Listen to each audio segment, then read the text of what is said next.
Chapter 142. Data never lies. Good heavens, Matt. Why do your dark circles appear even more pronounced? Exclaimed Harris speed upon encountering Matt Dawn in the office. With a weary response, Matt replied, I only managed to sleep from 4:30 this morning until 8. My word, Matt, even if you sacrifice yourself for the club, there's no way they dename any section of the stadium after you, Harris remarked, his tone exaggerated. Perhaps they could name a restroom after me? If that were the case, I'd prefer it to be a ladies' room, Matt quipped. Harris erupted in laughter. Well, hearing you still joke reassures me that you're not on the brink of demise. The boss is calling for you. He might have a new task in mind. All right, thanks. Harris, I'll head over now. With that, Matt rose from his seat, casually grabbed his tablet, and made his way towards the head coach's office. Observing Matt's unsteady gait as he almost floated out of the office, Harris shook his head in resignation, yet silently mused that it was fortunate Matt was merely 26 and could withstand such weariness. If it were him enduring 2 consecutive nights of sleeplessness, he would have long succumbed. Boss, you called for me. Matt knocked on the door of head coach Tony Clark's office and stepped inside. Inside stood a middle-aged man with a bushy beard who opened his arms wide and exclaimed, Ah, dear Matt, you've arrived. What on earth happened to you? Evidently, he had noticed Matt's disheveled appearance. I've accumulated less than 8 hours of sleep over the past 2 days. I apologize. I didn't realize that the analysis video I requested from you yesterday had drained you so much, Tony Clark began, then paused. No, wait. You submitted the video to me yesterday morning, so why did you stay up late last night? Well, you see, boss, I was playing CGF, Matt explained. The Champion Godfather? Yes, indeed, the Champion Godfather. Matt, we've known each other long enough for me to recognize your obsession with CGF. But I've never seen you in such a state before. If I didn't know you well, I might suspect you had spent the night with 20 women. Each for 10 rounds, huh? Tony Clark laughed heartily. Rolling his eyes at the coach's frivolous jest, Matt replied, in all honesty, if I hadn't been mindful of my work today, I likely wouldn't have chosen to sleep at 4:30, but would have continued playing. Did a new version of the Champion Godfather just come out? I thought it was released in October. Well, here's the thing. I stumbled upon a post in the Overflow community. Matt recounted the events of the previous day to Tony Clark. So you're saying you discovered a prodigious player online and decided to verify in the game, only to find that, indeed, as the individual claimed, this player may not appear impressive, yet possesses an uncanny ability to score? Tony Clark succinctly summarized his previous elaborate discourse, effectively thwarting the author's attempt to inflate the word count. Indeed, I switched between 2 teams in the game, spanning numerous seasons, particularly with the second team. He even guided the team to the UEFA Europa League. Boss, do you know which team I coached? No, Tony Clark shook his head. Hammond Castle. Tony Clark paused momentarily. Then suddenly, as if recalling something, inquired, Wait, did you coach my team? Yes, boss. Where did I go? The scruffy Clark pointed at himself, questioning Matt Dawn. I'm not sure, boss. Every player entering the game hardly concerns themselves with the fate of their predecessor. Moreover, boss, are you perhaps missing the crux of the matter? The focus should be on that young player, right? Matt felt perplexed. That player, of course, performed remarkably well in the game. But Matt, you must understand. A game is merely a game, no matter how realistic it may seem. Furthermore, the pride of Champions Godfather lies in its database, which is only sufficiently authentic concerning players within European leagues. As for a young Chinese player, God. The only connection I've had with China thus far in my life was at a Chinese restaurant in Portsmouth, where I once dined. Matt interrupted his train of thought by pointing at Clark's attire. Your clothing, boss. What about my clothing? Your clothes, your jeans, the sneakers on your feet. This coffee cup on the table, those sunglasses, the sun hat. Oh, and this, the carpet beneath your feet. At this juncture, Matt knelt, lifted a corner of the carpet, located the label, and confirmed, yes, indeed, the carpet. All of this is connected to China. They share the commonality of being made in China. Matt stood, gesturing with open hands toward his boss. Tony Clark was left speechless. So, are you suggesting I am practically standing upon China? You could say that, boss. Your life is replete with elements from China.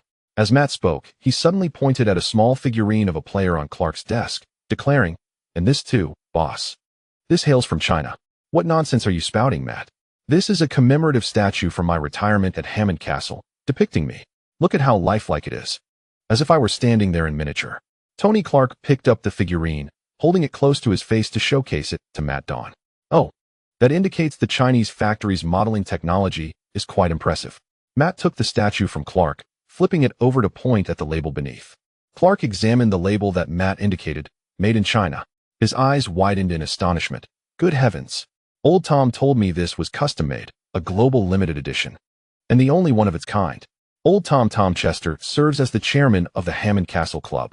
For years ago, upon the retirement of Tony Clark from this club, he was bestowed with a small statue as a tribute to the player who exclusively dedicated his career to Hammond Castle. Haha, Matt chuckled, congratulating him. Perhaps when you visit China in the future, you will encounter countless statues of yourself in the shops. Tony Clark, amused, responded. It seems I ought to journey to China. Perhaps there, I am a household name, with my statue gracing every home. Just imagine how delightful that would be. After their laughter subsided, he adopted a serious demeanor and, grinning, remarked to Matt, "However, Matt, a Tony Clark statue made in China is quite different from a player manufactured there. The former serves but one purpose, to be displayed on a table, shelf, or elsewhere for admiration. The latter must take the field to play. Do you believe there are exceptional players in China? At least, I have not heard of any." And noticing Matt seemed ready to interject, he swiftly raised his hand to halt him and continued. Moreover, as I previously mentioned, in the mainstream leagues of Europe, the Sports Wanderer Company can assure the authenticity of their player database. Yet in the distant East, in places neglected by Sports Wanderer, what do we truly know of the happenings there? On what grounds can they guarantee the veracity of player data from that region? You have such a fondness for a certain Chinese player in the game, who appears to be a prodigy. At this point, Tony Clark raised both hands, extending 2 fingers to form quotation marks. Yet, it might simply be a manifestation of local investigators' national pride. In reality, Chinese players seldom reach such heights. Thus, they may resort to exaggerating their statistics to appease their egos. Do you recall those top talents from GF? In several games, their statistics gleamed like the most flawless player you could envision, yet in reality, they were revealed to be utterly mediocre. So, Matt, do not take it too seriously. It is merely a few lines of game code. Matt Don was certainly familiar with the tales of the aforementioned prodigies, having heard them time and again. Nevertheless, he felt that times had changed. Back then, the influence of the Godfather of Champions was still quite limited, and Sports Wanderer was merely an independent game studio operating out of a garage. Due to the inability to collect player data from mainstream European leagues, many attributes had to be conjured from thin air, resulting in the amusing irony of top talents in the game being mere nobodies in reality. However, at present, Sports Rangers boasts a vast array of volunteer investigators across numerous countries. For instance, he himself is one such investigator, firmly believing that in the distant land of China, with its immense market, there surely exist diligent and responsible investigators. Naturally, this is not the opportune moment to engage in debate with the boss. He recalled that the boss had summoned him for a purpose, and thus inquired, "Boss, did you call me to discuss the game?" Tony Clark smacked his forehead. "You've made me forget the matter at hand. I initially intended to request your assistance in creating an analysis video for our upcoming opponent, York City. However, given your current state, I believe I shall seek someone else for the task." Matt quickly responded, "No, I'm perfectly fine, boss. In fact, my mind is quite alert. I merely appear fatigued." Tony Clark scrutinized the young video analyst before him and nodded in agreement. "Indeed. You've managed to engage in an extended discussion about a country neither of us has visited. Very well. I will need that video by the time training concludes this afternoon." "Absolutely, boss," Matt replied, accepting the assignment. Once he exited the office, Tony Clark, the 38-year-old head coach, picked up a small figurine from his desk and examined the miniature representation of himself. It was astonishingly lifelike, crafted with remarkable precision on an assembly line. After the afternoon training session, Tony Clark had scarcely returned to his office when Matt knocked on his door once more. "Boss, here's the video you requested." He placed the USB drive on Clark's desk, but did not leave. Instead, he presented his phone to Tony Clark. "What is this transfer window? Why are you showing me this?" Tony Clark inquired, puzzled as he looked at Matt. The transfer window is a globally recognized football data website that encompasses virtually all information related to football, from players to staff, clubs to national teams. Everything concerning football can be found on this platform. Of course, in this era of mobile internet, this esteemed website has also launched a mobile app, enabling individuals to conveniently access player profiles, transfer news, and other relevant information directly from their phones. What Matt was demonstrating to Tony Clark was the mobile interface of this website. Lihu. This is the Chinese player I mentioned. Matt pointed at a player's portrait on the screen. Tony Clark gazed at the smiling young player in the image, his youthful innocence evident. He raised his hands, indeed. A player who exists in reality. I never suggested he was fictitious, Matt. No, that's not it. Look further down to see his match records. This is his performance in this season's Chinese league. By the way, the Chinese league operates differently from ours.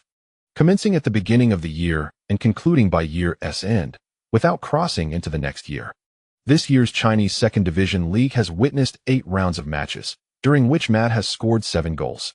He did not participate in the first 3 rounds, as he was engaged in an international tournament known as the East Asian Cup. Representing the Chinese national team, he played 3 matches, netting 5 goals, and was honored as the tournament's top scorer. Upon his return, he contributed 7 goals to the league and added 3 more in their domestic cup competition, akin to our FA Cup. Thus, throughout this season, he has participated in 9 matches across all competitions, amassing a total of 15 goals. Matt raised his phone screen before Tony Clark, calmly enumerating those figures, much like a data analyst performing his routine duties.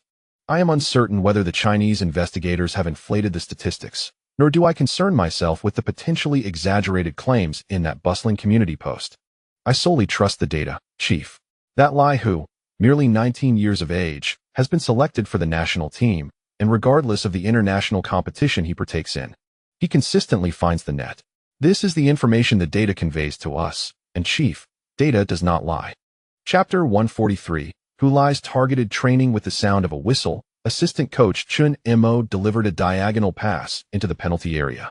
As Hu Lai received the ball, he hesitated to shoot, for a defender, Wang Guangwei, stood before him. He feigned a shot, yet Wang remained unfazed. Hu Lai, realizing his predicament, withdrew his foot and deftly nudged the ball outward with the outside of his foot before swinging again for a shot. To create a better angle, Hu Lai pushed the ball slightly wider, necessitating a full-bodied effort to execute the shot, which caused him to lose his balance and tumble to the ground after the kick. Nevertheless, his attempt failed to penetrate Wang Guangwei's defense, who swiftly lunged forward, extending his long leg to deflect Hu Lai's shot over the goal line. Hu Lai, can you do better? Wang Guangwei taunted, pointing at Hu Lai sprawled on the ground. That's unfair. You knew I wouldn't shoot immediately. Hu Lai shouted as he rose. Why not go and tell Coach Yao? Wang Guangwei chuckled. Hu Lai was correct. He was a different player in training compared to in matches. Yet finding enjoyment in outmaneuvering Hu Lai during practice was a thrill. Enough. The purpose of this drill is to help you shake off defenders before shooting in the box. Again, assistant coach Chun Mo instructed Hu Lai. Hu Lai was well aware of the training's intent. A week prior, Coach Xiao had assigned him this specialized practice to enhance his ability to evade defenders and score. A necessity given his tendency to score from open spaces rather than through direct confrontations.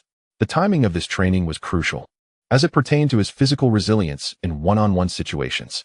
Before the conclusion of strength training, it is impossible to arrange a phase of training devoid of competitive capabilities, as such training yields minimal results. Currently, this is due to the fact that Hu Lai has completed 3 phases of strength training, and the coaching staff believes his physical condition meets the requirements for undertaking this new training. Seizing the opportunity, Hu Lai expressed his desire to enhance his physical fitness to Coach Zhao Kongming, who wholeheartedly appreciates young players like Hu Lai who take the initiative to seek improvement. Cautioned him that physical enhancement is not an overnight endeavor and advised him to remain patient. Unlike strength training, the coaching staff will not provide him with a short-term training regimen. Instead, they will allow Hu Lai to continue with the existing training plan. After all, Zhao Kongming perceives that although Hu Lai feels fatigued by the end of a match, his recovery is swift, indicating that his physical endurance is not as deficient as it once was during physical confrontations.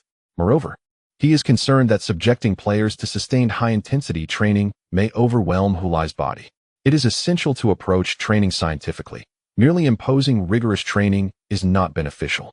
Particularly for young players like Hu Lai, whose bodies have yet to fully mature, the risk of injury is heightened, and any injury sustained could pose a lingering threat throughout their professional careers. Take, for instance, Luo Kai, who emerged from Dongchuan High School alongside Hu Lai. His excessive training at Hudong Thunder led to a serious injury that sidelined him for nearly 4 months, significantly hampering his progress. Although Hu Lai is now 19, Zhao Kongming opts for a more cautious approach, wishing to prevent a repetition of Luokai's misfortune. 4 talented young players like Luokai, Chen Xingyi, and Hu Lai, the determinants of their future professional success are seldom their innate talent, but rather their fortune in avoiding injuries and maintaining consistent performance throughout their careers.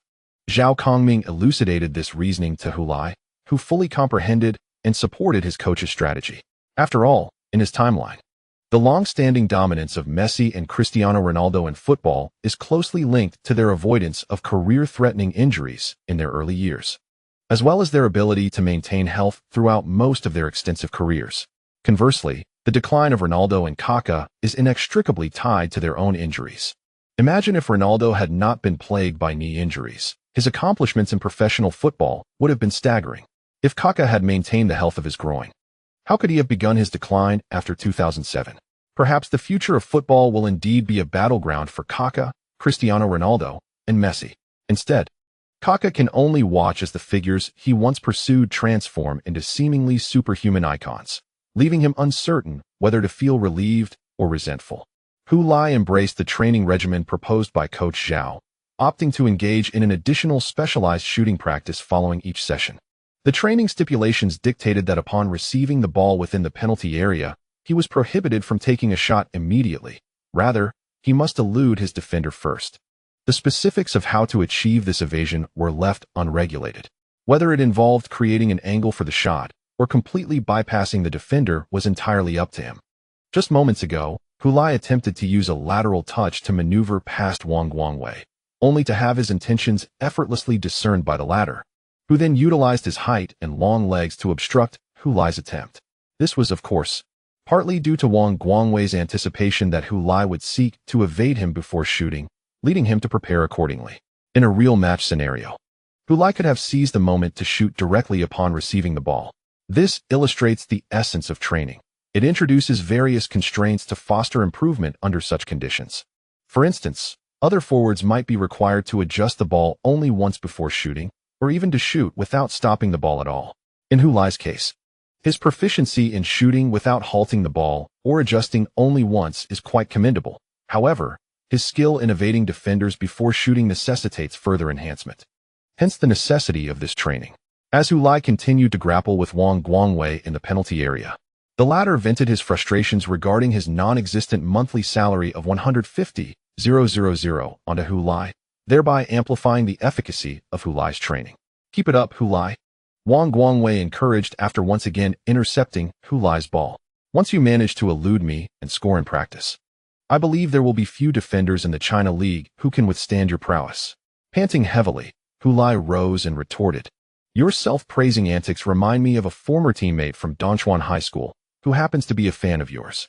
Intrigued, Wang Guangwei inquired, "Oh, really? Let me think. Was he the tall center back from your team?" "Yes, Mao Xiao. His ambition is to become a center back like you," Hu Lai replied. Just then, Chen Mo blew his whistle and kicked the ball towards Hu Lai. Hu Lai dashed forward to receive it, with Wang Guangwei shadowing him closely. Instead of seizing the opportunity to intercept while Hu Lai was controlling the ball, Wang Guangwei opted to wait until Hu Lai had settled the ball and turned to face him. Ultimately, he knew Hu Lai would struggle to evade him, so he merely needed to remain patient. Curiously, he asked, "What is he up to now?" I recall his skills were quite impressive. With a deft flick of his right foot, Hu Lai redirected the ball outward while responding, "He is not playing professional football." "Why not?" Wang Guangwei queried, maintaining his focus on Hu Lai's feet, poised to intercept at any moment. "Oh, because he got into Yen University." As Hu Lai spoke, he swung his foot to strike the ball. Upon hearing the name, Wang Guangwei momentarily froze, failing even to consider whether Hu Lai's shot was a feint, and instinctively shifted his weight to block. The outcome was predictable. Hu Lai's strike was merely a ruse, and he promptly pulled the ball back. At this moment, Wang Guangwei had completely lost his balance and was unable to timely obstruct Hu Lai. With a deft motion, Hu Lai swung his right foot, using the outer instep to curve the ball, which elegantly arced past goalkeeper Yu Jiming's outstretched fingers and grazed the inside of the post before finding its way into the net. Upon witnessing the goal, Hulai leaped with joy and turned to assistant coach Chen Mo, exclaiming, "Coach Chen, does this count as a success?" Chen Mo, with a stern expression, replied, "It's merely one instance. There is still a long way to go. Hulai, you should refrain from indulging in such dubious antics. Only someone as naive as Wang Guangwei would fall for your tricks. Try that with someone else and see what happens." Wang Guangwei turned, narrowing his eyes as he questioned Hulai. Did he really get admitted to Yin University? Hulai shrugged. "Of course, I was just teasing you." The onlooking teammates erupted in chatter upon hearing Hulai's response. "I knew it. Hulai, you have a wicked sense of humor, even deceiving Guangwei. Don't you feel any guilt?" Wang Guangwei was momentarily taken aback by the revelation, and Chen Mo interjected, "Wang Guangwei, after living with Hulai for so long, haven't you learned to question every word he says?" "Coach Chen, please don't tarnish my noble image in Wang's eyes." Hulai retorted, "What noble image do you possess?" Came a sarcastic comment from Yu Jiming, the goalkeeper, as the ball rolled out of the net. "Of course I have one. Just ask old Wang if he doesn't particularly admire Hulai." Hulai pointed at Wang Guangwei, only to find him glaring fiercely back. Hulai, let us proceed. To assist you in becoming a better person, I shall do everything within my power to aid you." Wang Guangwei emphasized the word help. "No, old Wang. While it's true that Wang Ji's admission to Yin University is false, Mao Xiao has indeed been accepted into another prestigious university. His family does not wish for him to pursue a career in football, and he believes that attending a renowned university is a more secure path. I'm not deceiving you." Hulai insisted, waving his hands dismissively. Wang Guangwei waved his hand, casting Hulai's explanations into the gentle breeze of the training ground. "I am currently indifferent to where others have been accepted. My primary concern is you, Hulai. As your friend and roommate, it is my duty to help you progress." He then turned to Chen Mo. "Coach, let us continue." "Wait, let me explain, Wang Ge," Hulai pleaded, but Chen Mo did not grant him the opportunity, blowing his whistle sharply and passing the ball forward. Though Hulai continued to plead verbally, his body instinctively rushed to receive the ball, only to be unceremoniously knocked to the ground by the charging Wang Guangwei, resulting in the loss of possession. "Coach, that must be a foul, right?" Hulai protested from the ground, arms outstretched in indignation. "There was no foul, Hulai. It was a fair challenge," Chen Mo replied impassively. "You should not always expect to fall at the slightest contact in the penalty area. Be cautious of cultivating the persona of a flopper." "I truly did not flop," Hulai protested, feeling aggrieved. Wang Guangwei had already begun to gesture for him to get up. "Again, Hulai, do not slack off. If you do not exert effort several times over that of others, how can you expect to improve? As long as it enables you to grow stronger, I, Wang Guangwei, am willing to be your training partner." Zhang Qinghuan, observing the scene, sighed. This is youth. Giving one's all on the training ground, sweating profusely, without concern for the future, seeking only to act without regret. I was reminded of the exhilarating runs beneath the setting sun, a testament to my fleeting youth. "Old Wang, hit harder." Chen Xingyi whistled. "Go for it, Hulai. Defeat Wang Guangwei. Avenge me. Do as you wish. It's none of my concern. One must seek vengeance for oneself." Hulai retorted with a curse. "Wang Guangwei. Hulai, where are you looking? Your opponent is me. Come on, old Wang. Must you be so targeted? Look at what you're saying, Hulai. This training is tailored specifically for you. If not for you, then for whom?" Zhao Kongming, watching the lively training session, chuckled, his laughter deepening the lines at the corners of his eyes. Hulai is genuinely well-liked. With such concern from his teammates and the dedicated cooperation of the promising young defender Wang Guangwei, he is poised for improvement. With the Asian Cup approaching and the league set to pause, Hulai, who will not be selected for the national team, can seize this opportunity for rigorous training. I am confident that once the break concludes, Hulai's progress will surpass all expectations. Chapter 144, Li Qingqing, Do Not Cry. 3 days after the match against Yinshan Kaiyun. On a Sunday afternoon, Antong Flash Star faced the formidable opponent, Chuannan Chongshan, at home. Despite the home advantage, the players showed signs of fatigue after 3 weeks of back-to-back matches, managing only a draw of 1-1 against their rivals. Considering that Chuannan Chongshan ranks second, securing a draw under such circumstances was commendable. Hulai scored the sole goal for Flash Star, proving to be the team's greatest contributor in this match. This goal continued his excellent form, having scored in each of the last 3 league matches, totaling 5 goals, a truly remarkable performance. On the following Wednesday, May 3rd, Flash Star will visit Wuzhou Dongshan. This opponent is considerably weaker, and even away from home, I believe Flash Star's strength will enable them to secure a victory. After this match, the league will enter a long 2.5-month hiatus to make way for the Asian Cup, with both the China League and Super League pausing until the tournament concludes. Of course, this summer, alongside the Asian Cup, there is another significant football event. Though it garners far less attention, the Women's World Cup. Cheers echoed from the stands, and for a Women's Super League match, the turnout today was quite impressive. At least half of the southern stands, facing the coaching seats, were filled, as fans gathered in support of Li Qingqing. Many raised posters and illuminated signs to cheer for her. As soon as Li Qingqing touched the ball, the crowd erupted in applause. Witness her skillful ball handling, her deft dodges, her precise passes, and her stunning shots.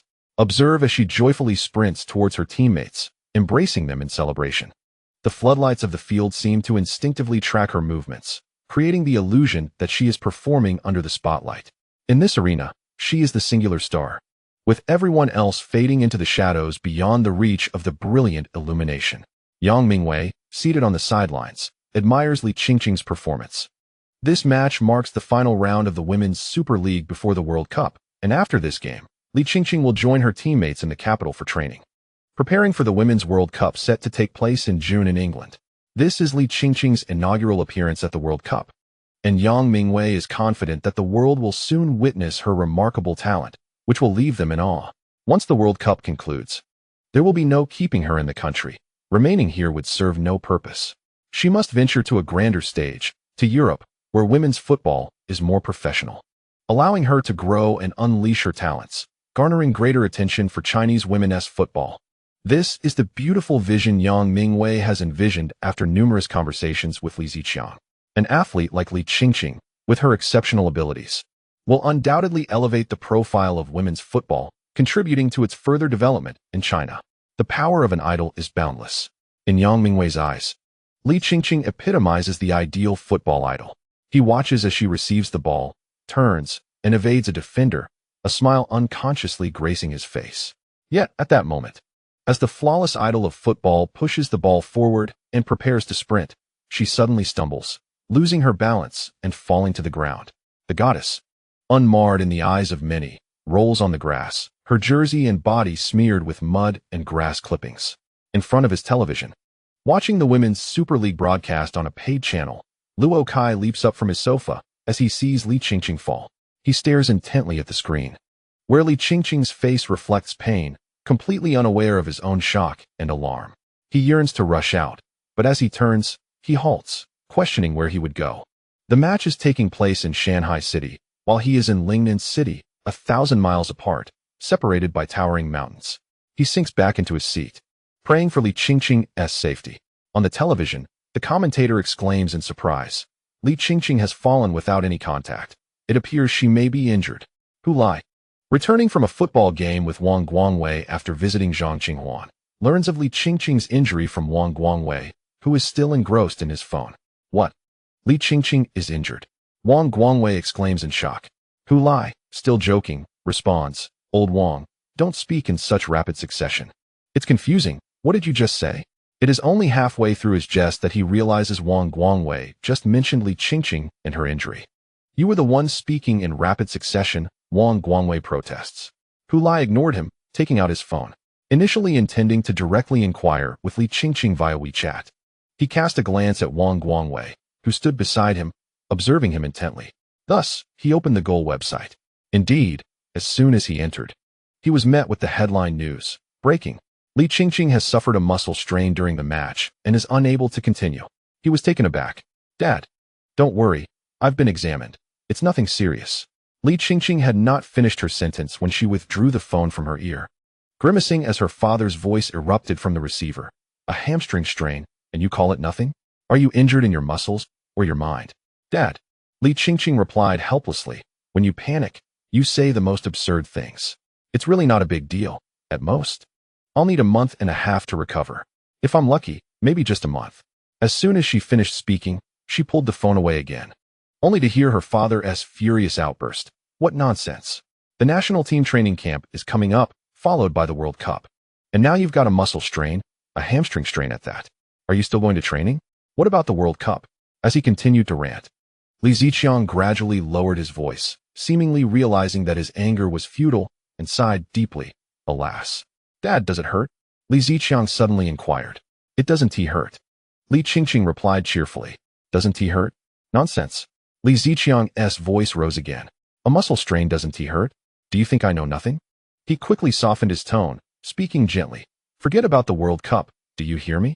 Do not rush back just because you want to play in the World Cup. If you don't recover properly from a muscle strain, it could lead to endless complications. If you can't participate in this World Cup, there will be another one. But if you don't heal well this time, it will be very troublesome. I understand, Dad, don't worry. I want to push myself. Li Ziqiang sighed. Injuries are a companion to professional athletes. Qingqing, don't be too disheartened. Dad, I think you are more disheartened than I am. Li Qingqing chuckled. Still laughing? Didn't you just tell me not to be too disheartened? Li Ziqiang paused, then sighed again, a sigh that felt particularly numerous today. All right. Make sure to rest well.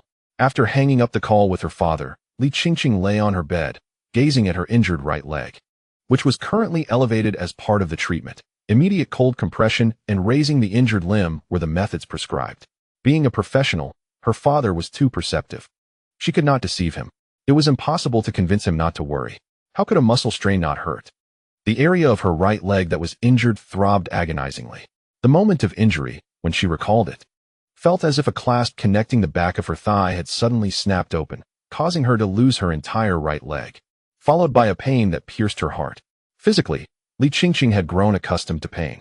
But the thought of potentially missing out on the national team's entire pre-World Cup training due to this muscle strain and possibly missing the World Cup itself inflicted a deeper anguish within her than any physical pain could. How could a football enthusiast remain indifferent to the World Cup? She had prepared for this grand event for so long, eagerly anticipating the opportunity to grace the stage of the World Cup and showcase her talent to the world. Yet now, with a sudden thud, she felt a profound sense of injustice. Li Qingqing pondered why it had to be during the final league match before the World Cup that she suffered an injury. Her father was right. Injuries are the companions of professional athletes, but this companion had come knocking just after the East Asian Cup. Had it not been for that, Li Qingqing would not have felt such sorrow. She resolved to heed her father and the doctor's advice, ensuring she would rest, recuperate, and undergo therapy. She was determined not to risk returning to the field until her body was fully restored. However, as Li Qingqing felt the dampness of her pillow against her cheek, she became aware that tears had escaped her without her notice. Upon this realization, she lifted her hand to wipe away the tears, only to find that they merely shifted from one side to the other. Li Qingqing, no crying. She admonished herself internally. No tears. You vowed before your mother not to be a weeping girl anymore. Don't let your father worry for you. She struggled with all her might to stifle her tears, but it was in vain. Her body trembled slightly, and the tears continued to flow unbidden. No crying. No crying. No crying aloud. Li Qingqing bit her lip tightly, her fingers gripping so hard that her knuckles turned white. It hurts so much, mother, it truly hurts. At that moment, her phone, resting on the bed, suddenly rang out. Hu Lai rarely called Li Qingqing, preferring the convenience of WeChat, as one could not express emojis over the phone, could they?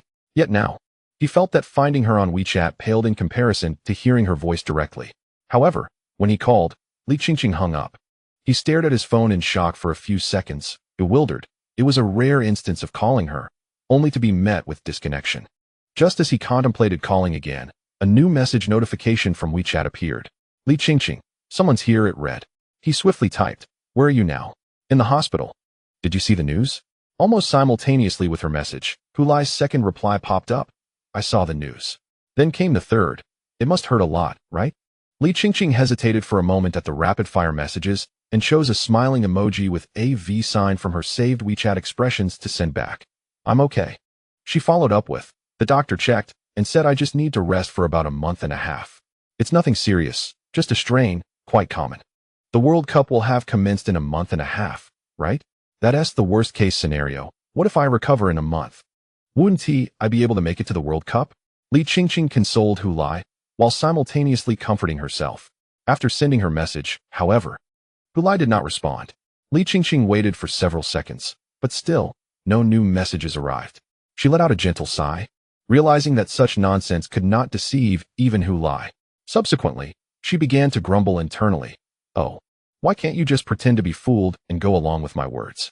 Just as Li Qingqing was about to set her phone aside, a notification chimed, and a lengthy message from Hulai appeared. So it happens that I have a special ointment here that aids in the recovery from muscle strains. It was formulated by an elderly traditional Chinese medicine practitioner whom I have known since childhood. We share a close bond, akin to that of old friends. He reached out to me upon learning that I play professional football and gifted me a bottle of this ointment, claiming it to be exceptionally effective. If applied to the affected area and coupled with daily therapy and massage, it can significantly shorten the recovery time. Though I have not tried it myself, I place my utmost trust in him, as he has treated me for various ailments in the past. I thought perhaps this ointment could help you recover before the World Cup. Upon reading such an extensive message, Li Qingqing couldn't help but chuckle, her tear-streaked face still alight with a smile as she replied, Hulai, your method of comforting others is truly unique, embellished with stories. It's not a fabrication. It's genuine. I really do have an old friend who is an esteemed practitioner of traditional medicine. Though he is now retired and prefers to remain out of the limelight, his skills are truly remarkable. Hulai explained earnestly. All right, thank you, Hulai. Accept my gratitude after I receive the ointment. Otherwise, I shall refuse. Li Qingqing stared at Hulai's message, uncertain of how to respond. Yet Hulai continued. I am quite serious, Li Qingqing. This ointment is indeed effective, and that elderly practitioner is genuinely skilled. Moreover, it never hurts to try, does it? It couldn't possibly worsen your condition. Seeing Hulai's unwavering resolve, she hesitated before replying. All right then, but how will you get it to me? By courier? No. I will deliver it personally. Deliver it personally? Yes. The ointment is quite small and rare. I do not trust a courier service. You plan to come here? Is that a problem? But how will you get here? I have checked our schedule. Our next match is away against Wuzhou Dongshan, which is near the seaside. We must first fly to Shanghai before taking the high-speed train. After the game, I will request a leave from Coach Zhao and detour to your place. Hulai evidently had already devised a plan. After the match on Wednesday afternoon against Wuzhou Dongshan, I shall come to see you and deliver the ointment. Li Qingqing gazed at Hulai's plan, her tear-stained eyes widening, their sheen reflecting the light brightly. Hulai set down his phone and examined a particular package in his hand that resembled an ointment tube. Recovery ointment. Apply the ointment to the site of the muscle strain to slightly diminish the aftereffects of the injury and significantly shorten the recovery time. Note: one bottle is to be used at a time. Effects do not stack. It may be used on others. This was the miraculous elixir personally crafted by the elderly practitioner, which Hulai had decided to bestow upon Li Qingqing, a reward for completing their mission following the triumph at the East Asian Cup. Apart from this ointment, there are also 100,000 points, 10 bottles of stamina potions, 2 intermediate training scrolls for shooting, 2 intermediate training scrolls for strength, and 2 bottles of potent intelligence potions. Upon returning to the club, he consumed 1 bottle of the potent intelligence potion, which has a shelf life of 6 months and is still well within its expiration date. He decided to reserve the remaining bottle for future use, intending to assess the situation once its effects have worn off. After all, he still possesses the training scrolls, which can similarly enhance his training effectiveness. The remaining bottle of the potent intelligence potion serves as a precautionary measure. Hulai has always acted this way. When he initially received the damaged bare leg guards, he did not rush to use them, but instead stored them in the warehouse, ultimately putting them to good use in the East Asian Cup match against the South Korean team. Had he used them prematurely, he might have suffered a serious injury in that match. For this reason, when he encountered the previously unseen restorative ointment as a task reward, he merely stored it away, not anticipating its forthcoming utility. Upon learning that Li Qingqing had sustained a muscle strain, he immediately thought of this particular restorative ointment, which was specifically effective for muscle strains. Initially meant as a safeguard for himself, he decided to give it directly to Li Qingqing. He was unsure of the exact extent to which this ointment could expedite the recovery period from a muscle strain, but the term significantly clearly held weight beyond mere words from the system, just as the description of the damaged bare leg guards indicated a substantial impact. Hulai had personally verified that such magnitude could obliterate an injury that might have sidelined him for over 6 months. Even if the restorative ointment's significant effect could not ensure Li Qingqing would be fully recovered by the next day, any acceleration of her recovery period, even by 10 days or half a month, would be a blessing. It would allow her to catch the tail end of the final training camp before the World Cup and subsequently participate in the matches. Hu Lai had witnessed many who, due to injuries, were regrettably absent from the World Cup, and he did not wish for Li Qingqing to become another one of those lamentable examples. Let her partake in the World Cup. It is a dream cherished by countless individuals. Chapter complete. Chapter 145. What is surprise? Hu Lai had meticulously planned everything. The match against Wuzhou Dongshan coincided perfectly with the league's break, with no subsequent matches scheduled. Taking a day off to rejoin the team would not pose a significant issue. Given his camaraderie with old Zhao, requesting a day off would not be difficult. He intended to travel with the team from Wuzhou to Shanghai, where he would then discreetly depart to find Li Qingqing, present her with the items, and treat her to a meal. During dinner, he would share amusing anecdotes to lift her spirits and divert her thoughts from the distress of her injury. After the meal, he would likely miss his flight, so he planned to find a nearby hotel for the night and take a flight to Jinsheng the following day. A perfect plan indeed. With such arrangements in place, Hu Lai approached Zhao Kongming the next day to request his leave. You wish to return to the team a day late? Zhao Kongming felt somewhat taken aback, not because the request for leave was inappropriate or unjustifiable, but rather because Hu Lai had never before sought such a leave. He neither had a girlfriend nor an inclination to frequent nightclubs. He consistently traveled with the team for away matches and returned alongside them, leading a life as uncomplicated as that of a child, despite earning an annual salary of $1.8 million as a professional athlete. His entertainment consisted merely of playing games with Zhang Qinghuan and Wang Guangwei. Presently, he possessed few luxury items, while others flaunted Louis Vuitton, Gucci, and Hermes bags. He carried a sports brand bag for training and away games, donning clothing and footwear from mass-market brands. This individual, surprisingly, had the audacity to request an additional day to return to the team after the match. Zhao Kongming could not help but feel curious. Why? I have a friend in Shanghai whom I wish to visit, Hu Lai explained. Ah, simply visiting a friend? Zhao Kongming nodded. Very well. I grant you an extra day to return.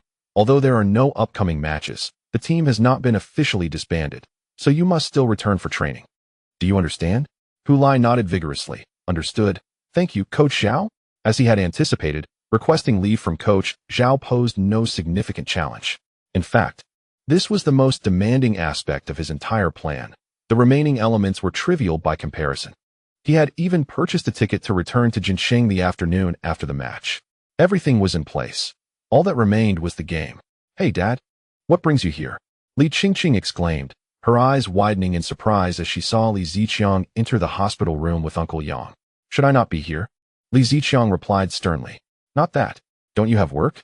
The school team is preparing for the upcoming college entrance examination, and the football training has already ceased.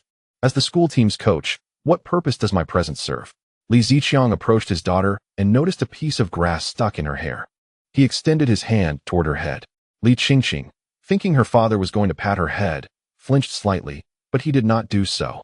When he withdrew his hand, he had removed the grass.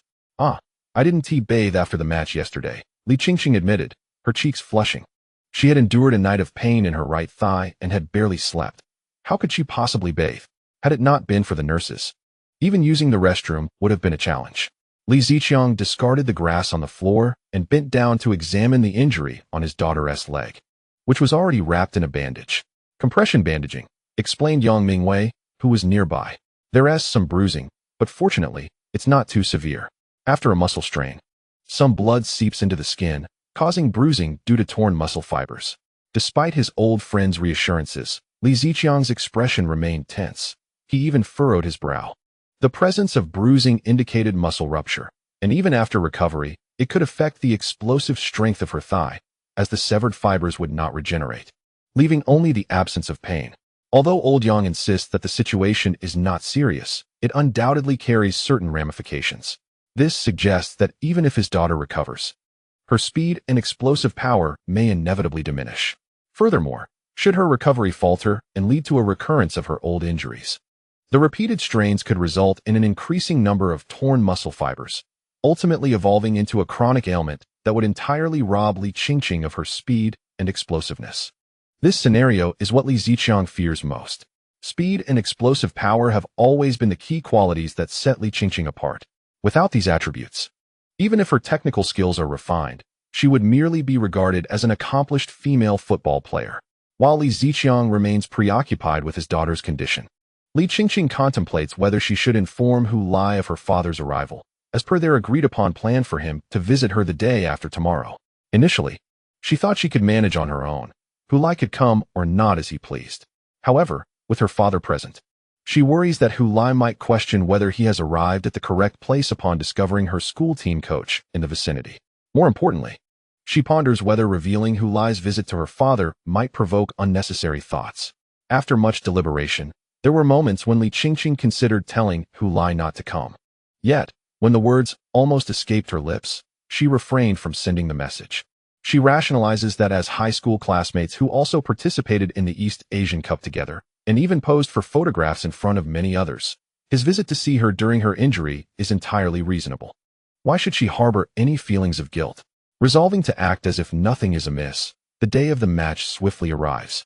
The Anong Shining Stars face off against Wuzhou Dongshan in an away game. Wuzhou Dongshan narrowly escaped relegation last season, allowing them to remain in the China League One.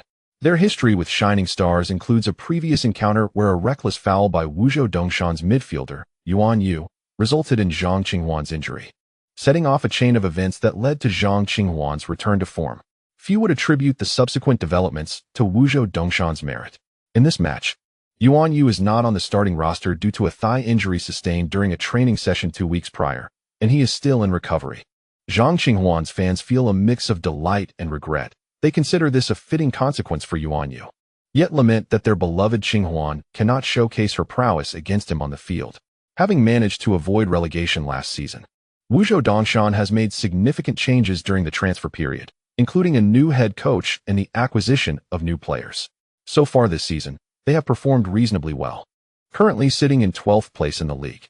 If they can maintain this level of performance, their fans need not worry about another last-minute escape from relegation. However, despite their improved performance compared to last season, they are still outmatched by the formidable Shining Stars, as the overall strength of the competition has also intensified. Zhang Qinghuan was uncertain whether the sight of this adversary evoked memories of the dismal days of the previous season, but he undoubtedly emerged as the protagonist in this match. With 1 goal and 2 assists, all 3 of Shining Star's goals were intricately linked to his remarkable performance. Hu Lai converted 1 of his assists, marking his 9th league goal of the season. Ultimately, Shining Star triumphed over Wuzhou Dongshan with a score of 3-1 away from home. As the off-season approached, their record stood at 6 victories, 3 draws, and 1 defeat, temporarily placing them in 3rd position. Such a performance offered hope for contention for promotion by the season's end. Following the conclusion of the match, the commentator from Anong Satellite TV expressed his elation while discussing the team's promotion prospects with guest Lu Guanlin, captivating the hearts of numerous fans of Anong Shining Star watching from their screens. How many years had it been since Anong had a team in the top league? When Xingqing disbanded, it had already been 2 years since they competed at the highest level. Counting back, a full 20 years had elapsed since Anong had a football team participating in China's top professional league. Many believe that the people of Anong had little need for the entertainment of football. When the old sports center was demolished, the citizens of Jincheng sang and danced joyfully, their mahjong clattering loudly, with nary a thought to reminisce about the bygone era of Anong football, once a renowned bastion of footballing excellence. The demise of Andong's football scene was met with silence, a stark contrast to its once vibrant existence, as it failed to keep pace with the growing cultural aspirations of the people of Anong and Jincheng, ultimately cast aside by the tides of time. At the high-speed rail hub of Shanghai, Hu Lai bid farewell to his teammates, being the only one not returning to Jincheng, naturally becoming the center of attention. What? Hu Lai isn't coming back with us? What? Hu Lai is staying behind in Shanghai. It was said he was going to meet a friend. Hu Lai is actually going to Shanghai to find a girlfriend? Shocked gasps ensued. Hu Lai, you rascal, quietly finding a girlfriend in Shanghai. You lot. Hu Lai exclaimed. I'm going to see a friend. Don't project your sordid imaginations onto me. His exasperation only drew laughter from the group. Zhang Qinghuan playfully embraced Hu Lai, saying, Don't be shy, little Hu. There's no shame in seeking a girlfriend. Pursuing love is nothing to be embarrassed about. Countless writers have created beautiful tales celebrating love. What is shameful about that? Come on, tell us who your girlfriend is. She is not my sister. Hu Lai retorted, shaking off Zhang Qinghuan's arm and turning to leave. If he lingered any longer, He feared the rumors would escalate to him having a love child in Shanghai, thanks to these shameless rascals. In your dreams. If I had a sister, I'd keep her far away from you. Zhang Qinghuan shouted after him, eliciting more laughter from the team. Amidst the laughter, Hulai made his hasty exit. Following the directions provided by Li Qingqing, Hulai arrived at the apartment she was renting. For him, who was visiting for the first time, this journey was quite challenging. Navigating with a map and asking for directions led him to encounter a local elder from Shanghai. The elder was indeed warm-hearted, but spoke in a dialect that was completely unintelligible to him. However, noticing the elder's mobility issues, it was evident that he was willing to personally guide him if he had not understood. Thus, Hulai could only nod repeatedly, signaling his comprehension. After circling the vicinity of Li Qingqing's residential complex 3 times, he finally discovered a gate that permitted entry. Fortunately, the management of this complex was not overly stringent, as they did not require visitor registration. Otherwise, it would have posed an even greater inconvenience.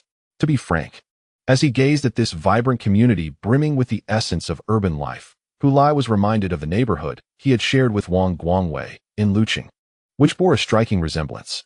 After meandering through the complex for a while, he finally located the specific building and unit door. Now, having overcome numerous obstacles, Hulai stood outside the security door, ready to knock. The reason for his arduous search was that he had not informed Li Qingqing of his arrival via WeChat, as he intended to surprise her. Upon knocking, footsteps echoed from within, followed by the sound of the door opening. When the door swung wide, Hulai leaped from the side, exclaiming, "Surprise!" He was greeted by the sight of Li Ziqiang standing in the doorway. He noticed the surprise on Coach Li's face gradually dissipating, returning to that familiar stoic expression fixed intently upon him. Gazing at Coach Li's inscrutable countenance, Hulai recalled the phrase, "When you stare into the abyss stares back at you." Chapter 146. What a delight. I learned from the news about Li Qingqing's injury. Coincidentally, our team was scheduled to play an away match against Wuzhou Dongshan, so I thought, since we're flying to Shanghai anyway, I might as well drop by to see her. That is how it came to be, Coach. I truly didn't expect you to be here as well. Hulai perched on the edge of the sofa, his posture straight, as he explained to Li Ziqiang, who sat across from him. Li Qingqing, sitting in a wheelchair beside them, watched the two men with wide eyes, alternating her gaze between Hulai and her father. Her father reclined against the back of the sofa, crossing his legs, scrutinizing Hulai closely, before turning to his daughter. "Qingqing, didn't you tell him?" "What's there to say, Dad?" Li Qingqing replied with a smile. "He's here, so what difference does it make whether I'm present or not? Do I need to announce it to him?" Li Ziqiang pondered for a moment and realized that his daughter's reasoning held some merit. If she had to make a special mention of Hulai's visit, that would indeed be odd. He then shifted his attention back to Hulai, who immediately straightened up on the sofa, beaming at him with a broad smile. That grin was rather obsequious, prompting Li Ziqiang to furrow his brow in response. Thus, he remarked, "All right then, you see him now. You may leave." "Hulai?" Li Qingqing playfully protested. "Dad, how can you be like this? A friend comes to visit me, and you just want to send him off after a mere glance?" Li Ziqiang pointed at Hulai and asked, "Is he your friend?" "Ah, what else could it be?" His daughter retorted. "He came to see you on the side. If he doesn't leave soon, he might miss his flight back," Li Ziqiang remarked. Hulai quickly interjected, "Well, Coach, I've booked a flight for tomorrow afternoon." Li Ziqiang cast him a glance and replied nonchalantly, "Qingqing, you should have mentioned it earlier. I only prepared enough for the two of us while cooking." "It's fine, Coach, I can manage with just the vegetables," Hulai assured. Patting his chest, Li Ziqiang took a deep breath and ultimately restrained himself, then stood up, saying, "I'll go prepare the meal. You two can chat leisurely." As he entered the kitchen, he overheard Hulai asking his daughter in the living room, "Are you feeling better?" Meanwhile, Li Qingqing received a WeChat message on her phone. "Hulai, why didn't you tell me your dad was here?" Li Qingqing, while replying to the message, stated, "Much better. Dad takes me for therapy every day." Li Qingqing, "Would you have not come if I had told you?" Hulai, "Not at all, but I could bring a gift for the coach." Li Qingqing, "The doctor said it would take about a month to fully recover." Hulai, "That isn't too long. Can I visit both you and your father?" Li Qingqing, "Is it really that good? That's wonderful news." Hulai, "Is it not permissible to see both? A teacher for a day is a father for life." Upon reading Hulai's statement, Li Qingqing's lips twitched, and she quickly typed, "I am also your teacher." Then, she ceased typing, instead gazing intently at Hulai. Under her watchful eyes, Hulai fell silent for a few seconds, then lowered his head to send a message. Mom? Uffed. Li Qingqing could not contain herself. Cough, cough, cough. The voice of her father echoed from the kitchen. What's wrong? No cough, nothing at all. Dad, cough, cough. I just need some water, cough, cough. I choked. Li Qingqing explained, her face flushed. Be careful, you're not a child anymore, her father admonished. Li Qingqing shot a fierce glare at Hulai, who feigned innocence, raising his hands in surrender. You asked me to call you that. Li Ziqiang slammed the knife onto the cutting board, wiped his hands, and walked to the door, casually hanging his apron on the coat rack. Li Qingqing, who had been conversing with Hulai, looked up at her father and asked, Dad, where are you going? To the supermarket to buy some things, Li Ziqiang replied, beckoning Hulai with his hand. You're coming with me. Reluctantly, Hulai donned his shoes and followed the coach outside. After he left, Li Qingqing received a WeChat message from him. The item is on the coffee table. Please take care of it. Only then did Li Qingqing notice a small object on the coffee table, resembling erythromycin ointment. However, the packaging bore no design, just a small white tube with a handwritten label reading recovery ointment. The handwriting exceedingly poor, clearly Hulai's. Li Qingqing twisted off the cap, leaned in to sniff it, but detected no scent, neither a pleasant fragrance nor a strong herbal aroma. She replaced the cap and inquired via WeChat. How do I use this? Just apply it to the injured area and then massage it in. How many times a day? Given the small amount. How many times do you think it can be applied? Just once, and it's gone. Once and it's finished? That's far too little. The esteemed physician has devoted considerable effort to create this modest amount. Is it any wonder that its efficacy is remarkable? It is truly 1 in a million. Li Qingqing glanced at the restorative ointment in her hand before lowering her gaze to her injured right thigh. Dressed in loose shorts at home, she merely needed to roll up the hem to expose the affected area. Ultimately, she resolved to trust Hulai, believing he would not lead her astray. At worst, it would serve as a psychological placebo. While it may not yield significant benefits, it surely would not produce adverse effects. Much like those health supplements. They do not harm, but also fail to cure ailments. With this thought, she wheeled herself into her bedroom and shut the door. Meanwhile, at the supermarket near the community entrance, Hulai followed closely behind his coach, who was meticulously selecting various items from the shelves to place into Hulai's shopping basket.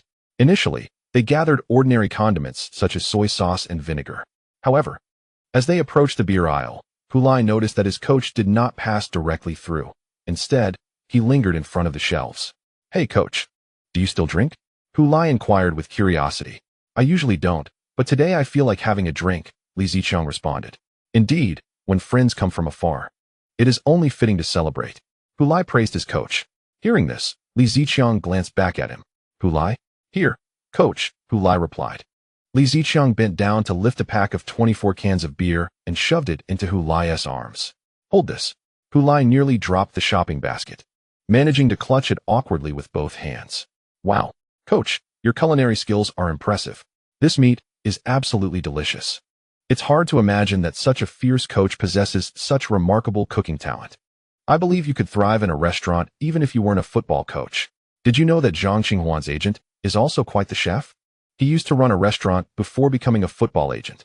As Hulai relished his meal, he animatedly shared his thoughts, becoming the center of attention at the table. This left Li Ziqiang somewhat exasperated, forcing him to down his drink in silence. On the other side of the table, Li Qingqing watched the scene unfold, stifling her laughter. Hey, coach, did you know that Xia Xiaoyu has joined our Shining Star team? Li Ziqiang raised his glass, then set it down, responding, Hulai, tell me, eat your vegetables. Li Ziqiang personally served a generous helping of food into Hulai's bowl. Hulai was taken aback by this gesture. He never expected his coach to serve him. Coach, you're so kind to me. I merely wish for you to focus on your meal. Li Ziqiang interrupted Hulai's self-satisfaction. Upon hearing this, Hulai hesitated, glancing between the food in his bowl and Li Ziqiang. Li Ziqiang shot him a look. What's the matter? But coach, if I'm quiet, I can't eat. Hulai protested. Ha. Li Qingqing laughed uncontrollably, nearly losing her composure. Li Ziqiang pulled out his phone. Let me check the next flight back to Jincheng. I'll cover the ticket cost for you. Hulai quickly lowered his head, eating in silence like a chicken.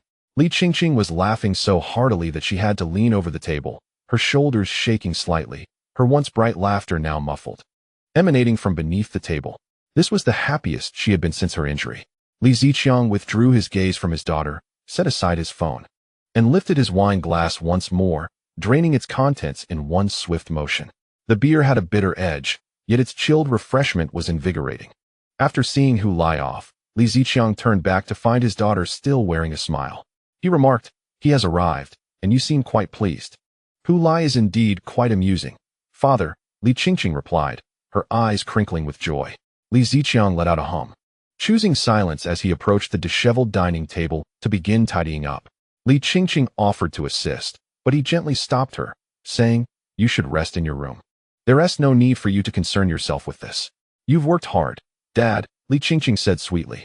"Hardly," he dismissed with a wave of his hand. "Just go and rest." She turned her wheelchair toward her room. Behind her, Li Ziqiang was stacking the dishes, sweeping the remnants from the table into the bowl Hu Lai had used, placing it atop the pile before carrying everything to the kitchen. Soon, the sounds of running water and the clinking of utensils filled the air. Back in her room, Li Qingqing received a message from Hu Lai inquiring, "By the way, do you feel anything special after applying the ointment?" "Not really," she replied after a moment of reflection. "Didn't tea feel cool or warm at all?" Hu Lai pressed. "No. It was gone before I even realized it. I thought I hadn't applied it," she responded. After returning from the supermarket, Hu Lai, knowing Li Qingqing had used the ointment, had concocted an excuse to retrieve the packaging. He feared that if the packaging vanished while she was watching, it would be difficult to explain. Fortunately, the packaging remained intact after her use, allowing him to reclaim it. His justification was perfectly reasonable. He claimed that his father was very particular about his formula, and wouldn't tea allow Hu Lai to discard the ointment packaging without a replacement. Now, the outer packaging of the restoration ointment had long since vanished. Hu Lai meticulously filled in the last possible loophole, unconcerned about Li Qingqing detecting any discrepancies. His primary concern was the efficacy of the ointment for her. He wasn't surprised by her response. After all, the original cleansing elixir was colorless and odorless. Wasn't he it? This system seemed to pursue an effect that felt as if it were having no effect at all, yet was genuinely beneficial. Exactly. That's the hallmark of the restoration ointment: colorless, odorless, and devoid of side effects. Hu Lai began to embellish. "Aren't you supposed to go for therapy every day? You shouldn't need to massage yourself. Let the therapist do it for you. Trust me, you'll recover swiftly, just in time for the World Cup." Li Qingqing watched Hu Lai earnestly trying to comfort her, recalling his antics at the dinner table earlier that day. He came to comfort himself, fearing the ache of his own heart. Whether it was the restorative ointment or the words he spoke, it was all for that purpose. Others may extend their comfort with a mere phone call or a chat on WeChat, and if they even engage in a video call, it is considered a gesture of thoughtfulness. Yet, he went out of his way to soothe me, procuring an unidentifiable placebo, perhaps just ordinary petroleum jelly, performing with fervor in front of himself and his father. Thanks to him, my spirits have truly lifted. That boy, who once relied on me to teach him how to kick a ball in our secret hideout, has matured so much. Thank you, Hu Lai. Wow. Why are you so formal? Now I'm at a loss for how to respond. If you really want to thank me, how about treating me to 10 meals? That won't do. You already owe me 146 meals. You can't use this opportunity to offset that. Seriously, sister, do you need to keep such precise count? Absolutely. All right, as long as you're happy. And I am. Truly happy? Indeed. Hu Lai sent a grinning emoji. Is it really that joyous? Li Qingqing, holding her phone, beamed broadly. Yes, it is. P.S. A friendly advertisement. I am Kaka, written by Qingche Gaoyuan, where Kaka is reborn to play against Messi and Ronaldo. Everyone is welcome to have a look. Chapter 147. It truly works. As Li Qingqing opened her eyes, she turned to gaze out the window, momentarily stunned. It had only been 3.5 days since her injury, and every night she had been awakened multiple times by pain, only to drift back into a weary slumber. In her half-asleep state, she experienced a multitude of dreams. By morning, her pajamas were often drenched in sweat. Sleep had become a torment for her. Yet today, upon awakening, she noticed that daylight had fully arrived and suddenly realized she had surprisingly slept soundly until dawn. Her leg doesn't hurt. Li Qingqing reached to press on the injured area, drawing in a sharp breath as she felt pain upon contact. However, when left undisturbed, there was no pain at all, as if she were uninjured. Yet, when she attempted to exert strength in her right leg, she discovered that the injury still lingered. Her leg unable to bear weight. The injury remained. It had not healed overnight. Nevertheless, the ability to enjoy a restful night until dawn brought her immense joy. This transformation instilled in her a newfound confidence regarding her recovery. She recalled Hu Lai's words to her. Could it be that this remedy was not merely concocted from petroleum jelly? Was it truly something prescribed by an experienced traditional physician? Could it genuinely be effective? Was it not just a placebo? Sitting on her bed, Li Qingqing fell into contemplation. Qingqing, are you awake? Her father's voice from outside the door jolted her from her thoughts. I just woke up, Dad. As she spoke, she changed out of her sweat-soaked pajamas into dry clothes. When she opened the door, her father had already set breakfast on the table and said, Go wash up. Li Qingqing remained still and turned to her father, saying, Dad, my leg didn't hurt while I was sleeping last night. Li Ziqiang, holding a freshly boiled egg, turned in surprise to look at his daughter, oblivious to the heat. Luo Kai was currently in a state of deep frustration. He had no means of contacting Li Qingqing, despite knowing she was in Shanghai. The vastness of the area left him uncertain of her exact whereabouts. Although the first half of the league had concluded, he was unable to leave the team. As training continued, at that moment, he found himself unable to request leave from head coach Pan Hongwei. What reason could he possibly provide? Would the coach even grant him leave? And if granted, how would the coach perceive him afterward? After all his hard work to gain the coach's favor in the Nanhai team, would requesting leave jeopardize all his efforts? With no way to reach Li Qingqing and unable to seek her out, Luo Kai could only rely on the news to stay updated on her condition. Unfortunately, the latest reports were several days old, with the only encouraging tidbit being that her recovery period had reportedly decreased from an initial estimate of a month and a half to 1 month. If that was the case, Li Qingqing should still be able to participate in the World Cup, right? There were no further updates. It was evident that female football players garnered far less attention than their male counterparts. Even Li Qingqing, who was relatively popular among female athletes, had scant coverage. Luo Kai had never felt such discontent regarding the imbalance in the development of men's and women's football as he did today. Players like Hu Lai could spread their creative celebrations across the internet, yet the leading figure of the Chinese women's football team was injured before the World Cup, potentially missing the tournament, with hardly any media coverage. What were those reporters even doing? Luo Kai found himself wishing fervently that journalists would rush to Li Qingqing's home to provide him with a comprehensive account of her current life. Dr. Huang. Qingqing mentioned that her leg didn't hurt last night. She slept soundly until dawn in the recovery room of the Shanghai Blue Moon Club's women's team.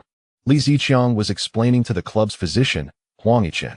With an exquisitely made-up face that still bore signs of age, Dr. Huang turned her attention to Li Qingqing.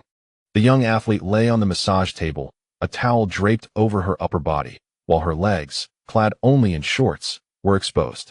A slight bruise was visible on the back of her right thigh, indicative of blood accumulation. Yet, in Dr. Huang's eyes, this bruise seemed to have diminished compared to when Li Qingqing had come for therapy the previous day. Noticing the physician's gaze, Li Qingqing hastily reassured her, It's true. Dr. Huang, as long as the injured area isn't touched, I feel no pain at all. Dr. Huang applied some pressure to the area, and Li Qingqing informed her that even when pressed gently, the pain was significantly lessened. After a moment of contemplation, she suggested, Let's conduct a re-examination. If that's the case, our previous assessment may have been incorrect. Incorrect? Li Ziqiang expressed surprise. Yes, incorrect, she affirmed. Her injuries have healed more rapidly than any of us anticipated. If this trend continues, she might fully recover within 3 weeks. Upon hearing this, a glimmer of joy flickered in Li Ziqiang's eyes as he turned to gaze at his daughter. Li Qingqing initially felt incredulous, followed by a mix of astonishment and delight. Is this true, Dr. Huang? She inquired. I cannot be certain yet, so I will need to conduct another examination. We will discuss the results once they are available, Doctor. Huang replied as he picked up the phone to arrange the necessary checks for Li Qingqing. Li Ziqiang and Li Qingqing exchanged glances, each reflecting a sense of relief and joy. Guan Xinyan learned that Li Qingqing was coming to the headquarters of the Blue Moon Football Club for her examination, as the facilities for the women's team were inadequate for more comprehensive assessments. Consequently, he arrived early and waited outside the examination room, eager to extend his greetings and best wishes to Li Qingqing, hoping to make his presence felt and show her that someone in the same club cared for her well-being. When the examination room door swung open, Li Qingqing emerged in a wheelchair. Guan Xinyan feigned a chance encounter, approaching her with a look of surprise and concern. Oh, Li Qingqing, What brings you to this side of the club? He asked. Li Qingqing had not expected to run into Guan Xinyan here. The examination room was quite a distance from the training ground, and typically, no player would venture this way unless injured. I'm here for a follow-up, she replied. How is your injury? It's bearable, she said. Guan Xinyan furrowed his brow slightly, his gaze falling upon Li Qingqing's long, athletic legs, his expression betraying a twinge of pain for her. It must hurt quite a bit, he remarked. To his surprise, Li Qingqing smiled broadly. Not anymore. Just as Guan Xinyan was about to inquire further, a middle-aged man emerged from the examination room behind Li Qingqing. Upon noticing the unfamiliar young man beside her, his expression darkened. Who are you? He asked bluntly, his gaze as cold as ice. Guan Xinyan, intent on continuing to show concern for Li Qingqing and earn her affection, was suddenly interrupted. He looked up at the stranger, sensing that he was not affiliated with the club, otherwise he would have recognized him. The man's disdainful gaze and lack of courtesy irked him. Thus, he retorted, And who might you be? The middle-aged man sneered, dismissing him as he approached, and began to push Li Qingqing's wheelchair past Guan Xinyan. We're going home, Qingqing, he stated. All right, Dad, she replied, without a backward glance. They made their way toward the exit. Guan Xinyan stood frozen, realization dawning upon him as he clearly heard Li Qingqing refer to the man as Dad. In disbelief, he turned to watch the man pushing Li Qingqing away, a surge of uncertainty flooding him as he contemplated pursuing them, but found himself lacking the courage. The memory of the man's disdainful gaze sent chills down his spine. He could only remain there, watching helplessly as Li Qingqing and her father disappeared at the end of the corridor. At that moment, another individual emerged from the examination room, none other than Dr. Huang Yichen, the team physician who had previously attended to Li Qingqing. She was taken aback upon seeing Guan Xinyan. Guan Xinyan, what brings you here? Oh, I was just passing by the examination room. For what purpose? She inquired, her brow furrowing, before suddenly realizing and a knowing smile gracing her lips. Li Qingqing and her father are here for a follow-up. Though the results of the follow-up had yet to be revealed, the examination indicated that Li Qingqing's recovery was surpassing all expectations. Rest assured, she reassured, winking at Guan Xinyan. However, Guan Xinyan scarcely absorbed the details of the follow-up. His attention was captured by the mention of Li Qingqing and her father. Is that truly Li Qingqing's father? What a disaster. Who was that lad who just wheeled Li Qingqing out of the building? Inquired Li Ziqiang. Guan Xinyan, Dad, she replied, unable to suppress his curiosity. Li Ziqiang glanced back once more, though he could see nothing. Indeed, he is the Guan Xinyan who was supplanted by Hu Lai. Upon hearing his daughter's words, Li Ziqiang scoffed. He is not Hu Lai's rival. I share that sentiment. Their playing styles and positions differ entirely. Hu Lai plays centrally, whereas Guan Xinyan is more of a winger, Li Qingqing stated. Yet her father interrupted. No, I am not referring to their positions, but rather their skill levels. Guan Xinyan's abilities pale in comparison to Hu Lai's. Hearing her father speak thus, Li Qingqing, seated in her wheelchair and facing away from him, stifled a silent laugh. She recalled Dr. Huang's assessment during the follow-up. Her recovery period might be shorter than anticipated. Not only was she confident she could participate in the World Cup, but she would also likely make it in time for at least 2 weeks of pre-tournament training. Her spirits soared with delight. Meanwhile, as Hu Lai awaited his flight at the airport, he received a WeChat message from Li Qingqing. Hu Lai, where does that miraculous doctor reside? He held his phone with a bemused expression, akin to that of an elderly man on the subway. What is going on? Wasn't she supposed to be at her follow-up? Is she planning to hold someone accountable? What is up? Did your follow-up results come back? He quickly inquired. Not yet, but our team doctor mentioned my recovery outlook is exceedingly optimistic. I might even return sooner than expected, though conveyed through text. Hu Lai could sense the joy radiating from Li Qingqing's words. That's wonderful news. Indeed. Hence, I wish to express my gratitude to the esteemed doctor in person. Where on earth am I supposed to find a miraculous doctor for you? He jested. You truly believe that? How have you managed to survive this long with such naivety? At this juncture, Hu Lai realized he could no longer maintain the pretense of his fib. Thus, he confessed. Now, please don't be upset, Li Qingqing. Go ahead. In truth, there is no miraculous doctor. I fabricated that to cheer you up. That so-called miraculous ointment is merely Vaseline that I concocted myself. I wanted to bring you comfort and happiness. Your swift recovery is not due to that ointment. It is simply your body's natural resilience. Hu Lai divulged the entirety of the truth. After a considerable pause, the response came from the other end. Who lie? I placed my trust in you, only to discover your true nature. You assured me there would be no anger, yet I remained silent. As Hu Lai reviewed the chat history, he realized that Li Qingqing had indeed not agreed. He sighed deeply and said, let us not dwell in anger. I only wish for your well-being. How about this? I shall owe you another meal. Hu Lai chuckled. Do you truly believe one meal suffices? Not at all. Dear sister, how many meals do you desire? At least 10. All right, 10 it is, Hu Lai conceded instantly. This is your promise, and I have captured it in a screenshot. A man of honor must stand by his word. There is no need for a screenshot. No, I must take a screenshot. I fear you may renege. Li Qingqing, reclining on her bed, altered the number 146 to 156 in her notes, delighting in her phone. Were it not for her leg injury, she would have joyfully kicked and rolled upon her bed. In the airport lounge, Hu Lai clenched his fists and lightly waved the recovery ointment. It truly works. Chapter 148. A journey of 1,000 miles begins with a single step. Hey, Matt. Why haven't I seen you playing Champion Godfather lately? Tony Clark, the head coach of Hammond Castle, greeted Matt Dawn upon seeing him. I've thoroughly validated the content of that post. Why continue playing? If I keep burning the midnight oil, I may meet an untimely end, boss. No, you one team meet an untimely end, Matt. Only your hair will. Matt ran his fingers through his messy hair. Thank goodness. You should not be concerned about the top of your head, but rather your receding hairline. It grows ever higher. That has nothing to do with my late-night gaming, boss.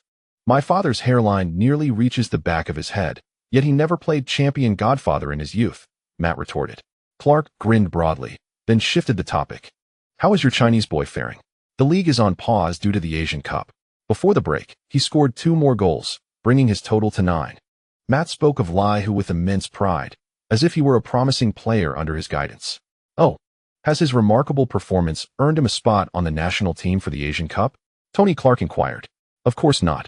After all, it is merely the Chinese second division. A forward scoring 30 goals in the championship would never make it to the England squad, Matt replied. What about his previous national team appearances? I looked into it later. It was merely the U23 team, participating under the guise of the national team, Clark scoffed. God, you truly pay attention to detail. Yet you have never met him or watched him play. Can one even see the Chinese second division matches in the UK? Upon hearing his boss's question, Matt chuckled. Certainly not. Having gained a comprehensive understanding of Lai Hu's goal statistics in reality, his interest in the young Chinese player only deepened. Thus, he was no longer content with merely knowing him through games or transfer windows. He yearned to witness Lai Hu's true performance in actual matches. In the UK, no media outlet has broadcast matches from China's second-tier league. In fact, even the top-tier Chinese Super League lacks television coverage. Clark was taken aback by Matt's reaction. Are you genuinely pleased that you can't watch him play? Indeed, witnessing matches from China's second division in the UK is an impossibility. Matt nodded with a smile, but I can search for videos of his matches online. Although I haven't been able to locate any footage from the China League One, I did find highlights from the East Asian Cup. He then retrieved his phone and located the saved videos in his gallery. One was a highlight reel of the match between China and South Korea, and the other featured China against Japan. Though they were merely highlights and of rather mediocre quality, they still revealed a great deal to me. Would you like to see them, boss? Tony Clark shook his head. No, just tell me what you observed. I trust your judgment. Primarily, the data from the Champion's Godfather somewhat reflects Lai Hu's football style. He is not a player who thrives with the ball. His dribbling skills are lacking, and he is not particularly swift. If the ball is at his feet and he is not within the opponent's penalty area, his contribution is nearly negligible. Conversely, his off-the-ball capabilities are exceptionally prominent, Matt elaborated. I meticulously observed his performance during goals and several missed opportunities, noting his adeptness at identifying and exploiting spaces near the penalty area. So his off-the-ball movement is impressive? Clark inquired. Indeed, it is outstanding, boss, Matt replied. In fact, I hold the view that no one in our team matches his off-the-ball movement. That seems rather exaggerated, Matt. We are a championship team, after all. Yet, it is true that our forwards are not of the highest caliber. Otherwise, why would we be merely fighting to avoid relegation this season? Let us not delve into that topic, Tony Clark interjected, feeling somewhat awkward. A team's performance is not solely determined by the forward's contributions. If the team underperforms, his position as coach becomes precarious. Fortunately, As the season neared its conclusion, Hem and Castle secured early relegation safety. Otherwise, Tony Clark might not have been in the mood for a conversation with his video analyst. "I apologize, boss. I did not intend to touch a nerve." Matt quickly expressed his regret. Clark waved his hand dismissively, signaling him to cease. Aside from his off-the-ball movement, does he possess any other strengths? In my assessment, while his finishing still has room for improvement, it is already exceptional among his peers. We all know that most players his age are keen on dribbling and relying on instinctive plays. Few can settle down to refine their shooting skills. However, I believe Lai, who has specifically practiced his finishing. From this perspective, I disagree with the shooting rating assigned to him in the Champion's Godfather. His score should be above 13, not a mere 9. Well, impressive off-the-ball movement and exceptional finishing certainly indicate a potential striker. Is there anything else? Clark's tone grew more serious. None, Matt shrugged. None. Clark was somewhat surprised. You discerned these 2 points after observing for just a while. Given that it's merely a highlight reel, it lacks completeness, and I cannot identify any further merits. However, the drawbacks are numerous, such as poor physicality, average ball control, and lackluster speed. It seems he is merely a pure scorer. Expecting him to fulfill tactical roles might be rather unrealistic. A student with a singular focus? He is a player with both pronounced strengths and weaknesses. To utilize him effectively requires an appropriate strategy. I have also experimented in the game. As long as the midfield is equipped with 1 or 2 exceptional passers adept at incisive through balls, his goal tally would be explosive. Clark furrowed his brow in contemplation. Matt, observing his expression, chuckled. Really, boss? Were you genuinely considering bringing him in? He currently cannot obtain a work permit. I couldn't loan him out for 2 seasons in the game, and ultimately had to use a cheat to grant him British citizenship to secure the permit. Clark, reminded by this, emerged from his reverie and chuckled softly. It's a professional habit, I suppose. Regardless, he remains an individual unrelated to us. Why do you continue to follow him, Matt?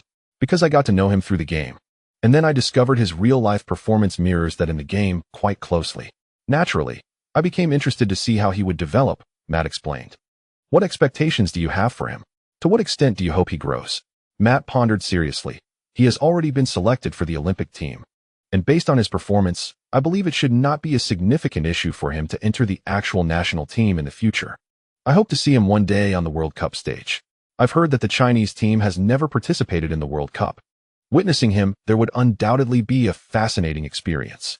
Tony Clark smiled at Matt's words. You've become a fan of the Chinese team, Matt. All because of an unseen young Chinese player.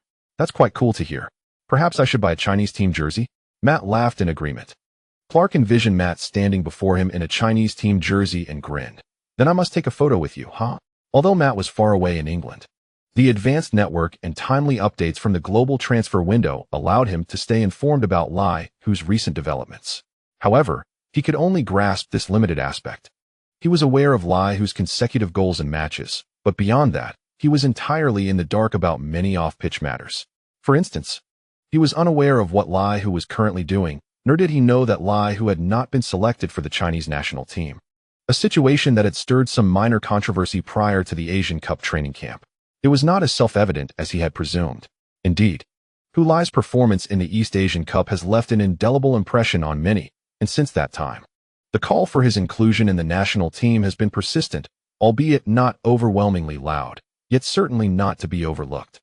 The forthcoming Asian Cup presents an exceptional opportunity for fans who wish to see if Hu Lai, who dominated the East Asian Cup, can assist the Chinese team in making significant strides during the tournament. However, following the suspension of the league, Hu Lai's name was conspicuously absent from the training roster released by the Chinese team. Even Gui Juanfu, who did not perform as well as Hu Lai in the East Asian Cup, was included, which surprised and infuriated many. What is the Football Association doing? They often lament the lack of talent in Chinese football, yet when talent emerges, they choose to ignore it. Is this how they treat our prodigies?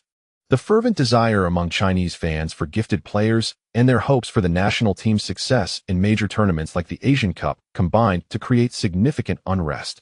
Ultimately, Zhao Kongming stepped forward to clarify, taking full responsibility upon himself. He stated that he had communicated with the national team's head coach, Marcel Wilson, and decided not to include Hu Lai in this Asian Cup, suggesting that Hu Lai needed a proper rest after the East Asian Cup, as he had scarcely had any downtime before diving straight into league matches. The rationale for this decision mirrored the sentiments he had previously conveyed to Hu Lai, albeit expressed in a more tactful manner. After all, he could not directly accuse the Chinese Football Association and fans of being short-sighted, which could hinder the development of young athletes.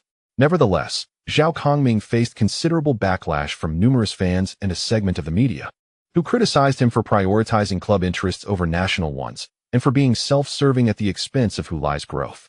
Some conspiracy theorists posited that the Asian Cup represented a grander stage for Hu Lai. Should he excel, he might depart from Shining Star to compete in more prestigious leagues, which evidently did not align with the interests of the Shining Star club or coach Zhao Kongming. Thus, in a bid to ensure Hu Lai's compliance, he resorted to leveraging his extensive connections within Chinese football to suppress Hu Lai's prospects. Critics also resurrected past grievances, asserting that Zhao Kongming's red card had derailed the Chinese team's World Cup aspirations, and now he was poised to jeopardize the future of Chinese football once more. Regardless of the external criticisms, after providing his explanation, Zhao Kongming ceased to comment, refraining from interviews and sidestepping inquiries regarding Hu Lai and the national team, choosing instead to endure the silence. Much like Hu Lai once remarked to Shi Wuyin, in this era of rapid information dissemination, while news spreads swiftly, it can also fade just as quickly. After his nonchalant handling of the situation, discussions surrounding it diminished within a week.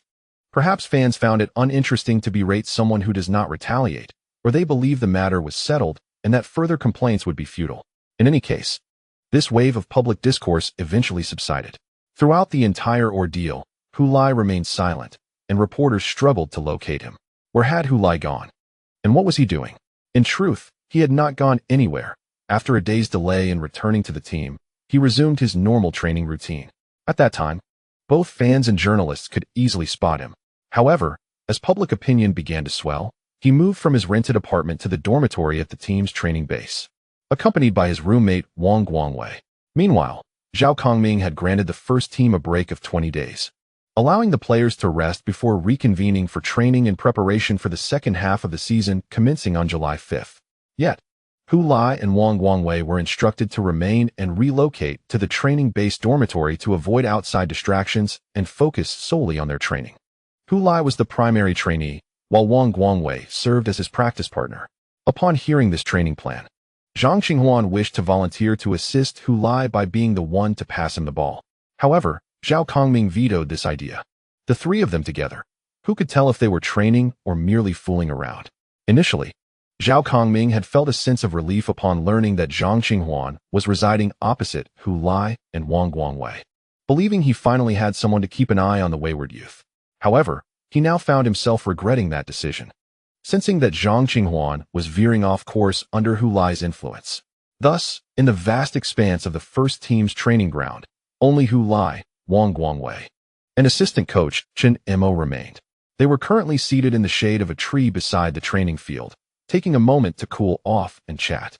The online critics are merciless. I almost couldn't hold back, Hu Lai remarked, referring to the recent uproar. What would you have done if you couldn't hold back? Chen Mo inquired, his gaze fixed on him. Perhaps create a new account to defend Coach Zhao, under the watchful eye of the former youth training head coach. Hu Lai shrank back. Chen Mo, true to his name, had a perpetually dark complexion. Generally, those who play sports outdoors develop a deeper skin tone from sun exposure. But Chen Mo's skin was exceptionally dark, giving the impression that he was perpetually displeased. It is often said that one plays the role of the bad cop while the other assumes the good cop. Chen Mo did not need to act. His demeanor was inherently stern. Wang Guangwei couldn't help but chuckle at Hu Lai's moment of defeat. What are you laughing at, old Wang? Aren't you outraged by the unfair treatment Coach Zhao has endured? Hu Lai challenged. Wang Guangwei, unable to deny his own feelings of discontent, replied earnestly, Of course, I am not pleased. Then why don't you stand up for Coach Zhao? Hu Lai pressed. I am constrained by my position, but you could speak out. Wang Guangwei suggested. Why not create a Weibo account, authenticate it to enhance credibility? And I could use your account to voice our support for Coach Zhao? In the presence of the assistant coach, Wang Guangwei refrained from uttering any expletives, silently vowing that once they were on the training field, he would ensure Hu Lai understood just how challenging it was to receive the ball and evade defenders in the penalty area. As Chen Mo observed Hu Lai's increasingly absurd remarks, he cleared his throat and remarked, You need not worry about Coach Zhao. he has grown accustomed to it.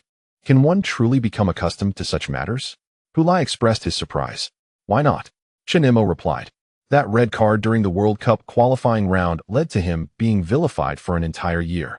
When he went out to shop, people recognized him and refused to sell him anything. Ah, indeed, that incident comes to mind, Hu Lai recalled. In most instances, if not mentioned, it would be quite challenging for Hu Lai to associate the gentle coach, Zhao, with the persona of a scapegoat for Chinese football. Coach Zhao never exhibited signs of repression or anguish. Rather, he was perpetually cheerful, dedicated to his work, and generally approachable with the players. Of course, when faced with challenges, he would reveal the stern side expected of a head coach. Overall, he resembled an ordinary head coach, indistinguishable from the countless football coaches across the nation. His demeanor was somewhat gentler, though there surely existed coaches even more affable than he. It was precisely for this reason that Hu Lai often overlooked the burdens Zhao carried. In Hu Lai's perspective, the true culprit behind the Chinese team's failure to qualify for the World Cup was not the red card issued to Zhao in the 14th minute. The real issue lay in the fact that the team consistently found themselves in a position where their fate hinged on the final match.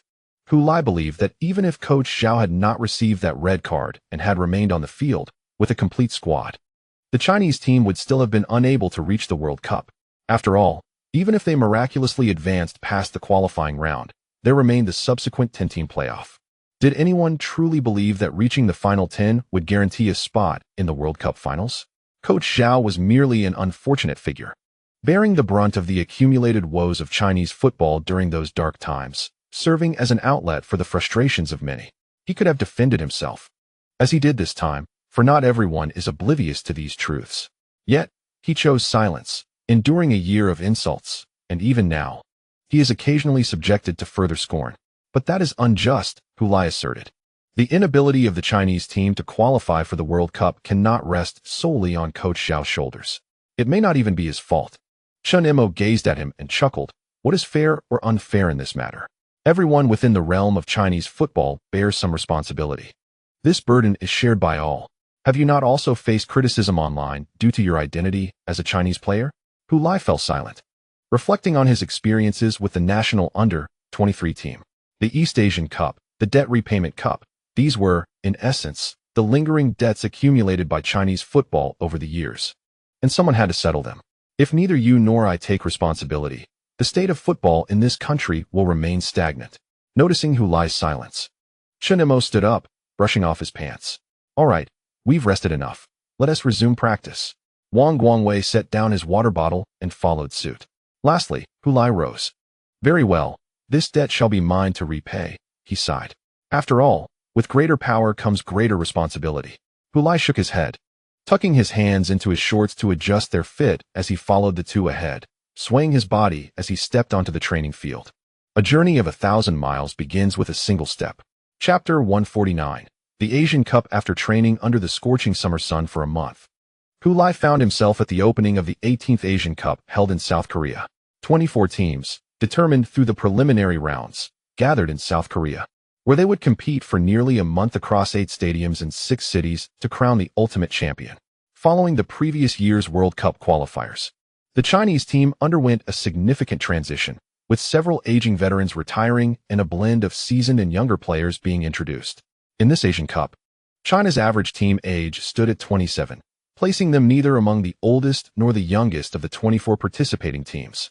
Prior to the tournament, Chinese head coach Marcel Wilson expressed in an interview that the team's objective was to reach the quarterfinals. In the last Asian Cup, China had reached the semifinals. However, many players from that squad were no longer part of the national team, making direct comparisons difficult due to differing personnel and levels of experience. Achieving a spot in the quarterfinals was a pragmatic goal. The Chinese team successfully advanced to the round of 16, where they encountered the host nation, South Korea, in a match scheduled at the Seoul World Cup Stadium. Almost immediately, various online marketing channels propagated a theory suggesting that the South Koreans had orchestrated this matchup as a means of avenging their earlier defeat to China in the East Asian Cup. Many Chinese fans erupted in anger, hurling insults at their South Korean counterparts. However, in truth, they had unjustly accused the South Koreans. The schedule and venues had been predetermined long before the round of 16 teams were established. It was not as if they had hastily arranged the matchups after the teams were set. As the host nation, South Korea was naturally assigned the venue that had previously hosted the World Cup opening ceremony. Consequently, China, having finished second in their group, was bound to face South Korea at the Seoul World Cup Stadium. This was not a deliberate arrangement by the South Koreans, but rather a twist of fate. 3 months prior, the South Korean U-23 team, representing the nation, was defeated by the Chinese U-23 team, which bore the banner of China. Now, 3 months later, destiny had orchestrated a rematch, where the true South Korean national team sought to exact revenge against China's genuine national squad. Leading up to the match, South Korean media boasted about showcasing the prowess of their authentic national team. To this end, South Korea, already favored in strength, fielded its strongest lineup, including all their overseas players, most notably their star forward, Park Chun-tae. This prolific striker, who played for the esteemed La Liga club Sevilla, was among Asia's elite athletes. During the Qatar World Cup held at the end of last year, he scored 2 goals for South Korea, making him the team's leading scorer. Despite their inability to progress to the knockout stage, at the age of 28, he is in the prime of his career, having participated in 3 World Cups, 2 of which he played as a key player, scoring 4 goals in total. He is the second highest goal scorer in World Cup history for South Korean football. Presently, the entire nation of South Korea harbors high hopes for him to lead the national team in replicating the illustrious achievements of the 2002 World Cup. However, truth be told, after learning of such a remarkable figure, Hulai believes that unless South Korea hosts another World Cup, it is nearly impossible for Park Chun-tae to guide the team back to the semifinals, as that accomplishment was not solely dependent on performance on the pitch. Certainly, while it may be challenging for Park Chun-tae to steer the South Korean team back to the heights of the 2002 World Cup, they remain one of the premier teams in Asian football. In the group stage, Park Chun-tae netted 3 goals, currently leading the scoring chart for the Asian Cup. With this edition of the Asian Cup being hosted on home soil, the sole objective for the South Korean team is to reclaim the Asian Cup title after 12 years. If they succeed, all players in the squad will be exempt from military service. Of course, Park Chun-tae is already exempt, having secured his release by winning the Asian Games. In stark contrast to the star-studded South Korean team, the Chinese squad appears rather modest. Not only do they lack overseas players, but they also find themselves without a commanding figure after Qin Lin's retirement from the national team. Following the completion of the World Cup qualifiers and the retirement of several veterans, the current national team predominantly comprises younger mid-generation players, lacking a leader of Qin Lin's stature to inspire confidence. This leaves them feeling somewhat vulnerable when facing a South Korean team led by someone like Park Chun-tae. In previous encounters, when Park Chun-tae emerged as a key player for South Korea, China could counter with the likes of Qin Lin, who had been recognized as the Asian Footballer of the Year. Now, even the Chinese football media seems particularly embarrassed, reporting on how Park Chun-tae's market value surpasses that of the entire Chinese national team combined. The match has yet to be played, yet morale appears to be dwindling. Our media can be quite peculiar, Hulai remarked to Wang Guangwei, expressing disbelief at how one could bolster an opponent's reputation while diminishing one's own spirit. It's akin to treachery. The two watched the match at the training base's dining hall, accompanied by the entire youth team.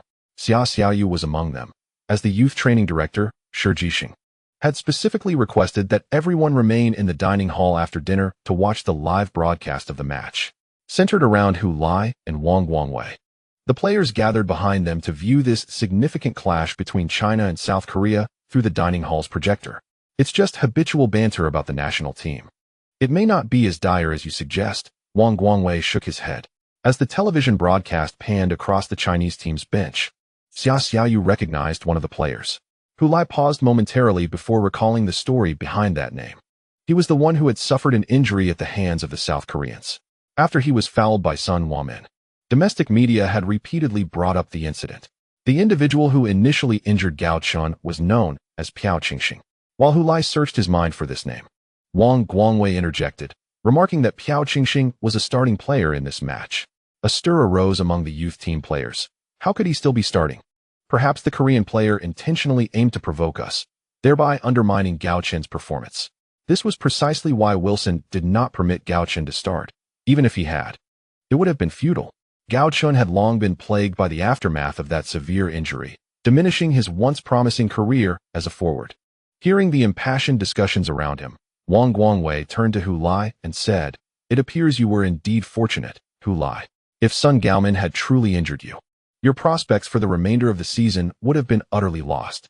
Hu Lai nodded in agreement, sincerely grateful for the fortuity bestowed by the system. The damaged giant bear shin guards had become available in the official shop after use. Upon visiting the shop later, he discovered that they required 30,000 points to repurchase. Compared to the 10,000 needed for the lover's red string, the 30,000 points were steep. However, in light of his future career, he deemed it a modest price. He even contemplated acquiring one for safekeeping, just in case. Thus, after claiming his East Asian Cup task rewards, he found that the points system had granted him an impressive 100,000 points. He promptly spent 30,000 points on a damaged giant bear shin guard for his inventory, ready for any eventuality.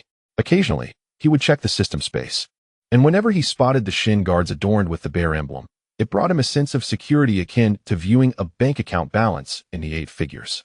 Returning to the match, the Chinese team was considerably outmatched by the South Korean squad, compounded by the fact that it was a home game for Korea.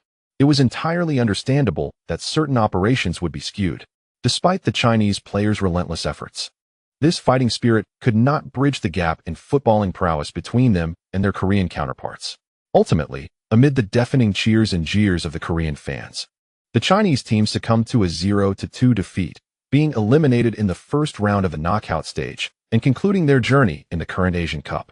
After the match, the dejected Chinese players sat on the field, their gazes lost as they watched the jubilant celebrations of the Korean players. CCTV commentator He Feng remarked, "Chinese football has accumulated a significant debt in the past. Although we have begun to reform and catch up, the magnitude of our prior debts is overwhelming. The years spent in pursuit have yet to suffice in closing the gap with rivals such as Japan and South Korea. Yet, in the face of defeat, let us hold on to a glimmer of hope for the future.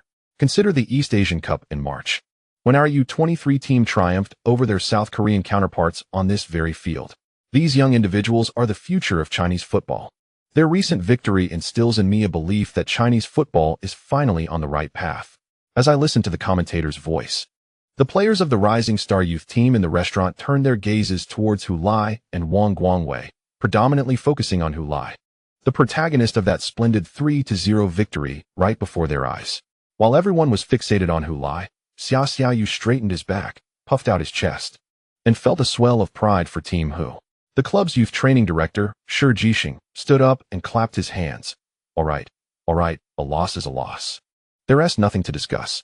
If we are outperformed, what can we do? We must practice. Now, go rest, and tomorrow morning we resume normal training." With that, the group began to leave the restaurant, yet they couldn't help but engage in discussions as they made their way to the youth team dormitory. If Hu Lai had been here, perhaps the outcome would have been different, one mused. Come on. The gap between our national team and South Korea cannot be bridged by just one Hu Lai.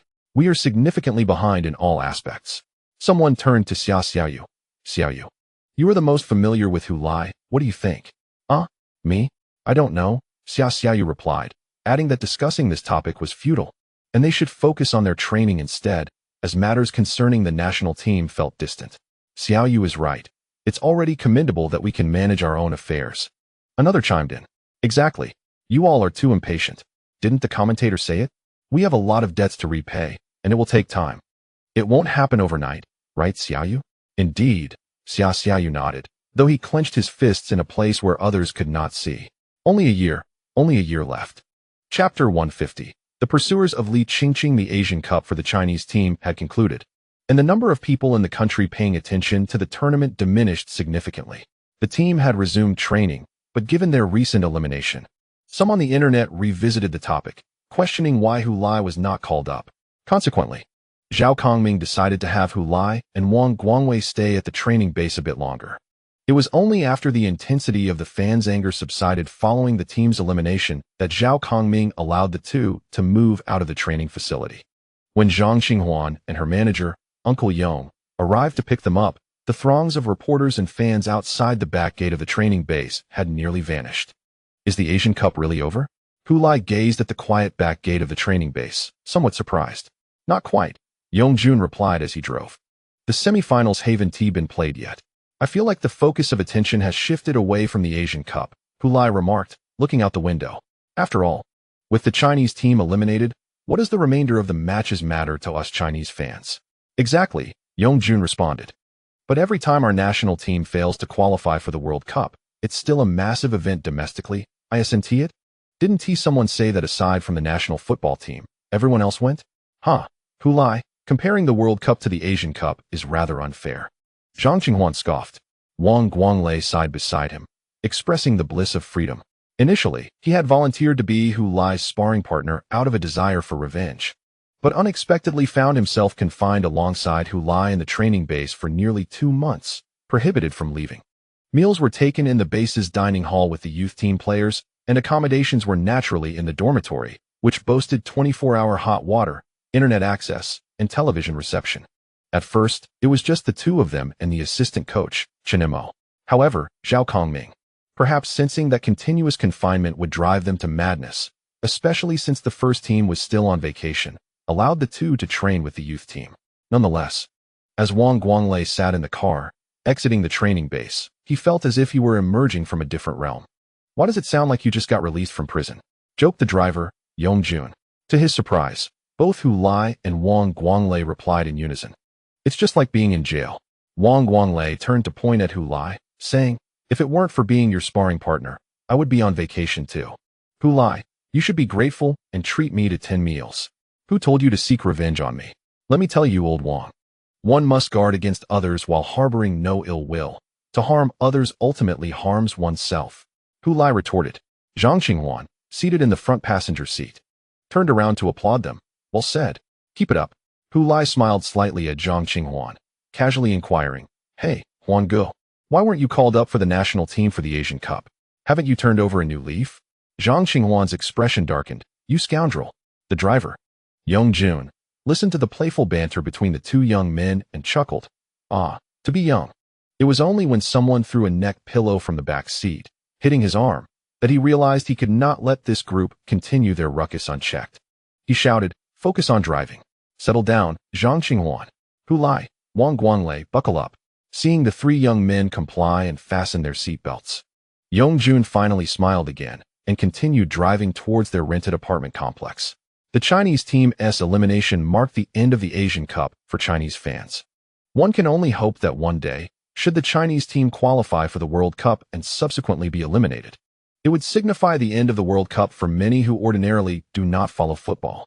Of course, as it stands, the Chinese team has not qualified for the World Cup. Specifically, the Chinese men's team has not.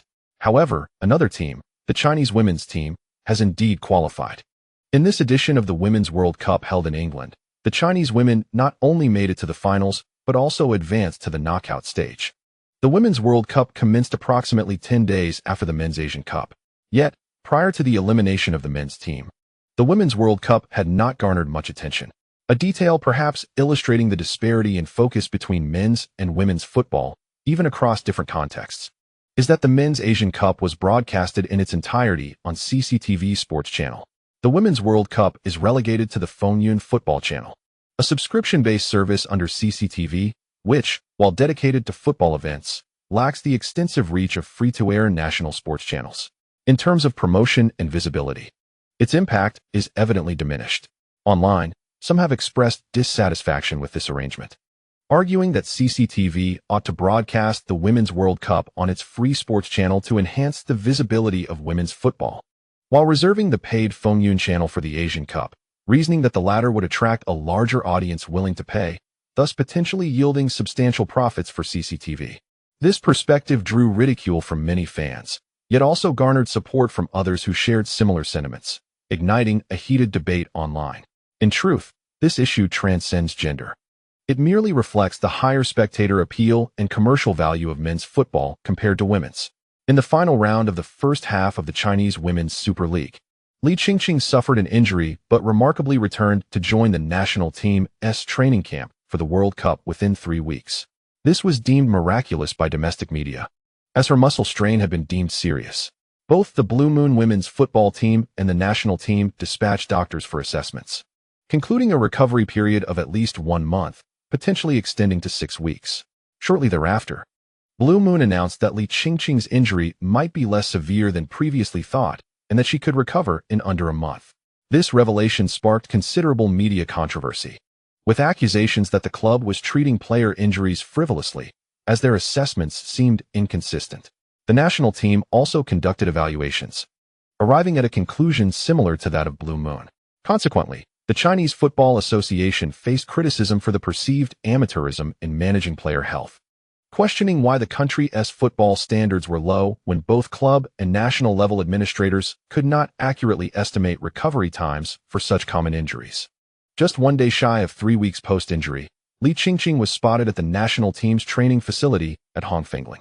While she did not participate in full team practices, her condition appeared to contradict the notion of an unresolved injury.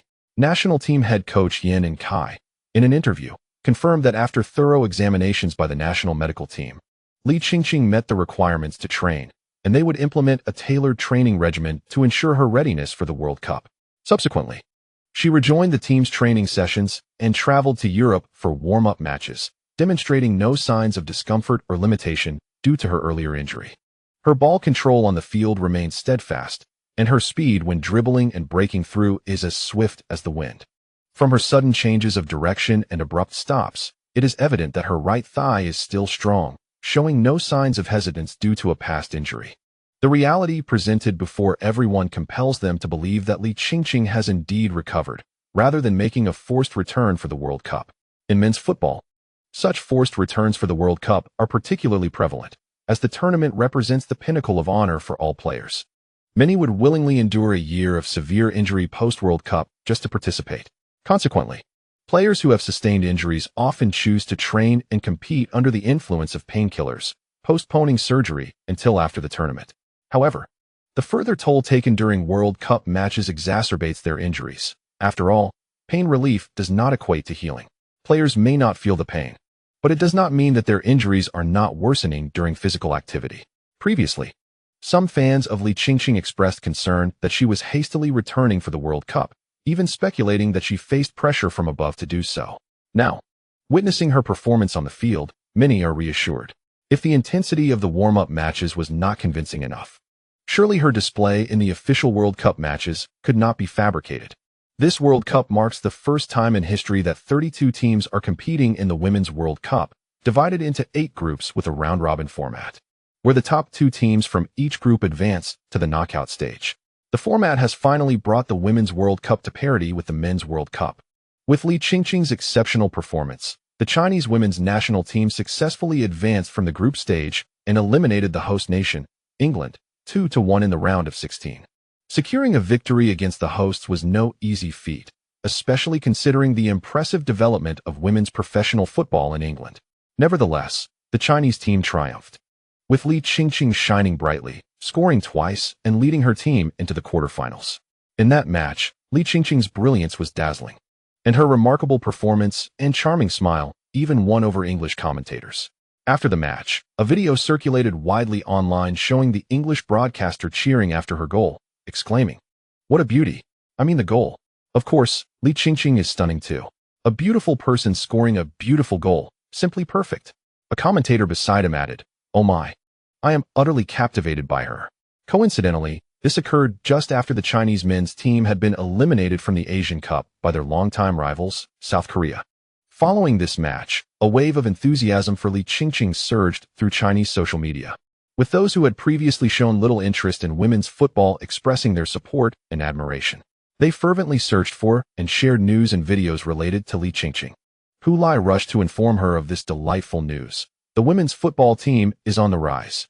Li Qingqing replied with a roll of her eyes. "What is all the fuss about? Were it not for the recent elimination of the men's football team from the Asian Cup, would our Women's World Cup have garnered such fervor? When will they focus on us not due to the men's team's failures? And when will their cheers for us not be driven by disdain for the men's squad? Only then can we truly consider the women's team to have arrived at its deserved recognition." In this regard, Hu Lai found himself at a loss for words. For Li Qingqing spoke the unvarnished truth. Despite the current excitement, once the fervor surrounding the men's team's exit subsides, how many will remain to support the women's team? That remains uncertain. Although aided by Li Qingqing, the Chinese women's team could not advance beyond the quarterfinals in the World Cup, falling to the formidable German squad. During this match, Li Qingqing found herself ensnared by the opponent's staunch defense, with no opportunities to score. Ultimately, her inaugural World Cup experience culminated in a place among the top 8. She scored 4 goals and provided 2 assists, becoming the foremost contributor to China's achievement of reaching the quarterfinals. Everything unfolded as Yang Mingwei and her father, Li Ziqiang, had envisioned. She showcased her talent and prowess on this grand international stage, capturing the attention of the world. Though the World Cup has yet to conclude, and with China just eliminated, a flurry of reports regarding European clubs pursuing Li Qingqing emerged online. Some were half-truths, while others were officially acknowledged by the clubs involved. It seemed as though half of Europe's women's football clubs had mobilized in pursuit of Li Qingqing. Various rumors circulated wildly. One day, it was said that the London Bridge women's team had set their sights on her, and the next, reports claimed she was set to join the prestigious French club, Évreux. The pursuit of Li Qingqing by these elite clubs seemed as extensive as a chain encircling the equator. Each day, Hu Lai sought to verify the veracity of these rumors with Li Qingqing, leaving her exasperated, especially since many of the reports were unknown even to her. Unexpectedly, Hu Lai, who indulged in the gossip, found himself at the center of a revelation. The sensational news, Li Qingqing and Hu Lai. Chapter 151. Thank you for the invitation. The photograph of Li Qingqing and Hu Lai proudly holding the East Asian Cup trophy before a throng of reporters has likely been seen by many. At that moment, including myself, numerous individuals declared it their first appearance together, yet we were all mistaken. Although I have not seen prior images of them together, it is inconceivable that this was their first time standing side by side.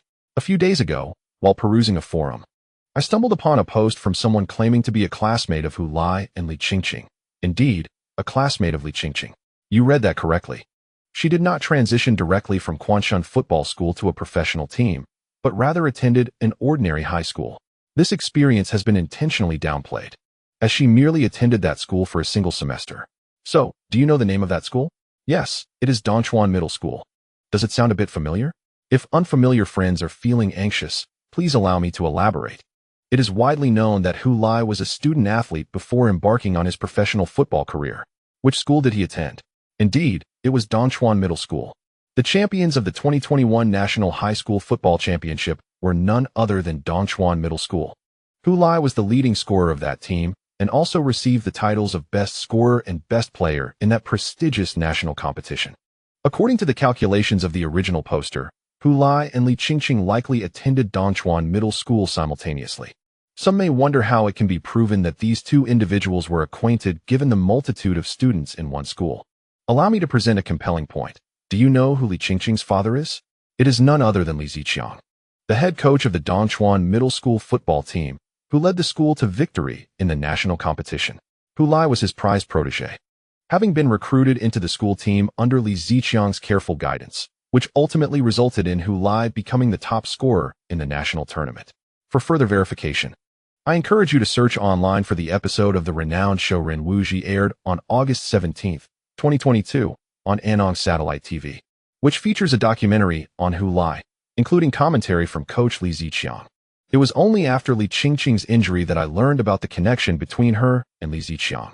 At that time, media coverage of Li Qingqing's injury included footage of Li Ziqiang escorting her out of the Blue Moon training facility. One must consider that if Li Qingqing's father is Hu Lai's coach and holds him in high regard, how could she possibly be unaware of Hu Lai or not recognize him? I boldly speculate that they not only know each other, but may also share a close relationship. To be frank, I had never imagined that two prodigious players from Chinese football, one male and one female, would be acquainted. After all, Li Qingqing has not prominently advertised her attendance at Dongchuan Middle School, and prior to her muscle strain, we knew very little about her family background. Her reticence on this matter, coupled with the lack of attention afforded to women's football compared to men's, contributed to her obscurity. It is the recent World Cup fervor and the interest of European clubs that have thrust her into the spotlight of national fans and media, allowing her previously unknown past to finally come to light. Now that we are aware of their relationship, it is particularly intriguing to revisit their photographs together. Based on Hu Lai's performance and media coverage during the East Asian Cup, it appears there was no public interaction between him and Li Qingqing. He certainly did not need to engage publicly with her, for it is entirely possible that while they seemed unfamiliar to one another, he was actually enjoying a lively conversation with her on WeChat. When Hu Lai came across the post that Chun Xingyi had forwarded to him, he read it with the expression of an elderly person on the subway engrossed in their phone. Chun Xingyi pressed him from his phone. Have you read it? Do you really know Li Qingqing? His astonishment was underscored by the 2 question marks. So what if they know each other? Hu Lai replied. Damn you, kid. Why have you never mentioned this before? What is there to discuss? Indeed, it must be quite exhilarating to possess the secret that the entire world is oblivious to the fact that I have long been acquainted with the goddess Qingqing. Particularly suiting your pretentious demeanor. Is knowing Li Qingqing truly an extraordinary feat that necessitates worldwide proclamation? I am not Luo Kai. Oh, does Luo Kai also harbor feelings for Li Qingqing? I seem to have stumbled upon something rather remarkable. Chun Xingyi expressed his astonishment. Oh. Hu Lai suddenly realized he had inadvertently divulged Luo Kai's juicy gossip, which clearly indicated that he did not regard this matter as particularly significant. Often, his silence was not born from a desire to appear superior, but rather from the absence of necessity or reason to speak. The outside world's relentless labeling of Li Qingqing was their affair, but to Hu Lai, she was merely a classmate he had known since the first year of high school, a football girl who taught him coordination training. A girl he had grown accustomed to having in his life. It felt so natural that he sometimes failed to comprehend why others would care so much. It is not something extraordinary.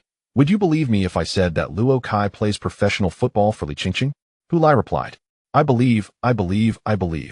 After responding to Hu Lai, Chun Xingyi mischievously took to WeChat to find Luo Kai, sending a message. I heard you like Li Qingqing? Then he stared at the notification stating that his message had been rejected for a moment before erupting in fury. Damn. Luo Kai, you scoundrel. Haven't you removed me from your blacklist? Lu Jinj gasped while holding his phone. No way. Hu Lai has actually known Li Qingqing for a long time. Hu Lai and Li Qingqing? Other players of the Nanhai team in the locker room perked up at the familiar name. They all knew Li Qingqing. Recently, the Chinese women's football team reached the quarterfinals in the World Cup, and she was a key figure. Even those who typically don't follow women's football were now aware of her name. As for Hu Lai, they were quite familiar with him too. Their failure to ascend to the Super League last season was, in many ways, tied to him. They had thought that the group photo taken after the East Asian Cup was the only intersection between the two, but it turned out they had known each other long before. Indeed, Lu Jinj said, during the time in the national U23 training camp, I didn't see any interaction between them. This kid is indeed quite secretive. By the way, didn't Luo Kai and Hu Lai also play as teammates at Dongchuan High School? Luo Kai, are you aware of this? A teammate immediately directed the question toward the previously silent Luo Kai. All eyes quickly turned to him. Luo Kai understood why Lu Jinj had made such an exclamation.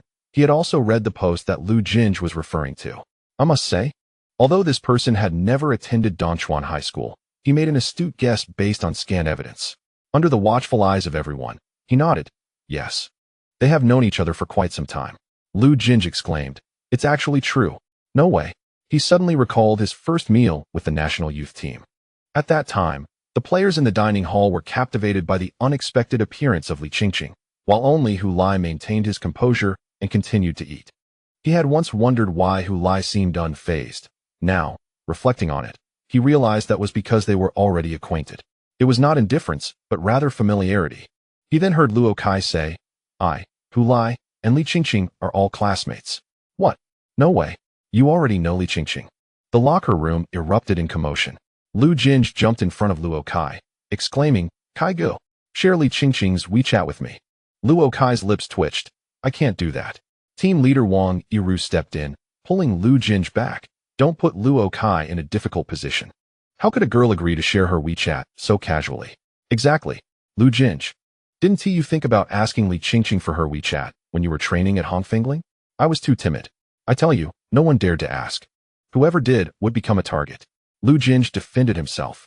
Listening to their conversation, Luo Kai refrained from explaining that his reluctance to share Li Qingqing's WeChat stemmed from the fact that he did not possess it himself. How could he share something he did not have?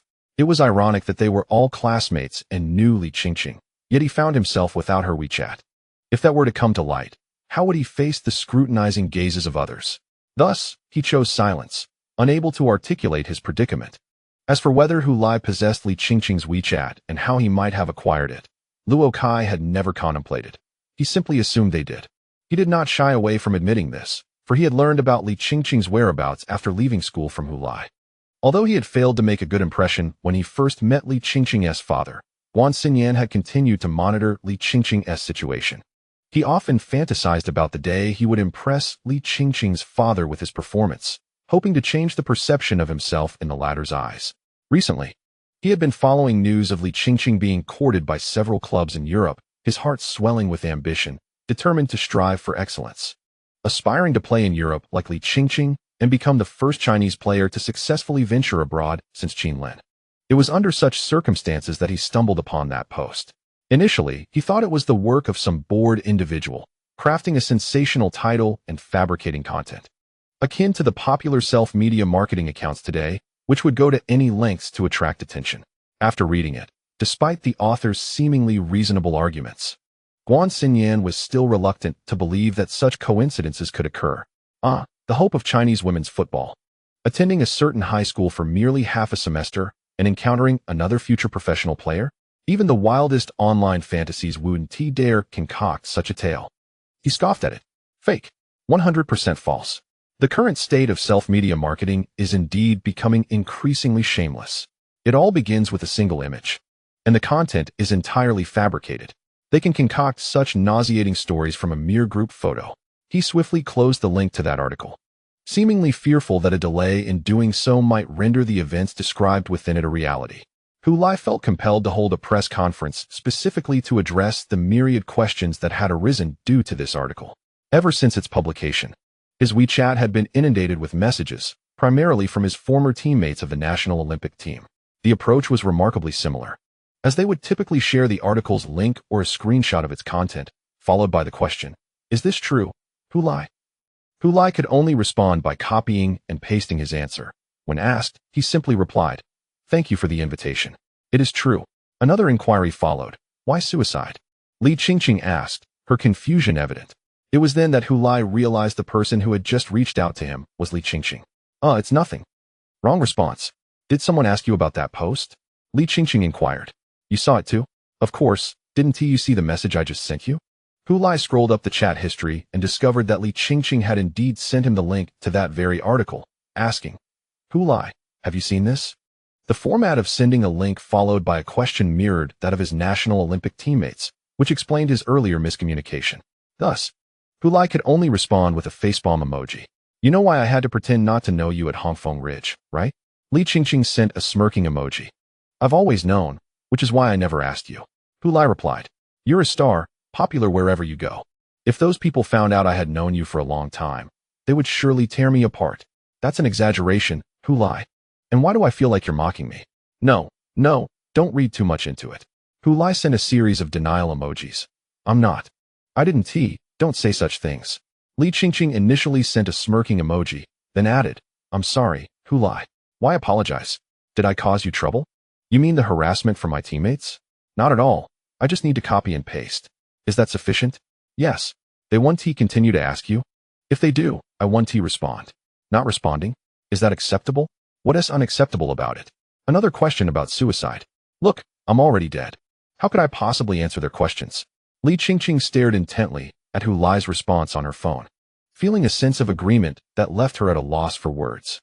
She then typed, "But soon, not only your Olympic teammates, but also reporters will come to ask you. Let them ask. If they do, I'll simply answer honestly that we met in our first year at Dongchuan High School. You were the transfer student, and I was the unfortunate soul who arrived late and was punished by the homeroom teacher. Or should I feel apologetic about knowing you?" "Would you feel ashamed to know me, Li Qingqing?" Hu Lai queried. "No, of course not. In fact, I am quite pleased to make your acquaintance, Hu Lai." Li Qingqing replied, adding a question, "What about you?" "I am also delighted to meet you. If I hadn't known you, I would remain oblivious to how many times I have been struck in the face by a football in that overgrown secret base."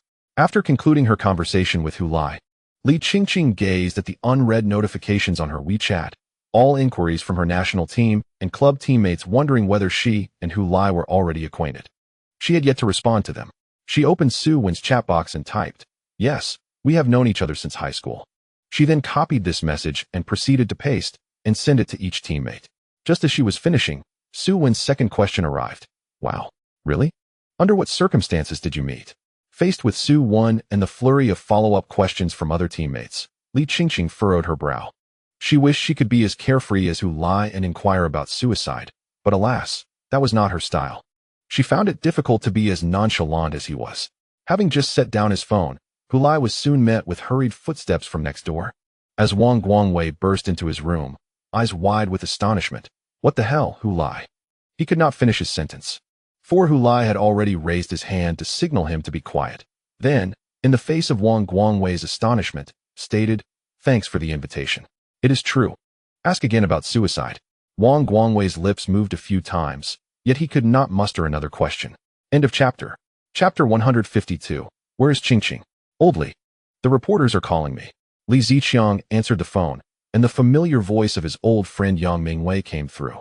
He was Li Qingqing's club coach and was also serving as her agent, handling negotiations with foreign clubs. Are they inquiring about the discussions with Paris Ager Club? Tell them. It is still in the preliminary stages. They have expressed interest, but that does not imply we will definitely go to Paris. Before Li Ziqiang could finish, Yang Mingwei interrupted. No, they are asking whether Li Qingqing and Hu Lai have known each other for a long time. Li Ziqiang fell silent, as this was perhaps the question he dreaded most, more so than the whereabouts of Qingqing. Since last night, an article, penned by some rogue, had exposed the nature of Li Qingqing's relationship with Hu Lai, which spread like wildfire online. His daughter's WeChat had buzzed incessantly throughout the night, and watching her constantly reply to messages caused him great distress. Ever since Li Qingqing began playing for Shanghai Lanhua, he had advised both his daughter and old Yang to downplay her past at Dongchuan High School. His reasoning was to prevent anyone from tracing the news back to him, as he wished to protect his daughter's privacy from the media's scrutiny. In truth, he simply hoped that with the passage of time, his daughter could forget this chapter of her life and the person she had encountered at Dongchuan High School. Of course, it now became evident that his plan had tragically failed. However, had Hu Lai not distinguished himself in high school competitions, not joined a professional team, and not excelled in the Star League, his aspirations would gradually have faded into mere reality. How many tender memories from student days can truly endure into adulthood? Yet, that rascal seems to linger on. Time and again, how does he manage to appear before his daughter? Most astonishingly, during the East Asian Cup, what once seemed utterly impossible came to fruition. Hu Lai was selected for the national training team, coinciding perfectly with his daughter's presence, culminating in a photograph together at the airport. I cannot fathom which impertinent journalist proposed such a demand. Had he known, he would have surely broken that person's legs. Oldly. On the other end of the line, Yang Mingwei called out, as Li Ziqiang remained silent for an extended moment. You know we've known each other for quite some time, right? Why ask me? Li Ziqiang replied. What you say is true, but knowing doesn't mean I can just speak freely. I still need to seek your consent. What if you prefer to keep it private? Li Ziqiang thought to himself that he would rather not disclose anything, but could his preference dictate the outcome? His daughter had already revealed everything to her teammates yesterday. It's fine, you can speak. It's not something to be ashamed of, Li Ziqiang said weakly. Oldly, are you all right? Why do you ask? Your voice sounds a bit off. It's nothing. Perhaps I'm just worn out lately. Oh dear, you must take care of your health. Once Qingqing's transfer is settled, we should have a proper drink together. I'll go respond to those journalists now. All right, go ahead. Just as Li Ziqiang hung up, he heard his daughter's voice behind him.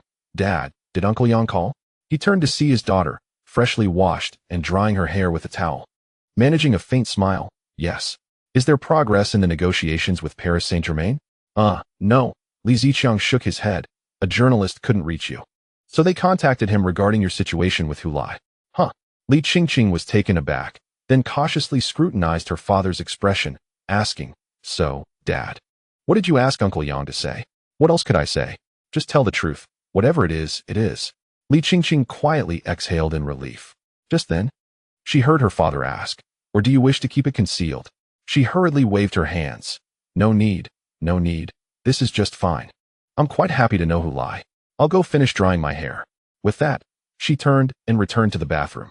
Li Ziqiang watched his daughter's retreating figure, rendered speechless for a long while.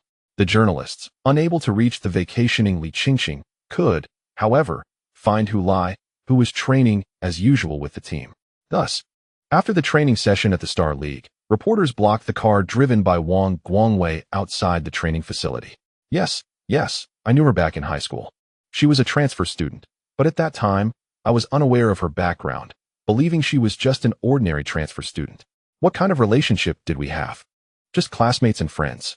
Why didn't I acknowledge it while on the national team? What did I have to admit? It seems no one ever asked me if I knew Li Qingqing, right? You have not inquired about my matters. What is there for me to confess? Should I brandish a loudspeaker to announce my acquaintance with Li Qingqing to the world? I wonder, are you sports journalists or entertainment reporters? Is it truly so captivating to dig into the depths of personal affairs? Would you like me to recount the minutiae of my relationship with Li Qingqing from our high school days?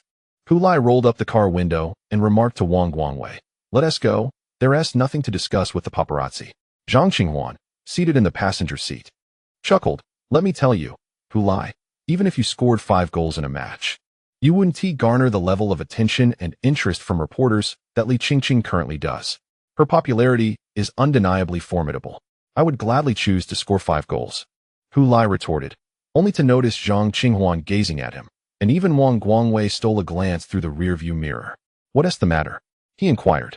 "Do you have any idea how many people would willingly relinquish the chance to score 5 goals for the sake of having a connection with someone like Li Qingqing?" Wang Guangwei responded, "You're just a lonely soul, Hu Lai," teased old Wang.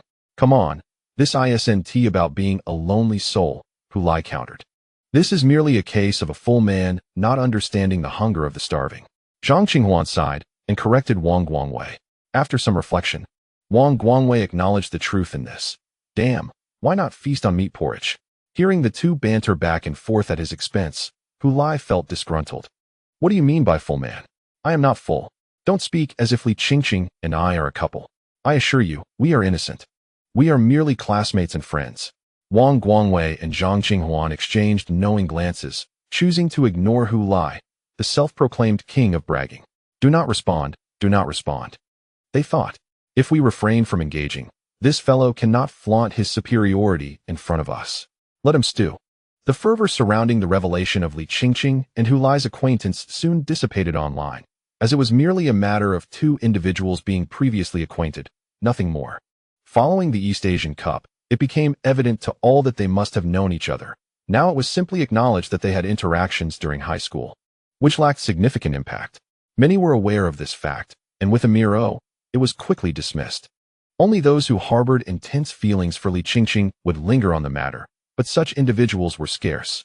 Those like Luo Kai had long known of the close ties between Hu Lai and Li Qingqing, effectively rendering them immune to the gossip. As for Guan Xinyan, who cared to ponder his thoughts?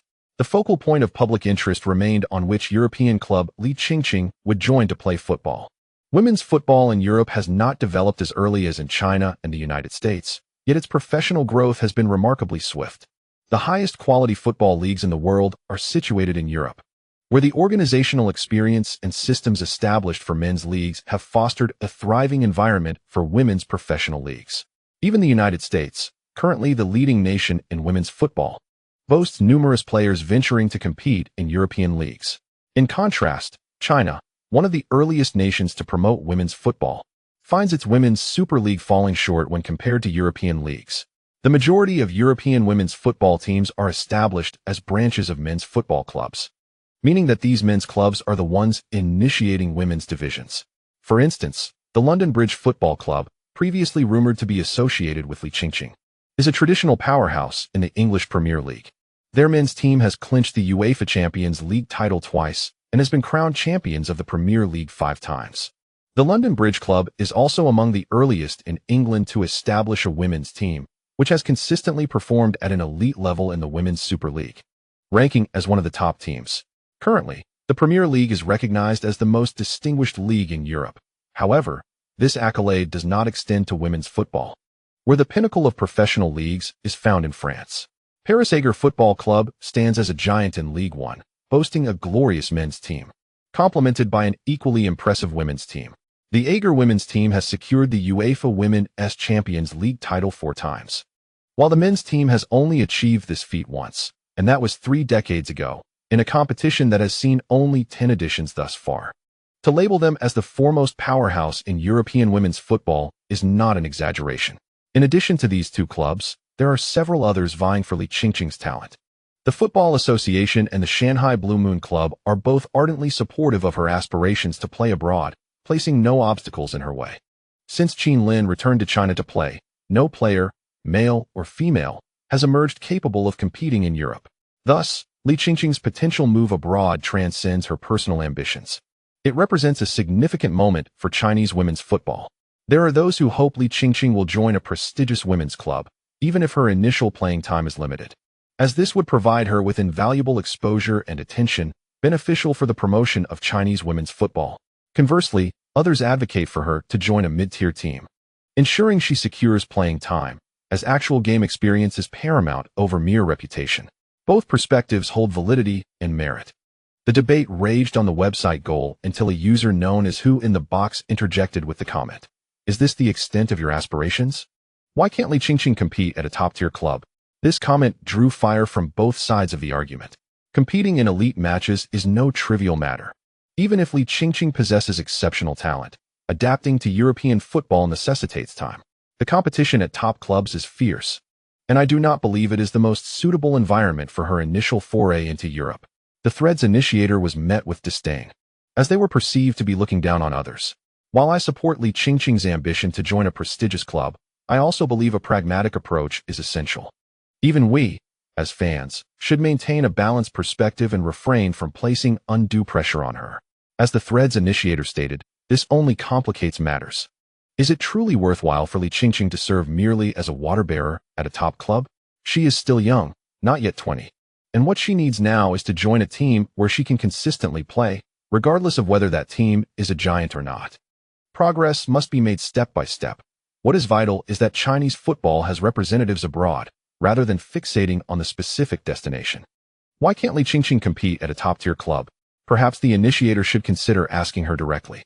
The host indeed approached Li Qingqing, who revealed that the likelihood of her transfer to Paris Ager was currently the highest. A week later, the answer was unveiled. Li Qingqing transitioned from Shanghai Lanhue to the French Ligue 1 club, Paris Ager. Supporters who advocated for her move to a prestigious club rejoiced, while those who opposed it speculated that her decision was influenced by pressure from higher authorities, with some even suggesting that her father was tempted by the signing bonus offered by Paris Ager. Regardless of the varying opinions regarding her transfer, the summer saga of Qingqing's destination came to a close. On July 4th, she, accompanied by her father and Yang Mingwei, departed from the capital of China to Paris, France, to finalize her contract with her new club. Meanwhile, on the same day in China, Hu Lai and his teammates boarded a flight to Dongtai, preparing for the fifth round of the FA Cup match the following day against the amateur team, Dongtai Juxing City, which aspired to create an underdog miracle.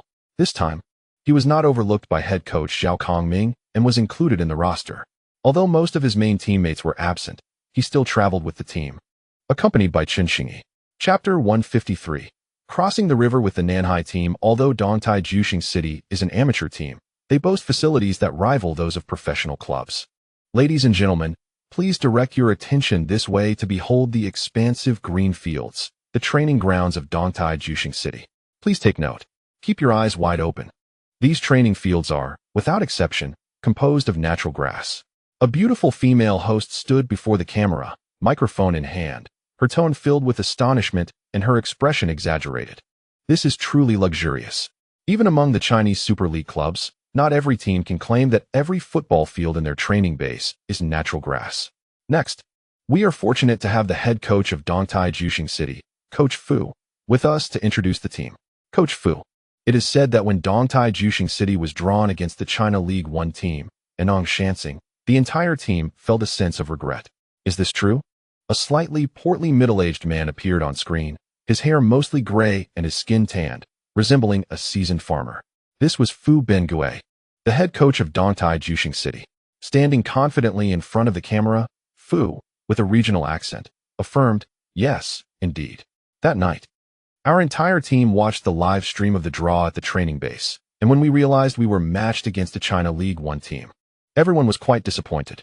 The meeting room echoed with sighs as players lamented not being drawn against a Super League team, expressing their regrets. This is quite puzzling, Coach Fu. Generally, shouldn't amateur teams like Juxing City prefer weaker opponents? Wouldn't not facing a Super League team be favorable? What is there to regret?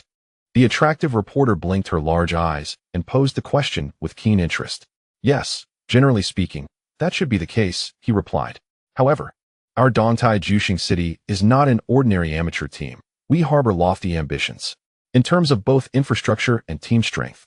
Dongtai Juxing City possesses the potential to challenge formidable opponents. Our recent victory against the China League One team, Nanhai, on home soil, serves as testament to this. Fu Bingui spoke passionately before the cameras. Thus, the entire team feels that it would be most advantageous to face a Chinese Super League team in this round. Unfortunately, we are up against a China League One team, which is quite regrettable. At this moment, the scene was abruptly frozen. The players of Dongtai Juxing City in the hotel conference room wore expressions of discontent. Goodness, this old man is exceedingly arrogant, isn't he? Let's see what team he represents, an amateur team. What grounds does he have to be so choosy? Does he disdain our Juxing just because we are in the China League One? Does he even deserve to do so? Just because they eliminated the proud and complacent Nanhai team, does that mean he looks down on all other teams in the China League One? The players vented their frustrations at the image of Fu Bingui that stood frozen on the screen. At that moment, assistant coach Chun Mo banged the table. Silence. Silence. After 3 firm knocks, the noise in the conference room gradually subsided. Everyone turned their gaze towards head coach Zhao Kongming. They all wondered if the opposing coach had become overly conceited. Zhao Kongming first posed a question to the players. They exchanged glances, agreeing with the sentiment. Yet they knew that when the head coach asked such a question, the answer was unlikely to be straightforward.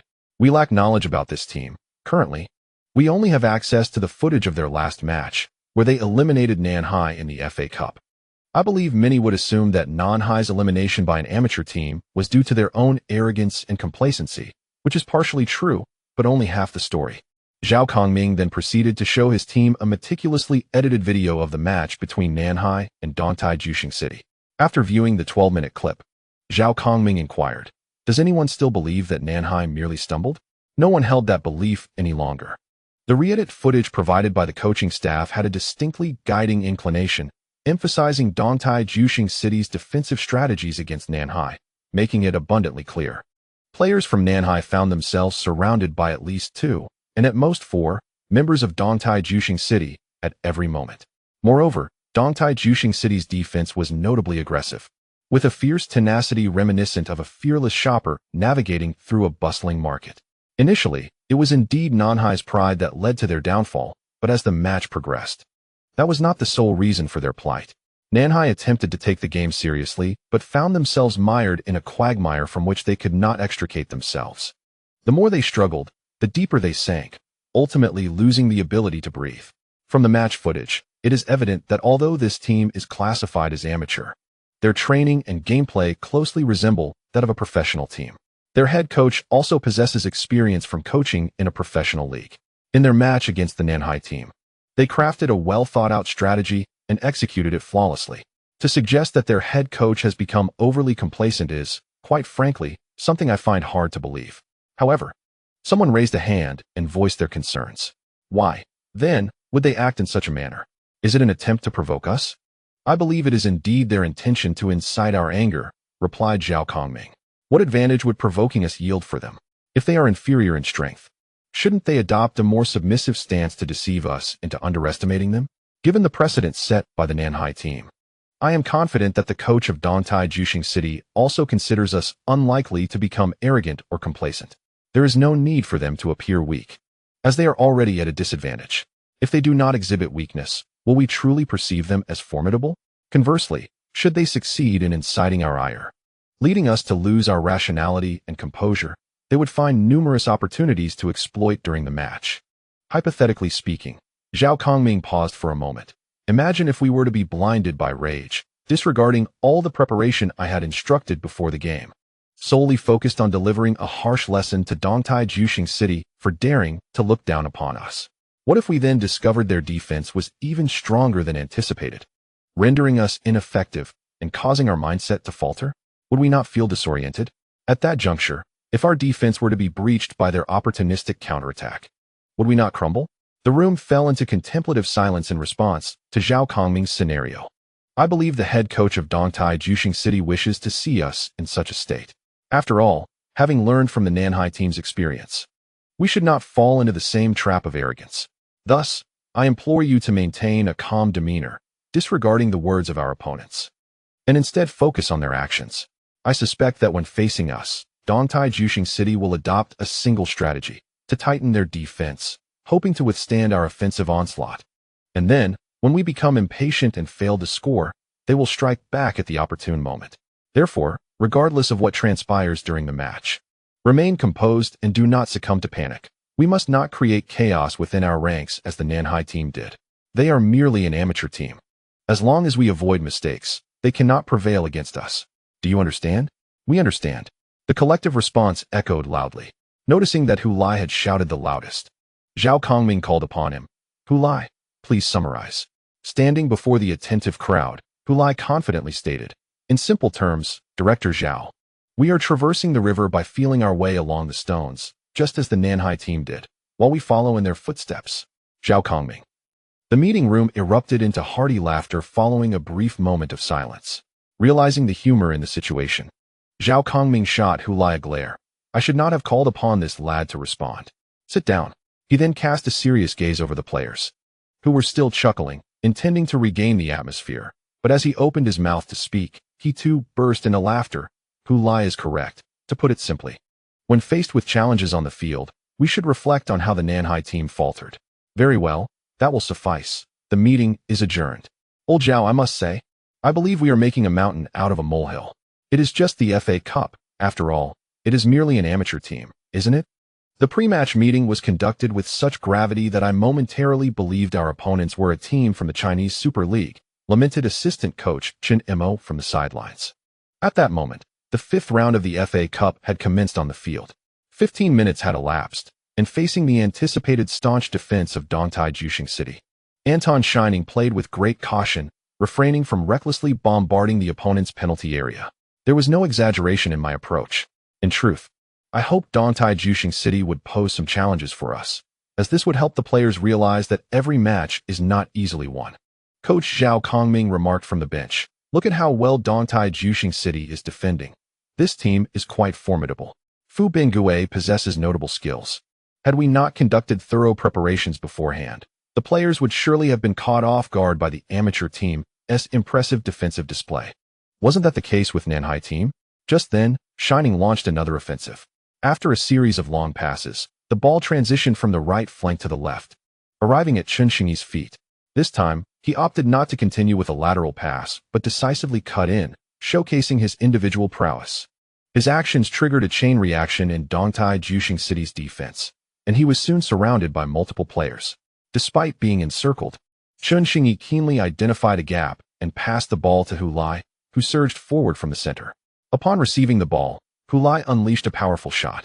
The ball sailed into the net through the goalkeeper's armpit. Splendid. Chen Mo let out a roar of excitement, clapping his hands as he rose from the bench. Turning to Zhao Kongming, who was also celebrating the goal, forget it, old Zhao.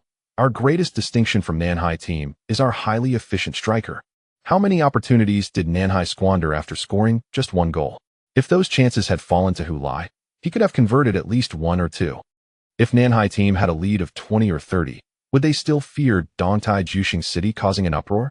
Zhao Kongming chuckled in agreement. Indeed, old Chen, a player who consistently transforms teammates' passes into goals, is a formidable asset. Yet, Chen Xingyi's previous breakthrough was also crucial. Certainly, but Nanhai team has their own talents. Wasn't Luo Kai's breakthrough and passing sufficient? All wasted by his teammates. Chen Mo clapped his hands together. Initially, he was our first consideration, but he declined to join. Had he come, there would have been no need for Chen Xingyi. Zhao Kongming shook his head with a sigh, such as Luo Kai's fate. Fu Bingui turned to glance at the Shining coaching bench. Noticing that head coach Zhao Kongming did not seem particularly elated by the goal, his reaction was rather subdued. Even shaking his head, he sighed inwardly. Indeed, defeating two teams from the higher leagues consecutively is more challenging than winning a lottery jackpot. Look at their demeanor. Even after taking the lead, they remained so calm, and shaking his head, seemingly dissatisfied that it took 17 minutes to score. Yet we are ahead. What more could be desired? Even a one-goal lead, given the stark disparity in strength between our two teams, renders any hopes of a comeback nearly impossible.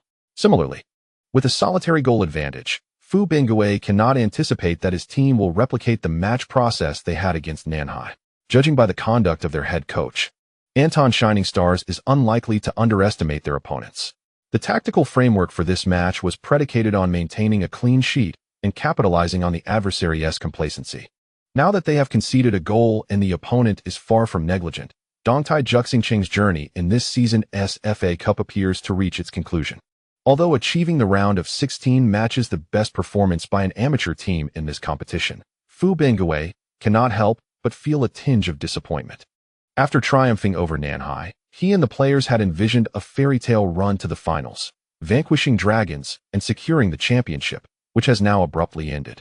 Fu's predictions were accurate. Despite Zhao Kongming's repeated admonitions before the match, Anton Shining Stars did not allow their lead to breed arrogance and did not squander opportunities. They executed their game plan with the composure of a team that had not conceded, remaining steadfast and methodical. In contrast, faced with the desperation of Dongtai Juxingqing's frantic attacks due to their trailing position, Shining Stars maintained an impermeable defense. Even though Zhao Kongming opted not to field his strongest lineup on the back line, Shining Stars, being a team from the Chinese League One, possessed substitutes who were still superior in skill compared to amateur players. Despite the raucous support from Dongtai Juxingqing's home fans and the yearning of many neutral spectators to witness another tale of an underdog's triumph, the resolute Shining Stars thwarted such aspirations. In the second half, after Hu Lai scored again, he was substituted, as there was a league match on Saturday. And at that point, the score had reached 3-0. Prior to Hu's brace, Chen Xingyi had also scored. Before the match concluded, substitute forward Murphy added another goal, finalizing the score at 4-0. Shining Stars eliminated the biggest underdog of this FA Cup, Dongtai Juxingqing, advancing into the quarterfinals. After the match, during the handshake between the two coaches, Fu Bingwei expressed his apologies to Zhao Kongming. "I'm sorry, my pre-match comments were merely intended to provoke you, hoping you would lose your cool. I did not expect it to have no effect. Let us consider that a mere jest." Zhao Kongming chuckled and shook his head. "We certainly do not take it to heart. After all, it was merely a tactic in the pursuit of victory. As a head coach, you have done all that you could, and I hope you do not dwell too much on this defeat." Hearing Zhao Kongming's words, Fu Bingwei sighed in relief, his weathered smile revealing the lines of experience. "I speak candidly without fear of ridicule, Director Zhao. Before the match, I earnestly envisioned overcoming you, advancing to the finals, and triumphing over a Super League team to lift the FA Cup trophy."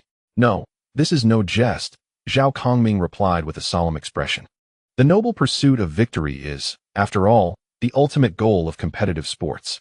After receiving affirmation from Zhao Kongming, the former mainstay of the national team and a renowned youth training coach, as well as the head coach of a China League One team, Fu Bingwei smiled and remarked, "With such praise from Coach Zhao, I hardly feel disheartened by our losses. I wish us good fortune in the FA Cup and hope we soon become a professional team." The two coaches shook hands once more before parting ways. The victors went off to celebrate while the defeated retreated to lick their wounds. Such is the nature of football. I have uploaded the FM 2019 database containing all my original character data to the reader group number 751013253.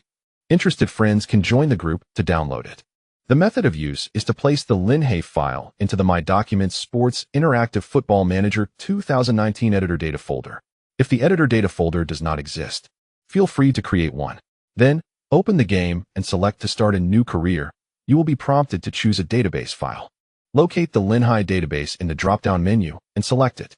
The database includes all major original characters from We Are Champions to Greenfield Glory, Zhang Jun, Yang Pan, Li Yonghua, and Ku, Kaka, Xiang Tao, Lu Peng, Wang Yu, Chun Jian, George Wood, Chu Zhongtian, Chening Xiong, Ji Ming, Jose Pasarela, Rong Guang, Lucas Sutton, Zhou He Ying, Sun Pan, Yang Muge, Guanu, Yin Min, and Gao Zheng, with a final addition of Hu Lai. As for why Chen Xingyi, Luo Kai, and Wang Guangwei are absent, it is simply due to a lack of time for their inclusion. This database was created last year, prior to the existence of this book, and even Hu Lai was only added recently. These players are distributed across various clubs, largely adhering to the realities described in the book, with a few exceptions. I wish everyone an enjoyable experience. Additionally, it has been tested that this database cannot be installed in FM 2020, meaning only FM 2019 players will have access. Chapter 154. Indistinct and unclear starting from the fifth round of the FA Cup, after a hiatus of over 2 months. The China League One and Super League reignited their competitive spirit. 4 days later, on Sunday, July 9th, the Anong Shining Stars faced off against Shaojing Green Forest, resulting in a 1-1 draw. The Shaojing squad struggled to find their competitive rhythm after such a long break, while the Anong team, having just played in the FA Cup and faced 2 consecutive away matches, were not in peak physical condition. However, the subsequent matches would not involve the grueling schedule of double fixtures. On Saturday, July 15th, the Anong Shining Stars returned home to confront the newly promoted Jiangnan Province's Nanjia Tianyu, a team that had ascended from last season's China League 2. As champions of the China League 2, their performance in the China League 1 had left much to be desired, revealing the stark contrast between the two leagues, which seem like entirely different realms. The champion of last season's China League 2 currently finds itself languishing in the penultimate position of the China League 1. To remain in this league by the season's end would be deemed a victory, faced with a team perpetually ensnared in the relegation battle. And bolstered by the advantage of home ground, the Shining Stars had every reason to display no mercy. They triumphed with a resounding 4-0 victory over their opponents, with Hulai netting a goal and Chun Xingyi contributing both a goal and an assist, marking his second goal of the season. The synergy between this forward duo is increasingly palpable. In the upcoming 13th round of the league, the Shining Stars will confront Baishan Linchun Hongqi away from home. Coach Zhao Kongming has implemented some adjustments to the lineup. Nevertheless, the team secured a 2-1 victory against their rivals, emerging from the match with 3 precious points. Since their initial round defeat to Xinzhou Kunlun in a distant away match, the Shining Stars have not tasted loss again. They currently stand second in the league, boasting a record of 8 wins, 4 draws, and a solitary defeat, accumulating 28 points. If this momentum continues, they are poised for a promising promotion this season. Another contender for promotion this season is the league leaders, Lingnan Nanhai. While the Shining Stars have demonstrated commendable performance, they have faced 1 defeat. In contrast, Nanhai remains unbeaten. Last season, having narrowly missed promotion, Nanhai has been proactive in the transfer market. Young talent Luo Kai, on loan from the Hebei Lightning of the Chinese Super League, has shown brightly in recent matches, scoring in consecutive rounds. With increased trust and playing time awarded to him, this former student athlete is finally beginning to realize his potential. Following in the footsteps of Hu Lai and Chun Xingyi, Luo Kai is also experiencing a breakout season, making this year's China League 1 particularly exhilarating. Looking ahead, the 14th round will see these 2 teams collide, a momentous occasion for the 3 young talents. Our Tingfei video will broadcast this climactic showdown in the league nationwide. Just after the conclusion of the 13th round, Tingfei video produced a special program to build anticipation for the upcoming clash. As they aptly put it, this is a battle of titans in the China League 1. Not only do the 2 teams sit adjacent in the rankings, one first and the other second, but their rivalry is steeped in history. In the third-to-last round of the previous season, the Shining Stars faced Lingnan Nanhai, who still harbored hopes of securing promotion. With home advantage, the fans of Nanhai held high expectations, and even supporters from other teams in Lingnan rallied behind them, showcasing the spirit of unity among the fans, truly heartwarming. If Nanhai ultimately achieves promotion, the narrative surrounding that match will surely become a cherished tale. Unexpectedly, in that fateful encounter, an unsung hero emerged. Zhang Qinghuan's world-class assist not only enabled Hu Lai to score twice, but also led the Shining Stars to a 2-1 victory over Lingnan Nanhai, thereby extinguishing their hopes of promotion. Subsequently, Zhang Qinghuan's assist to Hu Lai for that goal was deemed the best goal of the season in the Chinese League 1. While the crowd marveled at Zhang Qinghuan's continuous breakthroughs and the stunning turn by Francis, Nanhai team found itself relegated to the backdrop of this season's finest moment. What does it mean to kick a corpse? This exemplifies it. Not only did they triumph over you, rendering your aspirations for the Chinese Super League unattainable, but they also plan to immortalize this goal through repeated broadcasts, ensuring that Nanhai team remains forever affixed to the pillar of shame. As the season progressed, Nanhai team was set to encounter Shining Stars once more in the final phase of the league, this time on their home turf. It remains uncertain whether this will mark another pivotal moment for Nanhai team in their pursuit of Super League qualification or if all hopes have already been settled. Tingfei Video placed immense importance on this match, not only promoting it in advance, but also dispatching a film crew to follow both teams for in-depth coverage. After all, they had invested a staggering $10 billion in acquiring national broadcasting rights for 5 years, hoping to elevate the profile of the League One to attract a larger audience. thereby facilitating their commercial promotions and advertising endeavors. With no hot topics at hand, they aim to create one, especially with a natural storyline unfolding before them. Failing to seize this opportunity would jeopardize Tingfei videos standing among the top video platforms nationwide. The Football Association also communicated with the clubs, urging them to cooperate with Tingfei videos' filming efforts. For the association, this represented a prime opportunity to promote League One and enhance its visibility and influence. Thus, the Tingfei video crew entered the training bases of Shining Stars and Nanhai team, capturing their practice sessions and interviewing their players. With the discourse revolving around the rivalry between the two teams, they intended to hype this match into the national derby of League One. Additionally, Tingfei video delved deeply into the background of both teams, extracting points of interest. They uncovered the story between Hu Lai and Luo Kai. Luo Kai, we know you played alongside Hu Lai on the same school football team, and you joined a professional club's youth academy a year before him. However, in the professional realm, Hu Lai's development has surpassed yours. What are your thoughts on this? This question posed by a Tingfei video journalist at the training grounds sounded quite provoking. A perfect example of asking the wrong question at the wrong time. Yet, to media professionals, it was a compelling inquiry, rich in potential discussion.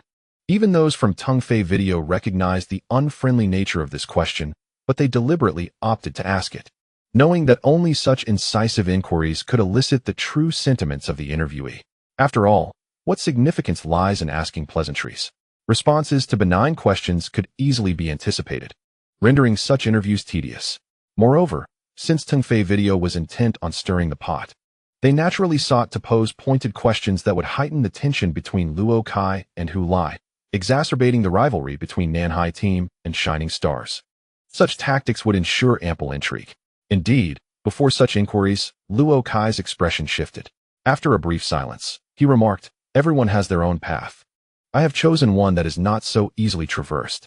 The reporter pressed on, "We understand that prior to the commencement of this season, Shining Star sought to loan you from Hudong Lightning, yet you declined, opting instead to join Nanhai team.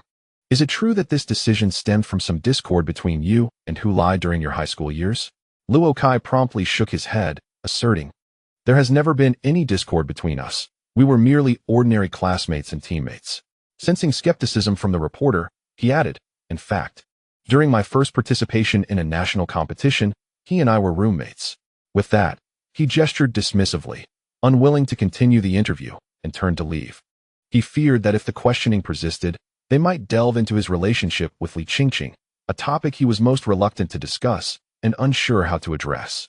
As he departed, the reporter yearned to pose one final question, one pertaining to Li Qingqing. He intended to inquire whether, since Hu Lai was both a teammate and classmate, the same could be said of Li Qingqing. This was a purely gossip-driven question, not meant to incite any conflict or animosity. However, Luo Kai did not grant him the opportunity to present this inquiry. Meanwhile, at the training ground of Shining Star, Hu Lai was also approached by a reporter from Tingfei video, who inquired about Luo Kai. "Yes, he is my classmate, a fellow student in the same class, and my teammate, albeit for less than a year. To be honest, after he joined a professional team, I have not paid much attention to him, as he is rather distant now." Conflicts? No, there are none. Any rivalry we had in high school has long since dissipated. Just like the intense competition I once had with Chun Xingyi during the national competition. And look at us now.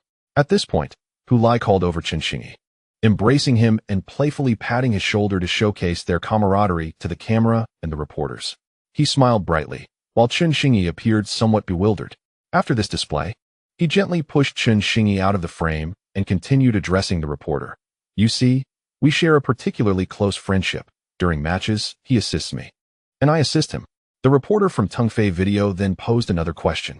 "So, Hu Lai, will you and Luo Kai exchange jerseys after the match?" Hu Lai responded earnestly, "Why exchange jerseys?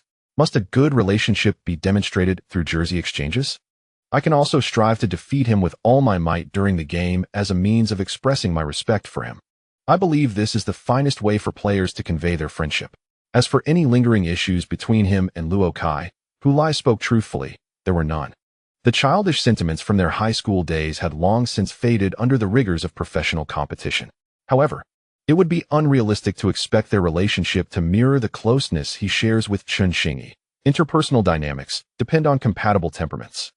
Despite having been rivals with Wang Guangwei and Chen Xingyi, they shared a mutual understanding, and upon departing from the competitive environment, they swiftly became friends. In essence, both Wang Guangwei and Chen Xingyi were amiable companions. However, Luo Kai was fundamentally different. They were not cut from the same cloth. Initially, Luo Kai held Hu Lai in disdain, and although Hu Lai's achievements now surpass his own, Luo Kai remains unwilling to concede. Even if he were to lower his pride to interact with Hu Lai, the latter would not accept it. Hu Lai is no longer the solitary high school student with only Song Pongzi as a friend. He now possesses a multitude of friendships, enjoying a vibrant social life. Thus, he sees no need to force connections with Luo Kai. Is the current state not satisfactory? Of course, Hu Lai did not convey these sentiments to the reporters, nor did he know how to articulate them. The intricacies of his relationship with Luo Kai are rather convoluted. He perceives Luo Kai as no longer an enemy, yet neither a friend nor merely an acquaintance. What exactly defines their relationship is challenging to clarify.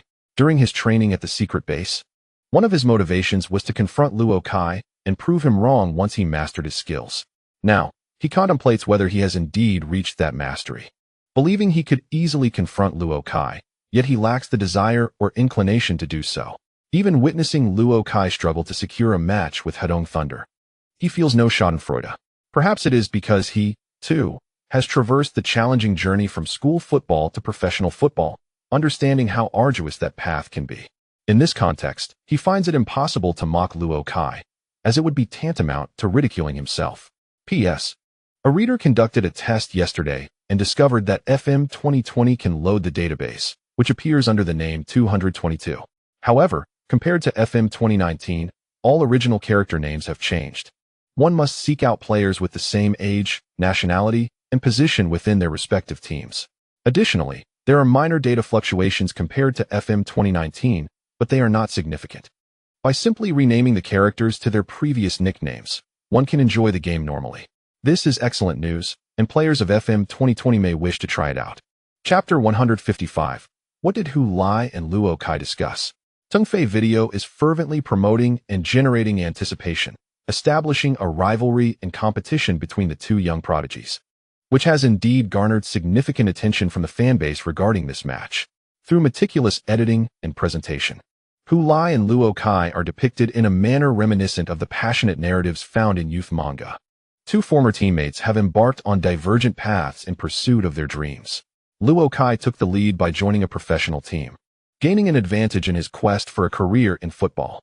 However, Hu Lai eventually surpassed him, first leading his school to a national championship and achieving individual accolades in national tournaments. Following a brief period of dormancy in the professional arena, he soared to prominence, ultimately eclipsing Luo Kai. Now it is Ro Kai's turn to exert himself fervently in pursuit of Hu Lai. This climactic battle between the two teams in the China League is a direct confrontation between Ro Kai and Hu Lai. Since their high school days, they have been both teammates and rivals, yet it is only now that they face each other on the pitch for the first time. One cannot deny that Tungfei Video has earned its reputation as one of the most renowned video platforms in the country, boasting countless talents in its ranks. They are tasked with creating conflict and tension while avoiding the trivial, sensationalized rivalries often seen in the entertainment industry, which can easily become off-putting. Instead, they have chosen to frame the pursuit of dreams as the essence of their competition, portraying the rivalry between the two in a manner that is both beautiful and passionate, inspiring applause and cheers for both, without favoring either side or descending into the disgraceful squabbles typical of fan circles. Upon the release of this promotional video, neither Ro Kai's fans nor Hu Lai's would perceive it as an attempt to sow discord or feel that their idol is inferior to the other. This is especially true for Ro Kai's supporters, who, despite their idol currently being at a disadvantage in the competition with Hu Lai, find solace in the video's portrayal of this situation as merely a temporary setback on the journey toward their dreams. The match is not over, and the outcome remains uncertain. At the conclusion of the promotional piece, Tungfei Video even provides a comforting rationale for the losing side, ensuring that regardless of which team falters or whose performance is lacking, they can all embrace the phrase, "On the path to pursuing dreams, there are only fellow travelers, not failures." Ro Kai, Ro Kai. As the Nanhai team's bus arrived at the plaza outside the Anong Sports Center, the air was filled with such exuberant shouts. accompanied by numerous female fans waving banners and posters, all invariably adorned with Ro Kai's name and image. How enviable this scene is. The players of the Nanhai team, witnessing this spectacle, could not help but express their astonishment. I thought we had arrived at our home ground. Yet amidst the jubilant crowd, Ro Kai appeared remarkably composed, listening to music through his headphones, seemingly indifferent to the cheers and screams outside the bus window. Those voices did not encompass the figure he sought, rendering them ignorable in his ears and eyes. His sole focus was on the impending match. It is indeed quite remarkable that he and Hu Lai became acquainted in 2019, during their first year of high school.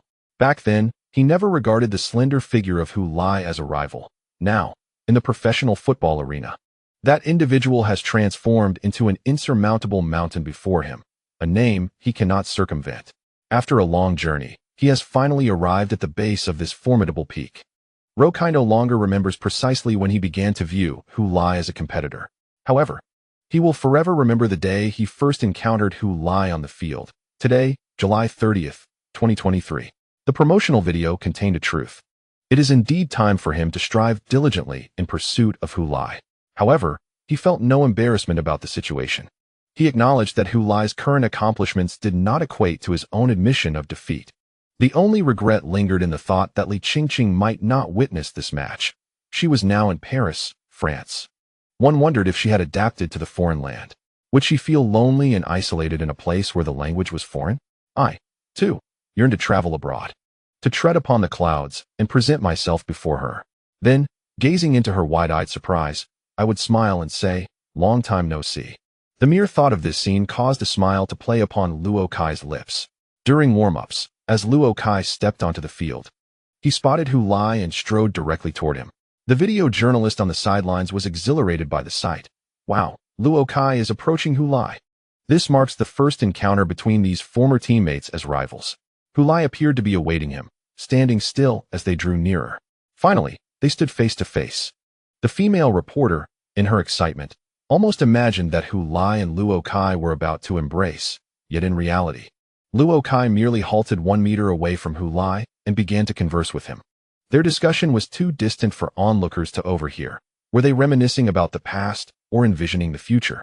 These two youths, who once fought side by side in their school days, now secretly competed against one another, standing before each other. They had each chosen their own path and could now compete openly. This scene resembled a moment from a youthful, spirited manga, unfolding before our eyes, truly captivating. The female journalist unleashed her imagination to its fullest extent, painting a vivid picture for the viewers watching the live broadcast. However, in truth, Luo Kai approached Hu Lai and bluntly asked, "Do you have Li Qingqing's WeChat, Hu Lai?" Hu Lai nodded. "Yes, why? Could you share her WeChat ID with me?" Luo Kai inquired, and upon noticing Hu Lai's reaction, he added, "May I kindly request her WeChat ID?" Yet, Hu Lai did not acquiesce to Luo Kai's polite demeanor. Instead shrugging, "No, I can't do that." "Then if I defeat you in this match, will you grant me her WeChat ID?" Luo Kai proposed an alternative arrangement. "I won't engage in such a frivolous wager. Li Qingqing's contact information is not a trivial matter for trade," Hu Lai replied, arms outstretched in refusal. Luo Kai took a deep breath. "As expected, there is no way I could obtain Li Qingqing's WeChat ID from you." Hu Lai regarded Luo Kai as if he were foolish. "Then why did you even ask? Is it amusing to humiliate yourself?" "I simply do not wish to miss any opportunity," Luo Kai asserted. "Perhaps you should consider asking Coach Li instead," Hu Lai suggested, with a hint of sarcasm. Ignoring Hu Lai's tone, Luo Kai replied, "I will seek her out myself." "Oh really? How do you plan to find her? By going to Europe?" "I intend to play football in Europe too." With that declaration, Luo Kai turned and walked away. Hu Lai stared at his background, momentarily taken aback, as Luo Kai's words transported him back to the first time he participated in the national competition. Luo Kai had explained his motivation for pursuing a career in professional football.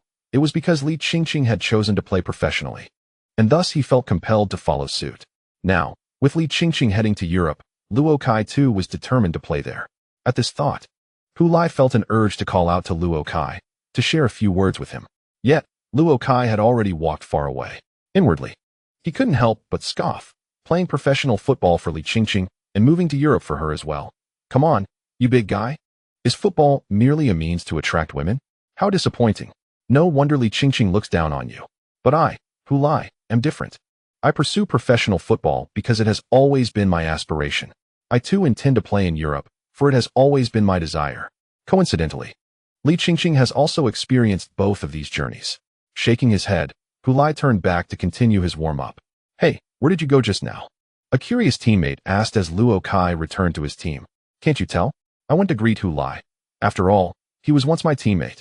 Before Luo Kai could respond, someone else in the team interjected. Luo Kai nodded. Yes, we just had a brief chat. What did you two discuss? Some, like Lu Jinj. We're still curious. Nothing much, just ordinary pleasantries, Luo Kai replied, shaking his head, unwilling to elaborate. Hey, people outside say your relationship isn't good. Yet you want to find him? Luo Kai chuckled. Do we really seem like we have a bad relationship? Lu Jinj shook his head. Not at all. Thus, Luo Kai dismissed the outside rumors and began his warm-up. Only those involved found the gossip truly laughable. Hu Lai, what did Luo Kai want from you? Upon returning to his team, Hu Lai faced similar inquiries from his teammates. Oh, he came to issue a challenge, Hu Lai stated. A challenge? Now everyone was intrigued. Yes. He claimed that in this match, whether in terms of individual performance or team results, he would triumph over me, Hu Lai said earnestly. Wow, that guy is quite arrogant, exclaimed Han Xiangfei, glaring at Luo Kai, who was warming up in the distance. I have indeed heard that Luo Kai has a rather proud disposition, Wang Guangwei pondered. Be more confident, old Wang, and drop the I heard part, Chen Xing quipped. Only someone like him would come all the way to challenge Hu Lai. You have no idea how much resentment he has built up from being overshadowed by Hu Lai for so long. Tut, tut. Hu Lai, you're in for some trouble. Hu Lai feigned a pitiful look. I apologize for dragging the team into this conflict because of my personal matters. Captain Li Tailin stepped forward. Patting Hu Lai on the shoulder, what are you saying, Hu Lai? Even without you, do we not have our own grievances with their Nanhai team? Last season, they defeated us on our home ground. We must seek retribution. Hu Lai yearned to express that they had already settled the score with their opponents during the previous season's away game. Yet he understood that it was perhaps best to remain silent at this moment. As anticipated, his teammates began voicing their discontent towards Luo Kai, vowing to teach the insufferably arrogant young man a harsh lesson during the match. When the group dispersed to continue their warm-up, Hu Lai suddenly sensed a gaze upon him. Turning his head, he found Chen Xingyi, who, upon noticing Hu Lai's attention, broke into a smile. Consequently, Hu Lai responded with an endearing grin. What are you two up to? Chen Xingyi was startled by a sudden voice as he withdrew his gaze. Lin, brother Lin. He quickly masked his smile. Nothing much. Why do I get the impression that you and Hu Lai share a certain rapport? Qin Lin fixed a serious gaze upon Chen Xingyi. There is indeed a connection. Chen Xingyi promptly replied. After all, I am well acquainted with Luo Kai. What do you know? You had no interactions with Luo Kai during high school, did you? But I have him on WeChat, brother Lin. We VE chatted there, Chen Xingyi defended, his explanation impeccable. Even Qin Lin could find no fault in it, and merely nodded in silence. Although he harbored suspicions about the mischievous glint in the smiles of these two young men, he lacked evidence to confront them. During the final preparations before the match, the head coach of the Flash Stars, Zhao Kongming, seized the opportunity to impart last-minute advice to his players. You must remain vigilant against their number 28, Luo Kai. He is a versatile player, proficient with both feet. Thus, he does not confine himself to one side, but can be found on either flank. Pan Hongwei grants him a high degree of freedom, which is one of the key reasons behind his exceptional performance since the league's restart. It is quite challenging to completely neutralize a player with such robust individual capabilities and an elevated level of autonomy. Despite having thoroughly introduced Luo Kai during the pre-match tactical meeting, Zhao Kongming felt compelled to reiterate his importance, underscoring the significance he placed on Luo Kai. It was impossible not to regard him with such seriousness. After all, he was originally Zhao's top priority. Had Luo Kai chosen to join the Flash Stars, Chen Xingyi would have found himself sidelined, for in terms of individual prowess, Luo Kai surpassed him in both excellence and versatility. Even after Luo Kai's transfer to the Nanhai team, Zhao Kongming had consistently monitored his progress for an extended period following the league's commencement.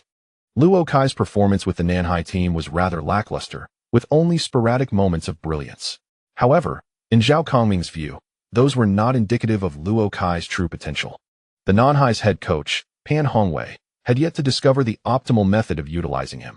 Yet, following the Nanhai team's elimination from the FA Cup by the amateur team, Dongtai Juxing City, Luo Kai's performance began to ascend. It appeared that Pan Hongwei had finally unlocked the secret to effectively utilizing Luo Kai. After 3 rounds of league matches, Luo Kai had netted 2 goals and provided 1 assist, creating 3 goals in total, an astonishing contrast to his prior performances with the Nanhai team. The so-called correct approach to utilizing Luo Kai simply entailed granting him greater freedom and possession of the ball. However, for such a young player, securing such privileges had proven to be quite a formidable challenge. Pan Hongwei ultimately made a resolute decision.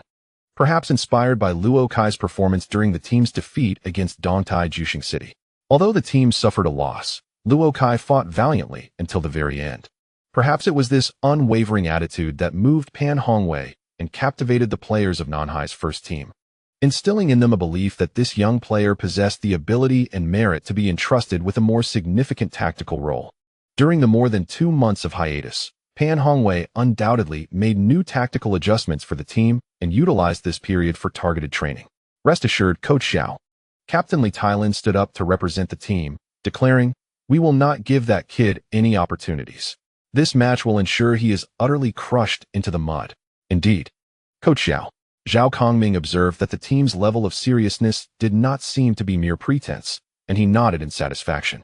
He had previously worried that his repeated emphasis on the importance of young player Luo Kai might lead the team to perceive him as overreacting.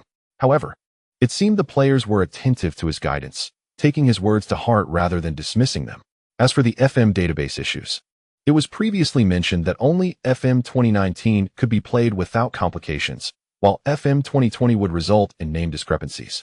After thorough investigation from readers, it was discovered that the problem stemmed from testers installing various custom skins, avatars, and badge mods. Using the original FM 2020 version proved to be completely functional, with names remaining intact. Perhaps everyone could try loading the database with a clean version first before installing skins, avatars, and badge mods to see if the name discrepancies persist. Lastly, for convenience in locating these characters, I will specify the teams they are associated with: Serie A, Fiorentina, Zhongjun, Inter Milan, Wanu, Lyon, AC Milan, Yongpan, Lazio, Jiming, La Liga, Real Madrid, Chuzhongtian, Hetafe, Hisse Pasa Lola, Atletico Madrid, Gaozhong. Ligue 1, Paris Saint-Germain, Hieng. Bundesliga. Note: most of these Bundesliga players are in the under-19 youth teams of their respective clubs: Borussia Dortmund, Zhou Yi, Yen Min, Mark Wagner, and Co. Bayern Munich, Lucas Sutton, Schalke 04, Yangmu Gu. Premier League: Liverpool, Chun Ingxiong, Xiang Tao, Manchester City, Rong Guang, Chelsea, Sun Pan. Championship: Nottingham Forest, George Wood, Chun Jian. Hulai. Turkish Super League: Galatasaray, Lupang. Belgian Pro League: Anderlecht, Wang Yu. Brazilian Serie A: Sao Paulo, Kaká. Chapter 156. Not only Yu who grows stronger as Luo Kai received the ball and turned, he was abruptly met by a collision from Flash Stars midfielder Ma Wen, causing him to stumble and lose possession of the ball. However, the referee did not call a foul on Marvin, as it was a perfectly legitimate collision. Marvin seized the opportunity with impeccable timing, taking advantage of the moment when Luo Kai had just turned around and was still unsteady on his feet, utilizing his physical advantage to make contact without excessive force, yet achieving an impressive effect. For instance, during this defensive play, Luo Kai faced relentless pressure from the Shining Stars. The commentator, Shun Lang, remarked that as soon as he received the ball, Shining Stars players would immediately converge upon him to limit his movements, clearly indicating Zhao Kongming's intense focus on Luo Kai in this match. Naturally, Luo Kai's recent performances warranted such attention. Pan Hongwei, observing this scene from the sidelines, shook his head and remarked to his assistant coach, "I was hoping Zhao Kongming wouldn't place such emphasis on Luo Kai." His assistant chuckled, "Director Pan, are you jesting?" Before Luo Kai joined our team, he was nearly signed by Zhao Kongming's Shining Stars. Moreover, given Zhao Kongming's penchant for closely monitoring young players, is it not perfectly normal? Pan Hongwei chuckled softly, shaking his head. "Indeed, I was being overly optimistic. Now the situation has become complicated. It is evident that they are focusing their defense on Luo Kai, making it quite challenging for him to perform well in this match. This also provides an opportunity to observe how Luo Kai handles such targeted defense from a team like Shining Stars," the assistant coach noted. After all, Shining Stars had only conceded 8 goals thus far, making them the team with the fewest goals against in our league, renowned for their formidable defense. Pan Hongwei nodded in agreement with his assistant's assessment. During Zhao Kongming's first half-season coaching Shining Stars, the team's performance had been inconsistent and their offense lackluster, nearly costing him his job. Fortunately, Shining Stars withstood the pressure and continued to grant Zhao Kongming opportunities, resulting in their current ability to compete with our Nanhai team. Yet, Pan Hongwei understood that Zhao Kongming had not been idle during his initial season. The team's offensive struggles stemmed from his focus on refining the defensive line. As a former key center back for the Chinese national team, he possessed considerable insight into defense. In exchange for a less than satisfactory half-season record, Shining Stars solidified their defensive structure. He boldly entrusted the young player Wang Guangwei with significant responsibilities, pairing him with the seasoned Thailand, ultimately leading Shining Stars to achieve the second-best defensive record in the league last season, having conceded only 33 goals over 34 matches. In a certain sense, Pan Hongwei's decision this season to place his bets on Luo Kai and bestow upon this young player such critical trust and opportunity was inspired by Zhao Kongming's treatment of Wang Guangwei and Hu Lai. The opponents Nanhai had faced previously varied in strength, but none had boasted the best defense. Now, Shining Stars represented an excellent testing stone for Luo Kai, who aimed to hone his skills into a sharp blade through this encounter. After losing possession, Luo Kai did not, unlike some, cry out and roll on the ground in an attempt to draw the referee's attention. Nor did he lie on the floor and roll about when the referee failed to call a foul against him. Instead, he promptly turned and chased back into position. Having run halfway, the Flashing Stars' offensive attempt faltered, intercepted by the Nanhai team, who launched a counterattack. He turned and sprinted forward. The ball failed to reach him, and he found himself closely marked by a defender from Flashing Stars.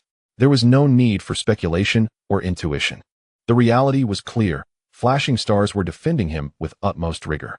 Particularly upon entering the 30-meter zone, he encountered Wang Guangwei, which evoked a nostalgic feeling reminiscent of the Anton Cup finals from years past. Back then, under Wang Guangwei's watchful gaze, he struggled to score even a single goal, ultimately relying on Hu Lai to draw Wang away before he managed to find the net. Speaking of Hu Lai, the match had progressed for over 20 minutes, yet he had hardly been seen. This lad was still the same as before, but I am no longer the same. Luo Kai was undeterred by the intensified defense from Flashing Stars. In fact, he welcomed it. He had long desired the challenge of facing the top-tier defenses of the China League, eager to prove to those aware of his past that he had transformed, no longer needing Hu Lai's assistance to score against Wang Guangwei's formidable defense. With this thought in mind, he raised his hand, calling for the ball. Despite facing relentless and close marking from Flashing Stars, Luo Kai stood resolute. The commentator from Nanling Satellite TV proclaimed loudly. The ball was passed to him. As he received it, he collided with Wang Guangwei. Luo Kai stumbled slightly, but managed to shield the ball behind him, refusing to lose possession despite the impact. However, his intention to surge forward with the ball was thwarted. Wang Guangwei had positioned himself strategically to block him. "Hey Luo Kai, long time no see," Wang Guangwei greeted him. Seemingly unfazed by the encounter, Luo Kai cast a glance in his direction but did not respond. He had no desire to exchange pleasantries with Wang Guangwei under such circumstances. That phrase was reserved for Qingqing. Wang Guangwei, undeterred by Luo Kai's demeanor, resumed his focus on the ball at Luo Kai's feet. He observed Luo Kai feinting, seemingly preparing to flick the ball with the outside of his right foot, but he remained unyielding, convinced that Luo Kai would not be so easily outmaneuvered. Surely, it was a mere diversion to bait him into reacting prematurely. As anticipated, Luo Kai's right foot bypassed the ball without making contact, swiftly retracting. Yet, in the process, he gently nudged the ball to his left and initiated his advance, as if intending to break through from that side. Noticing the ball in motion, Wang Guangwei adjusted his weight to his right, shifting his focus to Luo Kai's left. He was uncertain whether Luo Kai's move was a mere feint. He had no choice but to follow. He could not afford to let Luo Kai slip away. Seeing Wang Guangwei shift his weight, Luo Kai vaulted over the ball, allowing his right foot to cross over it before quickly repositioning. With a deft flick of his right foot, he redirected the ball in the opposite direction, this time genuinely intent on breaking through. He changed direction, pursuing the ball, attempting to accelerate past his opponent. However, he was ultimately unsuccessful. Wang Guangwei swiftly executed a clean tackle, sending the ball he had just maneuvered out of bounds while simultaneously bringing Luo Kai down to the ground. No foul. No foul. The commentator from Anong Television repeatedly asserted. The tackle was impeccably executed. For Wang Guangwei, such defensive maneuvers were child's play. Upon reviewing the slow-motion footage, it was evident that there was indeed no foul. Wang Guangwei had first made contact with the ball before inadvertently toppling Luo Kai due to his momentum. Did you really think you could breach my defenses so easily? Luo Kai, have you mistaken the situation? Wang Guangwei mused, as he pushed aside the weight of Luo Kai's body resting on his thigh and rose to his feet. Luo Kai also stood up, quipping, "When did you become silver boss? I don't recall you being this chatty during the Anong Cup finals." Wang Guangwei paused momentarily, then offered a sheepish smile. "Apologies. It's a side effect of spending too much time training with Hu Lai. I believe I'll improve in due time. Perhaps the next time we meet on your home turf, I won't be so inclined to converse on the pitch." Luo Kai shook his head. "You have indeed become more talkative." It was clear that the two shared a camaraderie, having once been adversaries in the Anong Cup finals. The commentator reminisced about their history, declaring, "This match truly feels like a reunion of old friends." Our Jiaxiang High School has secured the first point," Wu Yu exclaimed, gleefully slapping his thigh from the stands. Beside him, Yin Yin gestured around. "You might want to tone it down. You're surrounded by our Dongchuan High School supporters. Be careful, or you may find it hard to exit the stadium." Wu Yu glanced around, noticing the grinning members of the former Dongchuan school team displaying their pearly whites. He chuckled nervously. "Don't you all support the Shining Stars?" "Of course we do," Yin Yin replied. "In the eyes of us Dongchuan graduates, the ideal conclusion to this match is for Luo Kai to score against Wang Guangwei's defense, while Hu Lai nets a brace against the Nanhai team, leading to a 2-1 victory for the Shining Stars and narrowing the points gap with the first-placed Nanhai team. What do you think?" Wu Yu forced a smile, mustering his courage to retort, "Not quite. From the perspective of a Jiaxiang High School graduate, the perfect outcome is for Luo Kai to encounter significant resistance from Wang Guangwei, ultimately changing his offensive strategy to score, while Hu Lai secures a brace, leading the Shining Stars to triumph over the Nanhai team. See, it's a win-win." "Then why should Luo Kai lose to your Wang Guangwei?" Yin Yin countered. "Come on, brother, that's just pointless banter. Are you suggesting Jiaxiang can never win?" Wu Yu replied, refusing to continue the debate, as he noticed the Shining Stars launching an attack toward the Nanhai team's penalty area. Wu Yu quickly set aside his allegiance to his school, joining Yin Yin in solidarity as he stood up and shouted, "Hu Lai." This was a name he once dreaded hearing. The Nanhai team executed a throw-in, but failed to convert it into an offensive play. Their ball was intercepted by Anton Flash Star, who seized the opportunity to launch an attack. "This is perilous. Quick, fall back," shouted the commentator from Nanling Satellite TV in a state of urgency. Qin Lin did not afford the Nanhai team a moment to regroup, delivering a precise long pass to the advancing Chen Xingyi. Chen skillfully controlled the ball and began to maneuver laterally. In this moment, Hu Lai dashed towards the penalty area, intending to cross paths with Chen's trajectory. Close beside him, a Nanhai player shadowed Hu Lai closely, preventing him from easily gaining possession. Yet, under such circumstances, Chen had no obligation to pass the ball to Hu Lai. He could utilize Hu Lai's movement to draw defenders away and attempt a shot himself. Thus, he unleashed a curling strike.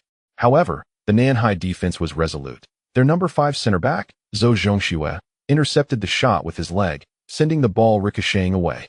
The deflected ball returned to midfield, where the swift Zhang Qinghuan seized control and Flash Star launched a secondary offensive.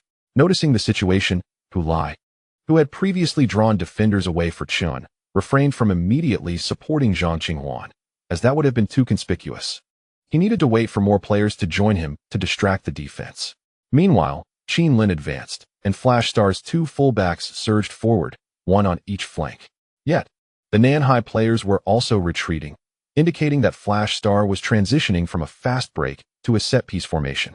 After failing to score, Chen quickly repositioned to create an angle and gestured for the ball from Zhang Qinghuan. Zhang indeed turned towards him, feigning a pass to draw the attention of the Nanhai defenders, a mere ruse to shift their focus. Once the opponents were deceived, he executed a V-shaped drag, redirecting the ball and penetrating towards the penalty area. This maneuver left the hastily returning Nanhai players unable to establish a cohesive defense, forcing them to react in haste. Two players quickly approached to block him. Zhou Zhongxue, who had just thwarted Chen's shot, and his old acquaintance, the right-back phone Lei from Nanhai. They seemed intent on closing the door on Zhang Qinghuan. If he were to attempt a breakthrough, it would be a choice between dribbling past or shooting. However, Zhang Qinghuan had no intention of dribbling past them. Instead, he executed a precise through ball, threading the football between the two Nanhai defenders. Beyond that door lay an opening. Hu Lai, previously positioned on the left, was now making a rapid diagonal run towards the ball. "Do not let him shoot," yelled the Nanhai goalkeeper, Xie Feng, as he moved toward the near post. Slightly easing his concern, another center back, Lu Gan, remained steadfast in his pursuit, closely trailing Hu Lai, blocking him on the inside. Should Hu Lai attempt a direct shot, Lu would decisively tackle, much like Zhou Zhongxue had done earlier, using his body to deflect the attempt. Conversely, if Hu Lai chose not to shoot directly, Lu would stay close, ensuring that Hu Lai would have no opportunity to take a shot in this offensive play. Hu Lai adjusted his stride while in motion, clearly poised for a direct shot on goal. Lu Gan fixated on his right leg, lowering his center of gravity, ready to throw himself into the fray, intending to block the impending strike with either his legs or back. He observed Hu Lai's left leg forcefully plant itself behind the rolling ball, while his right leg was drawn back. It became evident that Hu Lai was indeed preparing for a shot, for the amplitude of his kicking motion left little room for subsequent ball control. Consequently, Lu Gan launched himself forward, sliding towards the ball while attempting to cover Hu Lai's shooting angle. Yet, Hu Lai did not shoot. Despite the apparent shooting motion of his right leg, he executed a distinctly noticeable deceleration upon contacting the ball, using the inside of his foot to redirect it. Rather than controlling the ball, he deftly nudged it away from his supporting left leg, sending it rolling to his left. He then pivoted. The realism of his earlier shooting motion had thrown off his balance, causing him to stumble slightly. He had to brace himself with his hands during the turn to maintain equilibrium, rendering his Francis turn somewhat awkward. Lu Gan slipped to the ground, astonished as he watched the flustered Hu Lai pass him by. He couldn't help but glance back. Under his gaze, the unsteady Hu Lai regained his composure, chasing after the ball and once again raising his right leg. This time, it was no mere feint. He struck the ball with the outside of his right foot. A shot. The ball curved gracefully, evading the outstretched hand of the diving goalkeeper, Xie Feng, and nestled into the net. The entire provincial sports center erupted in joyous applause. Midway through his retreat, Luo Kai halted in his tracks upon witnessing the scene. Soon, Wang Guangwei jubilantly raced past him, arms wide open, sprinting towards the goal scorer, Hu Lai. Watching his fleeting figure, Luo Kai recalled his earlier words. "It's not just you who can grow stronger." Chapter 157. Like a tiger descending a mountain, the goal-scoring style of Hu Lai, well known to all, can essentially be distilled into a single phrase. A teammate passes the ball into space. Hu Lai runs into that space. He takes a shot, and the ball finds the net. This succinct statement encapsulates Hu Lai's defining characteristic, his exceptional ability to find and exploit gaps on the field. Most of his goals are scored by anticipating the play and seizing opportunities. Rarely does one witness him entangled in prolonged duels with defenders before shooting. After all, he excels at exploiting open spaces. And what does an open space signify? It means there's no one around. Otherwise, it wouldn't be termed open. As for Hu Lai, he has never been seen to receive the ball inside the penalty area and delay his shot to evade a defender before scoring. However, today, everyone witnessed something remarkable. Upon receiving the ball in the penalty area, Hu Lai did not shoot immediately. Instead, he executed a Francis turn to bypass the defender, Lu Gan. Before taking his shot, was that a Francis turn? Wu Yu inquired with uncertainty from the stands. It seems so, Yin Yin responded, equally unsure. The primary distinction lies in Hu Lai's execution of the Francis turn, which diverges notably from the standard technique. The conventional Francis turn is executed with an effortless grace, radiating an aesthetic appeal that captivates the observer. In stark contrast, Hu Lai's attempt at the Francis turn was marred by a near slip, nearly causing him to tumble to the ground, relying on his hands for support to complete the maneuver. Such an execution could hardly be described as graceful, nor does it possess any semblance of beauty. Nevertheless, what truly matters is that the ball found the net. Yin Yin swiftly discerned the essence of the situation, clapping his hands in exultation. The people around him joined in a chorus of cheers. Hu Lai is amazing. Even Wu Yu was among them. What a splendid goal. Shen Lang remarked upon viewing the slow-motion replay of the goal, only to quickly amend his statement. No, that move cannot be deemed beautiful. He chuckled at Hu Lai's unsteady Francis turn. Yet, what significance does beauty hold if it does not result in a goal? Our Hu Lai may not possess elegance in his movements, but he can score. That is what truly matters. His tone became more spirited. Does good looks truly matter? Chen Xingyi and Luo Kai are both quite handsome, yet their performance pales in comparison to the less aesthetically pleasing Hu Lai. A barrage of comments from Hu Lai's fans streamed across the screen. Hu Lai feels offended. What's wrong? Are you saying our Hu isn't handsome? If that's the case, I'm not pleased. Our Hu Lai is not unattractive. On the coaching bench, Zhao Kongming and Chen Mo exchanged high fives. All that hard work has paid off. Truly, old Chen. Your efforts over the past 2 months monitoring him have not gone in vain. Chen Mo chuckled. I can visibly see Hu Lai's improvement in training. For me, that makes it worthwhile. If I couldn't see progress, that would be the real hardship. This goal will undoubtedly compel every future opponent of Hu Lai to ponder their defensive strategies, contemplating whether he will shoot directly or maneuver to create space before taking a shot, thus heightening their defensive challenge. Zhao Kongming was elated. As the team aspires for promotion, Hu Lai's strength is undeniably advantageous. Hu Lai already possesses an exceptional instinct for positioning, frequently capitalizing on opportunities that elude others. Combined with his exquisite shooting skills, calm demeanor, and high scoring efficiency, this is indeed remarkable. Furthermore, he has mastered an array of scoring techniques, gaining the ability to evade defenders within the penalty area before shooting. This is truly celestial. Let us soar to great heights. After executing his signature celebratory gesture, Hu Lai embraced his teammates amidst the jubilation. Wang Guangwei shouted, Hu Lai, you owe me a meal. I helped you practice. Hu Lai chuckled, but I also successfully defended against Luo Kai for you. What does that have to do with you? You're not even a similar type of forward. Wang Guangwei paused for a moment, then retorted angrily. That was after I successfully defended. I don't care, you must treat. Please, please, please. Let us set a time. I'll treat the entire team to dinner. Hu Lai waved his hand generously, an unusual display of magnanimity. The atmosphere transformed the goal celebration into a jubilant scramble akin to a red envelope grab. On the sidelines of the Nanhai team's bench, the assistant coach, in a moment of despair, clutched his head with both hands and let out a cry. Do not fret, it is merely 1 goal conceded. Yet, it was Coach Pan Hongwei who exhibited remarkable composure, asserting, this is the home ground of the Shining Stars. How could they not score? We certainly did not intend to leave their field without a mark. The crux of the matter lies in our offensive strategy. He directed his gaze towards Luo Kai. Hu Lai has already found the net. Can you, Luo Kai, bear this? He understood Luo Kai's competitive spirit towards this former teammate, which was commendable. After all, it is human nature to feel a sense of rivalry in order to evolve. You are still young.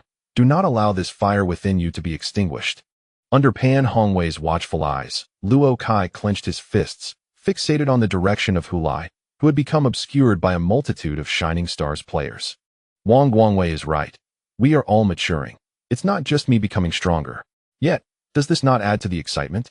As the match resumed, the Shining Stars capitalized on their momentum from the goal, launching a relentless assault on the Nanhai team.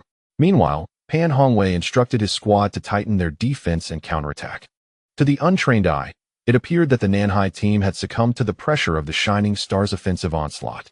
The Shining Stars supporters in the stands erupted in cheers for each of their team's advances, creating an electrifying atmosphere. During Nanhai's defensive phase, Luo Kai was positioned at the forefront. With his speed, technical prowess, and physical attributes, he was the ideal candidate for spearheading their counterattacks. Given the opportunity, he could penetrate directly towards the goal. If such a chance was lacking or unfavorable, he could utilize his skills to maintain possession or draw a foul from the opposition, thereby earning his team a free kick in attacking territory, potentially turning the tide of the match. Consequently, Nanhai's offensive strategy became singular. Retrieve the ball from the backline and deliver long passes to the awaiting Luo Kai, with the team's hopes resting upon his performance. Upon receiving a long pass from the defense, Luo Kai engaged in a tussle with Wang Guangwei, attempting to break free. Wang Guangwei accelerated to keep pace. Remarkable. Luo Kai's shot was thwarted as Wang Guangwei made a timely block. This was an extraordinary defensive play, although initially outpaced by Luo Kai's speed. Wang Guangwei swiftly regained ground, an impressive display of both offense and defense. Friends, keep your eyes wide open.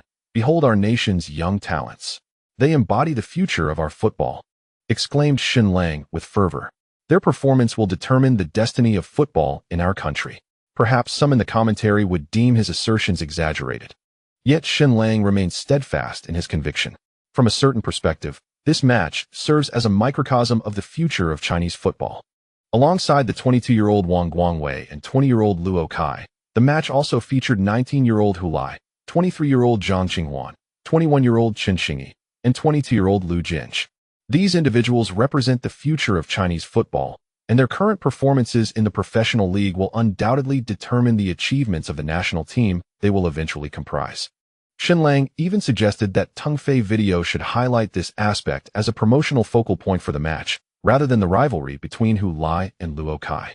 In comparison to the hopes of an entire nation's football aspirations, the rivalry between two young talents seems rather trivial, does it not?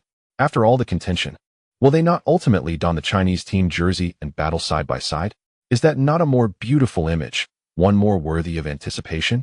Xin Lang firmly believes that if Chinese football truly possesses a golden generation, years from now, people will recognize this match as the inception of that golden era.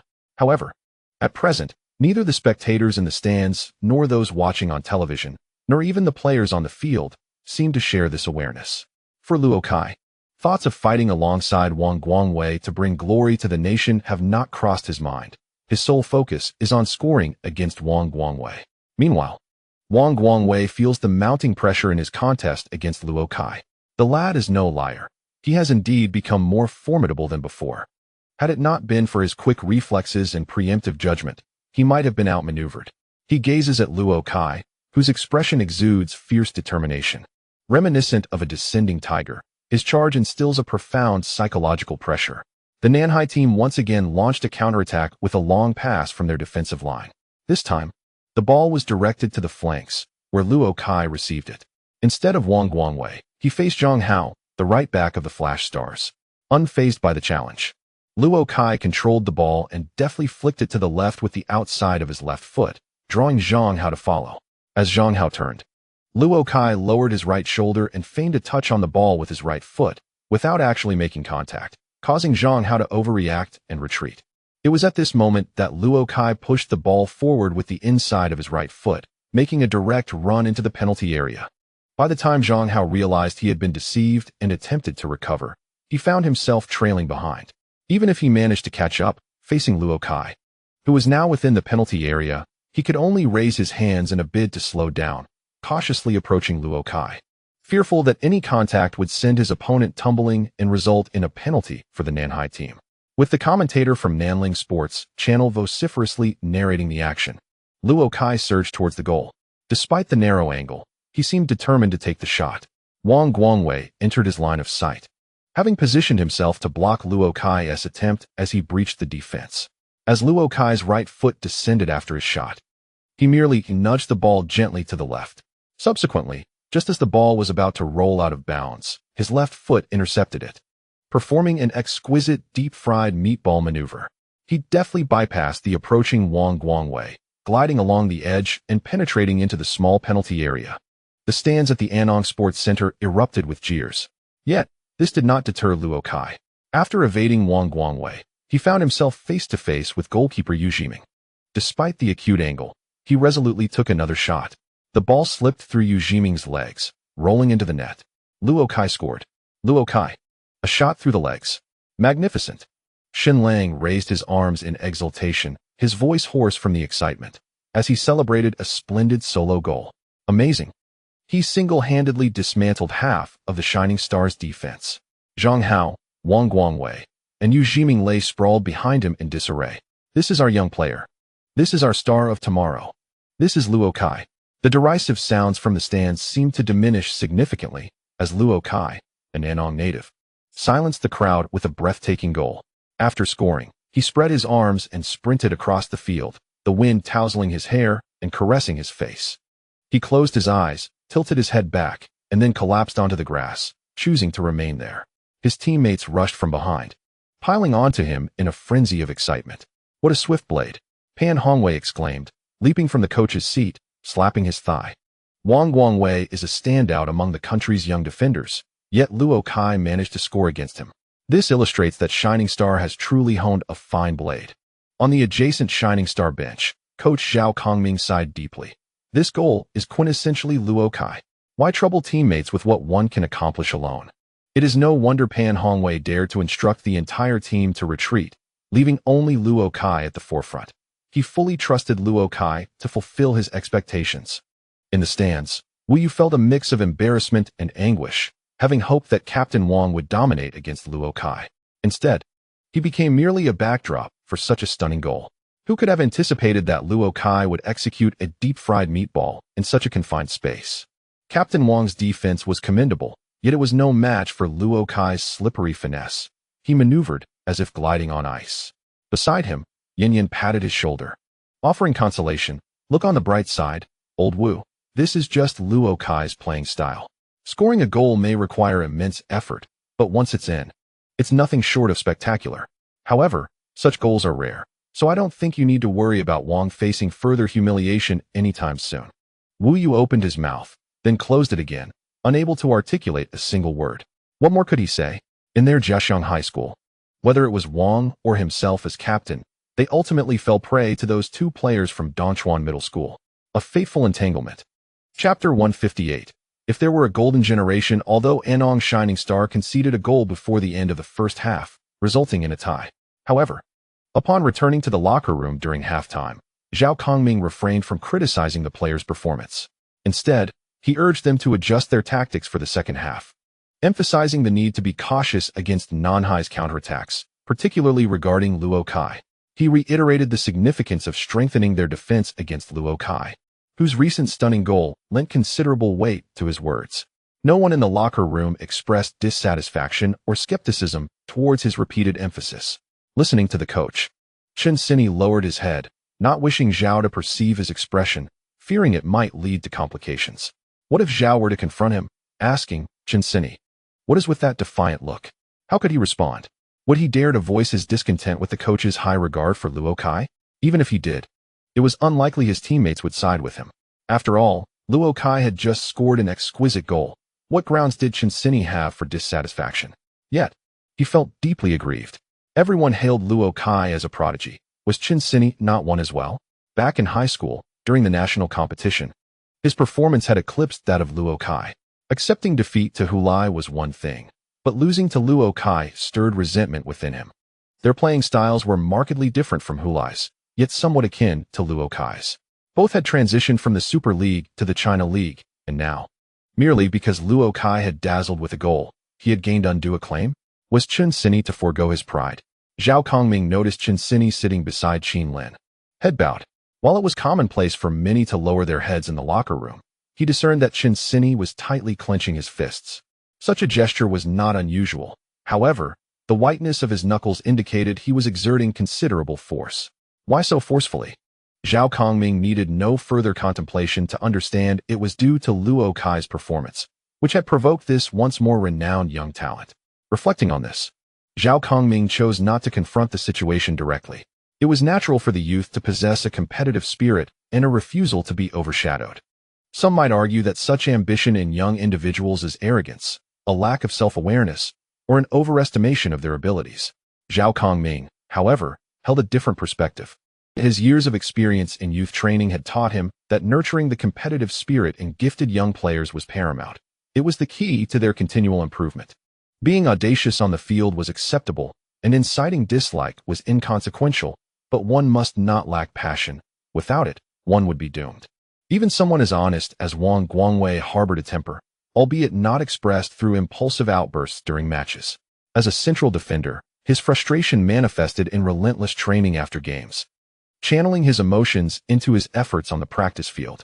Chun Xingyi usually presents a cheerful demeanor, yet he experiences a psychological disparity when transitioning from the Chinese Super League to the China League One. While this joviality may facilitate his swift integration into the team, it is essential that he harbors a certain intensity within. Zhao Kongming aspires to ignite the inner flame of Chun Xingyi through Luo Kai.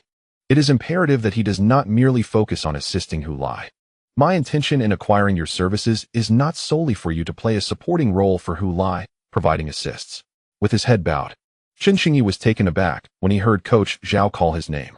He quickly adjusted his expression, raising his head to gaze at the head coach with a look of confusion. It was evident that in the second half, Nanhai's team would continue employing their defensive counterattack strategy, and we would frequently confront their dense defense during our offensive plays. I require you, in the second half, to be more audacious when carrying the ball. If you can break through on your own, do so without hesitation. Do you understand? Chen Xingyi was somewhat surprised. He straightened up after a brief pause and exclaimed, "Understood, Coach Zhao?"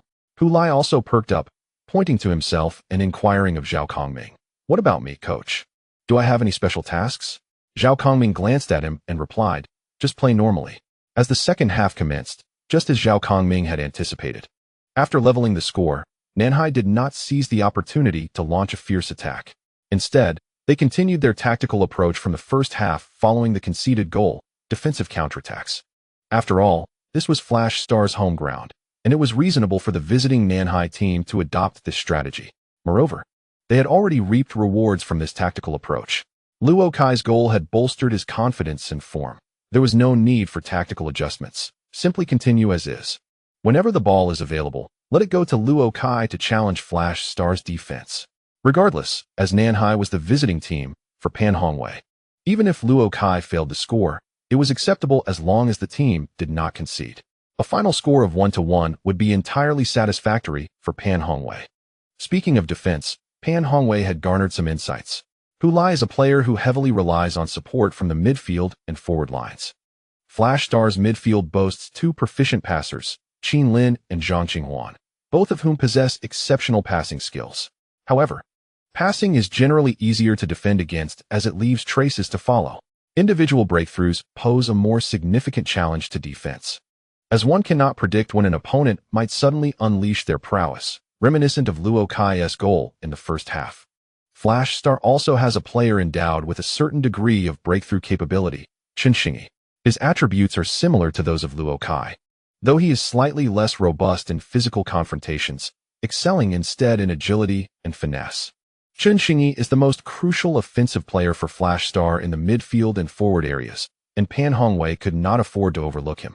During halftime, he devised a defensive strategy specifically targeting Chen Xingyi, primarily aiming to sever the connection between him and Hu Lai, thereby preventing him from disrupting the defense and delivering the ball to Hu Lai, while simultaneously guarding against his shots. Enhanced the defensive intensity against him, particularly in the left flank and the central avenues where he prefers to operate, ensuring he cannot freely dribble and break through in these zones. It must be acknowledged that Pan Hongwei's defense against Chen Xingyi has been commendable. He has neither turned a blind eye nor shown leniency. Yet, as he feared, no one could predict when the guarded Chen Xingyi might suddenly unleash his prowess and enter a killing spree. Chen Xingyi executed a splendid bicycle kick and shot. Magnificent.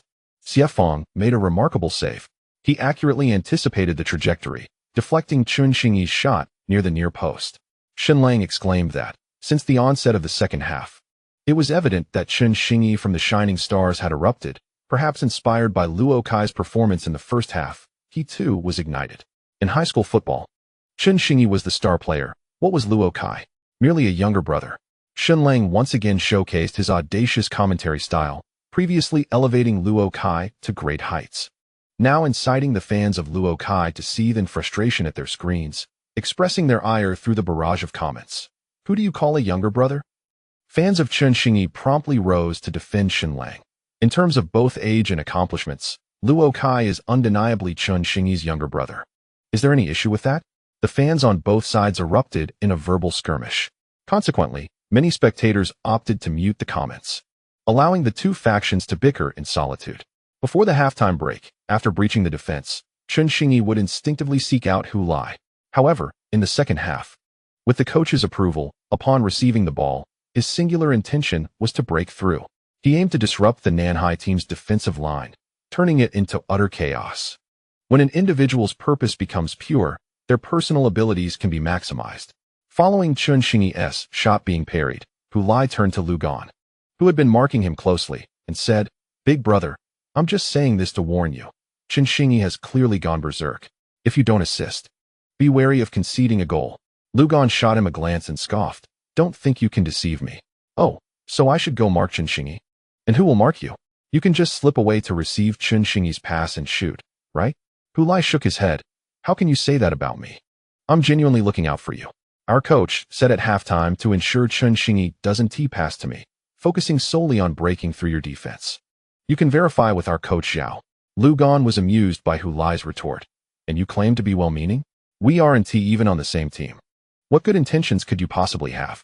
I see you as a weasel wishing the hen well. So, in your words, I'm a weasel and you're the hen? Hulai raised his hands in mock surrender. Lugan paused, then grasped that Hulai was subtly insulting him as a hen, which infuriated him. Just as he was about to retort, he noticed Hulai suddenly darting away. Damn! Lugan cursed inwardly and hurried to follow suit. But it was too late.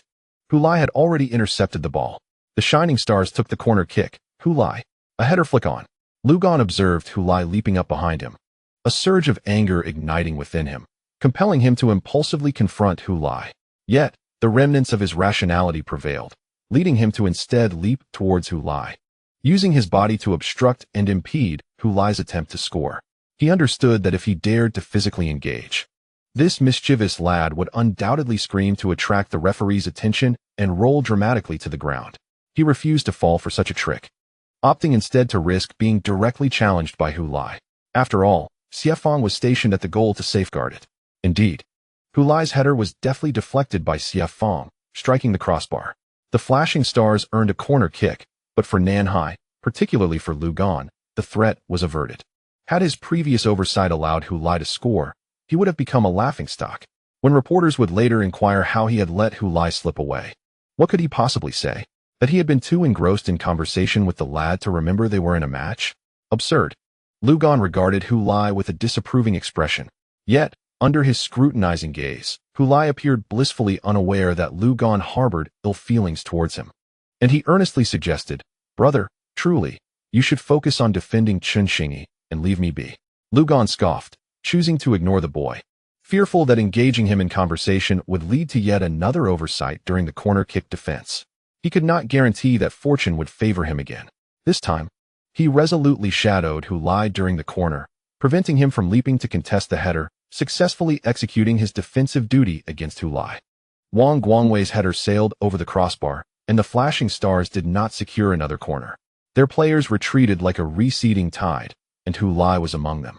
Lugan resolved to keep a vigilant watch on Hulai. As for Chunxinyi, that was beyond his responsibilities.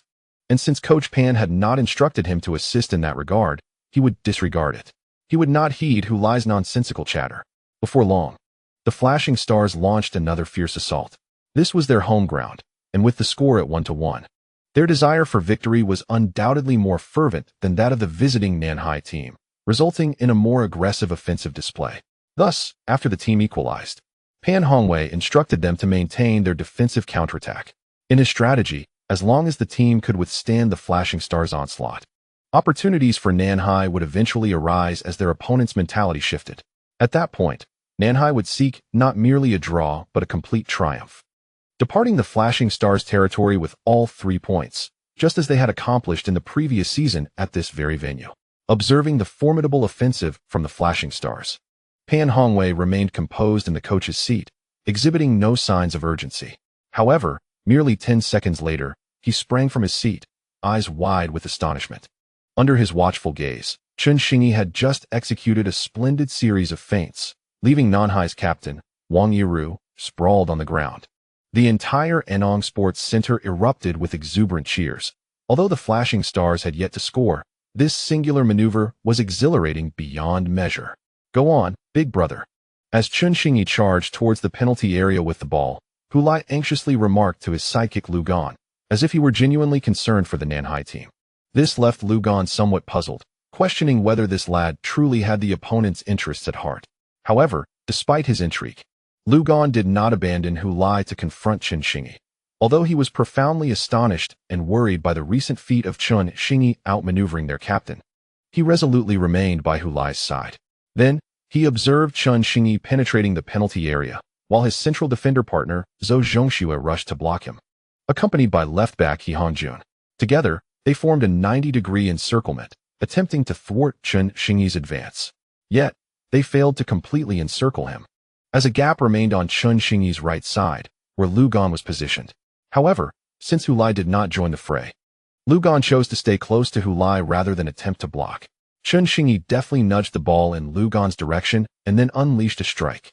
His movements were subtle yet seamless, the transition from pass to shot executed flawlessly. Zhou Zhongxue, who was directly defending him, could only shift his weight in response. But he was a moment too late, as Chen Xingyi sent the ball soaring. The football hurtled towards the far corner of the net, and goalkeeper Xie Fang leapt in an attempt to intercept, but to no avail. It flew straight into the goal. Oh my goodness! Chen Xingyi, the strongest high school student, has unleashed his prowess. This is his true strength. Shenlang once again erupted in applause for Chen Xingyi. This match was nothing short of spectacular.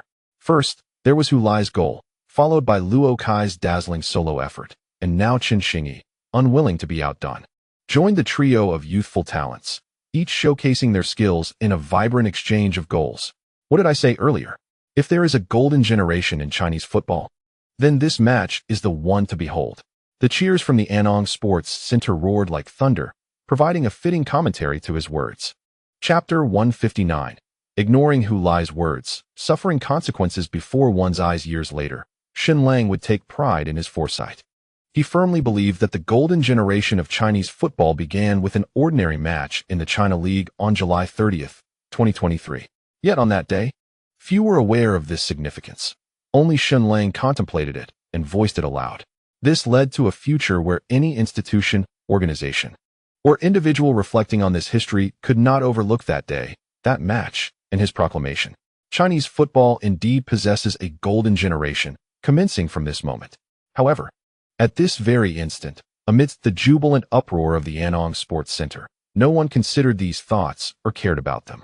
The fans of Anong Shanxing erupted in the loudest cheers they could muster for their team's renewed lead and Chen Xingyi's splendid goal.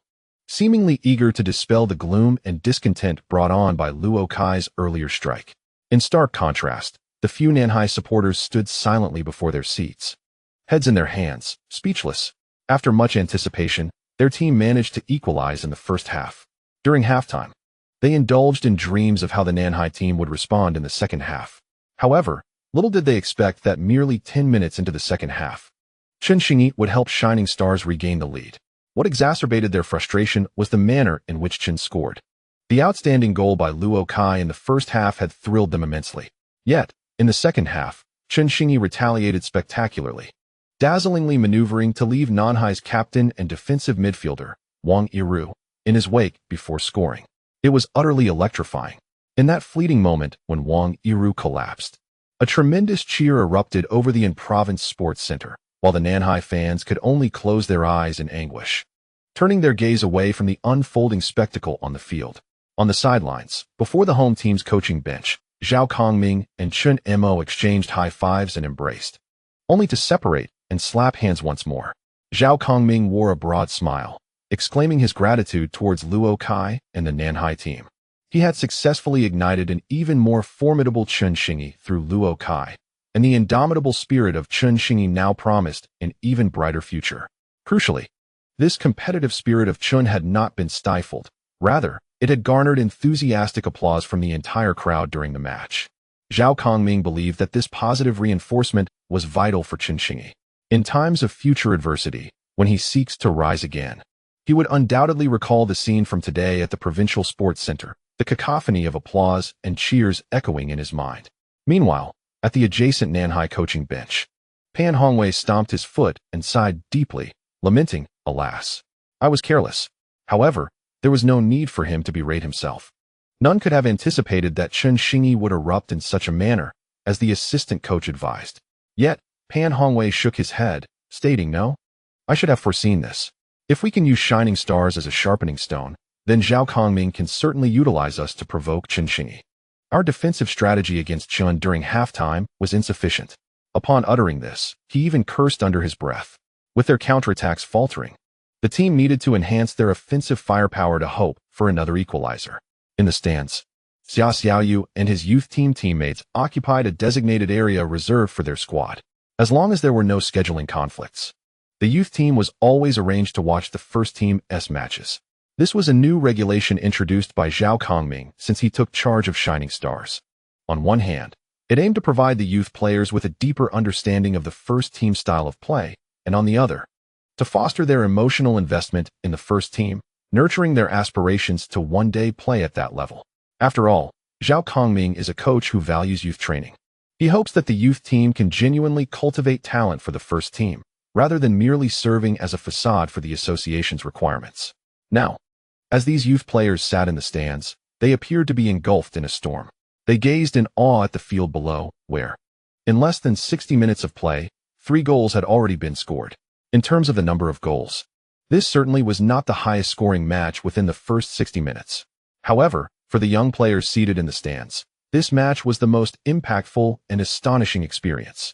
The 3 goals were scored by players of a similar age, making Hu Lai, Luo Kai, and Chen Xingyi their aspirations for continued effort and perseverance. The trio inspired them through their performances, igniting within each of them an uncontrollable fervor, a yearning to hear the entire stadium cheer for them one day. Just as it did today, Xia Xiaoyu once again recalled their promise made a year ago.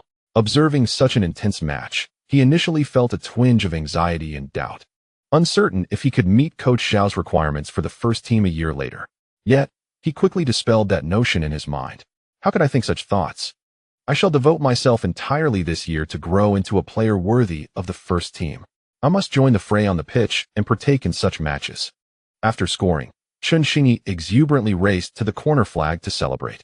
The other players from the Flash Star team surged towards him, joining in the jubilation. Before rushing over to celebrate, Hu Lai turned to the astonished Lu Gan, shrugging his shoulders and saying, "Look at you, big brother. If only you had heeded my advice sooner. Now, because you failed to close in quickly, Chen Xingyi found the gap to break through and score. Ignoring my words has brought you misfortune." He sighed heavily, shaking his head as he jogged away. Lu Gan, watching Hu Lai's retreating figure, found himself at a loss for words, feeling a twinge of despair. Could it truly be because of me? Was that kid's assertion accurate? Coach Zhao of the Flash Star had indeed instructed Chen Xingyi not to pass to Hu Lai. He could not help but imagine what might have transpired had he decisively abandoned Hu Lai to reinforce the defense. Chen Xingyi would never have had the chance to shoot. Although he struggled to comprehend why Hu Lai, as a Flash Star player, would assist the Nanhai team, the evidence was clear, even when faced with 2 defenders. Chen Xingyi never glanced in Hu Lai's direction, nor did he show any intention of passing. After creating space, he shot with remarkable decisiveness, which was also why Xie Fang had not reacted in time. As an experienced central defender, Lu Gan believed that such a goal could only be scored by a forward entirely focused on the task at hand. In other words, Chen Xingyi harbored no intention of passing to Hu Lai. His mind was solely fixated on the goal. This was starkly different from the footage of previous Flash Star matches that Coach Pan had shown them. In those recordings, after breaking through, Chen Xingyi always prioritized passing to Hu Lai, creating opportunities for him.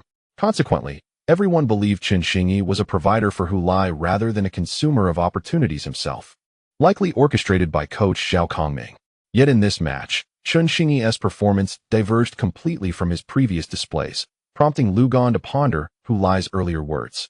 Could this truly be a special arrangement by Zhao Kongming? He furrowed his brow, his gaze flickering as he observed the jubilant star players celebrating. Among the celebrating players, Hu Lai turned to Chen Xingyi and exclaimed, "Little star, you owe me a meal." Chen Xingyi, perplexed, replied, "Why?" Hu Lai explained, "It was I who restrained the opposing center back, preventing him from closing in on you. I told him that if he dared to abandon me, you would pass the ball to me. Thus, he had no choice but to remain by my side, merely spectating. So, do you not owe me a meal?" With this reasoning, Chen Xingyi nodded, Of course. Hu Lai joyfully raised his arms and proclaimed, "The meal I promised everyone is now transferred to Little Star. Go find Chen Xingyi to redeem it." Chen Xingyi. Teammates, Hu Lai, you truly are something else. After Chen Xingyi equalized the score, both teams played with greater openness. The trailing Nanhai team abandoned their defensive counterattacks and began to press forward with vigor. Meanwhile, the leading star team did not retreat, seeking to maintain their advantage. This was their home ground. How could they be content with merely a 1-goal lead? Thus, both teams engaged in an exhilarating exchange. At one moment, Hu Lai made a crucial attempt, only to be thwarted by the opposing goalkeeper, Xie Fang, who deflected the ball with a single palm, allowing Captain Wang Yiru to clear it with a powerful kick. Immediately after, Nanhai retaliated with a swift counterattack. Luo Kai, after a series of agile movements on the flank, delivered a cross. The incoming Nanhai foreign forward, Davis Alfonso, nearly connected with the ball, but Wang Guangwei managed to poke it out just in time. Wang Guangwei's clearance was fraught with risk, faced towards his own goal. A slight miscalculation could have seen the ball inadvertently directed into his net. Yet, he exhibited the skill and composure of an exemplary center back, successfully averting the danger. Wow! Wang Guangwei's clearance was pivotal. Had he not intervened, Alfonso would have received the ball, placing the Stars' goal in jeopardy. After conceding a goal from Luo Kai, Wang Guangwei quickly adjusted his mindset, maintaining stability in his subsequent defensive efforts. The stellar performance of the match was not solely attributable to young forwards like Hu Lai, Chen Xingyi, and Luo Kai.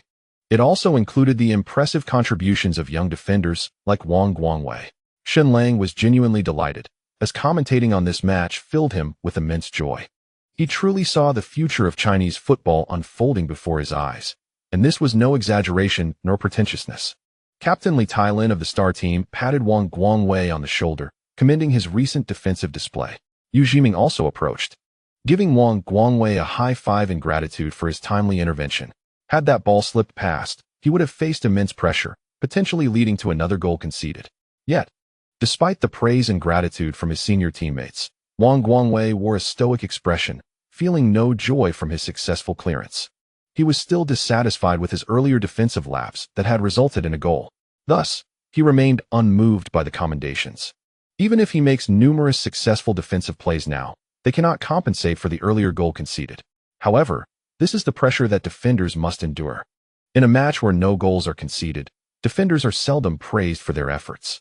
Yet, should a goal be allowed, everyone will question, what is our defender doing? On the sidelines, Wu Yu shouts to Yan Yan, did you see that? What a splendid defensive move. To decisively tackle and clear the ball while facing the goal. Isn't that impressive? Yan Yan can only nod in agreement. Indeed, incredibly impressive. Both he and Wu Yu, being central defenders, understand well the remarkable nature of Wang Guangwei's defensive action. Unfortunately, for many, Wang Guangwei merely executed a routine defensive play. After all, isn't this expected from a central defender? The applause he receives is simply for thwarting the opponent's attack, rather than acknowledging the difficulty of the defense, which clearly showcases Wang Guangwei's boldness and skill. Chapter 160. The unveiling of the dagger. The match between the Flash Stars and the South Sea team is dynamic and engaging, captivating both the fans in the stadium and those watching via local broadcasts and Tongfei Video. Prior to the match, some fans expressed their dissatisfaction with Tongfei Video's promotional tactics, claiming they were overhyping the event, labeling it a battle of the Titans, and questioning the appropriateness of such grandiose claims for a mere second-tier league match. After all, even in the Super League, there is no universally acknowledged battle of the Titans. However, after witnessing the first 60 minutes of the match, any rational and objective fan must concede that this game indeed represents the pinnacle of this season's second-tier league. The pace of the match is remarkably swift, with minimal interruptions and dead balls. Both teams play a clean game, allowing the match to proceed smoothly, a rare occurrence. It is essential to recognize that a football match often faces various interruptions. Thus, while the official match duration is 90 minutes, the actual time spent in play is considerably less. 4 years ago, the Football Association set a target for the Super League regarding net playing time, offering a reward of 100,000 yuan for each round achieving 60 minutes of net play. In other words, prior to 2019, Super League matches did not even reach 60 minutes of net playing time. Theoretically, net playing time often reflects the quality of the match. The more net playing time, the higher the level of play. Conversely, less net playing time indicates a lower level of competition. Of course, this is under normal conditions. If both teams engage in passing the ball back and forth for 90 minutes solely to accumulate net play time, such statistics lose their original significance. The net playing time in the Super League hovers just above 50 minutes, while that of the second-tier league falls short of 50 minutes, with slow pacing, subpar technical and tactical levels, and the use of negative game strategies all contributing to the inability to enhance net playing time. Reflecting on the experience of the match, it becomes evident that many fans, having indulged in the exhilarating pace of the top 5 European leagues, find the tempo of the Chinese domestic league to be rather languid and lacking in excitement. Returning to the clash between the Antong Stars and Lingnan Nanhai. Although specific statistical data remains undisclosed, Shen Lang, drawing from his own experience, surmises that the effective playing time in this match was substantial. The intensity and fluidity of the game were palpable, with no players collapsing at the slightest contact, and neither coach resorting to defensive tactics after gaining a lead. This match indeed represents a rare display of high-level competition in the China League One in recent years, deserving of the accolades typically reserved for a showdown of titans. As the match progressed to the 66th minute, Nanhai executed a swift counterattack. Luo Kai, utilizing his speed, made a bold advance, propelling the ball forward for 15 meters before engaging in a sprint against the right-back Zhang Hao, who was attempting to close the distance. Despite Zhang Hao being regarded as a quick defender within the Antong team, he ultimately succumbed in the 15-meter dash. As turning also demands time, and Luo Kai's awareness of the situation gave him the upper hand. After shaking off Zhang Hao, Luo Kai made a diagonal run into the penalty area, facing the approaching Wang Guangwei, instead of a direct cross. He delivered a neatly executed cutback pass aimed at Wang Yiru, who was charging in from outside the box. The captain of Nanhai skillfully controlled the incoming ball before unleashing a powerful shot, striking before Antong's midfielder Ma Wenyi could intervene. Although Antong's goalkeeper Yu Jiming leaped to make contact with the ball, he could not prevent the forceful strike from finding the net, merely grazing it as it sailed into the goal. Wow! Wow! Shen Lang exclaimed. Wang Yiru, with a spectacular long-range shot, he has redeemed himself. Following the goal, Wang Yiru, visibly exhilarated, did not seek out Luo Kai for celebration, but instead ran to the sidelines, fervently waving his fists at the Antong supporters, countering their jeers from when he was previously outmaneuvered by Chen Xingyi. With Luo Kai contributing a goal and an assist, his performance was nothing short of remarkable, showcasing both confidence and skill. The commentator from Nanling Television could not contain his praise for Luo Kai, declaring, Antong has Hu Lai, but what of Chen Xingyi? We have Luo Kai. 1 player equals 2. Although it was Wang Yiru who scored, teammates rushed to embrace Luo Kai, acknowledging that his breakthrough and assist were pivotal for the goal's creation. Surrounded by teammates, Luo Kai beamed with joy, convinced that he was finally on the right path. Yet, he lamented the uncertainty of whether Qingqing would witness the match. How wonderful it would be if she could see her performance, even through post-match highlights. He waved his arms towards the stands, envisioning Li Qingqing smiling from a corner. Damn, muttered Chen Mo, the assistant coach of Antong, unable to restrain his expletive upon witnessing the goal. Beside him, Coach Xiao Kong appeared markedly more composed, remaining silent as he pondered. What has driven Luo Kai to such frenzied behavior today? Is he under some sort of influence? Luo Kai seemed unstoppable, prompting Zhao to consider whether they should adjust their tactics and fortify their defense. After Chen Mo expressed his frustration, he noticed Zhao's expression remained impassive and cautiously inquired. Zhao, emerging from his reverie, nodded in agreement. Indeed, it is crucial to first secure our defense. It was evident that the Nanhai team, particularly Luo Kai, was gaining momentum. Allowing him to continue his assault would spell disaster. With that, he rose and called Qin Lin to the sidelines during a stoppage in play, issuing new tactical commands. They would need to retreat and strengthen their defense, weathering the Nanhai team's onslaught before proceeding. As the match resumed, just as Zhao and Chun had anticipated, the morale of the Nanhai team surged, especially Luo Kai, whose performance was nothing short of extraordinary. If this were a game, his status indicator would surely be a vibrant red, soaring upward. Upon receiving the ball, he exhibited remarkable audacity, unreservedly challenging anyone in his path, even Qin Lin, a titan of Chinese football. In such circumstances, the spectators in the stands and viewers at home began to fret that their team's goal might soon be breached again. Meanwhile, on the Nanhai bench, Coach Pan Hongwei contemplated intensifying their offensive efforts, aiming to capitalize on this momentum and convert a single point into 3. At that moment, Flash Star launched a counterattack. Zhang Qinghuan passed the ball to Chen Xingyi, who charged into Nanhai's 30-meter zone, evading one defender as he advanced toward the penalty area. Lu Gan, noticing Chen Xingyi's intent to replicate his previous goal, recalled Hu Lai's advice and promptly surged forward, determined to encircle him completely. Just as Lu approached, he witnessed Chen Xingyi, ensnared in the defensive circle, deftly flick the ball with the outside of his right foot to the onrushing Hu Lai. Hu Lai, The commentator from Anong Satellite Television exclaimed with fervor, for it had been some time since he had seen Hulai in action. Following Nanhai's equalizer, their relentless assault had forced Flash Star into a defensive shell, leaving Hulai with scarce opportunities to touch the ball. Yet now, this dagger had appeared in the most vulnerable spot of the Nanhai defense. When the plot unfolds, the dagger reveals itself. As the ball arrived from Chinxinyi, Hulai adjusted his steps, preparing to shoot. The left-back Feng Lei, who had come to support Lu Gan, quickly lowered his center of gravity and lunged in, hoping to obstruct Hulai's shot. However, Hulai allowed the ball to glide past him, evading Feng Lei's desperate tackle. He then sidestepped and unleashed a powerful strike. This sudden shift in rhythm not only deceived Feng Lei, but also caught goalkeeper Xie Feng off guard. As Hulai feigned to shoot, Xie had anticipated a save. But when Hulai withheld his strike, Xie found himself momentarily bewildered. Now, as he lunged to intercept, he was already a step behind. Xie fell to the ground, diving late, and was far from the ball. Hulai! Hulai! In the studio, Shenlang forcefully raised his fists to the sky. The ball has found the net. He has scored a brace in this match. Shining Stars 32 has reclaimed the lead against the South Sea team. This marks Hulai's 12th goal in this season's China League 1, officially surpassing his 11 goals from the previous season. Remarkably, he achieved these 12 goals in just 11 matches, a reduction of 4 matches compared to the 15 he needed last season. Such terrifying efficiency, indeed. Previously, when Chun Xingyi and Luo Kai were dazzling on the field, did they truly believe Hulai was merely a novice? Admittedly, he may not possess the elegant flair of consecutive dribbles and goals like Luo Kai or Chun Xingyi, for he is not that type of forward. But what truly matters in football? Is it merely the number of players who have passed? Or is it the tally of goals scored, my friends?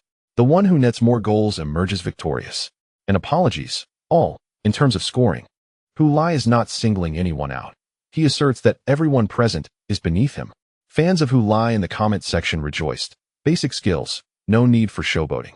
Everyone, take a seat, just standard operations. Hulai declared, the Anton Province Sports Center is under my dominion. Ask around the 4 corners, who is the father here?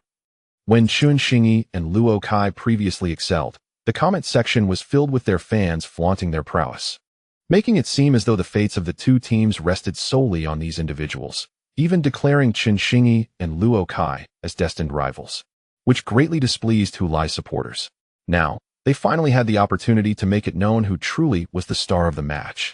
After scoring, Hulai ran to the corner flag to perform his signature celebration, while Lu Gan shifted his gaze back and forth between Chun Xingyi and Hulai. Wasn't it agreed that he wouldn't pass the ball to Hulai, opting to take matters into his own hands? What was happening now? If he hadn't gone to block Chun Xingyi earlier, he believed Chun Xingyi wouldn't have passed the ball to Hulai, as he would have remained close by. Yet, if he hadn't intervened, would Chun Xingyi have broken through to score again? Lu Gan was uncertain. This question was unanswerable. There were no hypotheticals. He simply sought to clarify one matter. Had that scoundrel Hulai deceived him? On the sidelines, the coaching staff of Shining Stars observed with wide eyes. Assistant coach Chen Mo exclaimed, "So, we were worrying for nothing?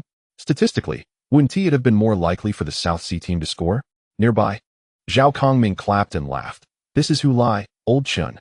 He must never be underestimated or forgotten." While both Chun Xingyi and Luo Kai shone brightly, their brilliance often obscured the unnoticed angles. Hulai has been lurking in the shadows, waiting for his moment. Chun Xingyi and Hulai should collaborate in this manner. It's not merely about passing the ball, but rather that when Chun Xingyi shines, Hulai's opportunities will similarly increase. They complement each other. This is the insight I've gathered after nearly half a season. The two coaches cast their gaze towards the corner flag area of the Nanhai team's half, where Hulai, having just completed his celebratory antics, was lifted high by Chun Xingyi. Other members of the Shining Stars team joyfully rushed towards the duo, reveling beneath the illuminated scoreboard displaying the number 32. Chapter 161. Who holds the authority in this match? Following Hulai's double strike, the Shining Stars regained the lead, albeit by a mere single goal, a margin that remained precariously slender. After all, Chun Xingyi's earlier goal had propelled the Shining Stars ahead, only for it to be swiftly equalized by the Nanhai team. Thus, despite reclaiming the lead, Zhao Kongming showed no inclination to alter his tactics. He continued to instruct the team to fortify their defense, seeking opportunities for counterattacks while maintaining possession of the ball when possible. In defense, The primary focus remained on the formidable Luo Kai. Conversely, the Nanhai team did not succumb to despair despite falling behind once more. With 20 minutes still to play, the game was far from decided. Consequently, Hulai's goal did little to extinguish the fervent rhythm of rapid offensive and defensive exchanges. As both teams engaged in a lively contest, it wasn't until the final 10 minutes that the tempo began to decelerate. The physical stamina of both teams, inevitably waning, could no longer sustain the previous high-intensity, fast-paced style of play. Both head coaches frequently utilized substitutions to make adjustments, reflecting their differing strategies and considerations at this juncture. For instance, the Nanhai team's Pan Hongwei introduced a forward, substituting the exhausted midfielder, aiming to bolster their offensive efforts. By replacing a midfielder with a forward, the Nanhai offense was poised to become more streamlined, a tactical move aimed squarely at scoring in the dwindling time remaining. On the other hand, Zhao Kongming opted to replace the forward Chun Xingyi with the defensive midfielder Shi Juanda, a decision made to enhance defensive solidity. Chun Xingyi's vigorous performance had taken a toll on his stamina, necessitating his withdrawal. Why not substitute Hulai instead? On one hand, Hulai's physical condition was somewhat superior to that of Chun Xingyi at this moment. On the other, the necessity of retaining one of the two forwards on the pitch to maintain pressure on the Nanhai defense led Zhao Kongming to favor Hulai. Hulai's presence posed a constant threat to the Nanhai goal, regardless of whether he possessed the ball, compelling the defenders to remain ever vigilant. As the match time dwindled and physical exertion mounted, the Nanhai defenders' ability to contain Hulai would likely diminish compared to earlier in the match, allowing Hulai to pose an even greater threat to the Nanhai goal than Chun Xingyi. Gasping for breath, Chun Xingyi exited the field, embracing Zhao Kongming before returning to the bench, a white towel draped around his neck to wipe away sweat. His fellow teammates on the substitutes bench rushed over to exchange high fives, congratulating him on his performance in the match.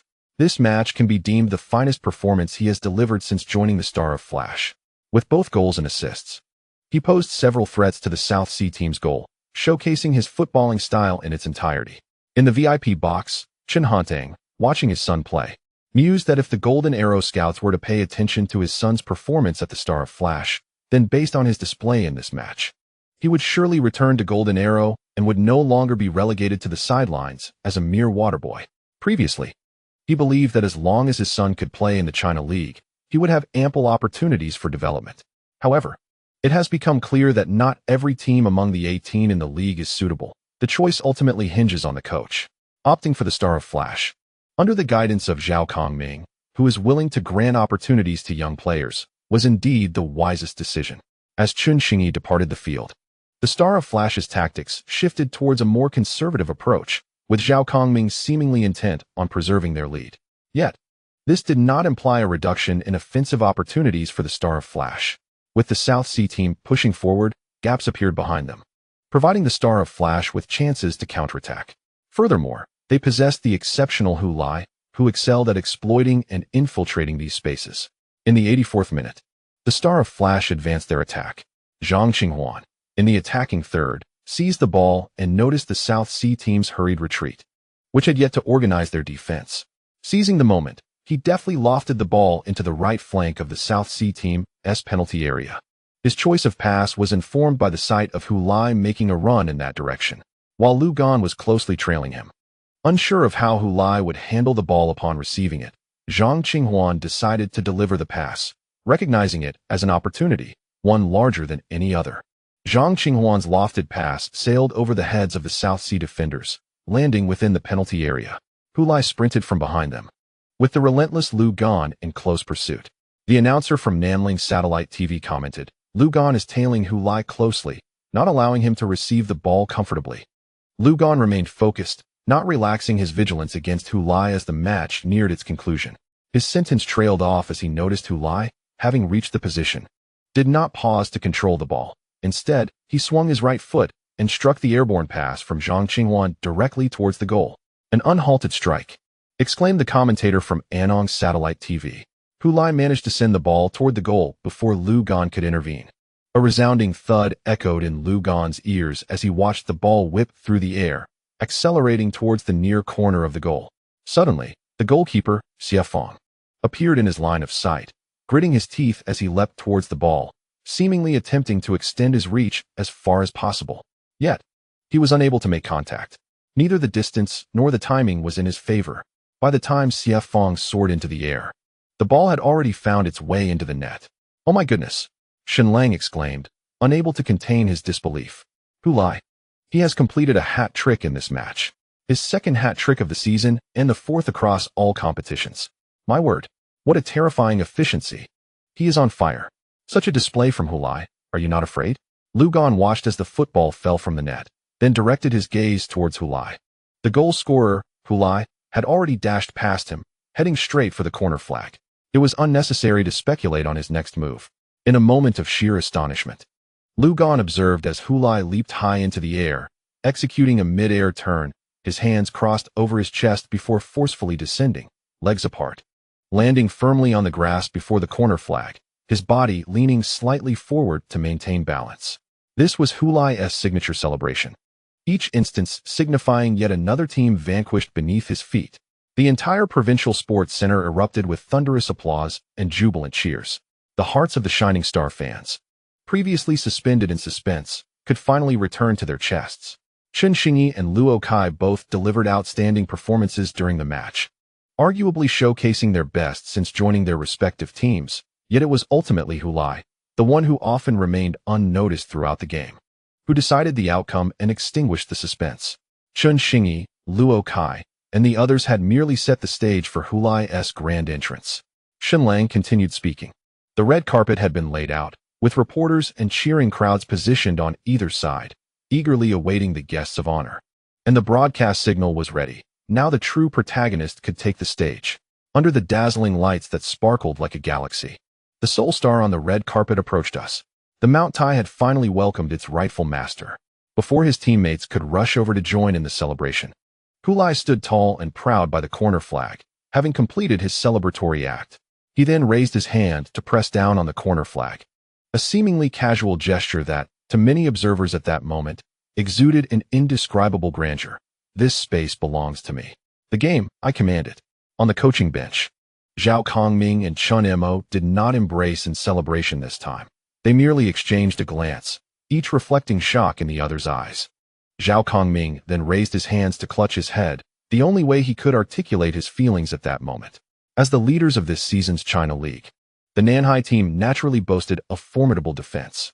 Yet, Hu Lai managed to complete a hat trick against them. The last time he achieved such a feat in the league was against Yunshan Kaiyun, a team of lesser strength, especially in defense. Currently, they hold the record for the most goals conceded in the league, totaling 45.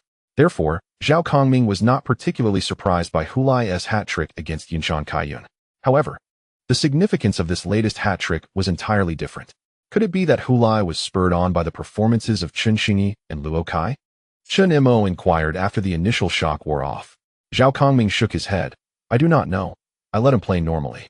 Meanwhile, on the adjacent coaching bench, Pan Hongwei did not fare much better than Zhao Kongming and his team. Prior to Hu Lai's goal, he had been standing at the sidelines, but upon witnessing the goal, he shook his head in disbelief and turned back towards the coaching area. He approached the coaching seat, settled himself down with a thud, and leaned back, gazing upwards at the heavens. His assistant, observing this demeanor, found himself at a loss for words. After several moments, he finally heard Pan Hongwei let out a long sigh, exclaiming, "Alas! Alas!" Luo Kai had performed remarkably well, invigorating the entire team's morale, and it seemed they were on the verge of turning the game around. Yet, just then, Hu Lai struck again, dashing their hopes. Undeterred, Luo Kai rallied the team for another attempt, only to be thwarted once more by Hu Lai's decisive blow. With merely 6 minutes left in the match and trailing by 2 goals, the prospect of a comeback seemed almost impossible. Even securing a draw appeared to be a distant luxury. Hu Lai's goals came in such a mundane fashion, simply positioning himself and taking a shot, leading to a goal. Who could one even turn to for explanation? Luo Kai stood rooted, gasping for breath, his gaze fixed on Hu Lai, now encircled by teammates. He felt he had exerted every ounce of effort, delivering an outstanding performance with 1 goal and 1 assist, consistently threatening the opposing goal. Yet, despite his arduous efforts, he paled in comparison to Hu Lai's effortless trio of goals. After all, his labor had yielded merely 2 goals for the team, while Hu Lai had single-handedly netted 3. He was suddenly relieved that Li Qingqing could not witness the broadcast of this match. "Hey, Wu Yu," he remarked. "I've said it before. I've been teammates with Luo Kai, so I am acutely aware of the distinctions between him and Hu Lai. Luo Kai's efficiency is woefully low. He always insists on controlling the ball at his feet before posing a threat to the goal, which is no easy feat, as you well know.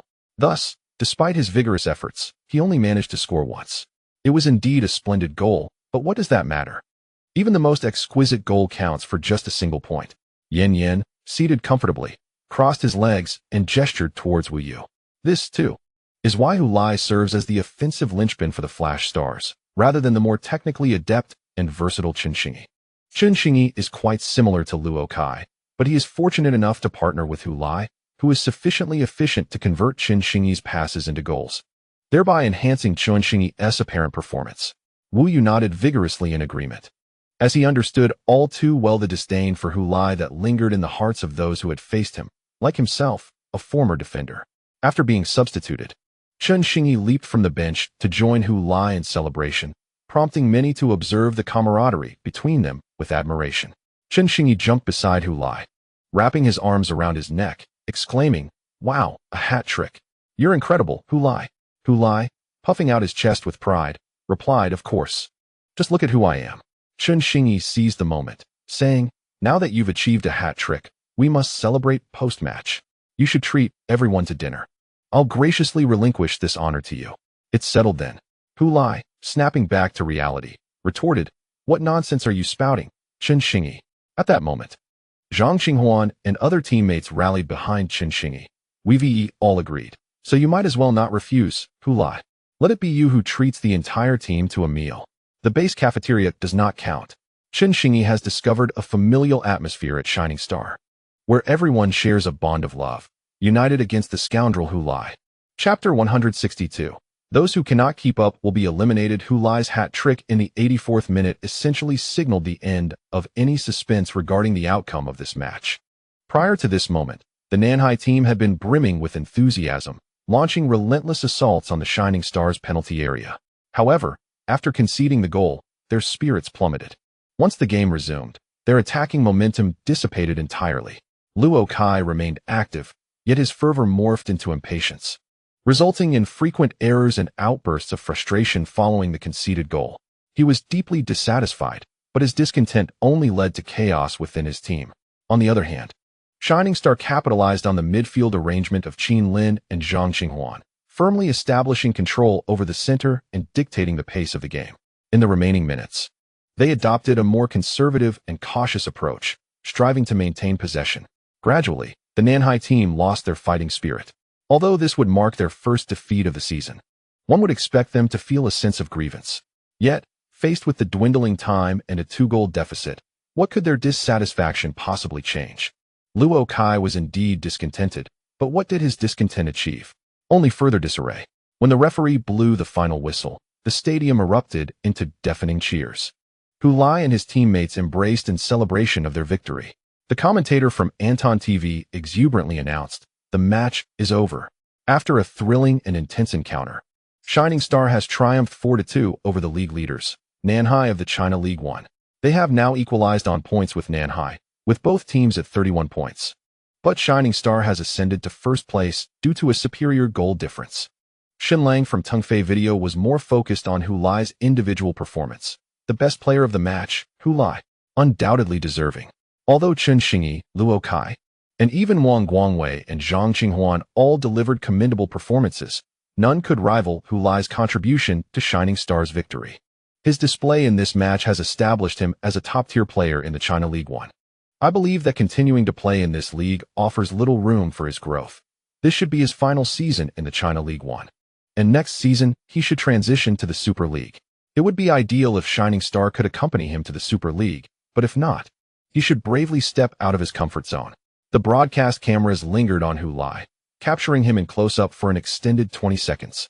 Serving as a reminder to all viewers of who truly was the best player of the match, the premier star. Although others also shone brightly during the game, such as Chen Xingyi and Luo Kai, they ultimately became mere embellishments to Hu Lai's brilliance, akin to green leaves beneath a resplendent crimson flower. their contributions merely accentuating the flower's vibrancy.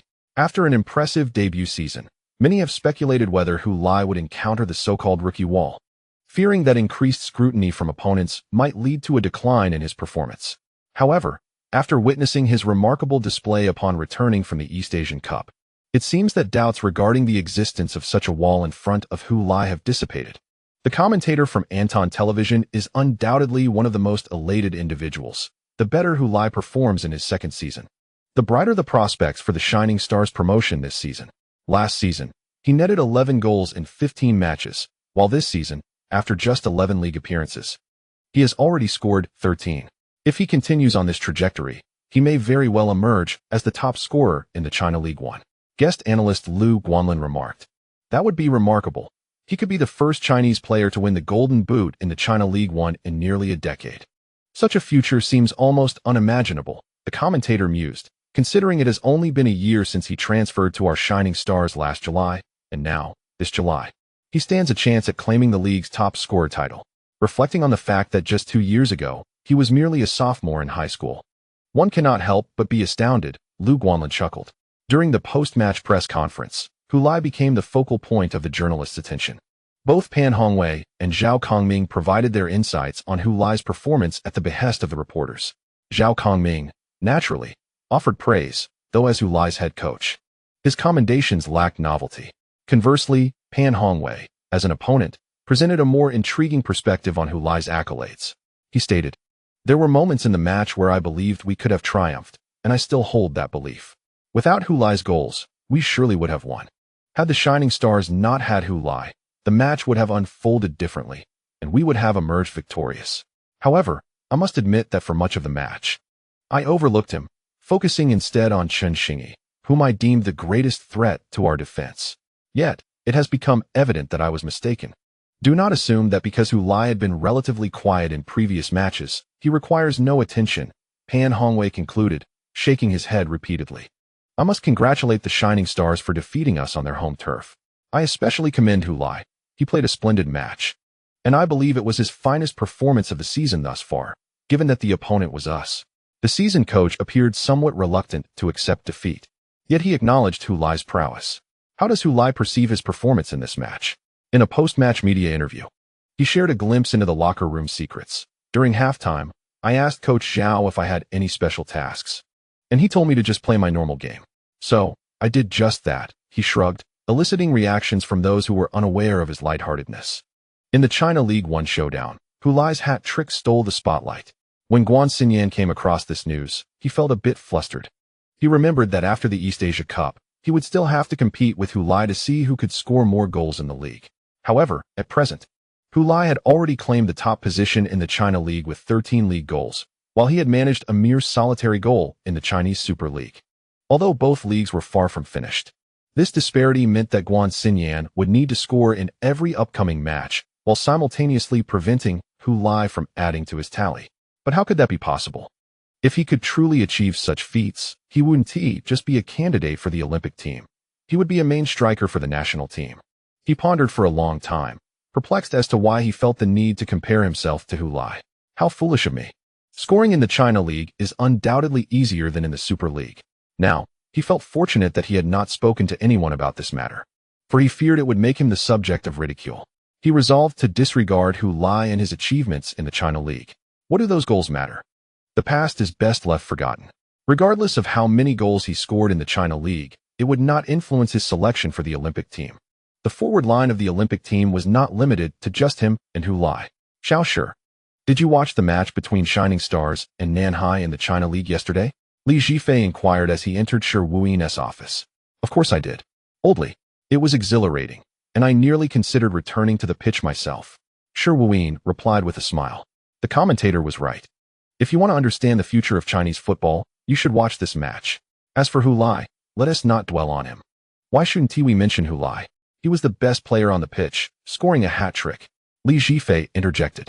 Because I believe that for him. This is merely a standard performance. Moreover, Hu Lai is not our primary focus of observation. Our attention should center on the young talents Chen Xingyi and Luo Kai. Given their performances this season with their respective teams, they are sure to be part of next year's U23 Asian Cup. It will be our home ground.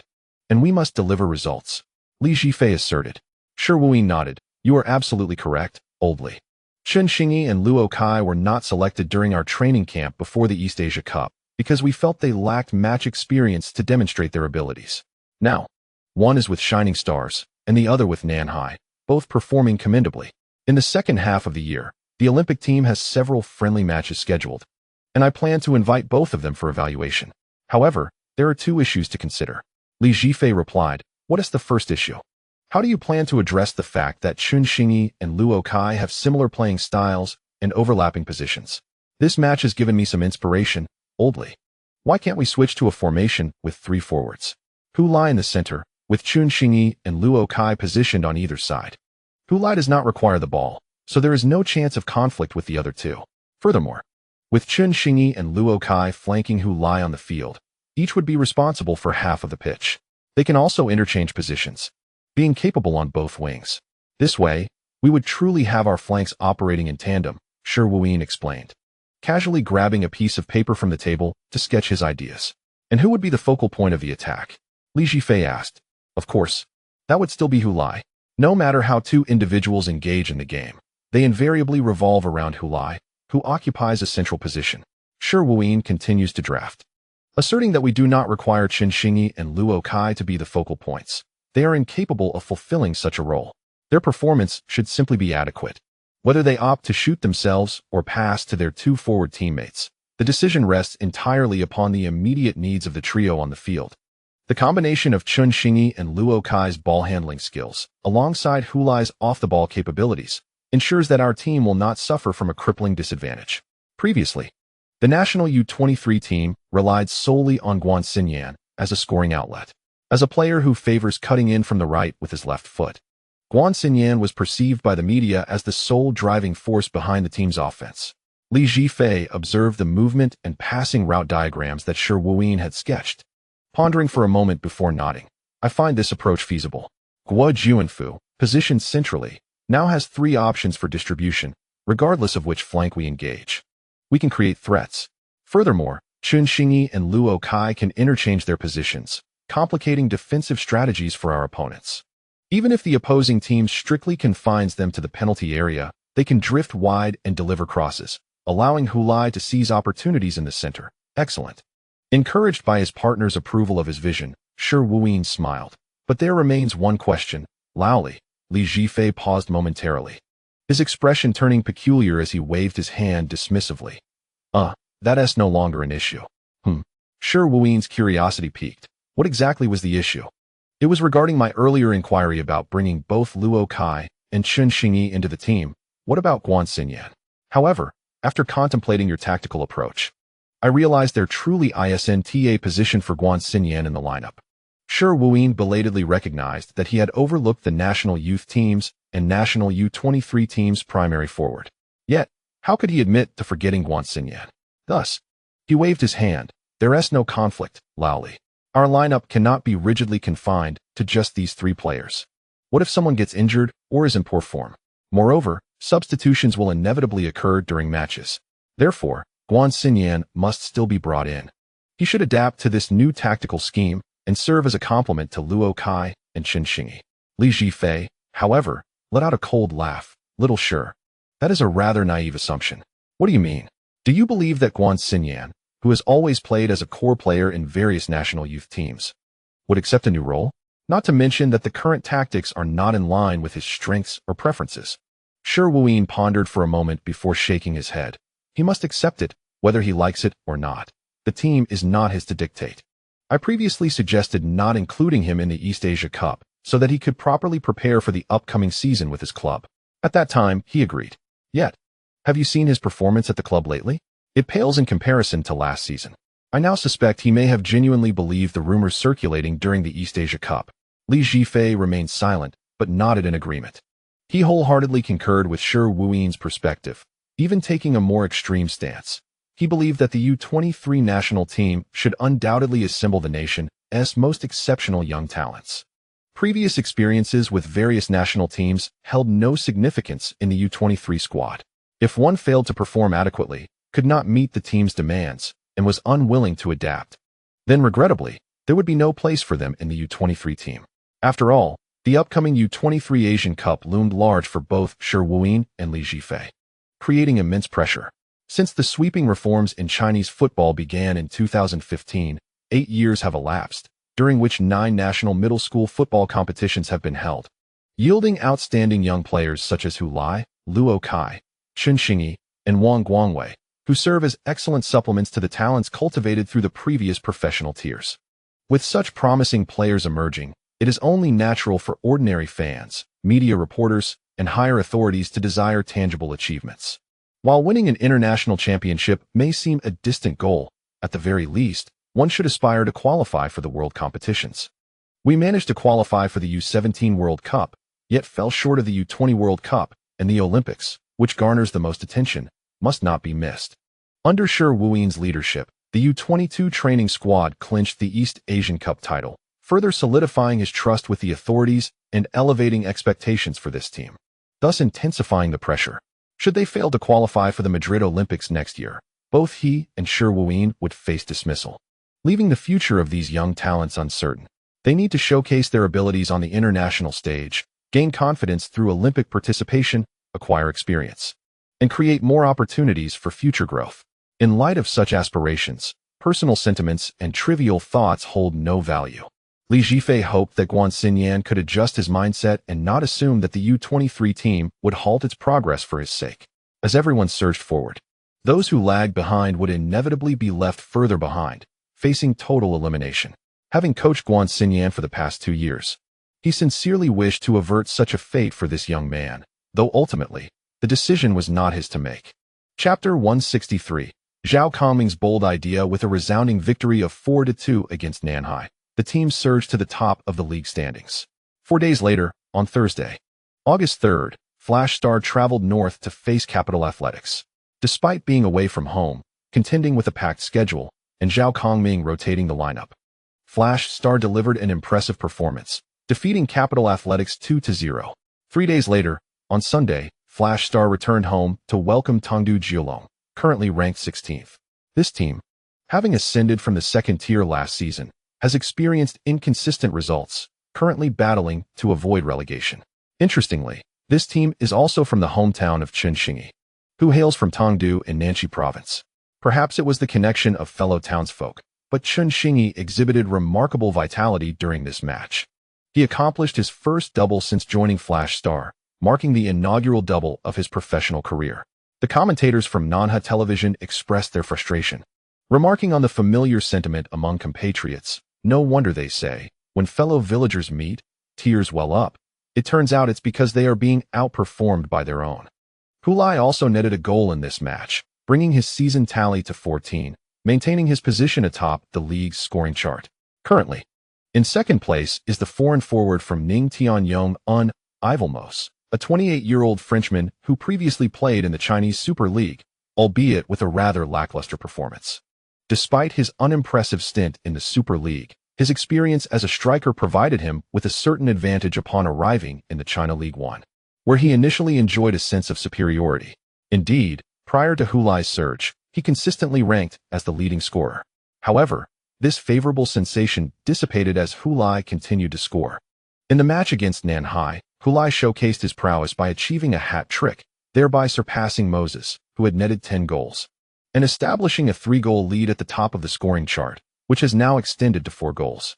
The once formidable Super League striker in the China League One has proven no match for Hu Lai. This remarkable performance inevitably raises expectations for Hu Lai's future. Should Flash Star secure promotion this season, what feats will Hu Lai accomplish in the Super League next season? Will he continue to ignite a youthful storm? Or will he face the challenges of a delayed rookie wall? Anticipation and trepidation abound. When Chun Mo entered Zhao Kongming's office, he found him engrossed in the fixture list displayed on his tablet. What could be so captivating? He leaned in for a closer look and saw that the next match was against Nan and Jinping, another team relegated from the Super League, whose performance paled in comparison to Ning Tianyong and Shirley. A straightforward match awaited. "No, I'm considering the next game," Zhao Kongming replied, shaking his head. "The next game?" Chen Mo's gaze shifted downward. "Oh, the FA Cup. Do you have any thoughts, old Zhao?" Typically, given the depth of Flash Star's roster, A decisive abandonment of the FA Cup would be prudent for a successful promotion bid. However, fortune has favored Flash Star this season. In the earlier rounds of the FA Cup, they encountered opponents clearly inferior to themselves. For instance, in the third round, they faced a team from the second division. And similarly in the fourth round. By the fifth round, most teams from the China League 1 would have been eliminated. Yet Flash Star found themselves matched against this season's FA Cup dark horse, Dongtai Juxingqing, an amateur team. How could they possibly forfeit? Would they allow themselves to be ousted by an amateur squad? That seemed implausible. Thus, Flash Star surged through the FA Cup, advancing to the quarterfinals. Upon reflection, they realized that they were the only team from the China League 1 among the last 8, while the other 7 were all from the Super League. In the fifth round of the FA Cup, facing an amateur team, they held both psychological and tangible advantages. Now, they would experience the sentiments once felt by Dongtai Juxingqing. What do you believe we should do? Zhao Kongming did not respond to Chen Mo, but countered with a question. Chen Mo shrugged. What is there to ponder? We are unlikely to clinch the championship in the FA Cup. Reaching the top 8 is already a remarkable achievement for a team from the China League. If we do not relinquish our efforts now, when shall we? Losing to a Super League team is not unjust. We can then concentrate our attention on the league, striving to secure promotion spots as early as possible.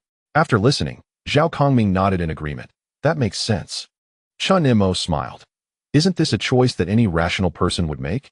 However, I have another rather audacious idea. Would you care to hear it, old Chen? Chen Mo pulled up a chair and sat down, eager to listen. Seeing him this way, Zhao Kongming chuckled. Old Chen, how would you assess our chances of promotion this season? Chen Mo was taken aback that Zhao Kongming posed a question first. He furrowed his brow and contemplated. I wouldn't dare say it's a certainty, but I believe the odds exceed 60%. As long as we do not make mistakes, and the second half of the season does not bring a plethora of injuries. Particularly for those young lads maintaining their health and form, I think our chances are quite favorable. Currently, the standings in the league are as follows, after completing 16 rounds. Shining Stars have 11 victories, 4 draws, and 1 loss, accumulating 37 points, placing them at the top of the league table. Lingnan Nanhai, after losing to Shining Stars away, suffered another defeat at home to Chuanan Chongshan, encountering 2 consecutive losses, and now holds 34 points, ranking second. Chuanan Chongshan follows closely in third place with 32 points. Fourth is Ning Tianyong, relegated from the Super League last season, whose sole aim this season is to return to that league, currently with 30 points. Shaojing Green Forest stands 5th with 29 points, while Miling Yoxia is 6th with 28 points. This outlines the top 6 teams in the league, the ones most likely to gain promotion. The top 2 teams in the China League can ascend directly, avoiding any relegation playoffs with Super League teams, akin to a straightforward transaction. Thus, as long as they can ensure that the third-place team does not surpass them, Shining Stars will secure a promotion spot. Presently, Shining Stars lead third-place Chuanan Chongshan by 5 points, which is a notable margin. However, considering the lengthy second half of the season, it may be premature to declare their promotion status. Just like last season, when Shining Stars, after 17 rounds, were ranked 14th, leaving almost no hope for promotion. Yet, as the season progressed, their ranking ascended, peaking at 9th. Just when everyone thought the team would continue rising and challenge the top 4 for a shot at Super League qualification, Qin Lin's injury altered everything, and the team's performance began to decline. By the end of the season, Shining Stars ultimately ranked 13th, a mere 1 position higher than their standing at the halfway point. Numerous events transpired during that first half of the season. Who can guarantee that the remaining 18 rounds of this season won't unfold a series of rich and intricate narratives? Hence, Chen Mo employed an abundance of qualifiers to express his belief that the team's prospects for promotion remain rather optimistic. After listening to Chen Mo's analysis, Zhao Kongming nodded in agreement, convinced by Chen Mo's insights. But old Chen, have you ever contemplated what we should do if we succeed in our promotion? Chen Mo shrugged. I never thought that far ahead. Why should I?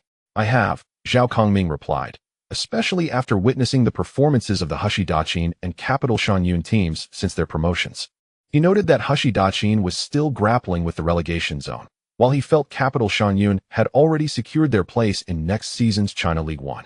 Do you think if we managed to ascend to the Super League, we would quickly find ourselves relegated back to the China League 1 next year? Chen Mo remained silent, uncertain how to respond. Zhao Kongming did not seek an answer, continuing, I don't wish for that. After all the effort to reach the Super League, we should strive to stay there, establish ourselves over the years, and aim for greater achievements. I envision us not merely visiting the Super League for experience, only to return to the China League One to boast about our time there, claiming we have seen the Super League and can handle any challenge in the China League One. But when faced with the reality, look at Nan'an Jinping, our upcoming opponent. What a dismal state they are in. Once some teams are relegated, their spirit is utterly deflated, and they struggle to return. Zhao Kongming rambled on, while Chun Imo listened quietly, understanding the underlying message in Zhao's words. Shanxing is a commendable team, and the club management is remarkably tolerant. If we merely participate in one season of the Super League and then plummet down, I would feel a sense of betrayal towards the club for all the years spent honing our skills in the second and first divisions. Since we've ascended, we must solidify our position. Zhao Kongming gestured emphatically. Thus, I propose that we test our current team's capabilities to see if we have the means to establish ourselves in the Super League.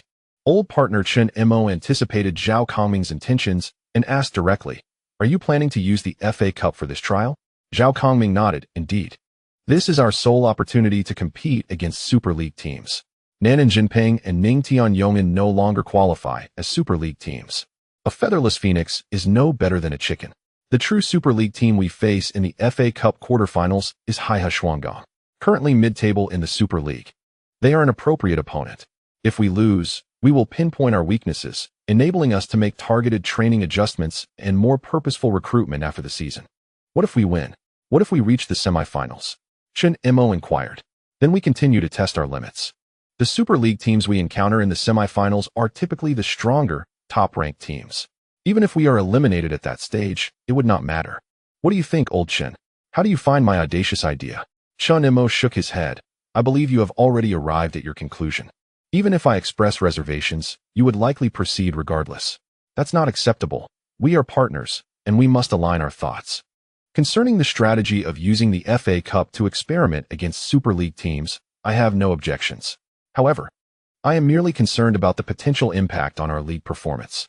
It does not pose a significant impact. The FA Cup is a single elimination format, unless we advance to the finals, which, to be frank, seems quite improbable. Moreover, I have scrutinized the schedule, and both the quarterfinals and semifinals of the FA Cup will conclude in August, resulting in merely an additional match. The influence on the league will be minimal. Chen Mo shook his head, saying, "No, I am not referring to the schedule. I mean, if we decide to exert our utmost effort against the Super League teams in the FA Cup, we might have to forfeit a few league matches. Take our upcoming match against Nan'an Jinping, for instance. Should we abandon it? If we do, will it affect our standings in the league? Furthermore, after our match against Haihe Shuanggang, will the team's physical condition and form be impacted? Will such effects carry over to the next league match against Kunying City?" "You are correct, old Chen. This is precisely why I sought your counsel. Your perspective is invaluable as it ensures we consider the situation from various angles, preventing us from making erroneous decisions." Zhao Kongming did not take offense at Chun Mo's extensive objections. Rather, he praised him and patiently explained, "However, I have meticulously calculated this. Even if certain matches are impacted, the costs are manageable. Using the match against Haihe Shuanggang as an example, I have thoroughly analyzed Nan'an Jinping's performance at home. I believe that even if we employ a rotated squad, we can at least ensure we do not lose away. This way, our main squad can face Haihe Shuanggang. Additionally, the match against Haihe Shuanggang is at our home ground, and we won't need to travel back after returning from Nan'an, ensuring our physical readiness. After the FA Cup, although we will be playing away against Kunying City in the league, their strength is considerably weak, allowing us to utilize a rotated squad. Even if we fail to secure a win, we are unlikely to suffer a loss. Even if we draw 2 consecutive matches in the league and drop from first to second place, we can still maintain our lead over the third-placed Chuan Nenchongshan. If we are eliminated from the FA Cup, we can then focus all our energy on the league. With the remaining 10 or so rounds in the league, I am confident that while the championship may be uncertain, securing a top 2 finish should be within our grasp." After listening to Zhao Kongming's thorough analysis, Chen Mo raised his hands. "You have considered every aspect. I have no objections and am entirely in favor of your approach." Zhao Kongming smiled and asked, "Shall we proceed then?" Chen Mo nodded. "Let's do it." Zhao Kongming exhaled. "For the away match against Jinping, let's allow Chun Xingyi, Qin Lin, and Li Tailin to rest. In the defensive midfield, we will start Shi Juanda alongside Ma Wenyu as double pivots, with only Hu Lai leading the line, focusing on controlling the midfield. As long as we manage to dominate the midfield, even if we cannot secure a victory, we should at least avoid defeat. Chen Imo noted the personnel adjustments and nodded. Understood.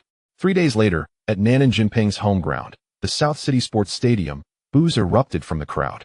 Amidst the cacophony of boos, a figure descended gracefully in the corner flag area where the Golden Eagles were situated, firmly landing on the grass and presenting his jersey number and name to the camera. The commentator from Anong Television, his voice hoarse from fervent enthusiasm, exclaimed, "Hu Lai!" in the 72nd minute. His goal propelled the Shining Stars to a 1-0 lead against the South and Golden Eagles. Coach Zhao Kongming had chosen to start Hu Lai in this match without any substitutions, clearly demonstrating his expectations for the player. Now, Hu Lai has repaid Zhao's trust and support with this remarkable goal. In front of the visiting team's coaching bench, Zhao Kongming shook his head at Chen Mo, admitting, "I truly did not foresee that he would score. The opportunities in this match were quite limited." Chen Mo chuckled, replying, "Isn't that splendid, old Zhao? We calculated endlessly, weighing one consideration against another, and in the end, Hu Lai's goal rendered all our calculations moot. If we can secure 3 points away, we need not concern ourselves with the implications of the FA Cup on the league matches." Zhao Kongming nodded in agreement. Indeed, Hu Lai has given us the lead. Now, we must focus on how to defend this advantage. Chapter 164. The Super League and the China League 1 following his goal. Hu Lai was substituted by Zhao Kongming, and the Shining Stars adopted a defensive stance, forming a robust barrier in front of their goal. The South and Golden Eagles were granted a full 20 minutes to mount an assault on the Shining Stars net, but were unable to find the back of the goal. Ultimately, thanks to Hu Lai's solitary strike, the Shining Stars triumphed with a 1-0 victory against the South and Golden Eagles. This unexpected delight was a boon for the Shining Stars, who were preparing earnestly for the FA Cup. Securing these 3 points felt akin to a windfall. On the Sunday following this match, the Shining Stars would host the Super League team, Haihe Shuanggang. Meanwhile, the 18th round of the league, originally scheduled to take place around this time, had been postponed to Wednesday, September 20th, due to the FA Cup match. As the FA Cup reached the quarterfinals, it garnered heightened attention, particularly since, in previous years, this stage had predominantly been a contest for Super League teams. The last time a China League 1 team made it to the FA Cup quarterfinals was 6 years ago. This season, however, the Shining Stars, as a China League 1 team, had reached the last 8, naturally drawing considerable interest. Yet, this attention was more a source of mockery than genuine support. Many held little faith in their continued progress.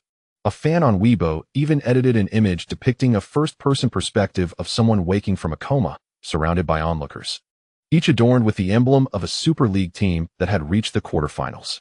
The caption read, "What's the matter with you, little bro?" The Shining Stars, seemingly pitiful and vulnerable, appeared as the underdogs amidst the imposing presence of their Super League counterparts. Despite the Shining Stars currently leading the China League 1 standings and having recently engaged in a pinnacle match against Nanhai, such achievements were dismissed by the Super League fans and the majority of the media. It was not an intentional slight against the Shining Stars. Rather, it was a reflection of the reality of the situation. In the previous season, Heshi Daqin and Capital Shangyun performed remarkably in the China League 1, only to find themselves grappling with challenges in the Chinese Super League after their promotion. One team has already sunk deep into the relegation zone, while the other is perilously close. Thus, despite the current prowess of Shining Stars in League 1, it holds little significance, as the Super League and League 1 exist in entirely different realms. A champion from League 1 must humbly commence their journey from relegation battles upon entering the Super League. Even the local media and Anton have advised fans to temper their expectations for this match, as Anton Shining Stars' objective for this season is promotion, rendering aspirations for the FA Cup, even reaching the quarterfinals, somewhat expendable. In truth, had their previous opponents not been so weak, Shining Stars might have relinquished their pursuit of the FA Cup much earlier. Upon returning to Jincheng from Nanan, Zhao Kongming convened the entire team for a brief motivational meeting before training commenced, articulating his plans to the players. "I believe some may have anticipated this during my rotation strategy. Contrary to the external speculations, I do not intend to abandon the FA Cup, nor this round of competition. You all understand that our goal this season is promotion, But what follows after ascending to the Super League? Zhao Kongming posed the question to his players. Will it be a fight for survival, like Hushi Daqin and Capital Shangyun, or a swift return to League One? The players exchanged glances, none daring to respond to their coach's inquiry. Surely, no one wishes to ascend to the Super League only to return to the lower tier after a single season, right? The Super League signifies greater attention, significantly higher income. At the very least, the winning bonuses per match far exceed current standards. However, should one revert to League One, all these advantages would vanish. You certainly do not desire such an outcome. Therefore, to prevent our ascension from leading to relegation, I wish to test our performance against Super League teams. Upon hearing Zhao's words, a stir rippled through the players. Chen Mo stepped forward and shouted, "Silence." The commotion quickly subsided, and all eyes returned to the head coach. Filled with a myriad of thoughts, Zhao Kongming continued, "Thus, the FA Cup presents an excellent opportunity. It is our sole chance to compete against Super League teams. I expect each of you to give your utmost in this match. If you wish to remain with the team post-promotion, at the very least, you must demonstrate to me and the club's management that you possess the capability to compete at the Super League level."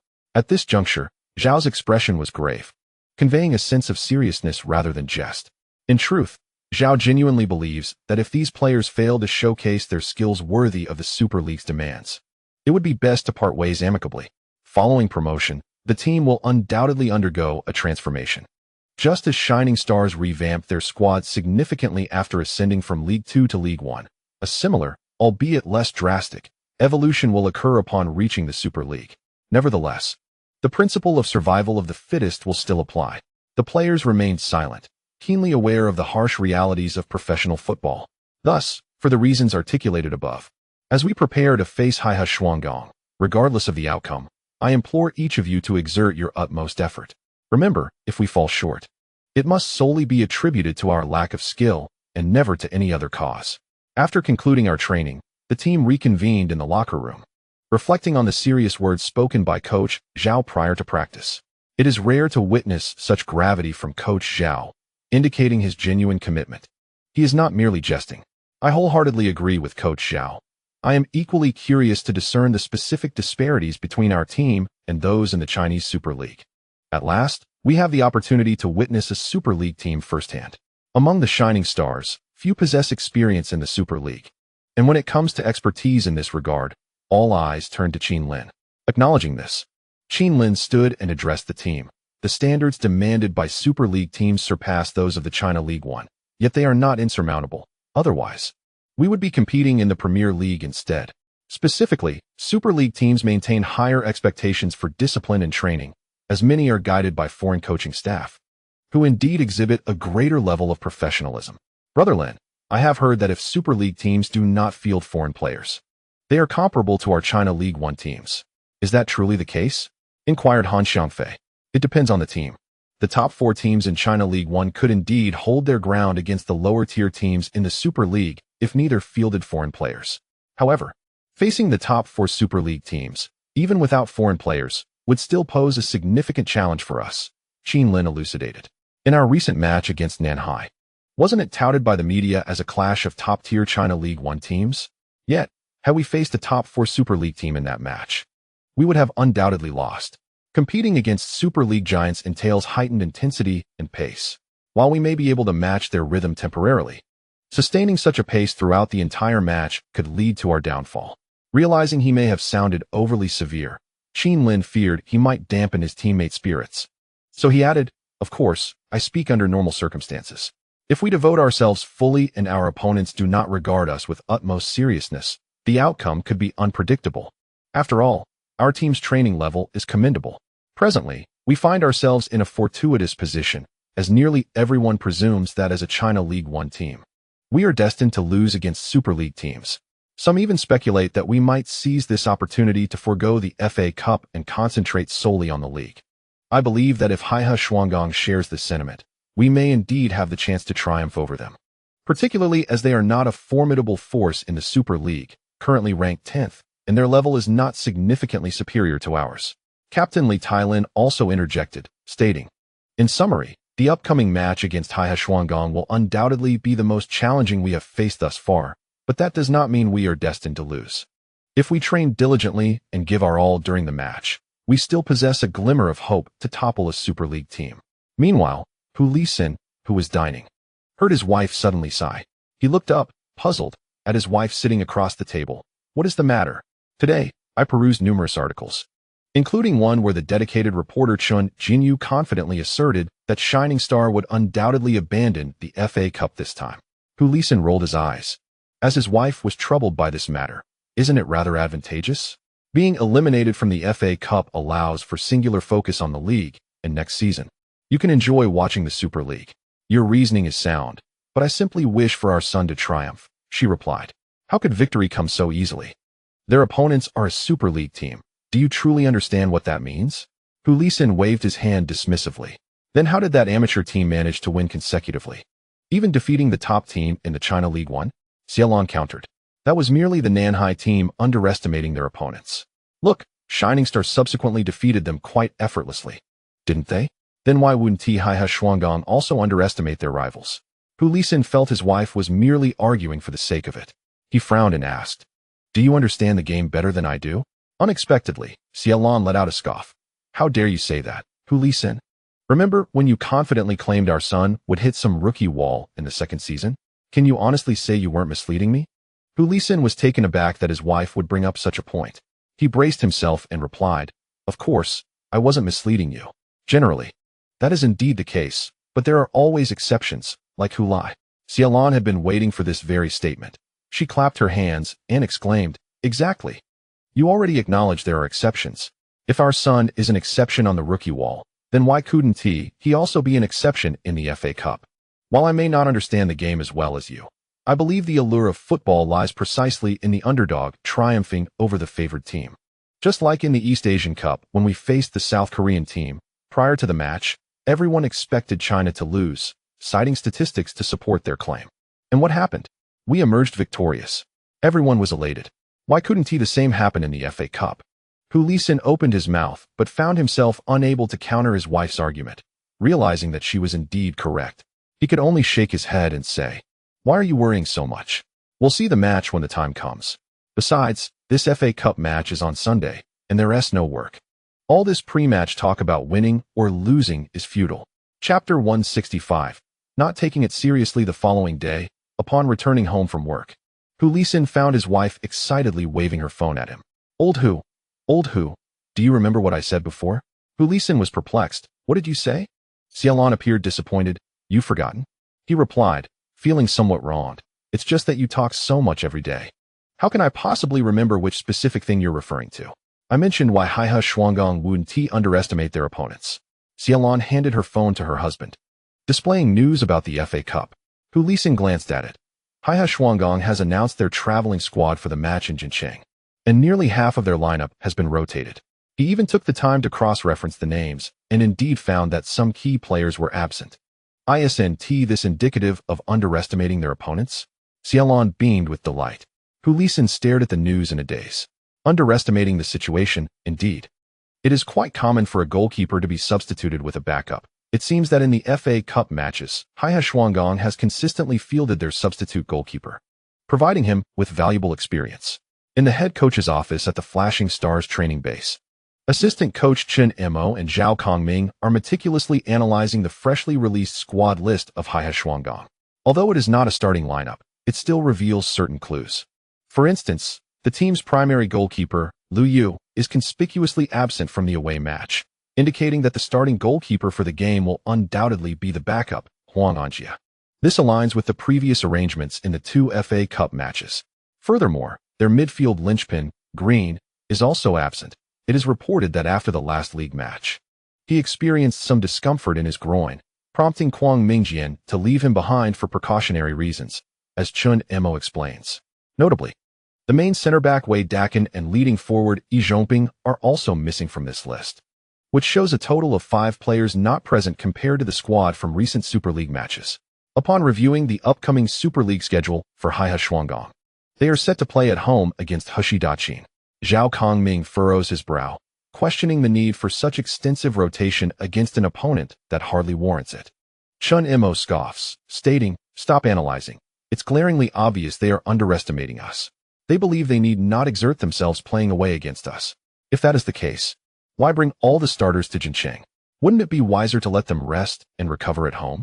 He adds with a hint of sarcasm. Do you believe that if we were to face South China Tigers or Golden Arrows, anyone would care about Green's minor groin discomfort? Would it even be considered an injury?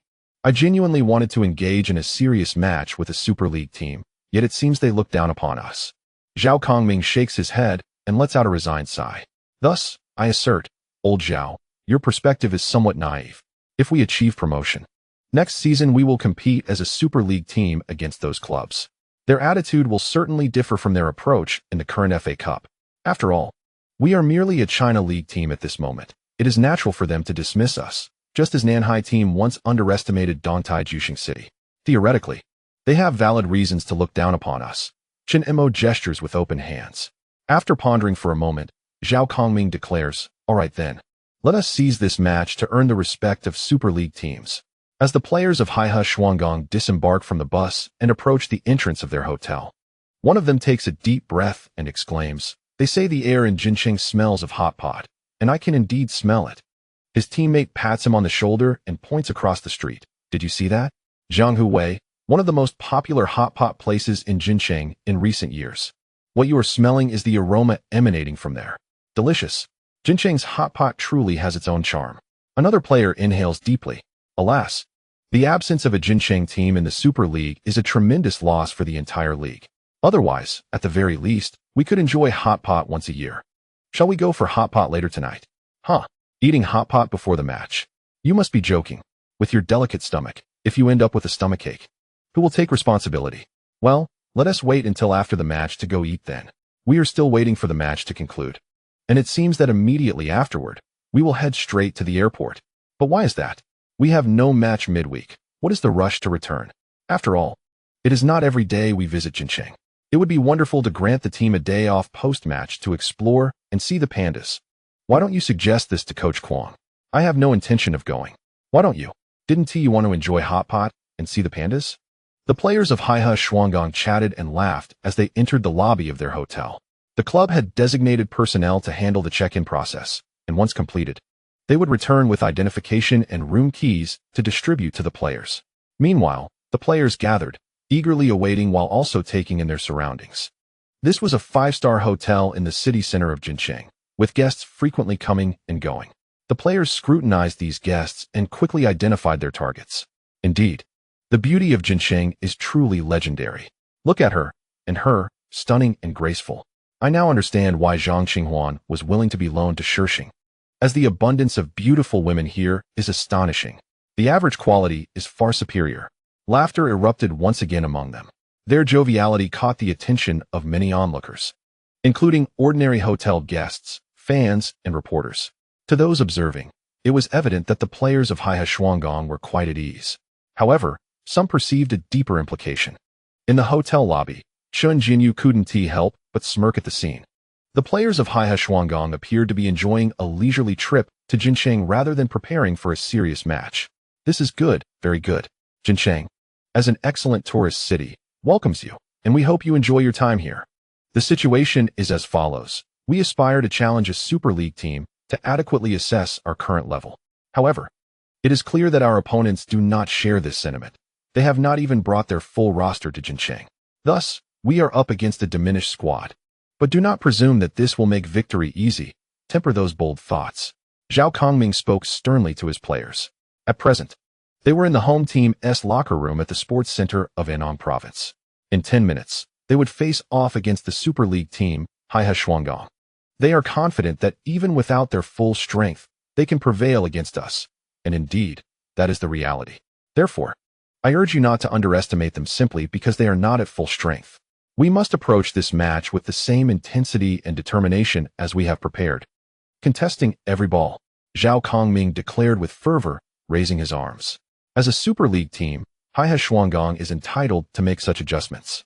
However, as a China League team, we cannot afford to relax. Do you understand? Yes, we understand. The players responded loudly.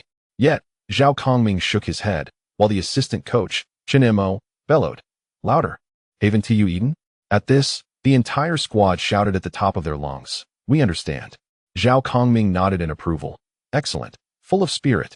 Embrace that spirit as you take the field and showcase your prowess to the teams of the Chinese Super League. Before the match commences, the players from both sides stand in the players' tunnel, awaiting the officials to lead them onto the pitch. Fan Hongpeng, the central defender of Haihai, scrutinizes the dazzling lineup beside him for a considerable time before identifying his target. He shifts positions to stand beside Hu Lai and turns to him with a mocking smile. Inquiring, "So you are Hu Lai?" Hu Lai glances at this pretentious individual and shakes his head, replying, "No, my friend, I am not Hu Lai." He observes the other's momentary confusion before frowning and asking, "If you are not Hu Lai, then who are you?" "I am Chun Xingyi, my friend," he responds. Chun Xingyi, who was originally standing in front of Hu Lai, turns in surprise to look at him. Just as he is about to ask what Hu Lai is up to, he sees Hu Lai pointing at him, saying, "My friend, this is the real Hu Lai." Taken aback for a moment, he coughs lightly and offers a sycophantic smile to the players of Haihai across from him, asserting, "Indeed, my friend, I am Hu Lai." Fan Hongping's gaze shifts back and forth between the two smiling young men, and with a hint of irritation, he exclaims, "What kind of joke is this? Do you think I do not recognize you as Chun Xingyi?" He points an accusatory finger at Chun Xingyi. His outburst draws the attention of others, and Qin Lin, standing in front, turns to look in their direction, asking, "What is going on?" The mere sound of his voice douses Fan Hongping's anger somewhat. Meanwhile, Hu Lai quickly gestures to Qin Lin, saying, "It's nothing, brother Lin. We are just joking with this esteemed gentleman." Turning back to Fan Hongping, he adds, "Relax, my friend. You are from a Super League team, and I simply wanted to lighten the mood a bit. I am feeling a tad nervous, huh? Please forgive me. I am Hu Lai. I am Hu Lai. What can I do for you, my friend?" Fan Hongping, observing Hu Lai's obsequious demeanor, is momentarily at a loss for words. He then shakes his head, saying, "Never mind, it's fine." With that, he turns and walks back, switching places with his teammate. "Old Fan, what was that about?" His teammate inquires curiously upon his return. "I initially intended to apply some pressure on that Hu Lai. Did you succeed?" "I don't know. He seemed overly nervous." Fumbling his words upon seeing me, Fan Hongping remarks, his gaze fixed on Hu Lai's retreating figure. At first, he didn't even want to admit he is Hu Lai. Perhaps he feared I would confront him. "Goodness, old Fan, you surely scared him. Am I that intimidating?" His teammate chuckles. "You do look quite stern. Go away." "What was that all about, Hu Lai?" Chun Xingyi asks, although he had played along, his mind still filled with numerous questions. "I was testing his reaction to see if he truly did not recognize me," Hu Lai explains. "What were you thinking? How could he possibly not recognize you? You are the one who scored a hat trick against the Korean team. If he doesn't know me, that's understandable. He wouldn't recognize you unless he were blind. But did you not notice his genuine confusion just now?" Chun Xingyi pondered seriously and remarked, "Perhaps they simply did not anticipate that the renowned hero of the anti-Korean campaign could be so disdainful? Haha. Regardless, I discerned from their reactions that they genuinely do not regard us highly. Previously, I encountered online claims accompanied by photos of them checking into their hotel, each one smiling joyously. At that time, I found it hard to believe, but now I am convinced. Isn't it quite normal for them to overlook us? After all, they belong to the Chinese Super League, while we are merely in the China League One." Chun Xingyi shrugged his shoulders. "What can one do? Well, during the match later, we shall formally reintroduce ourselves." Hu Lai smiled slightly. Chapter 166. A self-introduction. As the match commenced, although Shining Stars played on their home turf, they adopted a highly cautious approach, primarily focusing on defense, quickly retreating to their half upon conceding a goal. This was a measure of probing. After all, it was their first encounter with a Super League team in a bona fide competition. Even if the opponent ranked 10th in the Super League, they were still a legitimate team at that level. Moreover, Haihai was not a recently promoted team. They had been in the Super League since 2000, maintaining their position for over 23 years. Although their performance had consistently been average, lingering in mid-table, their prolonged participation in the fiercely competitive Super League for 23 consecutive years attested to their strength. Thus, despite the loud slogans echoing in the locker room before the match, the atmosphere within Shining Stars, players and coaches alike, remained cautious. Even on their home ground, they played with the carefulness characteristic of an away team.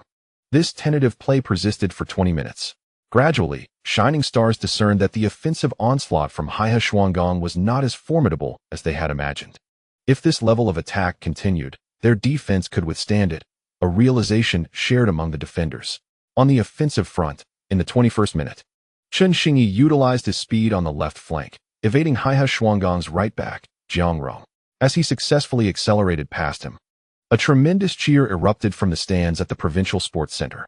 Although this was merely a breakthrough and had yet to threaten Haihe Shuangong's goal, the exuberance of the Shining Stars fans was deafening. Jiang Rong was not a mere rotational substitute. He was a key defender for Haihe Shuangong. In the face of such a prominent adversary, Chen Xingyi exhibited no trepidation, charging forward fearlessly. The commentator from Anong Television raised his voice in excitement. Having outmaneuvered Jiang Rong, Chen Xingyi ultimately directed the ball toward the goal. Hu Lai was unable to connect, and the ball was cleared by Haihe Shuangong's center back, Fan Hongpeng. Nevertheless, the stands at the Provincial Sports Center erupted in jubilation, the cheers reverberating through the air. In the initial 20 minutes of the match, Shining Stars' decision to adopt a retracted probing strategy rendered them considerably passive on the field. The fans of the Flash Stars, naturally, were not in high spirits. They had been anxiously concerned about their team's goal being breached, especially considering their formidable opponents from the Chinese Super League. Thus, when the Flash Stars supporters witnessed Chen Xingyi's exhilarating breakthrough, it allowed them to release the pent-up emotions they had been harboring. The volume of their cheers resonated as though a goal had been scored. Although a goal was not achieved, this offensive play held significant importance for the Flash Stars. The defensive line felt that the offensive pressure from Haihe Shuangong was manageable, while the splendid maneuver showcased that the defenses of Haihe Shuangong were not infallible. With this understanding, the exploratory phase had come to an end. After successfully clearing the ball, Fan Hongpeng glanced back at Hu Lai, who was by his side. To be candid, Jiang Rong's previous performance had been somewhat embarrassing. Nevertheless, the Flash Stars' offense needed to return to the center, and Fan Hongpeng was resolute in ensuring that this young lad would not have the opportunity to seize the ball. Fan Hongpeng's heading ability was remarkable, coupled with his impressive strength, which meant that Hu Lai might find it difficult to gain an advantage in aerial duels.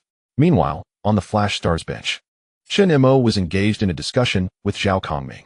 Chen Mo acknowledged that while his defensive skills were commendable, he was somewhat cumbersome and slow to pivot. This was precisely why tactical arrangements had been made to exploit these weaknesses, allowing the team to assess the performance of the Trident against a Chinese Super League team. Zhao Kongming, seated with his legs crossed, was not particularly troubled by this issue. The absence of Wei Dakin meant that Haihe Shuangong's primary center-back partnership was weakened, and the impact was not merely a reduction by half. Wei Dakin possessed greater experience and utilized his intellect more during play, whereas Fan Hongpeng relied heavily on his physical attributes, often preferring a more brute force approach to defending, neglecting strategic thought. To tackle such a defender, the synergy among the Trident would be employed to bewilder him. This was the tactical strategy Zhao Kongming had devised prior to the match.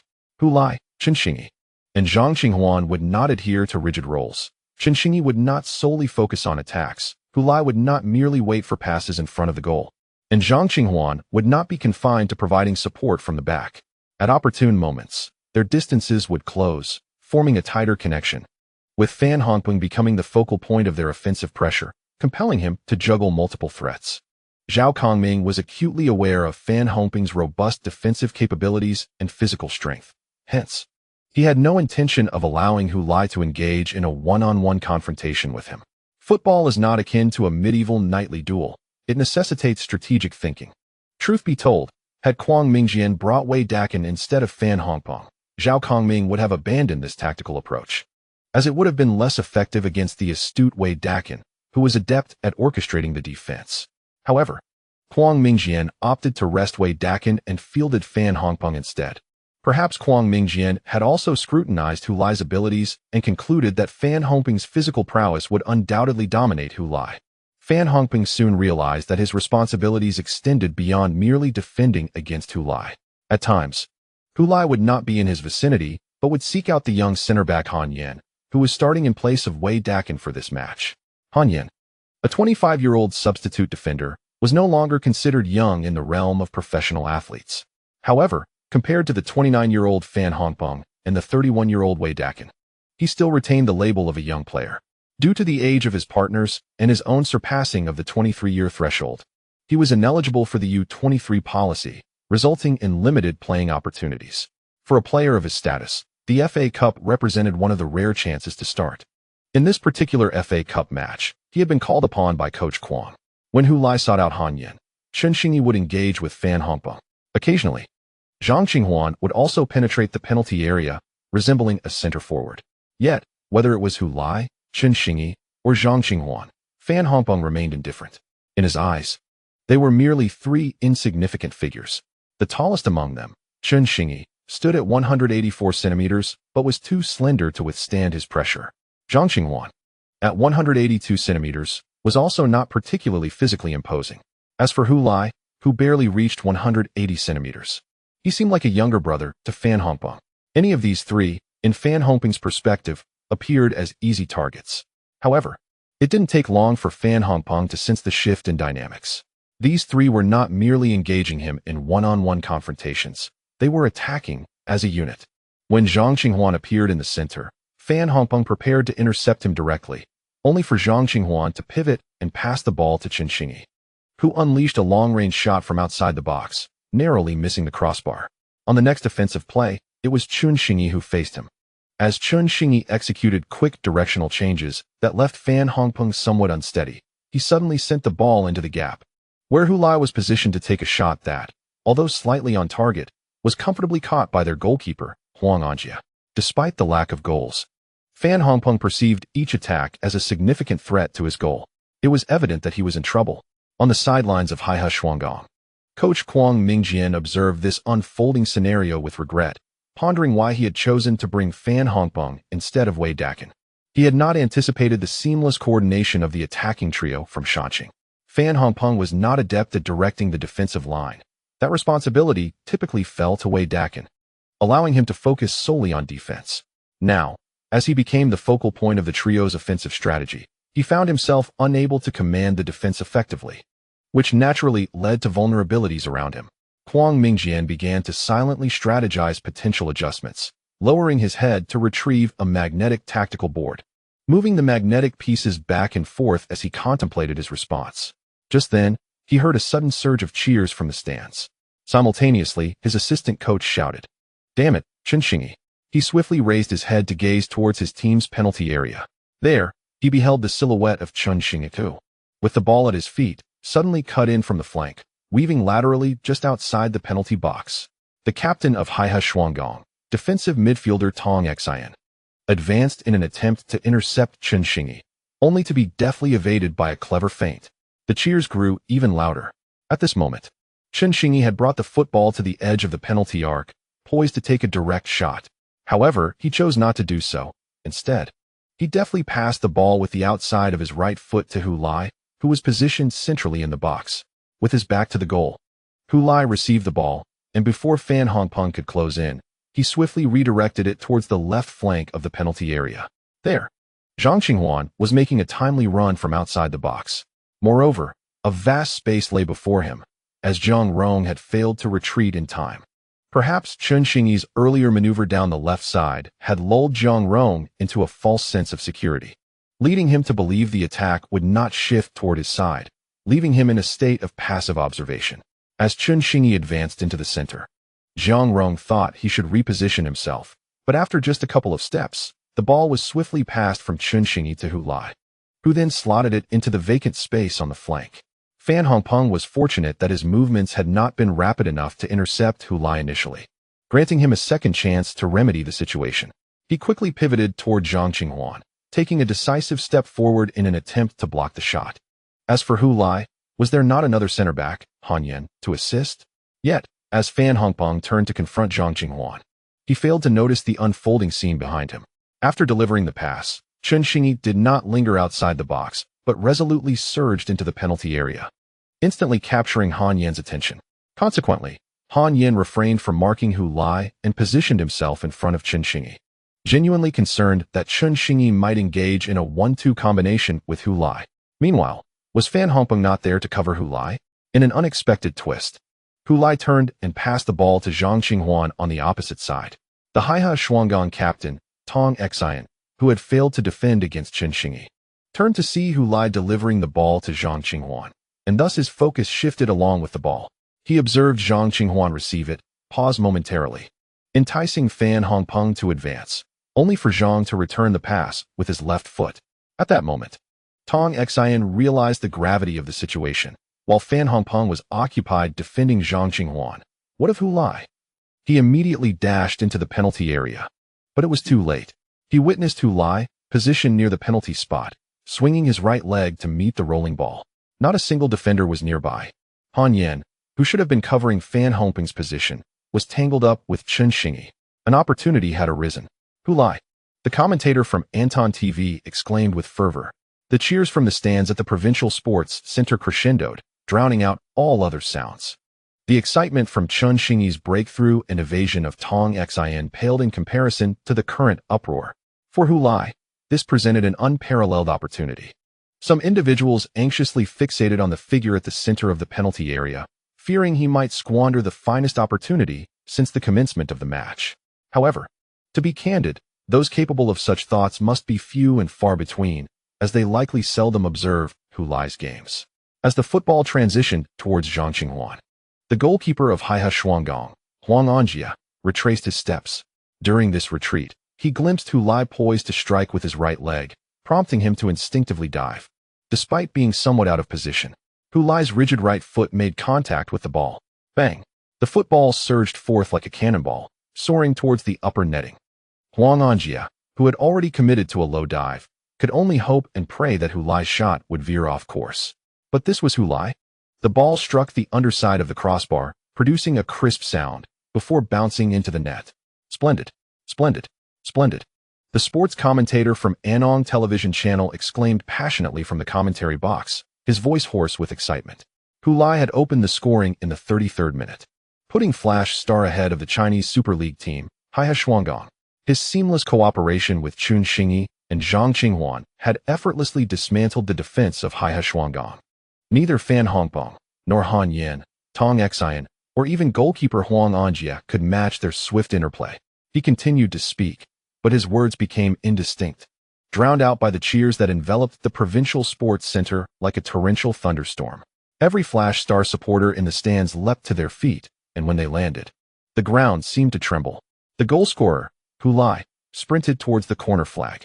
Amidst the roaring crowd, he refrained from performing his signature celebration, instead turning his back to the camera, raising his hands, and pointing to his jersey number and name. Allow me to reintroduce myself, the scorer, Flash Star number 14. Hu Lai. Chapter 167, Glorious Years. Chen Xingyi cut inside. Beautiful. He deftly maneuvered past Tong Xian. He passed the ball to Hu Lai and Zhang Qinghuan, and returned it to Hu Lai. Hu Lai. Hu Lai, magnificent. Magnificent. Magnificent. The commentator on the television was shouting hoarsely. In front of the screen, Xiaolon leapt from the sofa, screaming with delight, raising her hands towards her husband. Hu Lisin, witnessing this, could only helplessly rise from his seat and reciprocate her high five. Haha. After the high five, Xiaolon laughed joyfully. Our son has scored for a Chinese Super League team. Hu Lisin paid her no mind, returning to his seat, captivated by the figure on the television. His son ran towards the camera and, facing the lens, performed the gesture of pointing to his name and number on his back. Hu 14. This gesture, though far less graceful than his previous signature celebration, made Hu Lisin's heart skip a beat. Old Hu vaguely recalled that when he was as young as his son, he too had fantasized about how he would introduce himself to the crowd of fans. At that time, the vast land of China was swept by the tide of professional football, with every match witnessing a full stadium, vibrant television broadcasts, flowers, cheers, prestige, and wealth, inspiring the passionate youth who adored the sport to envision a glorious future. They harbored lofty aspirations, believing wholeheartedly that they would emerge as the prodigious talents of the football pitch, capable of propelling Chinese football towards its ultimate goal of reaching the World Cup finals. A dream that had lingered for decades. He was one among those ambitious youths, though that was a long, long time ago. So long that, over the years, he completely forgot that he once fancied himself exceptional, pasting motivational quotes on the walls of the team dormitory, such as endure hardships to rise above others, and the sharpness of the sword comes from being honed, to inspire himself. He had believed that all the hardships endured during training and matches, all the injuries sustained, were essential paths to success. He was convinced that football was just, and that with effort and sweat, rewards would inevitably follow. The more one invests, the greater the return. Beside him, his wife twirled and leaped, clapping and laughing. The commentator on the television was fervently shouting his son's name. The cheers from over 100 kilometers away at the Anong Provincial Sports Center reached his ears through the television signal. The broadcast screen trembled incessantly, as if the sports center were experiencing a minor earthquake. This should have been a moment of joy, yet for some inexplicable reason, Hulisin only felt bitterness in his mouth. He lowered his head to search for cigarettes on the coffee table, but first caught sight of his own reflection on the dark glass surface. A face marked by worry, deep lines carved into his skin, with the corners of his mouth drooping, almost severing his chin from his face. He looked like a dog, an old wrinkled hound. Where was the trace of that ambitious youth he once was? Those days of self-proclaimed brilliance had slowly faded away, washed away in the whirlpool of reality. Amidst the crowds during rush hour, in the wine glass, and on the paychecks, Hulisin grabbed a cigarette box, shook out a stick, lit it, and took a deep drag. The smoke he exhaled spiraled upwards, transforming into a grand bird, striving to flap its wings and soar higher into the sky. In his vision, it ascended ever higher, until it completely melded into the ceiling's expanse above. The Anong Provincial Sports Center was alive with a cacophony of voices. Even though both teams had returned to their respective halves and taken their positions, the fans' cheers had yet to subside. Prior to the match, almost everyone had dismissed Shining Star, given that they were a second-tier team facing off against a seasoned top-tier squad. Yet, some ardent supporters of Shining Star were indignant. Wasn't football supposed to be unpredictable? Why, in this match, should it be claimed they were destined to lose? Based on what? Just statistics and analyses? If outcomes were to be dictated solely by such metrics, why even bother with the actual matches? Why not simply compete in a contest of numbers? Playing a game of bigger and better? In the recent home match, the Shining Stars took an early lead against Haihe Shuanggang, leaving their supporters exhilarated, akin to savoring a chilled beer on a sweltering summer day. Amidst the fervent cheers of the Shining Stars fans, the players of Haihe Shuanggang appeared momentarily dazed. They had not anticipated falling behind in this contest, believing that a modicum of diligence would suffice to triumph over a second-tier team. Yet, to their astonishment, they found themselves conceding a goal to a lower league opponent. Captain Tong Xian clapped his hands vigorously, raising his voice to rally his teammates. Wake up! Focus! The other players of Haihe Shuanggang snapped back to reality. Indeed, if they concentrated, they could still overcome their rivals. Their earlier lack of seriousness had been the culprit. No matter. From this moment on, we shall be earnest. Let us demonstrate the formidable prowess of a top-tier team. At that moment, the referee blew the whistle to resume play. The Shining Stars launched another offensive. CCTV commentator Hifeng bellowed with excitement. The nationwide broadcast of the second-tier match relied on internet platforms like Tongfei Video, while the FA Cup was aired live by CCTV. Hifeng, as the commentator for this match, felt a sense of nostalgia upon seeing Hulai again, reminiscent of an old friend. Witnessing Hulai penetrate the defenses of a top-tier team filled him with exhilaration. Compared to the East Asian Cup, Hulai had indeed matured. The Provincial Sports Center erupted in cheers, the atmosphere electric as the Shining Stars pressed forward into Haihe Shuanggang's penalty area. Hulai positioned himself within the box, only to be immediately marked closely by Fan Hongpeng, who exerted relentless pressure. Despite Hulai's rigorous training in physical strength, he found it challenging to contend with the imposing defender. Thus, he did not linger in that position but sprinted towards another potential receiving point. Fan Hongpeng refrained from pursuing, needing to maintain his position, aware that he was not tasked with guarding only Hulai. Chen Xingyi was approaching, after all. As Hulai entered the defensive territory of another Haihe Shuanggang center back, Han Yen, he paused, just as Zhang Qinghuan's pass arrived. Although Han Yen quickly closed in, Hulai perceived that this defender lacked the strength of Fan Hongpeng. At the very least, he could withstand him and retain possession. However, he found himself unable to turn and attack. After passing the ball, Zhang Qinghuan surged forward, seemingly intent on breaching the Haihe Shuanggang defense. His advance caught Tong Xian's attention, and he, wary of repeating past mistakes, decisively followed suit. Yet Hulai did not pass to Zhang Qinghuan, who was being closely marked. Aware of his surroundings, he understood which passes were viable.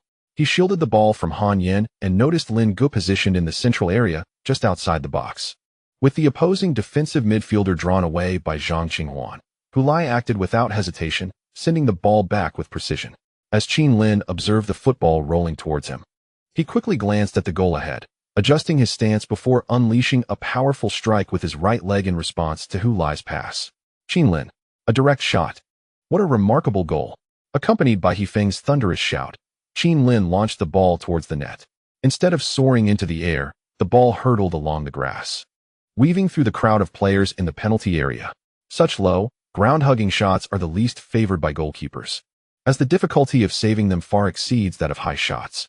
Goalkeeper Huang Anjie was hindered by the mass of players on both sides, and by the time he noticed the ball approaching, it was already too late. He hastily dove to the side, but the ball had already found its way into the far corner of the net before he could reach it. What a goal! What an incredible feat by Qinlin.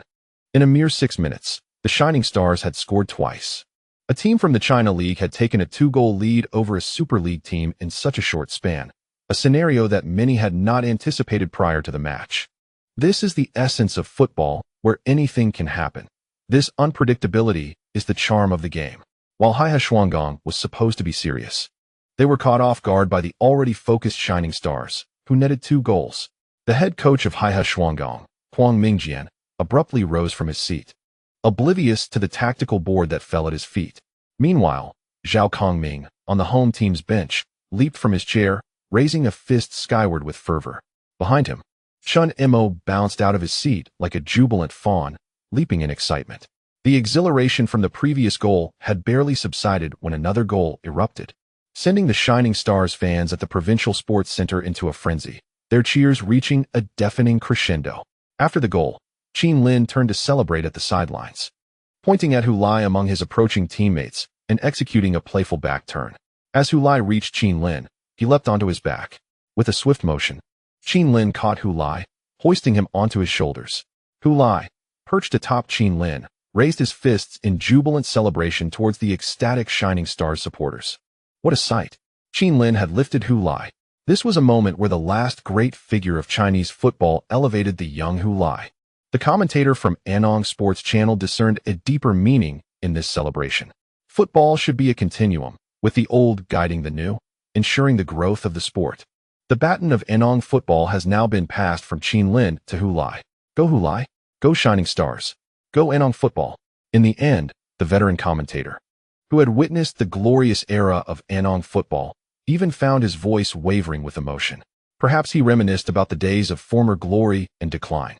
Back then, Anong fans would queue outside the old sports center, circling the stadium 3 times to buy tickets. Now, that scene belongs to those attending star-studded concerts and chasing after celebrity idols. As for the glorious era of Anong football, it has seemingly vanished amidst the throngs of singing and dancing, dissipated in the bubbling red-hot pot, lost within the bustling crowds of Sunway Road, and faded away in the clattering of mahjong tiles. It appears that this once celebrated football city no longer has a need for the beautiful game.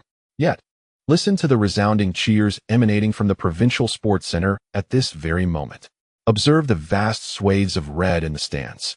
Qinlin, nurtured by Anong football, has returned, and the passionate Anong fans have once again filled the stands. The professional football team of Anong is now poised to challenge for the top league, and currently, our team leads a Super League team by 2 goals in the FA Cup. It seems as though everything has returned. This city, renowned nationwide for its leisurely and unhurried pace of life, still possesses a vibrant and pulsating heart. The thunderous applause at the Provincial Sports Center resonates with the very heartbeat of this city. Note, this passage is inspired by the song Aspirations of the Swans by the Ear Slap Band. The original lyrics state, "Your aspirations, like a youthful and reckless poem, slowly fade away amidst the crowds of commuters, gradually disappearing in your wine glass, on your bed sheets, in your paycheck, and ultimately, in the whirlpool of reality." Chapter 168. The opponent in the semi-finals this afternoon, in a quarter-final match of the FA Cup, our province's Shining Stars team, after a rigorous 90 minutes of effort, triumphed over the Super League's Haihe Shuanggang with a score of 2-0, resulting in a minor upset. Prior to the match, the majority of media outlets were skeptical of the home team's prospects. However, once the match commenced, it was the Shining Stars who struck first. The team's leading scorer, Hu Lai, netted the opener in the 33rd minute, receiving an assist from Zhang Qinghuan and delivering a precise shot from near the penalty spot that breached Haihe Shuanggang's defenses. Following this lead, the morale of the Shining Stars surged, and just 6 minutes later, they scored again. This time Hu Lai assisted Qin Lin, whose long-range shot from outside the penalty area found the back of the net. Despite Haihe Shuanggong's attempts to mount a comeback in the second half, the collective determination of the Shining Stars players held firm against their fierce onslaught, maintaining the 2-0 scoreline until the final whistle. With this victory in the quarterfinals, they advanced to the semifinals. After the match, the Shining Stars fans were reluctant to disperse, gathering outside the Provincial Sports Center, located just beyond the North Third Ring Road of our city, chanting slogans to rally behind the players. As the team's bus emerged from the parking lot, it was met with a thunderous ovation from these devoted supporters. The following footage was captured by the production crew from the front lines. In the news footage, the sky outside the Provincial Sports Center was painted with the hues of evening, illuminated by the glow of the newly lit streetlights. Though nearly an hour had passed since the conclusion of the match, a considerable number of Shining Stars fans continued to congregate at the stadium's exit. Clad in matching attire, they waved flags and banners, chanting slogans and singing in unison, clearly awaiting the arrival of the team bus. When the bus finally emerged, a tremendous roar of applause erupted from the crowd. Amidst the resounding cheers, the camera captured the Starshine players, already changed into their attire within the vehicle, their faces adorned with smiles as they waved gratefully to the Starshine fans outside. At that moment, the flashes of cameras illuminated the darkened windows, rendering them almost white. In addition to the fans, a multitude of reporters awaited their arrival. This evening, numerous photographs and live reports would undoubtedly flood online media, while tomorrow, major newspapers in Jincheng would extensively cover this match and the myriad stories and moments behind it. Although Starshine was no stranger to media attention, the extensive and grand coverage by local outlets was a rarity. After all, this was the quarterfinals of the FA Cup, and Starshine had triumphed over a team from the Chinese Super League. The significance of this victory was extraordinary. Football had gracefully returned to the lives of the people of Jincheng, and they would need to reacquaint themselves with the days accompanied by this beloved sport. Starshine fans would undoubtedly gather with friends this Sunday evening, seeking out hot pot restaurants, skewer shops, barbecue joints, and any venue that would allow them to celebrate joyously while fervently discussing the match and the future of Starshine. Conversely, within the team, the atmosphere regarding this victory was markedly more subdued. Upon returning to the training base, Chen Mo informed everyone to come back for recovery training the following afternoon, after which the team dispersed on site. On the journey back, Zhao Kongming made it clear to the players that this victory was not particularly significant, as the opponents had evidently underestimated them. Thus, they had not yet truly showcased their capabilities against a Chinese Super League team. With that in mind, they resolved to exert their utmost effort in the upcoming semifinals of the FA Cup. By then, regardless of victory or defeat, as long as they had given their all, they would have no regrets. On Monday evening, following the conclusion of all FA Cup matches, the association conducted a semi-final draw online.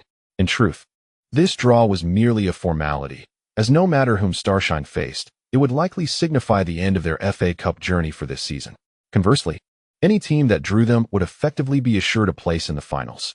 Starshine had become a luxurious prize for the fans of the other three Chinese Super League teams. Indeed, although Starshine had just eliminated Haihe Shuanggong, marking a minor upset, few held optimistic views regarding their prospects in the FA Cup. The remaining three teams were all ranked within the top 6 of this season's Super League standings. Dazhong Jinjian, the reigning champions of the previous Super League season, currently led the league and were strong contenders for the title once more. Shanghai Mariners were presently ranked 3rd, and Lingnan Haishan stood at 6th. They were in a completely different league from the 10th-ranked Haihe Shuanggong. Most critically, since Starshine had managed to eliminate Haihe Shuanggong in the quarterfinals, any opponent they faced in the semifinals would certainly not underestimate them, given the cautionary tale of their predecessors. In the face of formidable opponents who no longer underestimate them, what leverage does the Chinese League One leader, Anong Shining Star, possess to advance to the finals of the FA Cup? Therefore, reaching the semifinals is already a commendable achievement for Shining Star this season. After all, no one anticipated that they would make it to the semifinals in previous FA Cup tournaments. It is likely that Shining Star themselves did not dare to hope for a final appearance, let alone a championship. Given this, would it not be wiser to voluntarily withdraw from the FA Cup semifinals? With only 4 teams, the draw concludes swiftly. The results are as follows. The first semifinal sees Dashun Golden Arrow hosting the Shanghai Mariners, while the second semifinal features Ling Nan Sea God facing Anong Shining Star. Zhao Kongming gazed blankly at the draw results, prompting Chun Mo to remark, "I truly suspect the association did this on purpose." Coming to his senses, Zhao Kongming waved his hand dismissively. "That's far-fetched. Our minor grievances with the Sea God may not even be on the association's radar. Regardless, we are set to face the Sea God again. What are your thoughts, old Zhao? No matter the outcome, as long as we give our all, we shall have no regrets." Zhao Kongming sighed. "It's easy to say that, but even if we give our all and lose, I would still feel a pang of discontent." Chun Mo nodded. "I too wish to demonstrate to the management of the Sea God Club that their initial decision was erroneous. However, should we lose the match, we will lack the evidence to validate the correctness of our path." Sighing, Zhao Kongming closed his eyes. "Hu Lai, it appears your former club is our next opponent." Upon seeing the draw results, Wang Guangwei remarked to Hu Lai, "Isn't it splendid?" Hu Lai replied nonchalantly, having paid little attention to the draw as he engaged in friendly banter online under the username Hu in the penalty area. "Indeed, you are correct. Shining Star's victory over Haihe Shuanggang was purely a matter of luck. I suggest the association declare this match null and void and reschedule until Haihe Shuanggang can eliminate Shining Star."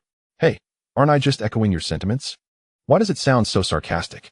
Wang Guangwei leaned closer to see Hu Lai's messages on his phone and rolled his eyes. "Aren't you bored?" "Not at all. It's quite entertaining." Hu Lai grinned like a child. "Aren't you worried about being exposed one day? That would lead to social demise, Hu Lai." Hu Lai waved dismissively. "Not concerned. I registered this account using Song Judge's email." Wang Guangwei was at a loss for words, pondering whether being friends with him was a blessing or a curse. "So, in the next round of the FA Cup semifinals against the Sea God, you have no other thoughts?" "Of course I do. I want to win," Hu Lai replied, returning to his conversation with the Haihe Shuanggang fan. "Win? Are you even in your right mind, Hu Lai?" Wang Guangwei exclaimed in astonishment. "That's the sixth team in the Super League. What does it matter? If it were another team, a loss would simply be a loss. However, when facing the Sea Gods, victory is imperative," Hu Lai declared, while his fingers danced across his phone. "What? This won't do. You refuse to acknowledge your loss. And you can't win on the court. It truly puts me in a predicament, my friend. How do you expect to win?" Wang Guangwei inquired. Hu Lai shook his head. "I have no idea. You claim you must win, yet you are uncertain?" Wang Guangwei chuckled. Hu Lai set his phone down and looked earnestly at his roommate. "Old Wang, how we achieve victory is a matter for our coach Zhao to consider. If I could decipher that, you would be calling me Coach Hu. As players, our sole duty is to align with Coach Zhao and exhibit unwavering determination to win. Therefore, regardless of the means, I must secure a victory, and I will ensure Coach Zhao is aware of this, for it will bolster his confidence when devising strategies. If we players surrender before the battle even begins, it would undoubtedly cause Coach Zhao great distress." Upon hearing Hu Lai's words, Wang Guangwei recalled the grievances between Coach Zhao and the Sea Gods. He had been preoccupied with the thought that Hu Lai had been cast aside by the Sea Gods.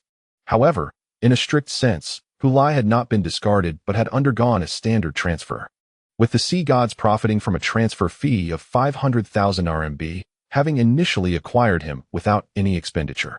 It was Coach Zhao and Coach Chun who had truly been dismissed by the Sea Gods, having dedicated 10 and 6 years respectively to nurturing countless talents for the club.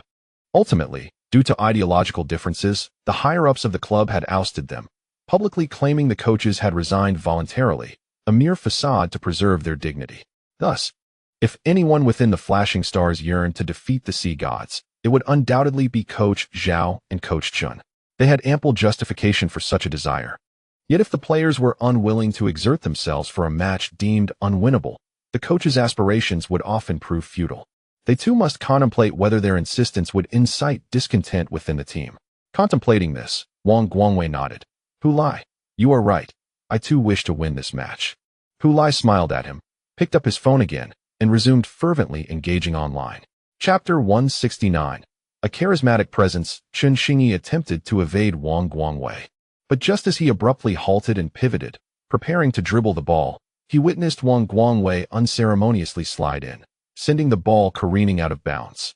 Chen Xingyi swiftly leaped aside to avoid the unstoppable Wang Guangwei, exclaiming, "What are you doing, old Wang? This is practice, not a match. Must you be so fierce?" Wang Guangwei rose from the ground and addressed Chen Xingyi. My apologies, Chen Xingyi. Are you all right? Chen Xingyi shook his head. I'm fine. But there was no need for such intensity. The way you charged in, one might think I was attempting to steal your girlfriend. Nearby, Zhang Qinghuan chimed in. Little star. Have you ever stolen Wang Guangwei's girlfriend? How do you know how he should react? Chen Xingyi stood momentarily stunned, realizing he had misspoken. The surrounding teammates erupted into laughter. Having eliminated a team from the Chinese Super League in the FA Cup, the pressure on the Shining Stars squad dissipated entirely. After all, Coach Zhao had stated that there were no performance expectations for the upcoming semifinals. The objective was simply to do their utmost. Consequently, the atmosphere during training was notably relaxed. Amidst the laughter, Wang Guangwei gestured to Chen Xingyi. Be careful, Chen Xingyi. I intend to play just as I have. No, brother Wang. I truly did not steal your girlfriend. Chen Xingyi retorted. After training concluded, Chen Xingyi eagerly approached Wang Guangwei in the locker room. He had been holding back for quite some time. The training session had left him feeling utterly flustered by Wang Guangwei's antics, leading him to ponder repeatedly whether he had inadvertently offended him. What is going on with you today, Wang Guangwei? He asked, still clad in his training gear, a dirty uniform serving as a reminder of Wang's handiwork. The other teammates, taken aback by Chen Xingyi's rare direct address of Wang Guangwei, turned their attention towards the two. I was merely joking about stealing your girlfriend. You can't possibly be genuinely upset, can you? Chen Xingyi observed Wang Guangwei, his expression grave, devoid of his usual nonchalance. If this has upset you, I sincerely apologize, he stated earnestly. The atmosphere in the locker room grew tense and heavy. Zhang Qinghuan, sensing the shift, attempted to lighten the mood with a jest. Little star, why bring that up? Does old Wang even have a girlfriend? No. Then how could you possibly steal her? He chuckled, prompting some laughter from the others. Yet, Chen Xingyi's expression remained stern, fixated on Wang Guangwei, exuding an air that he would not relent until he received a clear explanation. The tension in the locker room did not ease with Zhang Qinghuan's quip. Rather, it intensified. At that moment, team captain Li Tailin and vice captain Qin Lin had yet to return, leaving a void of authority in the room. Finally, Wang Guangwei broke the silence, apologizing to Chen Xingyi. I'm sorry, Chen Xingyi. I'm not targeting you. I just think about the upcoming FA Cup semifinals. What does the FA Cup semifinals have to do with you? Chen Xingyi interjected bluntly. Yes, we are facing Haishan in the semifinals, and I understand who lies fervor. He has a vendetta against that team. But what about you? Zhang Qinghuan chimed in humorously. Old Wang is who lies good buddy. Surely he is just defending him. However, Wang Guangwei interrupted. That is not it, brother Huan. He then turned to the visibly displeased Chen Xingyi. I'm not doing this for Hu Lai. I'm doing it for Coach Zhao. Although Coach Zhao stated after the match that regardless of the outcome in the semifinals, as long as we give our all, there would be no regrets. That was before he realized we would be facing Haishan. I believe everyone is aware of the history between Coach Zhao and Haishan Club. The final remark was directed towards his teammates in the locker room, without pausing for their responses. He continued, if we can demonstrate to Coach Zhao that we are equally eager to win this match, it may assist him in making his decision. Thus, regardless of whether victory is attainable or the means to achieve it, I am resolute in my desire to win. I wish to express this determination during our training sessions, to convey to Coach Zhao my unwavering support. He then turned to Chen Xingyi. I apologize, Chen Xingyi. It was not my intention to target you. I simply do not wish to lose to the sea gods. Please do not take it to heart. If you are upset, I shall treat you to a meal. Chen Xingyi paused for 2 seconds before retorting.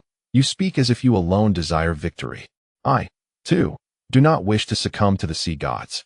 If you feel this way, why not directly convey it to me during training? Am I so unreasonable? Wang Guangwei shook his head. How can a couple of phrases on the training ground convey such sentiments? Additionally, I refrained from approaching Coach Zhao directly, as I do not wish to place undue pressure on him. I merely need to exhibit my desire to win, and the subsequent decisions rest with Coach Zhao.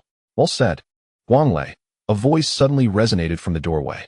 The occupants turned to see Vice Captain Qin Lin and Captain Li Tailin standing at the entrance, having arrived unnoticed. Li Team. Lin Gu. The members greeted in unison. Wang Guanglei, having received praise from the seniors, revealed a bashful smile and clarified, these are not my words, they are Hu Lai's. The room fell silent momentarily, some instinctively glancing towards the training field, despite the wall obstructing their view. At that moment, Hu Lai was indeed engaged in extra penalty practice on the field. Wang Guanglei subsequently recounted his entire conversation with Hu Lai from the previous night. I initially believed he was driven by his own reasons to win. Little did I know, he was considering Coach Zhao. Damn, Chen Xingyi exclaimed after Wang Guanglei finished. Old Wang, I apologize. I acted like a petty person. Coach Zhao has been so good to me, and my current performance is entirely due to him. Were it not for him renting me from the Golden Arrow, I would still be lost. I also wish to help Coach Zhao reclaim his honor before his former employer. Coach Zhao is a good man. Though he deceived me, I bear him no ill will, for it was Hu Lai who orchestrated it, Zhang Qinghuan added. Coach Zhao has been wronged by the sea gods. I do not know how you all feel, but I cannot tolerate this. I shall confront the sea gods fiercely. Indeed, I struggle to comprehend why the Sea Gods Club would expel both Coach Zhao and Coach Chun. They are seasoned coaches with many years of service. Their actions are utterly unjustifiable, and I, for one, refuse to accept it, Han Xiangfei asserted. As more players from the locker room began to voice their determination to fiercely contest against the Sea Gods, a collective resolve emerged. They would not rest until they triumphed over their adversaries, for the 6th place in the Chinese Super League was an affront to their ambition. Later, Qin Lin also stepped forward to express his stance. I do not believe we are merely a second-tier team. When facing the 6th-ranked team in the Super League, we cannot be without power to retaliate. It is all within our control. Football is round, and anything is possible. Moreover, during my time with the South China Tigers, I often faced them, and it was just that way. Ultimately, it was Captain Li Tailin who represented the entire team, stating, "Let us all demonstrate our fighting spirit in training," conveying to Coach Zhao that we yearn to win and aspire to reach the finals of the FA Cup. In the head coach's office, Zhao Kongming was engaged in a discussion with Chun Mo about a scene they had just witnessed during training. To be precise, it was regarding the situation between Wang Guanglei and Chen Xingyi. Chen Xingyi appeared somewhat anxious, which was understandable, as Wang Guanglei had indeed been overly aggressive on several occasions. Chen Mo remarked. Zhao Kongming seemed to be in contemplation when he suddenly said, "Hey, Lao Chun, have you noticed? It's not just Wang Guanglei. Hu Lai's demeanor in training is also markedly different from usual. He seems to be taking it more seriously." Chen Mo recalled, "Not just serious. There is a palpable intensity about him. It seems he is treating the training matches as if they were official games. However, his intensity is not as overt as Wang Guanglei's. Have you not observed that he has been scoring significantly more in the training matches?" Chun Mo nodded in agreement. "Now that you mention it, perhaps the opponent, the Sea God, has spurred him on? After all, we are all aware of his past encounters with them." Zhao Kongming inquired, "And what about Wang Guanglei?" Chun Mo speculated, "Perhaps he is standing up for his roommate?"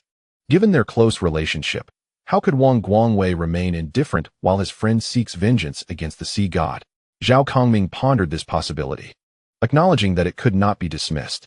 "Regardless, I believe it is beneficial for us if both Hu Lai and Wang Guanglei can maintain their fervent spirit and desire to win during the matches," Chen Mo said, feeling somewhat reassured. Suddenly, he thought, "Hey, Lao Zhao, considering Hu Lai's rapport within the team, do you think Zhang Qinghuan, Chen Xingyi, and Qin Lin, who are closer to him, might also strive to win in the matches to support him? If that were the case, we would have nearly half the team on our side." Zhao Kongming was intrigued by Chen Mo's notion, but suppressed his inner hopes. Shaking his head, "I believe we should not indulge in overly optimistic thoughts, Lao Chun." Chun Mo chuckled and patted his head. "Indeed, it is a beautiful thought." Consequently, the following day, when Chun Mo and Zhao Kongming observed the team's performance during training, they exchanged glances. Is Hu Lai's popularity truly this exaggerated? The entire team seems invigorated, as if they are all seeking vengeance for Hu Lai. Captain Li Tailin shouted loudly, "Everyone, lift your spirits. From now on, we must train diligently for the FA Cup semifinals." "Oh," the players responded with fervor. Chapter 170. Did we pick up sesame seeds and lose watermelons? It seemed somewhat distant to discuss the FA Cup semifinals right after the quarterfinals had just concluded. However, in reality, the Flash Stars would face the semifinals of the FA Cup in just 17 days. In just a fortnight. The preparation time for a match against the 6th-ranked team in the Chinese Super League is rather limited, especially with 3 additional league matches interspersed in the China League 1. The entire Shining Star team has shifted its focus to the FA Cup, with the Sea God as their sole opponent in preparation. As for the China League 1, Shining Star is merely fitting it in as secondary. Following the quarterfinal of the FA Cup, on Sunday, August 20th, Shining Star faced Kunying City away. The team did not undergo significant rotation, as the week between these two matches allowed ample time for the players to recuperate. Coach Zhao Kongming made only minor adjustments in certain positions. Shining Star comfortably triumphed over their rivals with a score of 3-0. Hulai came on as a substitute in this match, but did not score, marking his first appearance off the bench in the league this season. He has undeniably become the core of Shining Star, having solidified his position unlike the previous season, where it was less stable. His substitution was a tactical decision by Zhao Kongming, considering the relative weakness of Kunying City, rendering it unnecessary for Hulai to expend energy against such an opponent. After all, the schedule ahead includes double matches every week until September 9th, including an FA Cup semifinal. Zhao Kongming naturally hopes to conserve Hulai's stamina for more critical encounters. Against a team like Kunying City, Shining Star would have secured victory even without Hulai. 3 days later, on Wednesday, August 23rd, in the 20th round of the league, Shining Star hosted Miling Rangers. In their earlier encounter during the first half of the season, Shining Star had drawn 1-1 away, with both Hulai and Wang Guangwei absent due to the East Asia Cup. Now, at home, Shining Star fielded their full-strength lineup, with Hulai returning to the starting 11. Despite Miling Rangers currently sitting 5th in the standings, they were unable to withstand the relentless offensive onslaught from Shining Star, ultimately succumbing to a score of 2-0. Chen Xingyi exhibited remarkable form in this match, scoring both goals for the team, bringing his personal league tally to 8 goals along with 5 assists. The performance of the lone Chen Xingyi has been nothing short of transformative. Fans of Shining Star have begun to discuss online the necessity of securing Chen Xingyi for the next season, especially as the team prepares for the Super League, where his contributions will be vital. Currently, the club is negotiating with Golden Arrow for a 1-year loan deal, after which Chen Xingyi would return to Golden Arrow. Future discussions would be needed for either extending his loan or a potential transfer. This situation contrasts with that of Zhang Qinghuan, who was hastily offloaded by Capital Tunglong, allowing Shining Star to secure a buyout after a season's loan for 5 million RMB. In contrast, Chen Xingyi has been sent to Shining Star for development by Golden Arrow, which adds to the mixed feelings among Shining Star fans. The better Chen Xingyi performs, the more they desire for Shining Star to sign him. Yet the likelihood of Golden Arrow easily parting with him diminishes correspondingly, should Chen Xingyi perform poorly at Flash Star, resulting in Golden Arrow deeming him unworthy of investment and hastily seeking to transfer him. The fans of Flash Star would naturally be disinclined to salvage what they perceive as refuse. Thus, they simultaneously hope for Chen Xingyi's brilliant performance, while wishing for the management of Golden Arrow to collectively lose their senses, a demand that is indeed excessively ambitious. Chen Xingyi's outstanding display aided Flash Star in a decisive 2-0 victory over the Miling Rangers at home. Due to their participation in the FA Cup, Flash Star currently has 1 match less played. Nevertheless, they still maintain the top position, equal on points with Nanhai, who has played 1 more match, yet retain their lead due to a superior goal difference. The 3rd position is held by Ning Tianyongan, who has achieved 3 wins and 1 draw in their last 4 matches, accumulating 40 points, 6 points shy of both Flash Star and Nanhai. Previously, Chuan Nanshongshan has slipped to 4th place, trailing Ning Tianyong by just 1 point, all these teams having played 1 more match than Flash Star. In the upcoming match on Sunday, August 27th, during the 21st round of the league, Flash Star will journey to Heilongjiang Province to face Heian North Star. This time, Zhao Kongming executed a dramatic overhaul of the team's lineup, effectively replacing nearly all of the starting players, including Hulai, Chen Xingyi, Zhang Qinghuan, Qin Lin, and Wang Guangwei, who did not even accompany the team to the away match.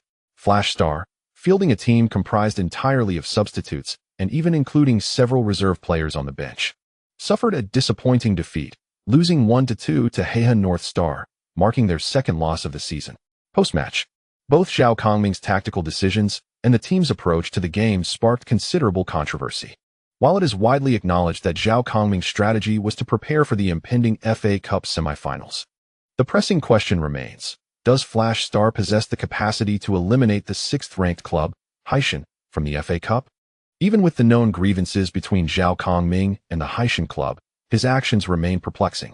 Has he truly allowed his anger to cloud his judgment, neglecting what is paramount for Flash Star at this juncture? The answer is clear. Promotion, promotion. By sidelining all the main players for a match against Heha North Star with a squad of substitutes and reserve players. Did he genuinely believe that these individuals could triumph over North Star? The result was evident. The players of Heha North Star clearly felt disrespected, consequently incensed. They delivered a stellar performance, ultimately dethroning the league leaders from their top position. In light of Flash Star's defeat, Nanhai, having played one additional match, reclaimed the top spot with a 3-point advantage. Meanwhile, Ning Tianyong in third place with 43 points, now trails Flash Star by a mere 3 points. With only 2 promotion spots available, the point differential between the third place and Flash Star is of utmost concern to all. Currently, Ning Tianyong and Shanxing are separated by a mere 3 points. With numerous rounds remaining in the league, the outcome remains uncertain, as anything could transpire. Many believe that Zhao Kongming should decisively relinquish the FA Cup, deploying his main squad for the away match against Hebei Jixing to secure victory. With 13 rounds left in the league, a lead of 3 points, or even 6, cannot be deemed a secure advantage. Consequently, a journalist questioned Zhao Kongming's decision during the post-match press conference. Shanxing will not abandon the league, as there are still 13 rounds remaining, and we have 1 match less played. I do not consider our situation to be dire, he asserted. Of course, I am doing this for the FA Cup semi-final midweek.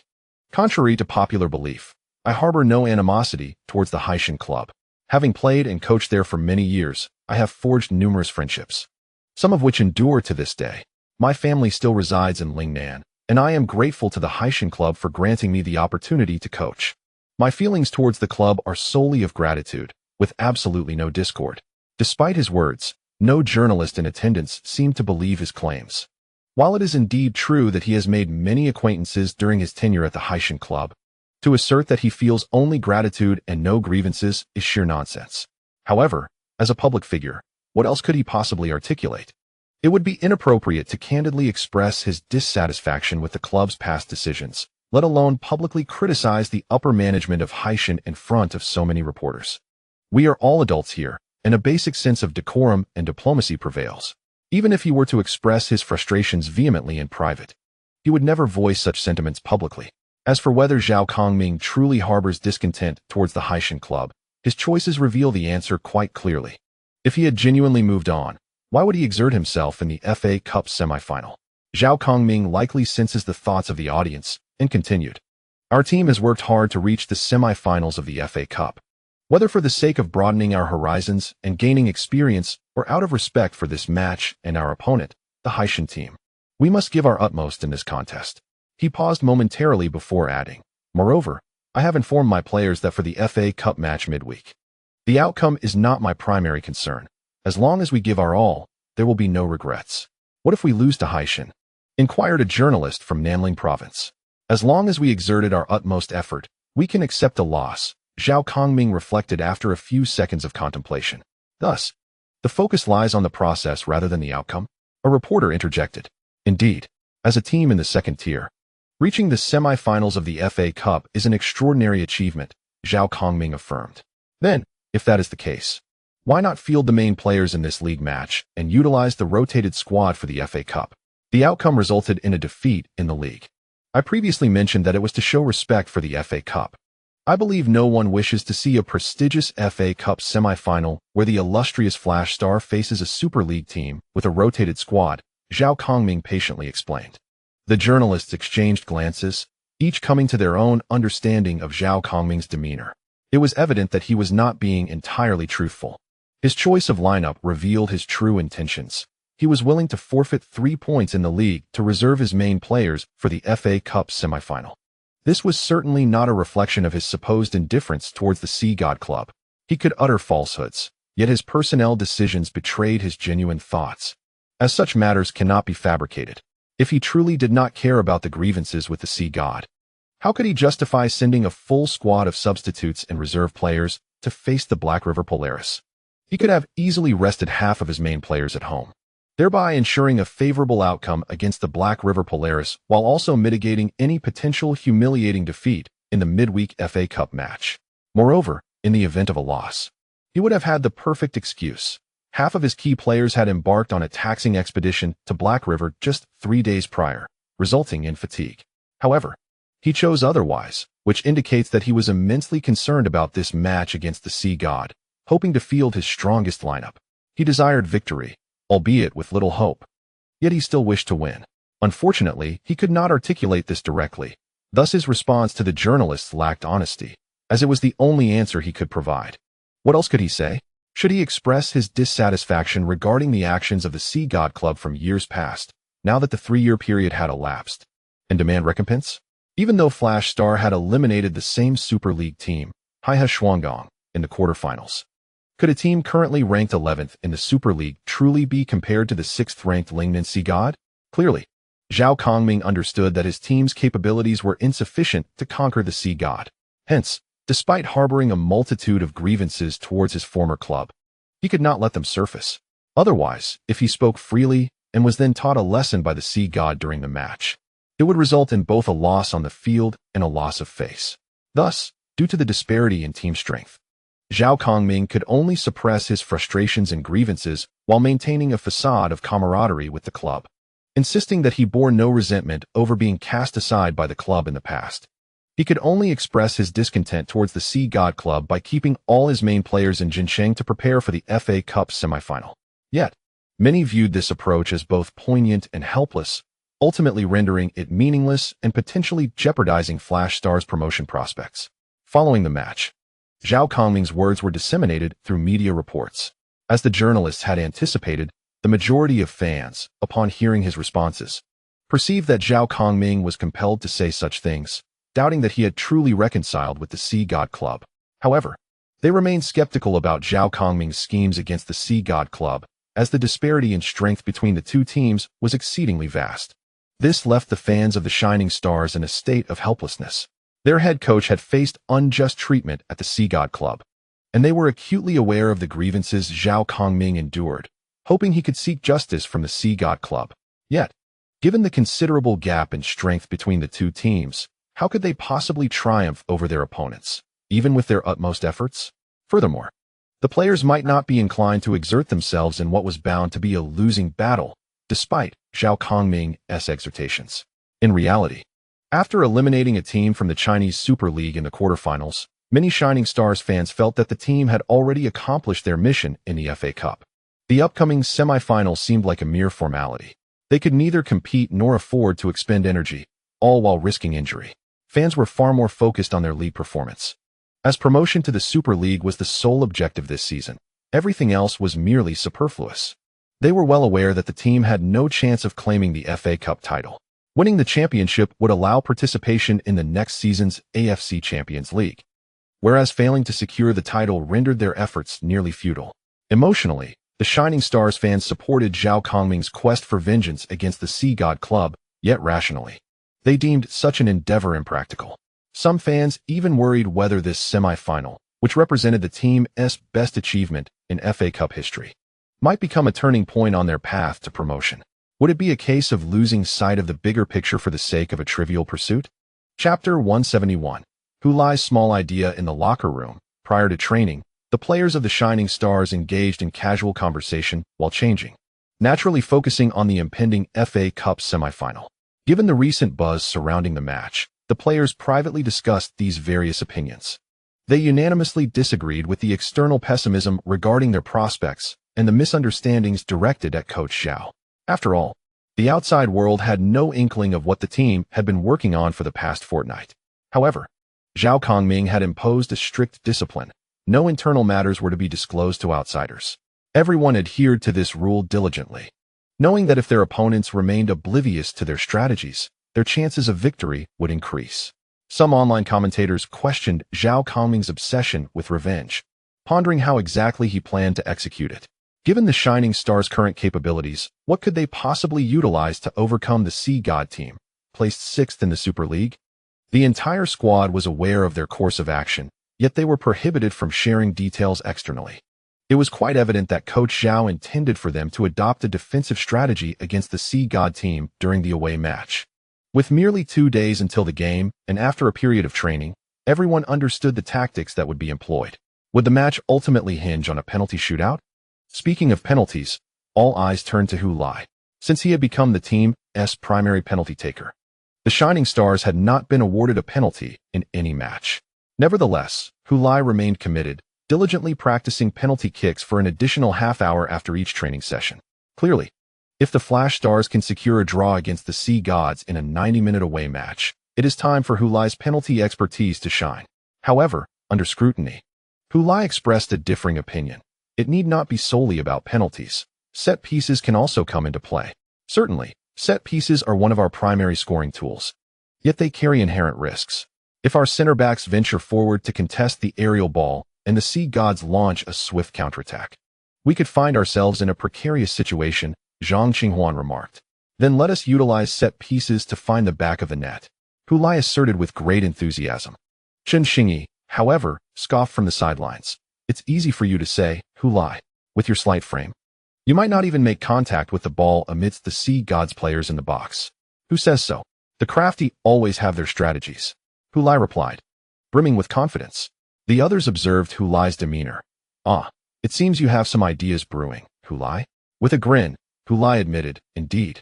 I harbor a few audacious thoughts.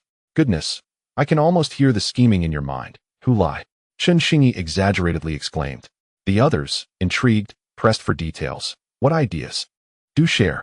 Without hesitation, Hu Lai approached the whiteboard in the locker room, seized a marker, and began to sketch and jot down his thoughts. A group of players crossed their arms, standing behind him, chuckling as they watched the whiteboard. Yet, as they observed, their expressions gradually shifted. What on earth, Hu Lai, are you concocting in that mind of yours? Hu Lai turned to face them. What do you think? We could carve out time for specialized training.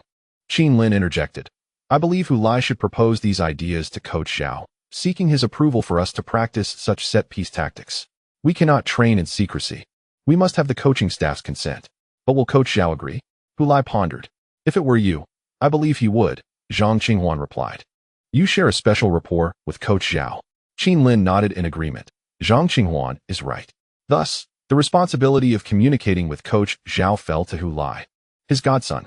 With only 2 days remaining until the semifinals, today's training focus was singular, various set-piece tactics.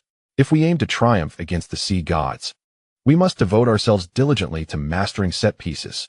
Before the new day's training commenced, Zhao Kongming emphasized the training objectives to all first-team players present.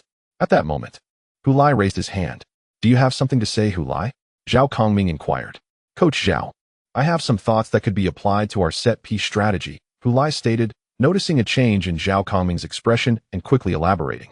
I believe the Sea Gods will not anticipate our approach to set pieces. Laughter erupted among the players, but Zhao Kongming's demeanor soured upon hearing their amusement, as he assumed Hu Lai was merely being playful once again. At that moment, Qin Lin stepped forward to address Zhao Kongming. Coach Zhao, this is something we discussed in the locker room. Just before today's training, Hu Lai shared some creative ideas regarding our free kick tactics. We all believe it is worth a try. Upon hearing Qin Lin's words, Zhao Kongming, who initially intended to decline, found himself swallowing the refusal. At the same time, Qin Lin's remarks served as a reminder that the fervor with which everyone aspired to confront the Sea God was rooted in their desire to avenge Hu Lai, with the added benefit of personal gain. Thus, a modicum of respect for Hu Lai was warranted. He nodded in agreement, stating, if there are no objections, I will grant you an additional 30 minutes of practice after the normal training session this morning. Hu Lai exhaled in relief. Thank you, Coach Zhao. Observing Hu Lai's reaction, Zhao Kongming couldn't help but chuckle. What scheming ideas do you have this time? Hu Lai quickly waved his hands. No devious plans, Coach Zhao. Just some, creative concepts. Small ideas. He pinched his thumb and index finger together, lifting them while squinting and smiling as he explained to Zhao Kongming. Zhao Kongming thought to himself that while Hu Lai's explanation was fine, the mannerisms and expressions he displayed were rather unbecoming. After the regular training concluded, Zhao Kongming honored his promise and allotted the team 30 minutes of extra practice time, permitting them to engage in specialized set-piece tactical training. Since the specific strategies were concocted by Hu Lai, there was little for Zhao Kongming to direct. Technically, he could have left, but he chose to remain on the sidelines, curious to witness Hu Lai's so-called small ideas. Assistant coach Chen Imo took on the role of helping out, primarily blowing the whistle, as he too was uncertain about the training plan, leaving his contributions quite limited. Player positioning and movements were entirely dictated by Hu Lai, with his teammates following his lead. Should any player fail to grasp his intentions, he would physically guide them to the correct position.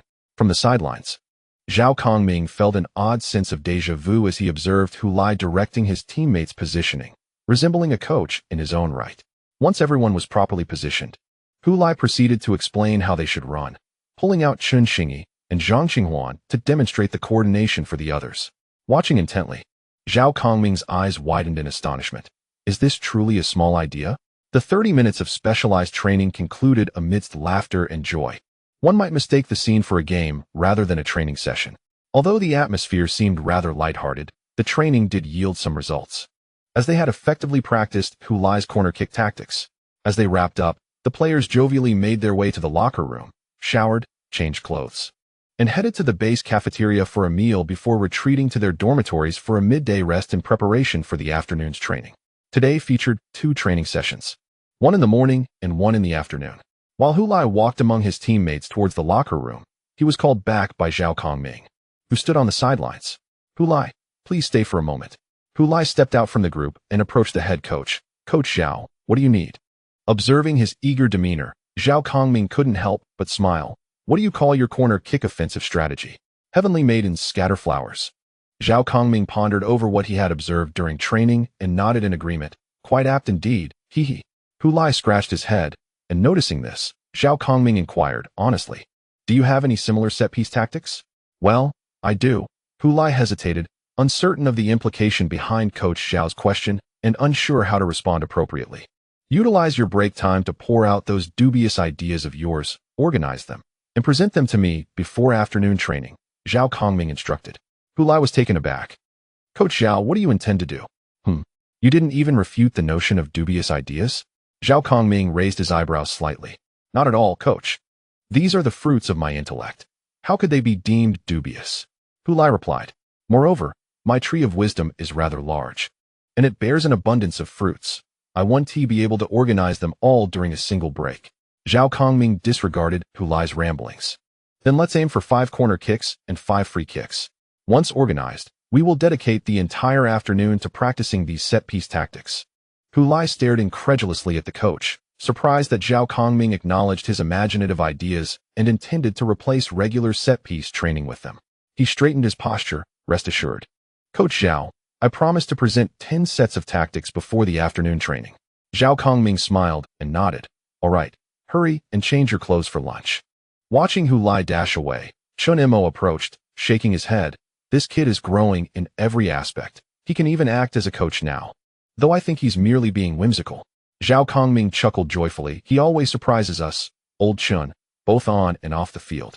To be honest, I initially held little hope for set pieces. I preferred to defend until a penalty shootout, as there are no extra time periods in the FA Cup. Chun Mo nodded. It's evident that you arranged extensive training involving penalties.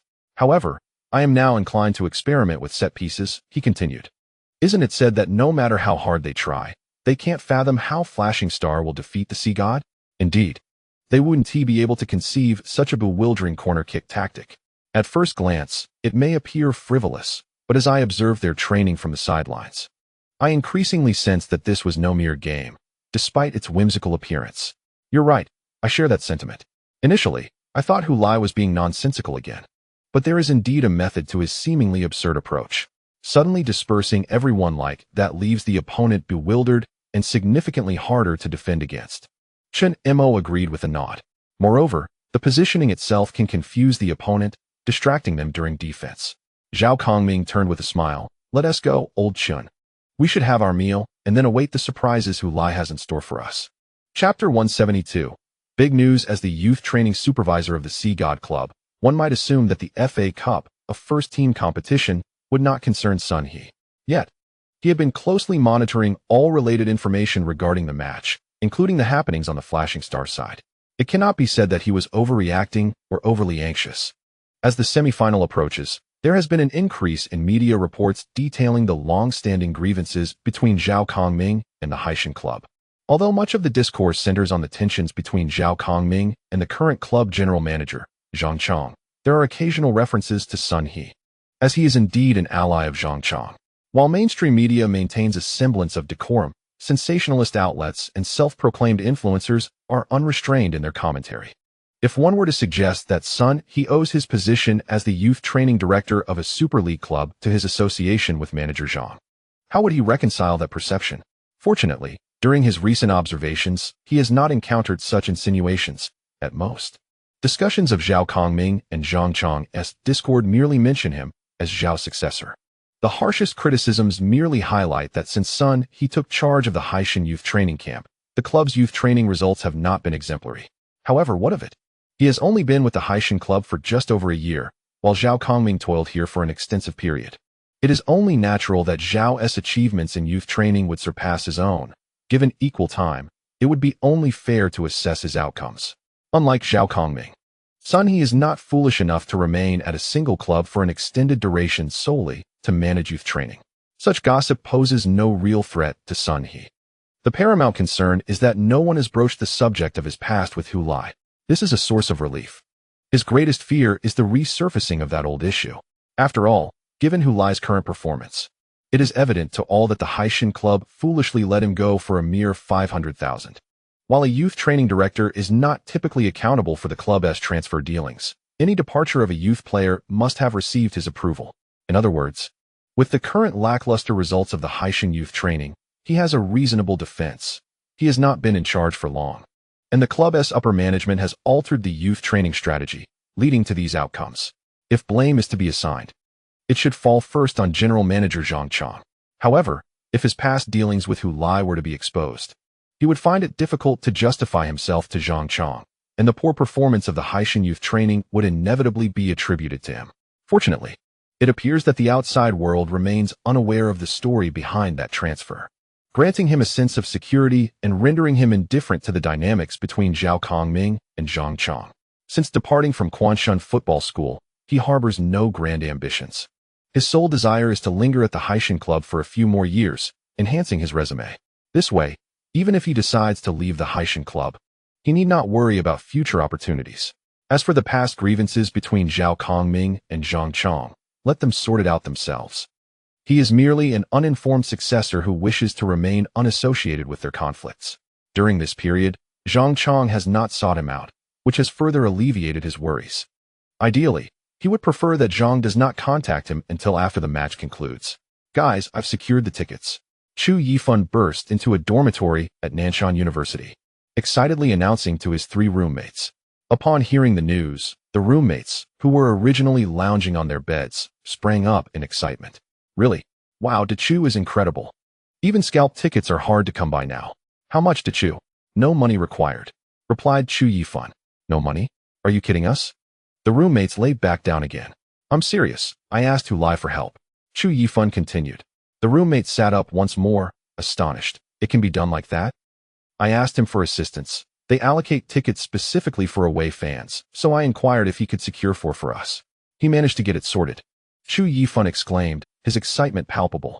This revelation drove everyone to leap off their beds. Hu Lai is amazing. Does getting away tickets mean we will be among the away fans? Chu Yifan nodded yes. So we can cheer without worrying about upsetting the home fans. Fantastic. Incredible. Awesome. They cheered. After the semi-final draw results were announced by the Football Association, the 4 students in the dormitory devised various plans to attend the match. However, with tickets scarce and their status as powerless university students, they knew no one at the Ocean God Club. They made several trips to the ticket office and even attempted to book online, but the best outcome yielded only 2 tickets. Considering their commitment to stick together, they relinquished those 2 tickets. Initially resigned to watching the game on television, fortune smiled upon them when Chu Yifan sought out Hu Lai. Now, the banner they had prepared could finally be put to use. For this match, they had produced a red banner at a printing shop, emblazoned with Hu Lai, room 21407. Come watch you play. The number 407 referred to their current dormitory room, while 21 indicated their dormitory building. They believed that if this banner made its appearance at the venue, Hu Lai would surely recognize it and understand that the 4 of them were present. Previously, when Hu Lai played for the Ocean God youth team, he often joined them for food and fun, and he certainly remembered their dormitory number well. After giving up the chance to see the game live, the banner had been tucked away, and they were uncertain if they would ever have the opportunity to display it in the stands again. After the start of the new semester on September 1st, they would be 4th-year students, engrossed in graduation projects and internships, uncertain if they would still reside in the same dormitory. Gathering to watch a match might soon become a luxury. Their university life had unfolded alongside Hu Lai's growth. In their freshman year, they traversed various football fields in Lingnan City, witnessing how Hu Lai, Chu Yifun's junior, rose to prominence in national competitions. They watched him score 5 goals in a match against Qingyang High School, setting a national tournament record, and saw him shatter Chen Xingyi's dreams of a 3rd consecutive national championship with a hat trick in the finals. In their sophomore year, they interacted frequently with Hu Lai, who was training with the Poseidon youth team. They often invited him to join them for meals and leisure activities. Whenever Hu Lai found himself unable to participate in matches with the youth team, they would call him out to play football together, helping him maintain his form while expressing their concerns for his future. By the time they reached their junior year, Hu Lai bid farewell to the city of Lingnan and returned to his hometown, Anong, joining the Anong Stars to become a bona fide professional player. However, due to the lack of nationwide broadcasts of the China League One matches, they only managed to seize the opportunity to watch the Stars play an away game against Lingnan Nanhai at the end of the season. During that match, they witnessed a wayward soul's redemption and the birth of a goal that would later be honored as the best goal of the season in the league, scored by none other than Hu Lai himself. They also gathered to watch the live broadcast of the East Asian Cup, experiencing history as they saw Hu Lai conclude the Korean Fear Syndrome with a hat trick. That night, the dormitory area of Nanshan University was filled with the howls of boys and the screams of girls, accompanied by an unending chorus. The 4 of them joined in, raising their voices in a rousing rendition of Ode to the Motherland, March of the Volunteers, and I Love You, China, transforming the dormitory into a grand singing gala. They captured this exhilarating moment on their phones, uploading it online, becoming a small wave in that night's tide of internet happiness. Now, in their senior year, they faced the impending separation that graduation brings. After 4 years of camaraderie, they will soon be scattered across different directions. Chu Yifan has already decided to return to Jincheng after graduation, where he has family and friends, ensuring a smoother transition into both work and life. The oldest in the dorm, Lao Li, is preparing for his postgraduate entrance exams, aiming for Yanda in the capital, a formidable challenge. Lao Wang and Lao Zhao have chosen different paths. One will remain in Lingnan while the other has decided to go to Shanghai. Thus, they have covered all 4 cardinal directions. Their senior year will be the final chapter of their shared journey, and it calls for a symbolic event to commemorate their friendship. There is nothing more fitting than the semifinals of the FA Cup. After a circuitous journey, Hu Lai has returned to the city where his professional football dreams began. Facing his former club, naturally, the 4 of them, as witnesses to his pursuit of dreams, must not be absent from that moment and place. This would give their 4 years of university life a sense of completion and fulfillment. I've told Hu Lai that if he scores during the match, he must come to celebrate beneath our banner in the stands, Chu Yifun declared. He agreed. Wow, that Poseidon, ranked 6th in the Super League, exclaimed the youngest. Lao Wang. So what if they are 6th in the Super League? Chu Yifun retorted. Exactly, so what if they are 6th? Elite? Hu Lai is playing against the elite. Lao Li chimed in exuberantly. After a moment of contemplation, Lao Zhao adjusted his glasses and said, if such a moment were to occur, it would be the most beautiful memory of my university life. Indeed, it would be mine as well, Lao Li added. Count me in too. Lao Wang quickly interjected. In the future, I can still boast to others. Do you remember the goal scored by Hu Lai during the semifinals at the Football Association? The one that led to the Sea God. After scoring, he specifically ran over to celebrate in front of me. Laughter echoed from dormitory 407 in Building 21. A day before the match, Anton, under the guidance of head coach Zhao Kongming and club general manager Dong Wan, arrived in Lingnan City. At the airport, they were warmly welcomed by the local media. The journalists had a singular focus, Zhao Kongming. Their inquiries revolved solely around his past grievances with the Sea God Club. For instance, Coach Zhao, it is said that you were dismissed by the Sea God Club rather than resigning voluntarily. Is this true? Coach Zhao, could you share your thoughts on the Sea God Club's strategic adjustments which you opposed upon your departure? Now, they stand 6th in the league, with a strong chance of advancing to the top 4. How do you perceive this transformation? Coach Zhao, your current coaching performance at Flash Star is commendable. Does this imply that your decision to leave the Sea God Club was indeed correct? After all, had you remained as the youth training director, you might not have discovered your talent for coaching at the first team level. Coach Zhao, will you shake hands with Zhang Chong before the match? Such questions were abundant. Yet inquiries directly related to the game were conspicuously absent. Clearly, the media was more interested in personal rivalries, for they offered more sensationalism for coverage. The outcome of the match itself was a foregone conclusion. What was there to focus on? Amidst the crowd, Hulai observed Zhao Kongming, surrounded by reporters, and couldn't help but shake his head in dismay. If I were Coach Zhao, I would tell the reporters, ask me again, and I might just consider it a form of self-harm. Just then, among the reporters who had failed to reach Zhao Kongming, someone turned to the players. Upon spotting Hulai, their eyes sparkled with interest, and they approached him. Hulai, please wait a moment. The Sea God is the club that once nurtured you. You trained with the Sea God youth team for a year and a half, laying a solid foundation for your journey to Flash Star. What are your thoughts on revisiting your former club? Hulai did not anticipate that this reporter was aware of his training background with the Sea God youth team. Of course, it was not a secret. But compared to the conflict between Coach Zhao and the Sea God Club, he felt like a mere footnote. In the previous half-month, there had been little speculation regarding his ties to the Sea God Club. He had assumed that no one remembered his past. After posing the question, the reporter gazed at Hulai with eager anticipation. Unable to reach Zhao Kongming, they sought insights from Hulai, who had also spent time at the Sea God. Any information would be better than none. In response to the reporter's earnest look, Hulai smiled. Thoughts? I have plenty. I must sincerely thank Sun He, the youth training director of the Sea God Club, had he not been forthright with me, indicating that I had no future there. I might never have resolved to leave the Sea God for Flash Star. Although I initially felt quite indignant, I have come to understand the profound intentions of Coach Sunday.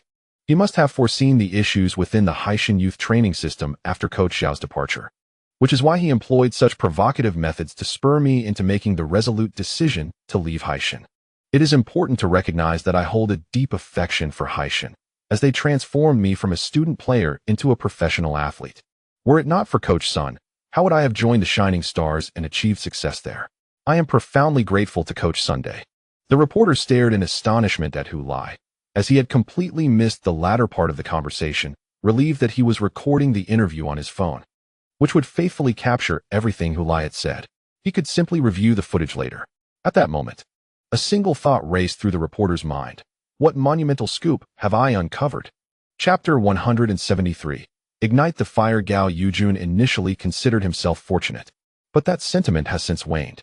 Upon inadvertently interviewing Hulai and hearing the revelation, he believed he had stumbled upon a remarkable story that would undoubtedly ignite the football scene in Lingnan. He felt disoriented at the time. Only upon returning to the office did he regain his composure. The information Hulai divulged constituted a serious allegation against Sun He.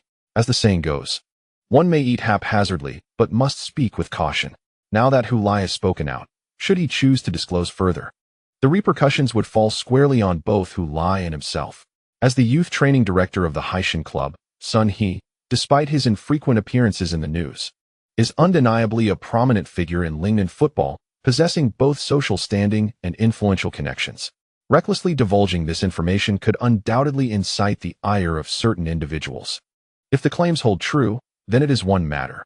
However, if they are mere fabrications from Hulai, he may only need to offer a perfunctory apology. But for Gao Yujun, his standing in Lingnan football would be irrevocably tarnished. After all, he would have offended the youth training director of a Super League club, who also happens to be the club's general manager. Approaching this revelation requires utmost prudence. Gao Yujun began to gather evidence, aiming to direct the focus towards Sun He. Yet he knew he must possess substantial proof. Unfortunately, after scouring the internet with various keywords, he could not find any information corroborating Hulai's claims. Does this imply that Hulai is merely spouting nonsense? Gao Yujun, however, was reluctant to accept this conclusion. Although he could not find any details regarding the relationship between Sun He and Hulai, he was aware that since Sun He took office, he had occasionally heard complaints regarding the Haitian club's youth training. Some individuals even compared the performance of Haitian under Zhao Kongming with that under Sun He, concluding that Sun He's training standards were significantly inferior to Zhao Kongming's. There exists a rumor online suggesting that Sun He, during his tenure at the Quanshan football school, did not achieve remarkable results. It raises eyebrows that such a coach, deemed unworthy by Quanshan, could transform into the esteemed youth training supervisor of the prestigious Haitian club in the Chinese Super League, hinting at potential underlying issues. While numerous aspects might offer alternative explanations, such as the decline in the youth training standards at Haishan being related to the club's strategic adjustments, Sun He's responsibility in this matter could be minimal. Nevertheless, if a person constantly finds themselves enveloped in various controversies, it inevitably indicates that there may be some truth to the allegations against them. Based on such conjectures, Gao Yujun suspects that Hu Lai's assertions might not be entirely baseless or fabricated. Perhaps he is motivated by a desire to defend his mentor, aiming to create discomfort for both Haishan Club and Sun He. However, if these allegations are unfounded, then in his quest to avenge his mentor, he might inadvertently tarnish his own reputation, which would indeed be foolish. From Gao Yojuan's observations and understanding of Hu Lai, he believes that Hu Lai is not of such folly. Although there is no concrete evidence regarding the matter online, Gao Yujun resolves to adopt a different perspective on the situation. In essence, the crux of the issue is that Sun He has purportedly ousted Hu Lai from the Haishan youth training camp. Whether he actually communicated those words to Hu Lai is secondary. What truly matters is whether he indeed succeeded in dismissing Hu Lai. Gao Yujun feels he can explore this matter indirectly and discreetly inquire. After all, he has friends and informants within Haishan Club. A simple inquiry should suffice. With that thought in mind, he searched his contacts and found a name, dialing the number. Hey, Lao Huang, I need to ask you about Hu Lai. You know Sun He, right? Can you tell me why Hu Lai didn't tell that reporter to ask about suicide again? After settling into their hotel, the team took a brief rest before heading to Nanshan Sports Stadium for acclimatization training. On the bus, Wang Guangwei posed a question to Hu Lai. The reporter didn't press further, so why would I say to ask about suicide again? Hu Lai shrugged. You're truly cunning, Hu Lai. Bringing this up right before the match, as if you want to add to the confusion, Chen Xingyi commented while kneeling on his seat, leaning against the backrest to speak to Hu Lai. How am I cunning? No one had inquired about this before. Should I have promoted it myself? That would make me appear like a spurned ex-lover. Zhang Qinghuan, sitting beside Chen Xingyi, shot Hu Lai a glare. Damn it, Hu Lai, if you want to say something, just say it. Don't drag me into this. It's merely a metaphor, Qinghuan, a rhetorical device. Do you understand? Hu Lai waved dismissively. No one in the bus found Hu Lai's recounting of past events surprising, as they were already aware. He had previously mentioned this when explaining to his teammates why he had transitioned from Haishan to Shining Star. Thus, no one was astonished. I don't think this is going to be so straightforward. Hu Lai, do you have any evidence that Sun He said such things to you? I don't have any. At that moment, I had no idea he would say something like that, nor was there a recording. However, he uttered those words in front of the entire youth team after the training had concluded. Surely, I cannot be the sole listener to his remarks, can I? Hu Lai shook his head. Yet, why has no one come forward since then? Perhaps no one has inquired, and I am currently thriving at Shining Star, leading them to believe there is no need to revisit past grievances, Hu Lai speculated. But without evidence to substantiate your claims, how can the media expose this? That is beyond my concern. If the media wishes to stir up trouble, they must seek the evidence themselves. If I were to provide them with recorded conversations, they might suspect that I am deliberately framing Sun He. Hu Lai shook his head, displaying indifference towards the matter. To him, it was merely a casual remark. If it could successfully irk Sun He, that would be splendid. If not, there are still matches to consider. Gao Yujun hung up the phone. Although he did not possess direct evidence of the conversation between Hu Lai and Sun He, he had acquired records of the youth team matches since Hu Lai joined the Haishan youth team. This information was not classified. Ideally, if Chinese football had a more professional approach to data statistics, such records should have been readily available on various statistical websites or the Haishan Club's own site. However, the lagging awareness towards data management in Chinese football meant that even ordinary youth team match records lay neglected in the club's archives, hardly known to anyone. Upon perusing these match records, he discovered that during Zhao Kongming's tenure as the youth training supervisor at Haishan, Hu Lai's playing time in the youth team was relatively normal. When he first arrived at the Haishan youth team, he had no playing time at all. This was to be expected, as he had just transitioned from a student player to a member of a professional football club's developmental squad, unfamiliar with the team, and still adjusting to training. Naturally, he lacked the qualifications and capability to represent the youth team. As time passed, and Hu Lai spent more time with the Haishan youth team, he gradually began to participate in matches. However, he did not immediately emerge as a key player, oscillating instead between being a substitute and a marginal player. With the passage of time, his playing time in the Haishan youth team increased incrementally, and his performance improved significantly.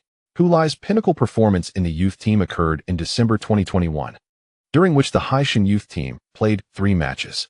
In these matches, Hulai started in 2 and came off the bench in 1, scoring in all 3 encounters, with the final match witnessing him netting twice. He concluded his inaugural season with the Haitian youth team in such remarkable fashion. According to Gao Yujun's understanding, Hulai's performance was sufficient to secure him more playing time in the upcoming season. Yet, that did not transpire. In January 2022, conflicts arose between Zhao Kongming and the club's general manager Zhang Chong, leading to Zhao's resignation in mid-February, after which Sun He ascended to the role of the club's new youth training supervisor. Gao Yujun noted that since Sun He took over as the youth training supervisor, Hulai had not been selected for any match roster. Until his mid-season transfer away from the club, he had not played a single minute for the Sea God youth team. Is it merely a coincidence?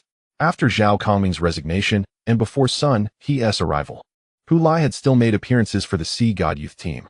However, once Sun He joined, his record of participation abruptly ceased. Gao Yujun further noted that at that time, Chen Mo, the head coach of the Sea God youth team, also departed. Whether Sun He had ever expressed to Hulai that there was no future for him in the youth team remains unknown to Gao Yujun. Yet, he is aware that after Sun He's arrival, Hulai was sidelined from playing in the youth team, which surely indicates some underlying issues. Hulai was not injured. Thus it could not have been due to health reasons that he missed half a season. Given his previous commendable performances, it seems implausible that he lacked the ability to earn playing time. The fact that a youth player, who should be in a developmental phase, received no playing time at all speaks volumes, something any football aficionado would readily comprehend. Therefore, despite the absence of concrete evidence, Gao Yujun leans towards believing Hulai's account. With this thought in mind, he rose from his seat, gathered his meticulously organized materials, and headed toward the editor's office. Such matters concerning the management of local clubs in Lingnan's Super League were beyond the purview of a junior reporter like him to decide on publication. Moreover, even if complications arose, he had the editor-in-chief to shield him. In the editor's office, Gao Yujun laid out his findings and the progression of events regarding this issue on the editor's desk. After a moment of silence, the editor asked, "How confident are you in this analysis?"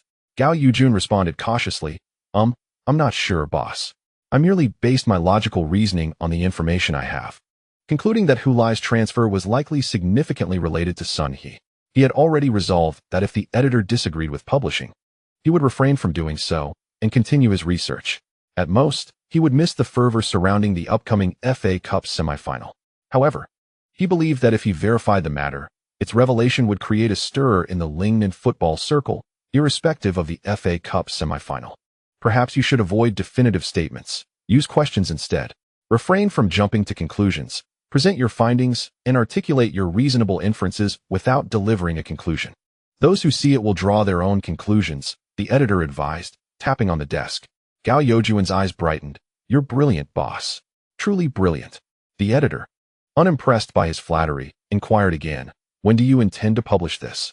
"I initially planned to finalize it tonight, creating a video for our Douyin headline account, as well as for our public account and official Weibo," Gao Yujun replied.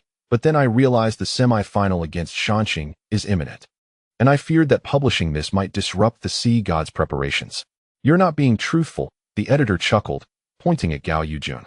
"Do you really think the Sea God would let this news affect their performance in the match? You're overthinking it. What is the connection between youth training and the first team? Can a single player like Sun He truly influence the performance of the first team? Certainly. One cannot dismiss the possibility that the Sea Gods might use this as an excuse following a loss. However, I believe the likelihood of either the Sea Gods losing or resorting to this as an excuse is rather low." After expressing his thoughts, the editor tossed the materials back to Gao Haiyun, instructing, "Release this tonight, and also prepare a detailed report for our morning edition." Upon hearing that his report might actually be published in the Lingnan Evening News, Gao Haiyun was somewhat incredulous. As a mere junior reporter in the new media department, he had never dared to dream of such an opportunity. Although the influence of the evening news may not surpass that of the new media department, the significance of being featured there was entirely different, signifying the editor's support and recognition of his work. However, one should not assume that publication marked the end of the journey. You must continue to investigate and clarify this matter. We will report back when the time comes. So do not think that this is the end, and do not abandon your efforts halfway, only to let it fizzle out, the editor stated with a grave demeanor. Gao Haoyun felt a sense of responsibility wash over him. He recalled his initial aspiration to become an investigative journalist, and now he felt that spark reigniting within him. Thus, he confidently assured the editor, "Boss, rest assured, I will make sure to get to the bottom of this." "Very well, off you go," the editor waved him off. With a spring in his step, Gao Haoyun exited the office, feeling as if he were on the brink of accomplishing something significant. Yet, before proceeding with further investigation, he first needed to send out the results of his work for the evening, igniting the fire before seeking more fuel to stoke the flames. Upon returning to his workstation, he dedicated over half an hour to complete the short video, clicking to upload and publish it. He then set his phone aside and resumed his online search for any potential leads. Chapter 174. Many hands make light work. Oh wow, that reporter is quite speedy. It turned out to be Hu Lai from the Lingnan Evening News. "Look, your story has already made waves in the media," a teammate exclaimed from the bus on the way back to the hotel after their training session. Upon hearing this, others eagerly pulled out their phones, hoping to find the video. However, not everyone was successful. "Why do I only see beauty videos on Douyin and not Hu Lai's?" "Oh, that indicates you've been watching too many of those beauties, Han." "Haha, Han Xiangfei, have you revealed something?" Wang Guangwei chuckled as he looked down at his own phone, where the video from the Lingnan Evening News was playing. It featured Hu Lai being interviewed outside the airport, smiling at the camera as he said, "If it weren't for Coach Sun being candid with me and telling me that I had no future at the Sea God Club, I would not have made the firm decision to leave for the Shining Stars." At this point, Wang Guangwei paused the video and inquired, "Hu Lai, are you suggesting that this guy changed his tune last minute?" Hu Lai shook his head emphatically. "How could that be? I hold Coach Sun in such high regard. I would never do something like that." Wang Guangwei nodded, acknowledging the situation. He then resumed watching the video. While Chen Xingyi was more intrigued by the comments, there were over 200 remarks. What did they say? He gestured for Wang Guangwei to cease watching the video and instead focus on the comments. Did we truly need the video to decipher what Hu Lai had said? Wasn't everyone present, absorbing every word clearly? Reluctantly, Wang Guangwei opened the comments. The first popular remark read, "Did Hu Lai intend to say this scoundrel and then change his mind?" "Ha." Chen Xingyi glanced at Wang Guangwei. "Old Wang, is this your post?" Wang Guangwei quickly waved his hands. "When I browse Douyin, I only watch, never comment." They continued to scroll down. The second popular remark stated, "This accusation from Hu Lai is rather grave.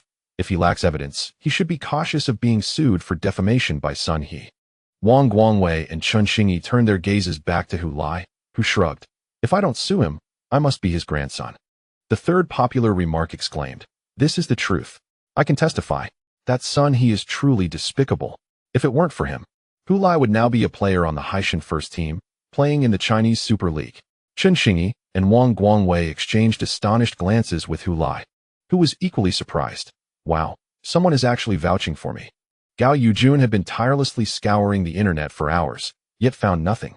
Despite Hu Lai's current popularity, he was once an unknown, and Sun He was far from the center of any controversy. Both were mere ordinary individuals, with little attention directed towards them. Regarding the incident that allegedly occurred beside the training field, evidence was scarce. After all, there were no journalists present, and thus no visual records could exist.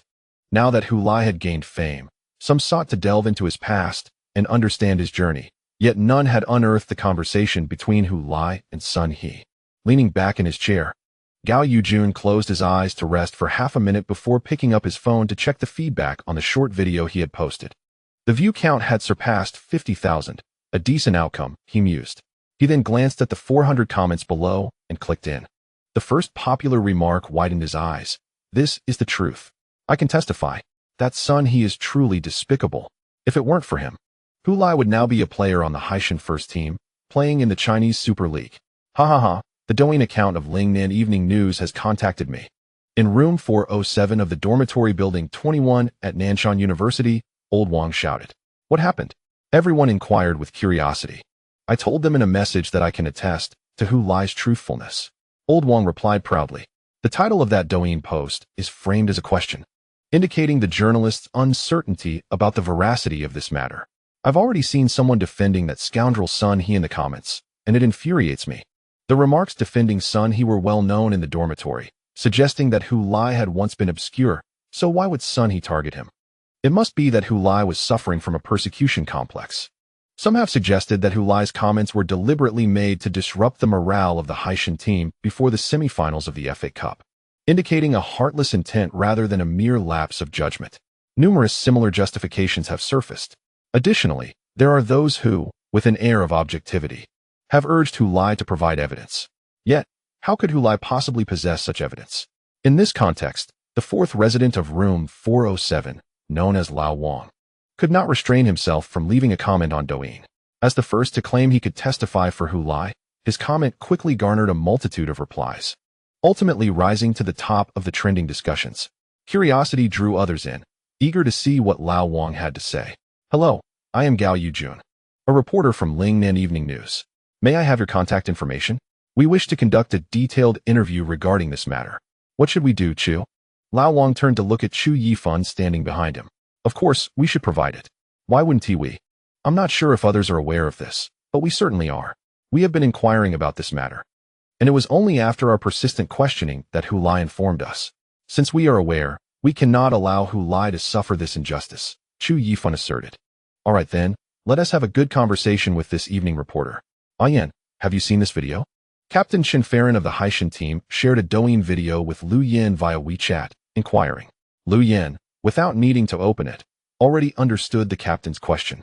He had seen it before, and the matter had been discussed extensively in their U-22 training teams group, where he had been tagged multiple times. I've seen it. Captain Chen, are you asking if I know about this? Yes, you and Hu Lai are already acquainted in the national U-23 team. Has he mentioned this to you? Not at that time, Captain. I only learned about it today. It was just discussed in our training team's WeChat group. What do you think? Is Hu Lai telling the truth? The others in the training team had posed the same question today, and he recalled Hu Lai's words in the group. Of course it's true. That's a classic quote from Coach Sun. I can still recite it verbatim. Got it. Chen Farron replied. As soon as Chen Farron's message was sent, Lu Yin noticed someone tagging him in the Haitian first team's WeChat group, and upon checking, he found it was a question identical to Captain Chen's, another video, asking if the matter was indeed true. Thus, Lu Yin privately messaged Chen Farron. Captain, how should I respond? Speak the truth. Say what you know. Understood, Captain.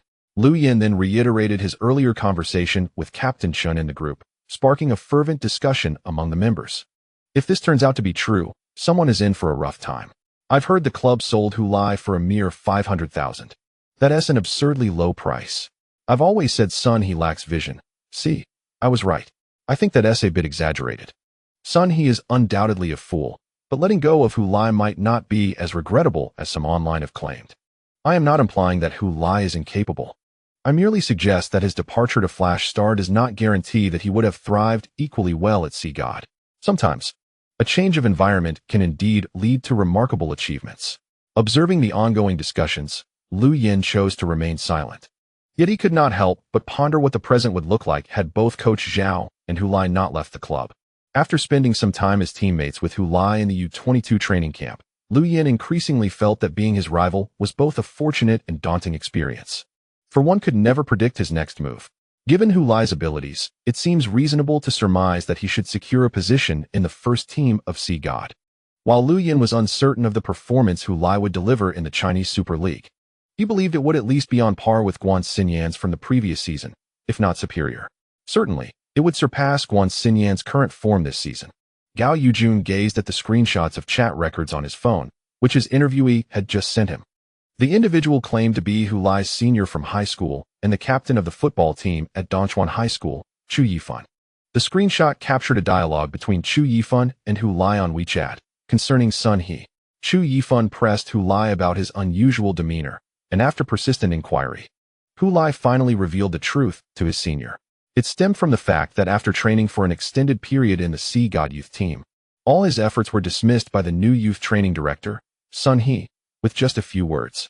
Hu Lai confided in his school team captain, sharing his frustrations and emotions, along with a detailed recounting of Sun He's remarks. The modern game demands increasingly high standards from strikers, requiring versatility beyond mere goal scoring. He bluntly stated that simply being a goal scorer does not suffice. A striker of your caliber does not align with contemporary football's expectations and definitions. To be candid, I am not suggesting that you lack prospects at CGOD. Rather, I believe that even if you joined another team, your future would be similarly bleak. I apologize for my bluntness, but I mean well. It's better to seek alternative paths than to squander everyone's time. Upon hearing Hu Lai's recount of these words, Gao Yujun could not suppress his astonishment. Initially, when Hu Lai mentioned this incident, he assumed Sun He was merely declaring that Hu Lai had no future at CGOD. This was somewhat understandable, as it could be that Sun He deemed Hu Lai incompatible with the club's football philosophy and tactical demands. Now, everyone recognizes that Hu Lai is a player with both significant strengths and weaknesses. Perhaps Sun He had perceived this insight early on. Now, some argue that Hu Lai's success at Flash Star vindicates Sun He's blunt rejection, suggesting that had Hu Lai continued to harbor illusions at CGOD without such a candid dismissal, he might have missed out on Flash Star and, consequently, one of the most pivotal decisions of his life. In the absence of specific details regarding Sun He's comments, Gao Yujun initially found this argument somewhat plausible. However, his perspective has since shifted. This is truly absurd. Is this not a misinterpretation of Sun He's assertion regarding Hu Lai's fit within CGOD's football philosophy?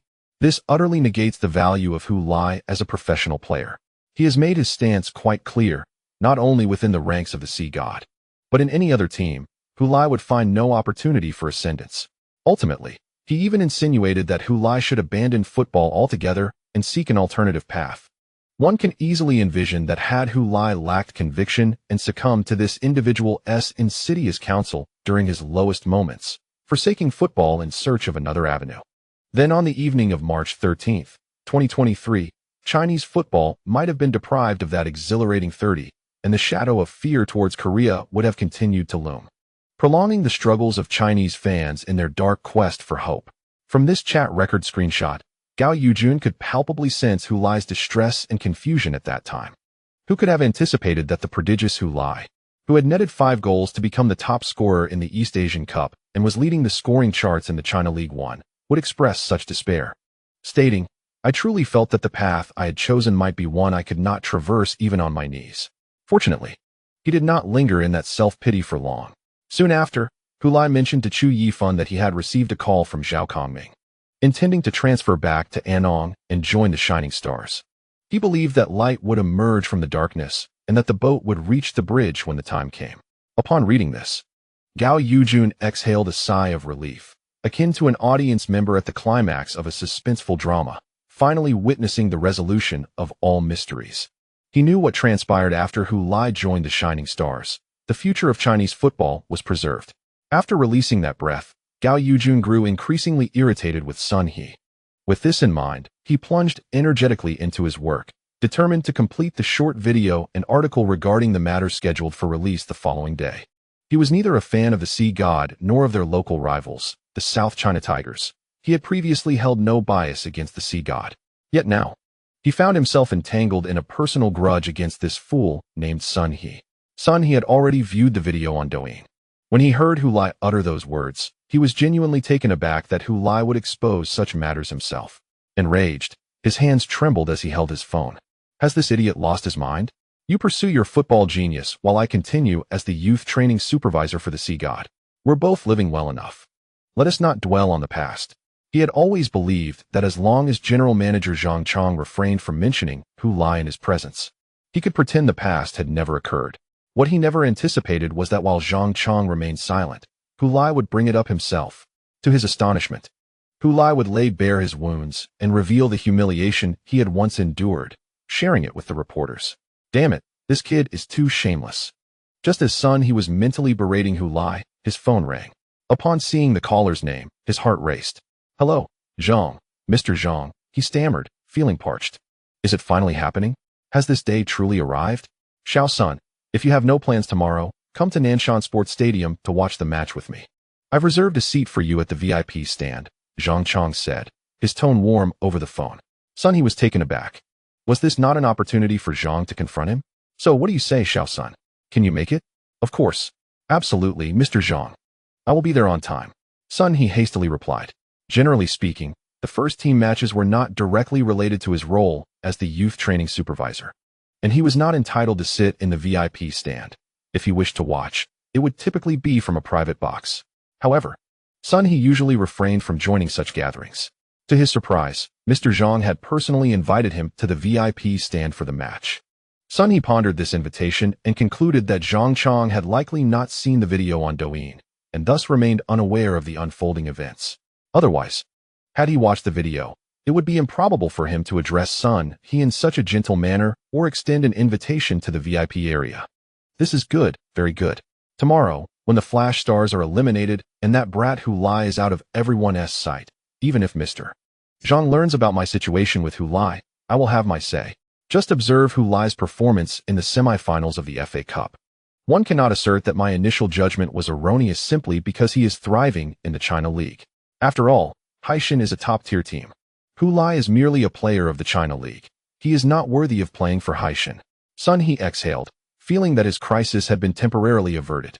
Tomorrow, he would dress to the nines, eagerly awaiting to witness Hu Lai's downfall. Chapter 175, proving them wrong to Sun He's dismay. Upon waking the next day, he discovered that the Lingnan Evening News had reported on the matter. Previously, he had entertained a sliver of hope, believing that someone like Mr. Zhang would not engage with Douyin and thus would remain oblivious to the video. Yet now, with the evening news covering it, what if Mr. Zhang did read the paper? Throughout the day leading up to the match, he was consumed by a pervasive sense of unease. Each time his phone rang, he feared it was Mr. Zhang calling to confront him. However, as the time to depart for the stadium approached, he had yet to receive a call from Zhang Chong. Perhaps Mr. Zhang was simply too busy today, or maybe he was weary from media harassment and had not perused the news. Sun He reassured himself with these thoughts. When he finally spotted Zhang Chong at the VIP stand in Nanshan Sports Stadium, his relief was palpable. Zhang did not inquire about Hu Lai, but instead patted Sun He on the shoulder, gesturing for him to sit. Sun He finally relaxed, realizing that Mr. Zhang truly had not seen the news. Seated in the VIP area, he noted that Zhang Chong's seat was adjacent to his.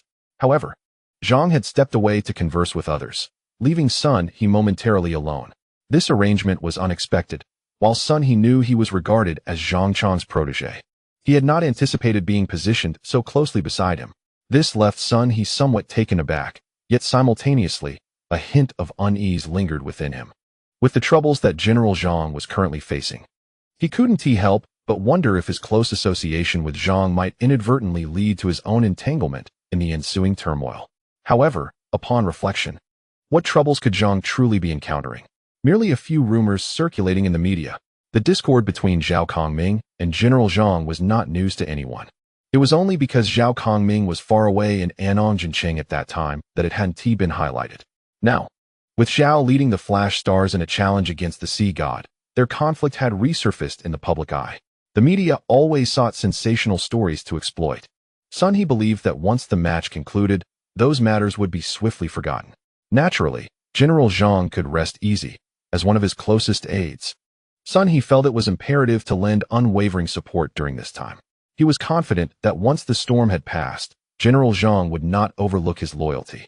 His presence on the podium for the match was a testament to his steadfast position during this period. In Sun He's view, the only scenario that could render the situation dire was if the Sea God were to be eliminated by the Flash Stars on their home turf. In the wake of such a defeat, every problem would be magnified. Only in that scenario would General Zhang truly feel the weight of pressure. Yet, how could the illustrious 6th-ranked Sea God possibly fall to a second-tier team on their home ground? There must be limits to such absurdity. With this thought, Sun He settled comfortably in his seat beside General Zhang, awaiting the commencement of the match. Chu Yifan and his 3 roommates had already located their seats, conveniently situated in the first row behind the goalpost, allowing them to hang their banner prominently on the railing. This visibility was crucial, should Hu Lai score. They would only need to leap over the advertising boards and dash across the track behind the goal to reach the banner and interact with him. The away supporters were few in number, which explained why they had managed to acquire tickets from the Flash Stars so easily. After securing their banner, the leader of their dorm, Old Lee, surveyed the stands behind them. This section was reserved for the visiting fans, yet the home supporters had nearly filled their section, leaving a substantial portion of the away area conspicuously empty. After all, it was an away game. And who would wish to spend money to attend a match they were certain would result in defeat? Those who did come were likely only there due to club sponsorship. As Chu Yifan remarked, fewer fans meant greater visibility for them, making it easier to be noticed. Old Wang double-checked the knots, ensuring they were secure. The first tier of the stands was elevated over 2 meters from the ground. If the banner were to fall, retrieving it would be quite the challenge. Old Zhao, the third member of their dorm, pulled out his phone to take pictures while scrolling through Douyin. Suddenly, he exclaimed, "The scoop we leaked has been published." The other 3 roommates immediately crowded around him. "What does it say? Let me see." "Chu, you're about to become famous. Everyone knows you're Hulias Senior and Captain now." Chu Yifan, unfazed by the attention, replied, "Open the comments section and see what people are saying." Old Zhao opened the comments section, and the first hot comment sprang forth. "Son, he is truly a divine assist. I suspect he might be an undercover agent for Shining Stars in the Sea God camp, all to facilitate Shining Stars in acquiring Hulai at a bargain. But let me tell you, Hulai is truly the chosen one. He has fortuitously turned misfortune into blessing. If he had remained with Sea God, it would have been far worse than joining Shining Stars." Upon seeing this comment, Chu Yifan remarked, "I believe this was pinned by that rascal, Yin Yin." Yin Yin, accompanied by his classmates, spotted the middle-aged man again at their usual bar where they often watched matches. Curiously, he asked, "Hey, uncle, don't you have a job? Why are you here at the bar on a Thursday afternoon to watch the game?" The middle-aged man glanced at the students behind him and chuckled. "Aren't you all supposed to be in class? August 31st. Uncle, school hasn't started yet. What class could we possibly attend?" Yin Yin replied, looking at the man as if he were a fool. The man slapped his forehead. "Oh dear. It's been so long since I've been to school that I've completely lost track of time." He then gestured to the empty seat beside him. "Come, have a seat." Yin Yin, not one to be polite, tucked away his phone and sat next to the man, while his classmates found their own seats. Before they could utter a word, the man raised his arm. "Today, the expenses of you young lads are on me." "Wow, the boss is generous," the university students exclaimed excitedly. Yin Yin turned to the man. "Uncle, we haven't even bet yet." "Haha, no need for a bet." The man chuckled. "I simply want to." Yin Yin pondered for a moment, deciding not to delve into why the man was so wealthy, and shifted his gaze to the projection screen. The signal for the match had already begun, and the players were warming up on the field. The atmosphere was incredibly noisy from the broadcast. It was evident that the stands were nearly filled to capacity, a sea of sky blue, the color of the Sea God football team's home jersey. It was astonishing that a semi-final of the FA Cup could attract such a crowd. Sea God had a chance of clinching the FA Cup championship this year, and naturally, the fans were fervent. Moreover, this match had its own intrigue. The man pulled out his phone, showing a Douyin video to Yin Yin. "You're Hulias' teammate and classmate. Are you aware of this?" To his surprise, Yin Yin shook his head. "No, I'm not aware. Hulai hasn't mentioned this to me." "Then what do you think?" "But I trust Hulai. I believe there must be some truth to it." "Son, he must have said something like that to Hulai," Yin Yin asserted firmly. The man laughed. "All right, I knew you would say that. You always have faith in him." Yin Yin scratched his head. "He is worth believing." Seeing Yin Yin's conviction, the man suddenly had a thought and asked, "Since you believe in him so much, do you think he will score in this match?" "I'm not talking about winning the game. I mean scoring during the game." "You needn't even ask that. Of course he will score. How else could he slap Sun He in the face if he doesn't?" Yin Yin replied confidently. "Are you that sure?" The main center backs for Sea God are Lu Yin from the national youth team and Kim Jae-kwon from the South Korean national team. How will Hulai score against such formidable defenders? Yin Yin shrugged. "How would I know? Isn't that something the head coach of the Shining Stars should contemplate? All I need is to have faith in Hulai. I am certain he will score, though the means by which he does so eludes me." The older gentleman chuckled and shook his head. "Your argument is somewhat contrived." Yin Yin replied. "How about we place another bet, then?" The older man quickly waved his hand. "No bets, no bets. I have already treated you. What more is there to wager? Will you treat us in the future? You ought not to overreach, my friend. Why didn't Xia Lan come to work this afternoon?" In the office, Sister Wang glanced at the vacant workstation and inquired of her colleague. "Oh, Xia's son has a crucial match this afternoon. She took leave to watch the game," someone in the office explained. Upon hearing this, Sister Wang was incensed. She is skipping work just to watch a game. How can such leave be approved? At her remark, someone scoffed. What is there to disapprove? Ever since Xia gifted the director a signed photo of her son, the director has turned a blind eye to such matters. Besides, even if Xia resigned, it wouldn't matter. This position is merely a means of passing time, and missing half a day hardly makes a difference. Sister Wang was displeased. This is exceedingly brazen. No one in the office paid her any heed. Some discreetly donned headphones to prevent the sounds of the match from escaping their phones. Hey, Lao Fan. Why are you on duty today?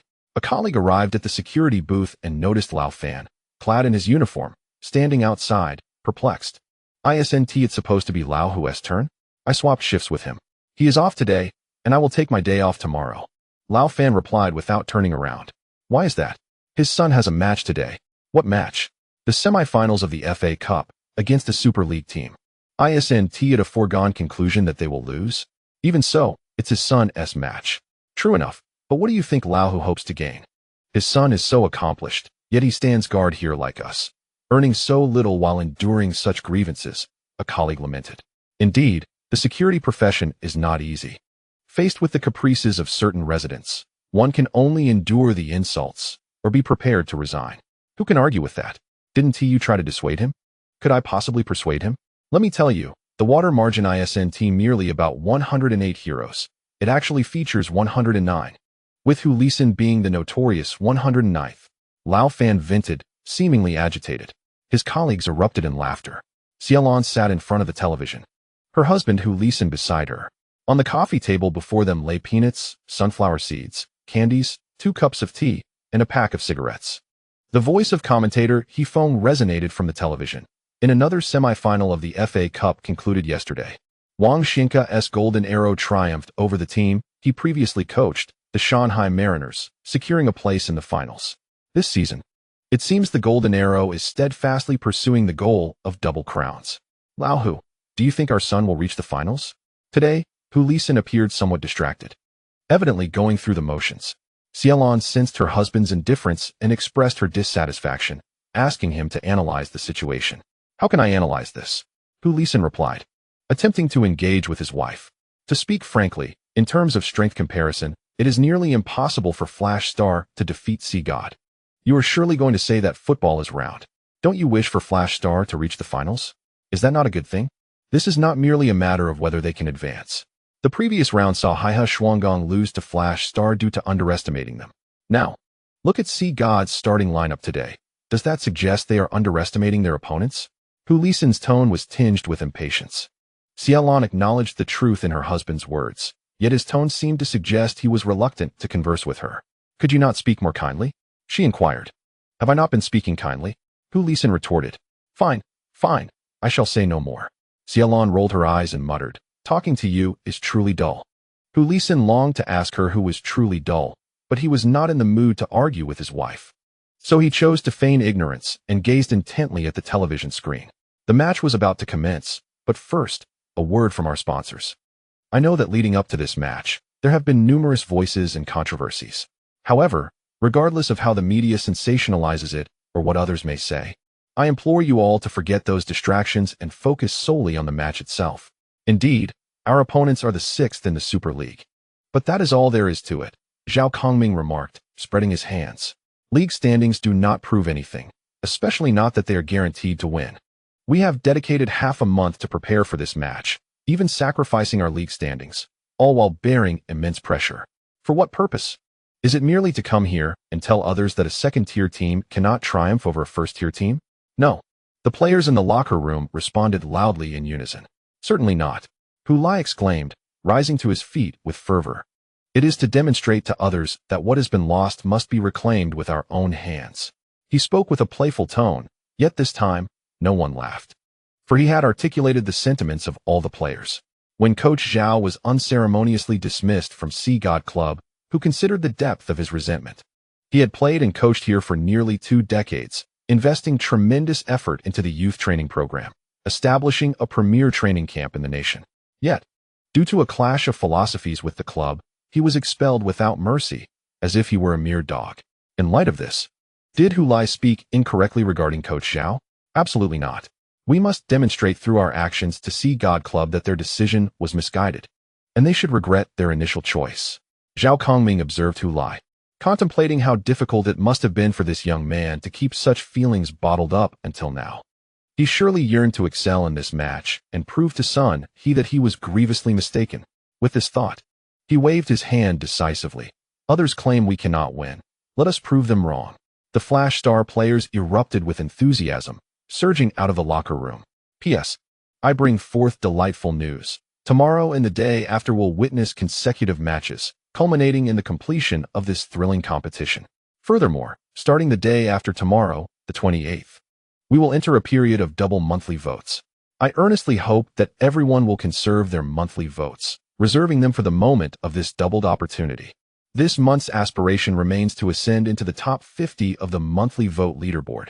Higher is always better, with no ceiling to our ambitions. Thank you. Chapter 176. What kind of corner tactic is this? The match has progressed for 20 minutes, with the score still at 0-0. He Feng's voice resonated through the speakers. From the outset, the Anong Shining Stars employed a defensive strategy, with nearly all players retreating to their half, forming a formidable wall in their penalty area. Such tactics are not unexpected. Weaker teams often resort to these measures when faced with formidable opponents. The special stipulations of the FA Cup dictate that if the score remains tied after 90 minutes, no extra time is played, and the outcome is determined by a penalty shootout, thus providing regulatory support for the weaker teams to adopt such a defensive posture. However, can they truly maintain this staunch defense for the entirety of the match? Why not? Our Shining Stars boast the strongest defense in the second division. A voice from the bar loudly responded to He Feng's query, as if in direct response to this fan's words. He Feng continued, even if Shining Stars' defense is commendable in the second division, the caliber of the opponents is entirely different.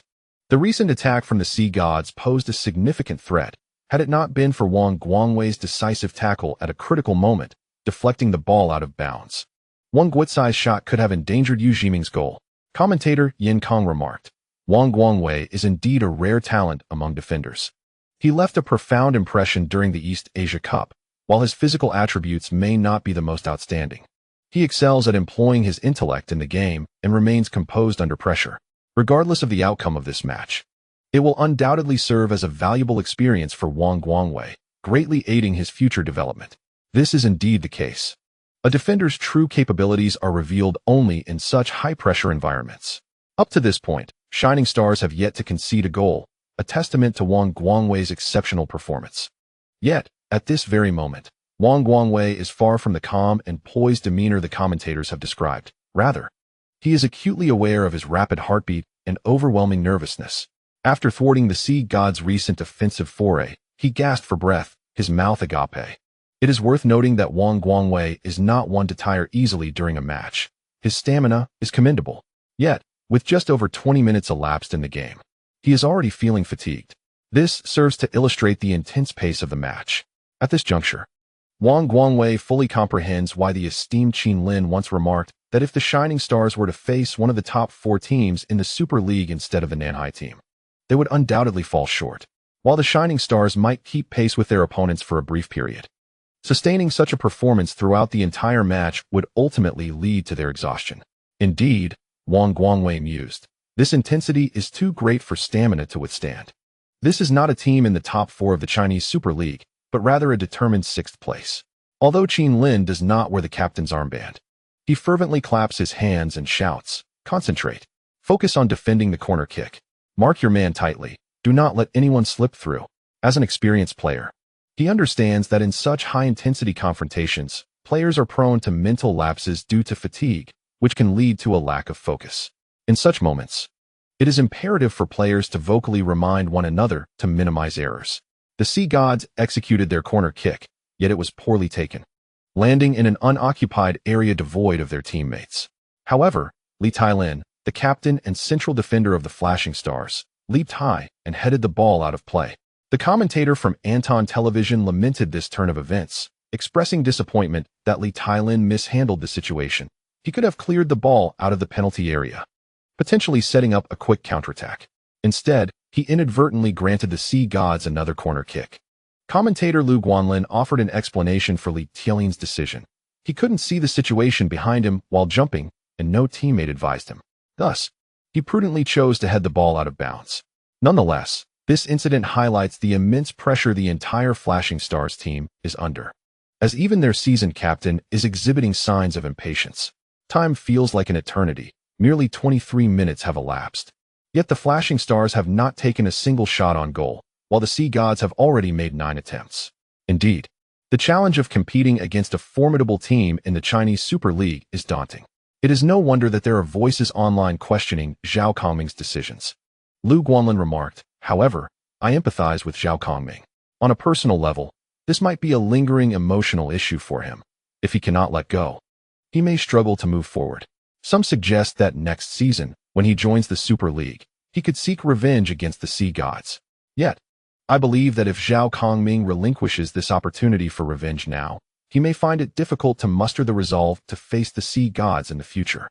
In competitive sports, there should be less shrewd calculation and more relentless drive." At this moment, the television broadcast shifted to the Flashing Stars coaching staff, where Zhao Kongming stood at the sidelines, furrowed brow and a serious expression as he scrutinized his team's defensive zone. The Sea Gods, having not anticipated another corner kick, were eager to capitalize on this unexpected opportunity, especially after the last corner was poorly executed. They repositioned themselves in front of the Flashing Stars goal, ready to make their runs. Unfortunately, this time, their corner kick again failed to connect with a teammate. Li Tailan once more seized the opportunity for the Flashing Stars. This time, instead of hastily sending the ball out of bounds, he executed a powerful header, directing the ball away from the penalty area. As Zhang Qinghuan prepared to launch the ball for the Sea Gods, he had already moved towards the edge of the penalty area.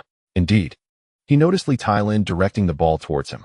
As everyone remained oblivious to the unfolding action, he deftly controlled the ball with his chest just outside the penalty area. Then, he pivoted. Before him, Chen Xingyi surged forward with fervor.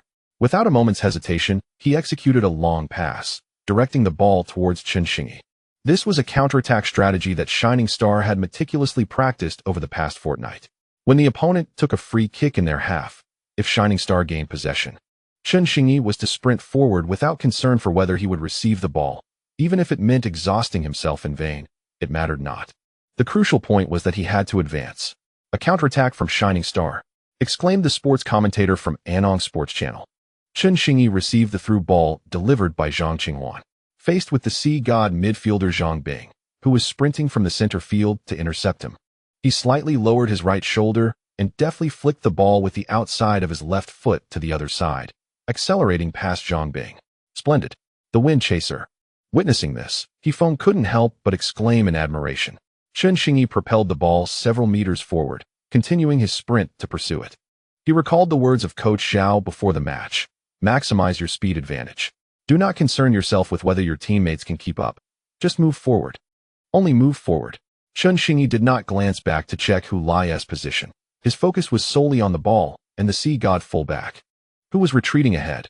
The stands of Nanshan Stadium, the Sea God's home ground, erupted in boos.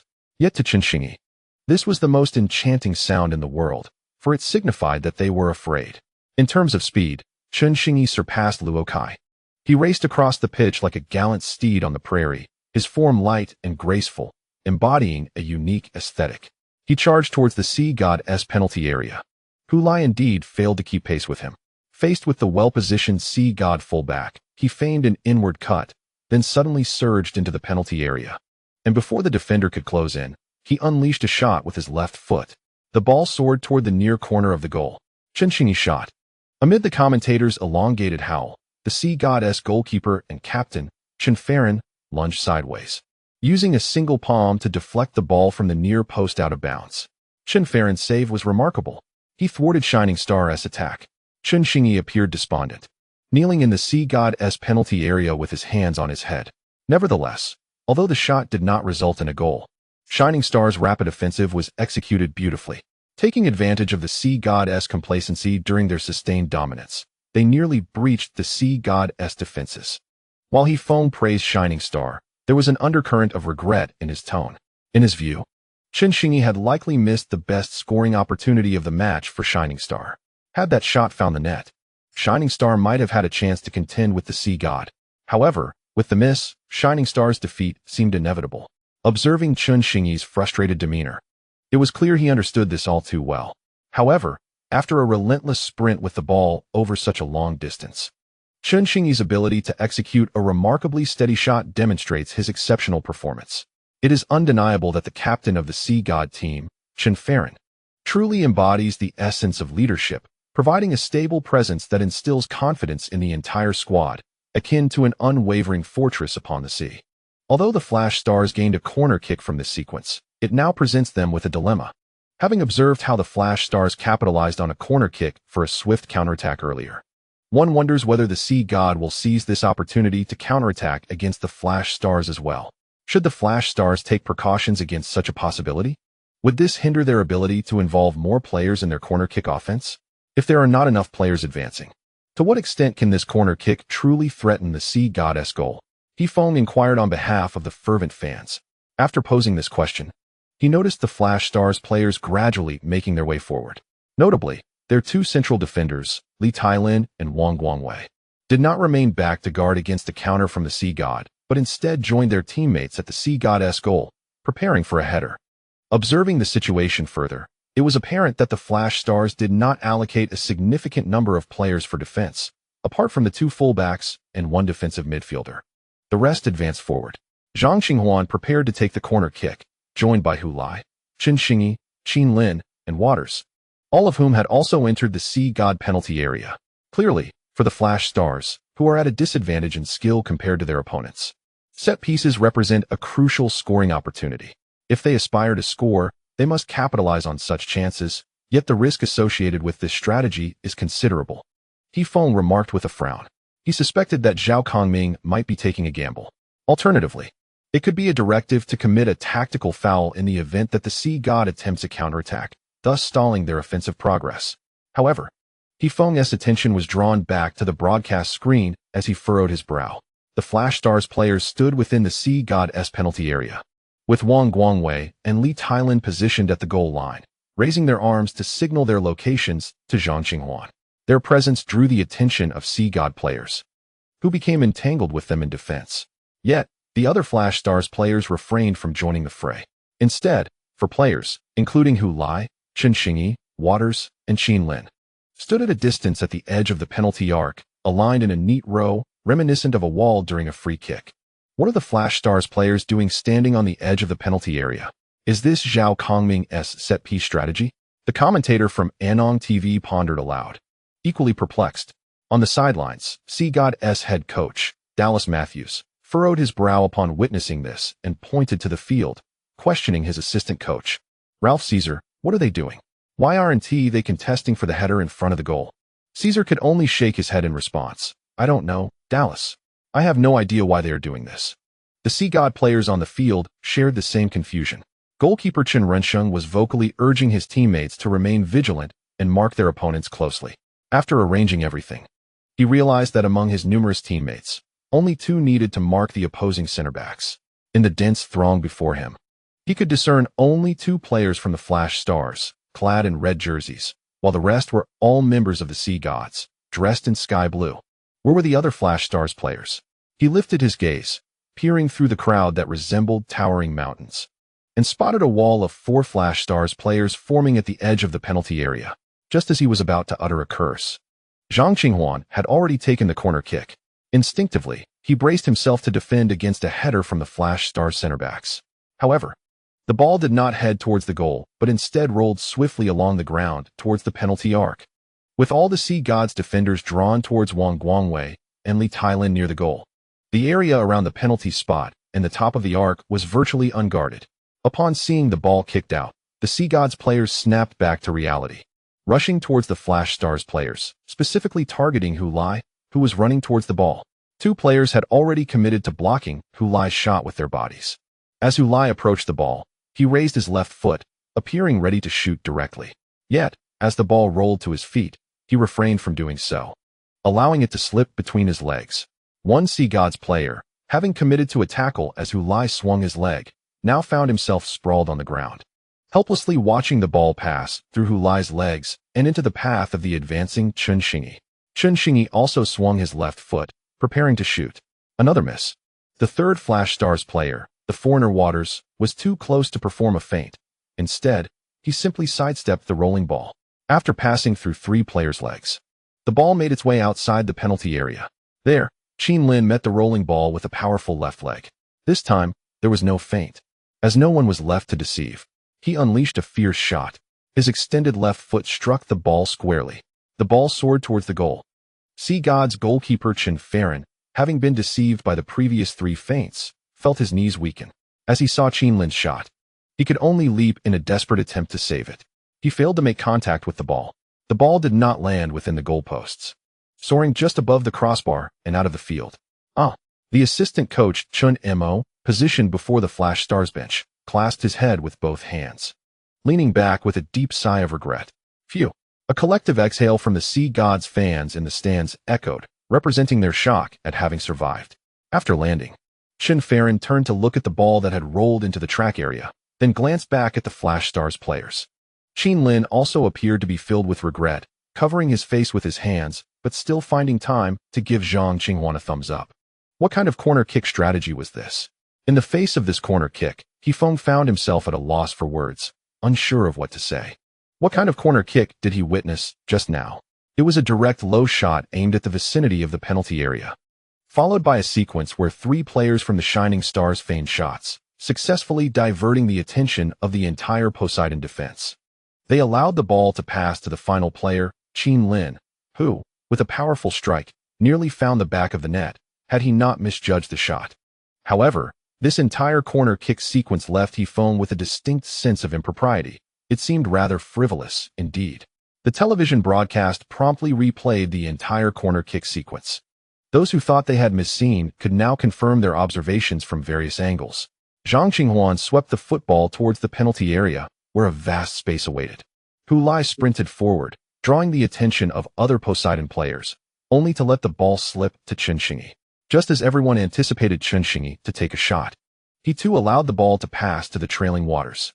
Waters, not the expected shooter, then passed it to Chen Lin, who concluded the Shining Stars corner kick with a high-quality shot that unfortunately lacked fortune. This tactic was indeed highly inventive, He-Feng snapped back to reality, unable to suppress a smile. It was rumored that Hu Lai became renowned during the National High School Tournament for orchestrating imaginative celebrations with his teammates after scoring. I suddenly pondered if this set-piece tactic was also a brainchild of Hu Lai. While it may seem amusing, it was undeniably effective. Wang Guangwei and Li Tailin appeared inconsequential. Yet their positioning in front of the goal attracted all the Poseidon defenders, facilitating the series of feigned passes. Under the bewildering series of maneuvers, both the Poseidon defenders and goalkeeper Chen Farron found themselves disoriented, uncertain of how to defend. Had it not been for Chen Lin's slightly overhit final shot, the Shining Stars would have taken the lead. Guest Yin Kong analyzed the Shining Stars corner kick strategy from a post-event perspective, exclaiming in astonishment, "Really? This works?" In a bar, a middle-aged man stared wide-eyed at the projection screen. Yin confidently asserted, "Uncle, let me tell you, this brilliant idea was surely conceived by Hu Lai. It's 100% his creativity. I believe only his mind could devise such a tactic. So, do you understand now why I'm certain Hu Lai will score?" The middle-aged man shifted his gaze to Yin, saying, "Let us not forget that it was Chen Lin who took that shot. This creative free kick primarily aims to catch the opponent off guard. Unexpected tactics yield surprising results. Yet, now that their ace has been revealed without scoring, I can't help but feel that the Shining Stars have suffered a setback." Yin shook his head. "I'm not overly concerned. Uncle, you must understand. Hu Lai's mind is brimming with peculiar ideas, and this is certainly not the only one. Are you suggesting the Shining Stars have other similar tactics?" the uncle exclaimed, eyes wide as he pointed at the screen. "I am uncertain, and I possess no evidence. I merely place my faith in Hu Lai, dear uncle." Yin spoke with such casualness. Alas, old Li from the quartet in section 407 lamented in despair, clutching his head in disbelief as the ball failed to find the net. The other 3, including Chu Yifan, echoed his sighs of disappointment. Occupying the stands of the visiting fans, they could finally express their emotions without restraint. Witnessing Chen Lin's shot graze the crossbar and soar over the goal line, their reaction felt entirely in harmony with the surrounding fans of the Starry team. What a pity. If only that ball had gone in, the possibilities would have been endless. This sentiment resonated among the Starry fans at that moment. After enduring more than 20 minutes of pressure from the Sea God team, they had finally crafted an opportunity for a counterattack, resulting in a corner kick. It was evident to all that set pieces held significant importance for the Starry team. Thus, they fervently hoped to capitalize on this chance to score. A goal would greatly ease their approach to the game. After all, Possessing a one-goal lead would instill a sense of calm. Even if they conceded a goal, it would merely shift the score from a lead to a tie. It was clear that the Starry team intended to drag the match into a penalty shootout. Therefore, even in the event of conceding a goal, their tactical objectives would remain unscathed. This foresight prevented them from descending into panic and disorder, which could lead to a collapse in the final moments of the match. Sun He, observing from the VIP box, nearly leapt from his seat as he saw Qin Lin's football hurtling towards the goal. Fortunately, he managed to maintain his composure through sheer willpower. After the ball soared over the crossbar, he exhaled a quiet sigh of relief. Grateful he had restrained himself from losing his poise. Otherwise, it would have been quite embarrassing. With this thought, he quickly forced a smile onto his face. Fearing that if a camera panned across the VIP box while capturing General Zhang, he might inadvertently find himself in the frame.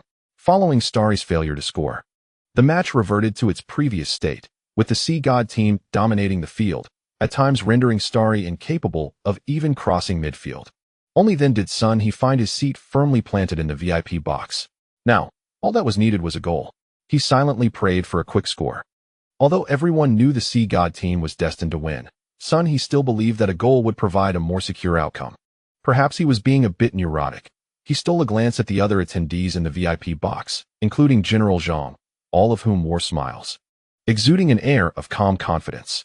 In stark contrast, the general manager of the Starry team, seated beside Zhang, appeared noticeably anxious, a far cry from Zhang's nonchalant demeanor. Upon noticing this disparity, Sun He ceased his wandering gaze, striving to control his facial expressions and conceal his inner tension.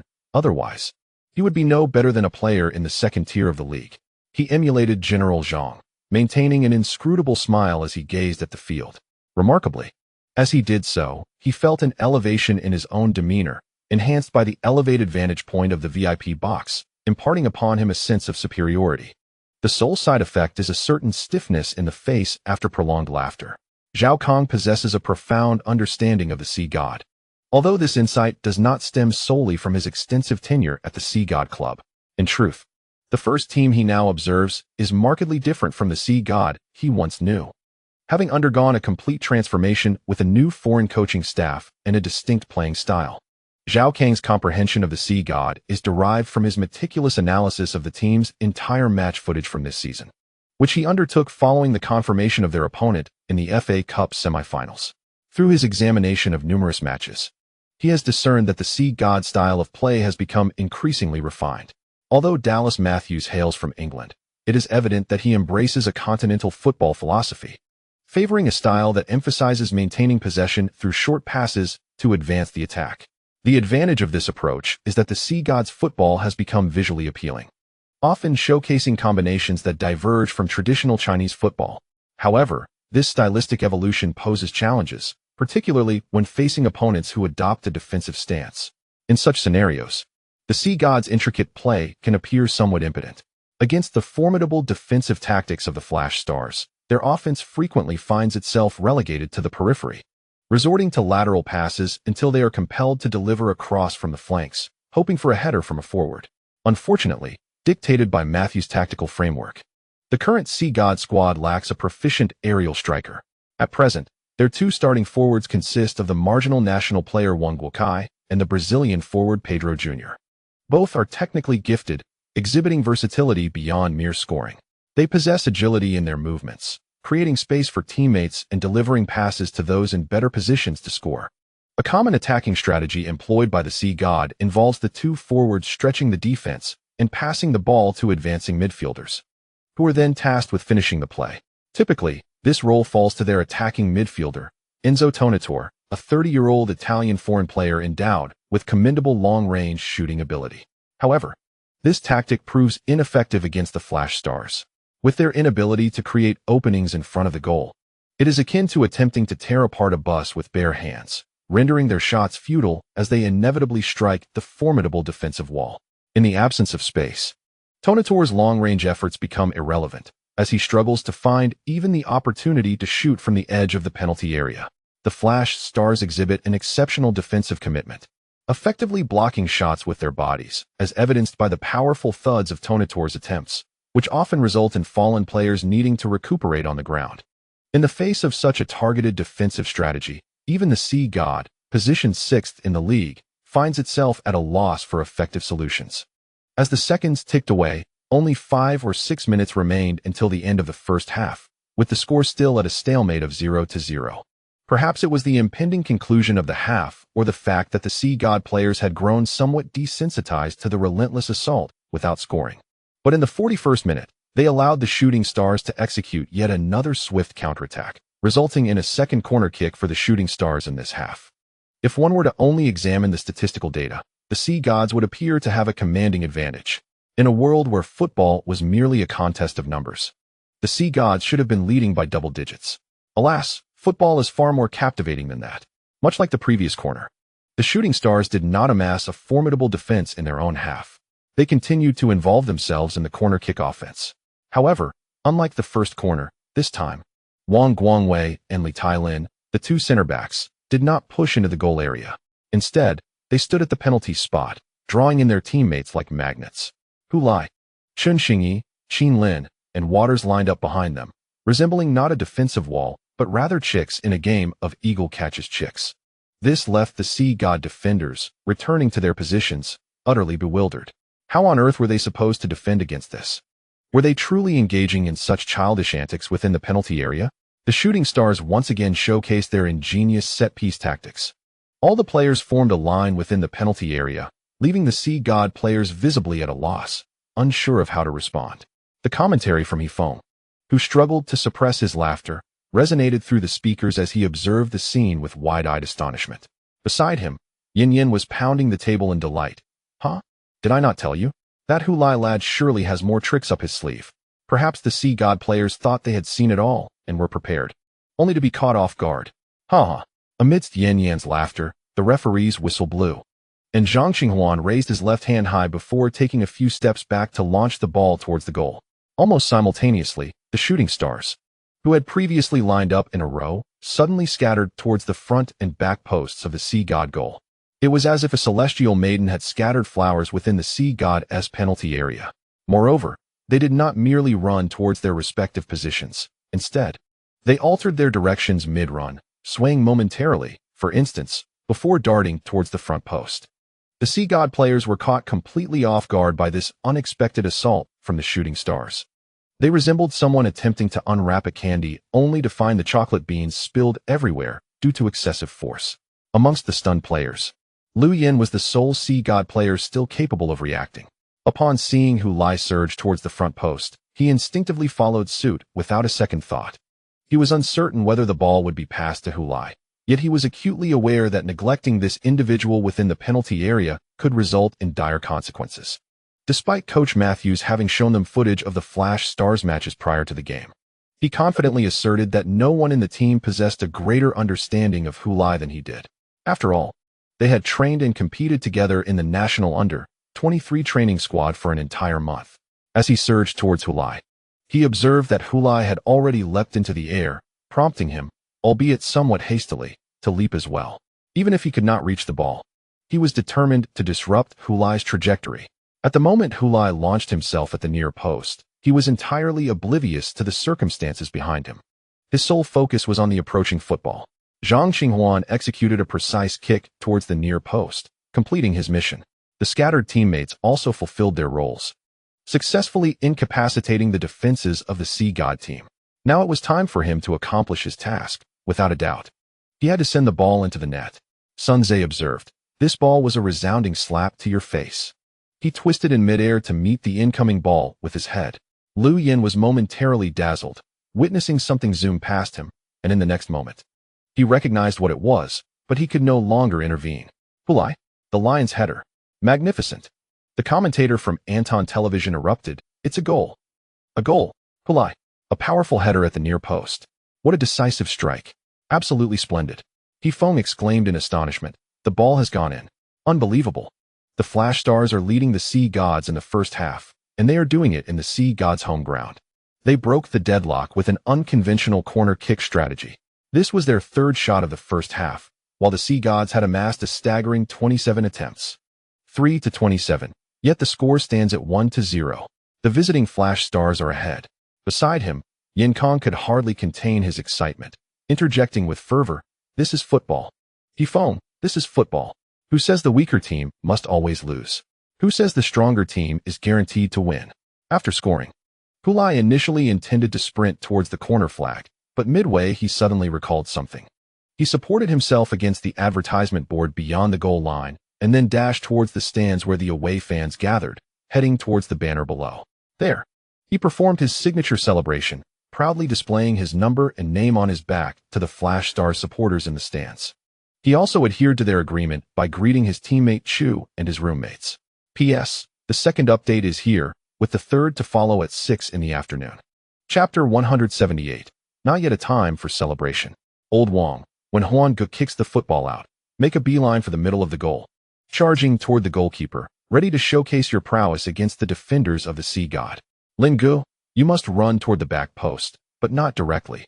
First, you need to veer towards the center, then suddenly pivot toward the back post midway. Li Dui, you will accompany me to the front post. We shall complement each other's movements. If you fail to reach the ball, I shall still be there, and vice versa. Huan Gu, before you take the corner kick, give us a signal to indicate whether you intend to kick to the front post or the back post. For instance, if you're kicking to the front post, raise your left hand. For the back post, raise your right. And what if you aim for the center? Then raise both hands. On the training ground of the Anong Shining Stars, Hulai meticulously assigned tasks to his teammates, reminding them of necessary precautions, even considering the minutiae of signals. He truly resembled a competent coach. As this scene gradually faded from Zhao Kongming's vision, he found himself back in the bustling Nanshan Sports Stadium. He was being embraced by Chun Mo, who seemed to be bending down as if to lift him up. Zhao let out a shout. Chun Mo responded with hearty laughter. We're in the lead. Old Zhao, they really did it. It dawned on Zhao Kongming that indeed, they had scored, executing what appeared to be a chaotic set-piece strategy. Hulai, that fellow, smiling at the thought. Around him, the coaching staff and substitutes were in utter disarray, everyone cheering, roaring, and waving anything they could, even unsealed water bottles, resulting in water splashing everywhere. Yet, no one cared. Some even imitated the chaos, turning the substitute bench into a veritable water festival.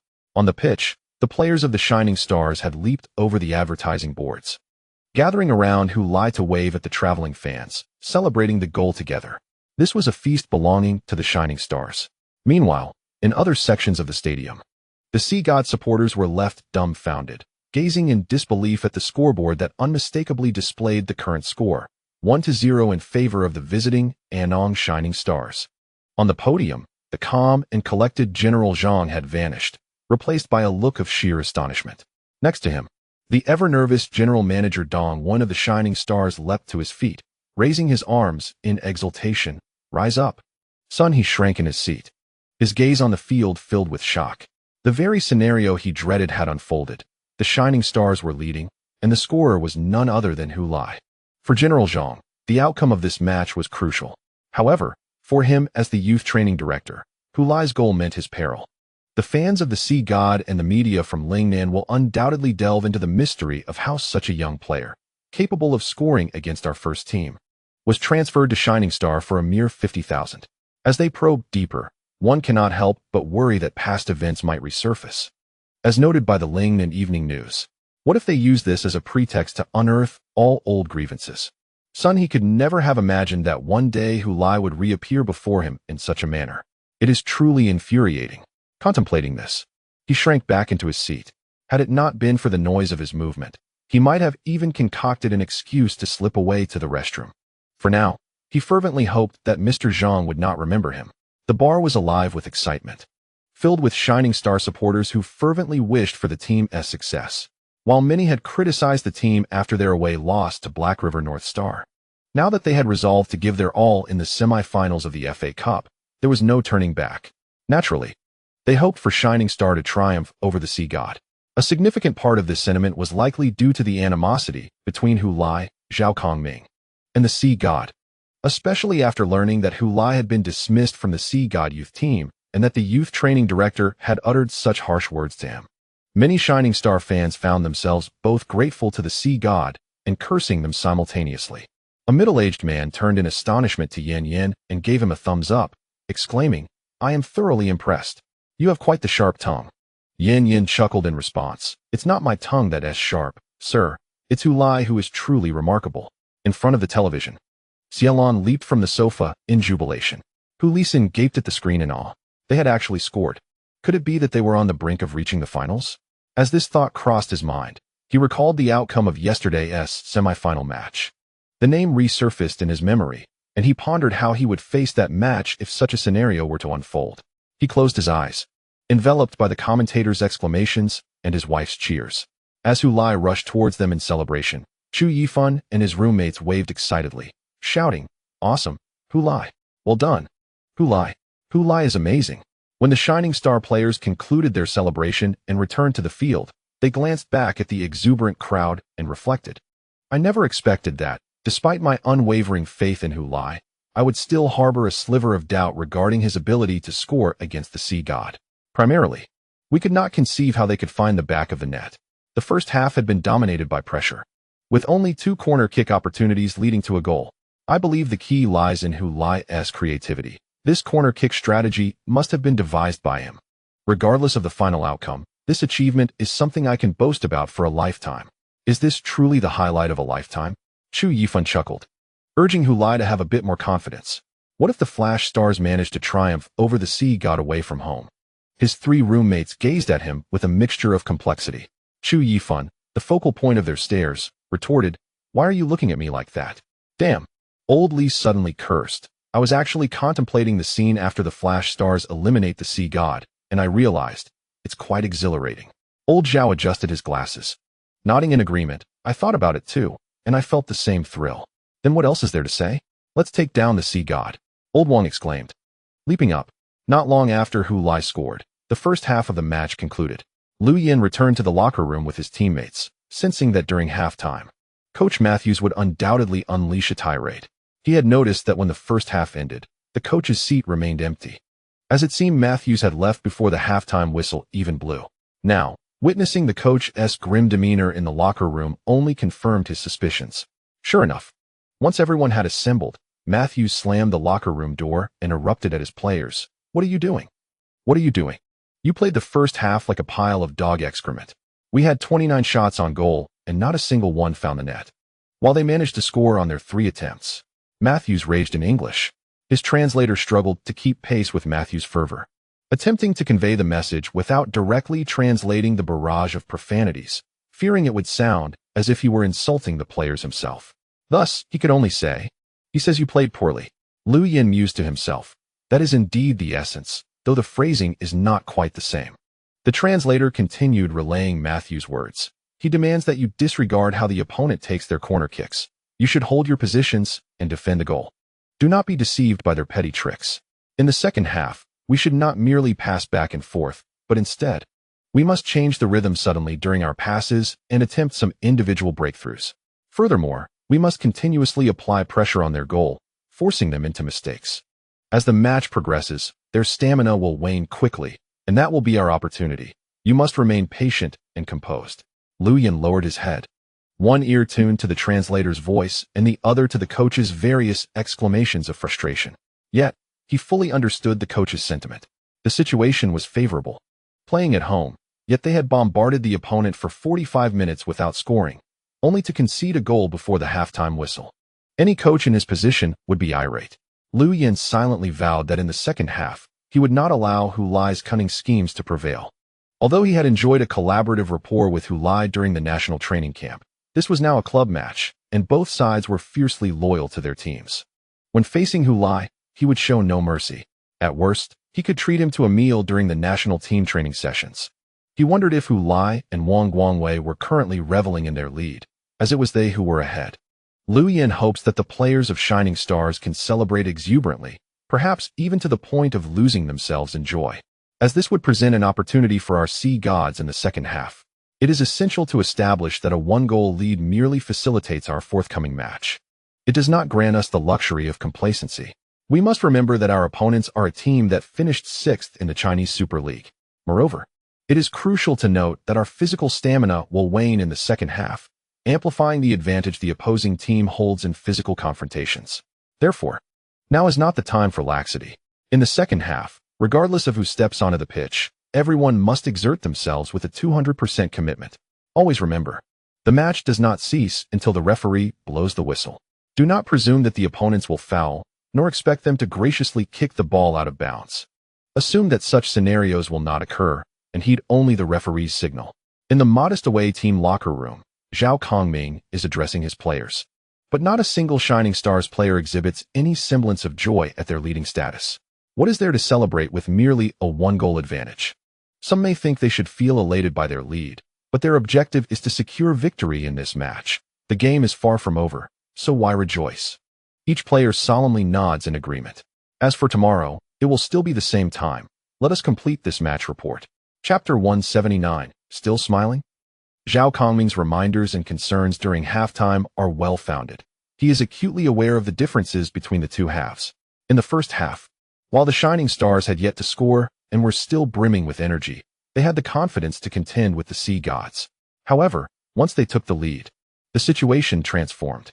First, the Sea Gods were incensed, and their offensive pressure intensified, posing an escalating threat to the Shining Stars' goal. Secondly, the disparity in physical stamina began to manifest. It is not to say that the stamina of a Chinese League One team is inherently inferior to that of a Chinese Super League team, although this is often the case. In the context of this match, the Shining Stars, having been under constant pressure, would experience a more rapid depletion of energy. Following the exertion of the first half, their stamina, already inferior to that of their opponents, would further diminish in the second half. One direct consequence of this fatigue is that players' defensive actions may become distorted, leading to ineffective positioning. A ball that could have been effortlessly cleared may now be intercepted by the adversary, creating a crisis in front of the goal. What should have been a solid defense against the opponent's attempt to clear the ball may result in the player being unable to jump high enough, allowing the opponent to seize the ball. Anyone with a modicum of understanding of the game can appreciate the peril of such situations. Thus, from the beginning of the second half, the fans of Shining Stars are filled with trepidation for their team. As the Sea Gods' onslaught intensifies, the defensive line of Shining Stars begins to falter. 15 minutes into the second half, although Shining Stars have not conceded a goal for each fan, those 15 minutes feel like they have dragged on for 15 years. To many, the solid defensive wall that once effectively thwarted the Sea Gods' advances now resembles a battered vehicle, as if it had just returned from the battlegrounds of Syria. No one knows how much longer this bus will endure in front of the Flash Star Gate. Perhaps the next attack will herald its demise. Inside the bar, the fans of Flash Star, once jubilant after their team's first half goal, now wore expressions of grave concern. Even Yin Yin, who typically placed unwavering trust in Hulai, gazed solemnly at the projection screen. The bar, once filled with lively chatter and laughter, was now silent save for the voice of the commentator, Enzo Tonatore. With a resounding shout from commentator Hifome, the Italian foreign player, known as the Sea God, unleashed a furious shot from outside the penalty area. The ball pierced through the windows of the bus stationed in front of the goal. The bus failed to provide the defense needed. Despite Yu Jiming's efforts to save the shot, he was powerless against the high-quality long-range strike from Tonatore. The ball found the net. In the 16th minute of the second half, marking the 61st minute of the match, the Sea God equalized thanks to Tonatore's formidable shot. A glass was slammed onto the table with a heavy thud, echoing through the bar like an audible sigh of despair. Oh no! When the football entered the goal, Xia Lan let out a scream, her voice rising with the intensity of discovering a rat in her home. Next to her, Hu Lisin couldn't help but grin. Leaning slightly away, on the stands, Chu Yifan and their roommates glanced towards the neighboring section filled with jubilant Sea God fans, who erupted in cheers for their team's goal. The entire Nanshan Sports Stadium reverberated with excitement. The pent-up emotions of the Sea God supporters ignited in this moment, erupting in unrestrained celebration. Witnessing this, the four friends exchanged glances, collectively sighing. I know a draw is still beneficial for Flash Star, Oldly remarked after sighing, but I still feel quite dissatisfied. Indeed. Old Wong shook his head in dismay. To be equalized so early is frustrating. Furthermore, judging by this goal, it seemed Flash Star's defense might not hold for much longer. There was still half an hour remaining. Old Zhao adjusted his glasses, leaving his unspoken thoughts hanging in the air. Yet, they all understood the implication. This goal could mark the beginning of Flash Star's unraveling. Chu Yifan remained silent, his expression grave as he focused intently on the field. The Flash Star goal was now at their end of the stands. and he noticed Qin Lin in the penalty area, seemingly rallying his teammates with fervent claps. "It's all right. It's all right. It's just one goal conceded," Qin Lin shouted, raising his arms high. "The score is now 1-1. We are not behind. Stay steady. Just look at how exuberant the Sea God players are after scoring. It shows how difficult that goal was for them. This proves our defense has been effective." The Sea God players had rushed to celebrate their goal, their jubilance suggesting they had never anticipated such a grand celebration after scoring against a team from the Chinese League. They seemed oblivious to the fact that a draw might not be in their favor. "Reorganize the defense and catch your breath." Qin Lin pointed at several teammates who were gasping for air and remarked, "It's nothing to worry about. Consider this. If Hulai hadn't scored that goal in the first half, we would be trailing now. So, in reality, we are the ones who have gained. While they are at a loss, the match has merely returned to its starting point, yet we have successfully withstood 60 minutes of play. There are only 30 minutes left. If we could endure the first 60, why can't we hold on for the remaining 30? As the most experienced and respected veteran of the team, Qin Lin often spoke with more authority than the captain, Li Tailin. This was precisely why Zhao Kongming appointed Qin Lin as vice-captain this season. Veteran players, especially those like Qin Lin, adorned with glory, can truly take the lead in critical moments, helping to stabilize the team's morale. On the field, he was akin to a second head coach. "Brother Lin is right," Hulai chimed in.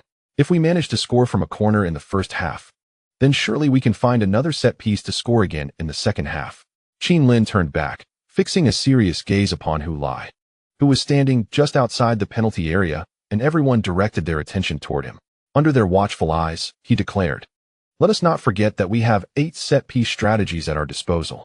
If the Sea Gods believe they have seen all our tricks, let us show them that the longest road in the world is indeed our repertoire." His words elicited laughter from the team, even causing the usually solemn Qin Lin to chuckle and shake his head. "You rascal." "Indeed," Zhang Qinghuan chimed in. "What is a Super League team to us?" When Brother Lin faced the Sea Gods, it was no different from playing against children. Qin Lin turned his gaze toward Zhang Qinghuan. "You too." "Wow," Chen Xingyi exclaimed. "I will continue to earn us set pieces, whether corners or free kicks, so just kick the ball forward. If you can't catch up, it's on me." He thumped his chest proudly. "By the way, if you can't catch up, you'll treat the whole team to a meal. The base cafeteria doesn't count." Hulai interjected, pointing at the enthusiastic Chen Xingyi, and added with a clap, "It's settled then." Chen Xingyi's exuberance suddenly froze on his face. "Ha ha." The surrounding players from the Flash Stars could no longer contain themselves and burst into laughter. This goal was a devastating blow to the Flash Stars. Their hard-earned lead had evaporated, leaving the team's morale plummeting, and with fatigue setting in, a collapse seemed imminent. The commentator from Nanling Satellite TV, unable to finish his sentence, watched the scene unfold on the screen, witnessing the Flash Stars players laughing heartily, their expressions resembling those who had seen a ghost. Luckily, as a commentator, he only needed to provide commentary without being on camera. Otherwise, it would have been a broadcasting disaster. Yet, even in his current position, he felt utterly at a loss for words, as if he had just received a stinging slap from the Flash Stars players. Questions swirled around his mind. "You conceded a goal. The score is level now. How could you lose that precious lead? And yet, you still laugh? What is so funny about this? Could it be that the players, in a fit of rage over conceding a goal, have lost their sanity? Their minds consumed by the flames of frustration?" Such a notion is, of course, utterly implausible. Instead, he observed Qin Lin encouraging his teammates, aware that as a prominent figure in Chinese football, his words carry weight. Yet, the efficacy of this encouragement seems almost too remarkable. Is he truly a leader? It appears more akin to a shaman beating a war drum, bestowing a frenzied boost of morale upon all the players of the Shining Stars. The Shining Stars players seemed to be laughing. Hefeng was momentarily taken aback by this spectacle. Typically, after a goal, the television broadcast focuses on the celebratory antics of the scoring team, replaying the goal, a crucial aspect of the coverage. Even when the conceding team is shown, it is often just a fleeting glance, primarily to capture their despair and anguish. Yet, the Shining Stars players, on the screen, were expressions of joy. What could possibly be amusing? Hefeng found himself perplexed. He glanced at his commentary partner, Yin Kong, who merely shrugged, indicating his own confusion. Perhaps Qin Lin uttered something after conceding that rejuvenated the team's spirit, Hefeng thought, forcing himself to continue speaking, though the more he spoke, the less convinced he became. He had witnessed morale-boosting moments before, players resolutely fixing their gaze, clenching their fists in determination. But never had he seen a team burst into laughter in such a manner. It was utterly bizarre. This was his first time commentating on a Shining Stars match, and he was beginning to think the team was unorthodox. From their corner kick tactics in the first half to their reaction after conceding, everything felt anomalous. At this moment, many others also perceived the Shining Stars players as peculiar, including the fans of the Sea Gods in the stands, the Sea Gods players who had just finished celebrating, and the coaches on the sidelines. All directed bewildered gazes toward the Shining Stars players. Ordinarily, the team that scored should bask in the limelight. Yet it was the conceding team that had become the center of attention. Sea Gods head coach Dallas Matthews did not consult his compatriot, Caesar, but instead turned to the Chinese translator. Is this yet another one of their peculiar tactics? He assumed that his Chinese translator, being Chinese, might possess greater insight into his compatriots. However, the translator, equally perplexed, shook his head. I'm afraid I don't know, sir. I'm as baffled as you are by their actions. Matthews sighed, realizing that the translator's response mirrored that of his main coach, Caesar. He had gained no clarity. Contemplating this, he turned to observe the Shining Stars coaching staff, hoping to glean some understanding from their reactions. To his dismay, he found the head coach and assistant coach of the Shining Stars equally dumbfounded. Old Chun, do you think this is a result of something Qin Lin said? Zhao Kongming asked, staring blankly in the direction of his team's goal. Chen Emo shook his head, his gaze similarly vacant as he looked in the same direction. I suspect it has little to do with Qin Lin. The reaction his words could provoke shouldn't be this extraordinary. I suspect that the situation is largely connected to that rascal who lied. Previously, I was concerned about the morale plummeting after conceding a goal, and I was contemplating shouting a few words from the sidelines. However, it appears that such measures are unnecessary now. Old Zhao, if you were to shout a few words, it might not even have the same effect. Certainly not. I cannot emulate Hu Lai's antics. I lack his audacity. Old Zhao, do refrain from letting Hu Lai hear such remarks. Why? Are you afraid of hurting his feelings? Zhao Kongming cast a sidelong glance at his partner. Chun Emo shook his head. No, I fear he might take pride in it. Upon hearing this, Zhao Kongming paused momentarily, then lowered his head to cover his face, concealing his smile behind his hands. As a side note, today marks the third update, with a second update arriving at 1 o'clock noon. Double monthly votes are here. I humbly request your support. Chapter 180. 33 meters. When Enzo Tonatore struck the football into the goal of Shining Star, Sun, he felt a surge of excitement. Even more so than Zhang. He leapt up, raising his arms in jubilant celebration, continuously pumping his fists towards the sidelines.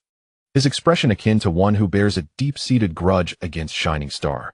With Hu Lai having scored, it was imperative that Shining Star not triumph in this match. Otherwise, Zhang would face misfortune, and he would inevitably share in that fate, perhaps even worse. Witnessing Tonatore's goal, the weight on his heart began to lift. Next, he anticipated the sight of Shining Star players, particularly the despondent expression of Hu Lai. He directed his gaze towards the large screen on the field. However, his expression soon froze, for he also beheld the Shining Star players laughing heartily. Madman, he cursed inwardly, laughing after conceding a goal. What on earth are you laughing about? It is a tragic spectacle that our esteemed Super League team, the Sea Gods, is embroiled in such a tightly contested match against a bunch of lunatics in the FA Cup semifinals. Son, he glared fiercely at the players on the screen. Laugh now. But let us see if you can still laugh after conceding another goal. As he sat back down, Son, he ground his molars, repeatedly muttering to himself.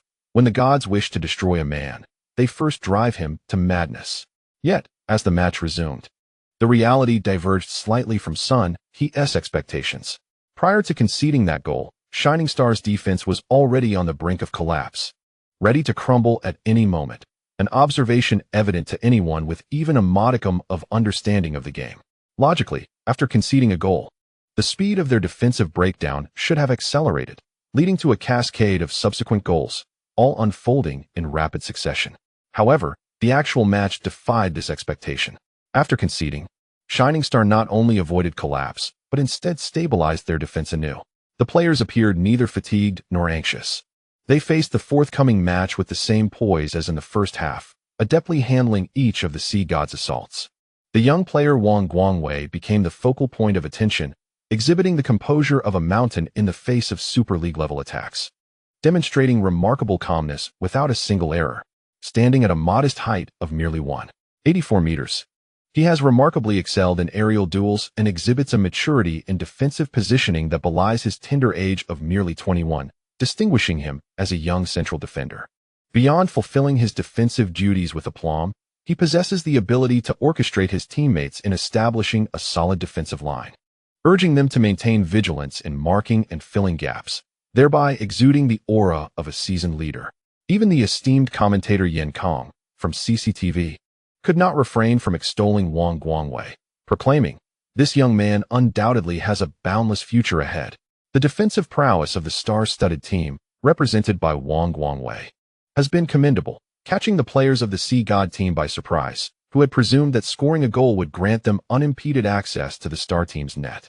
They initially believed that with a mere surge of effort, they could breach the formidable defenses akin to a battered bus.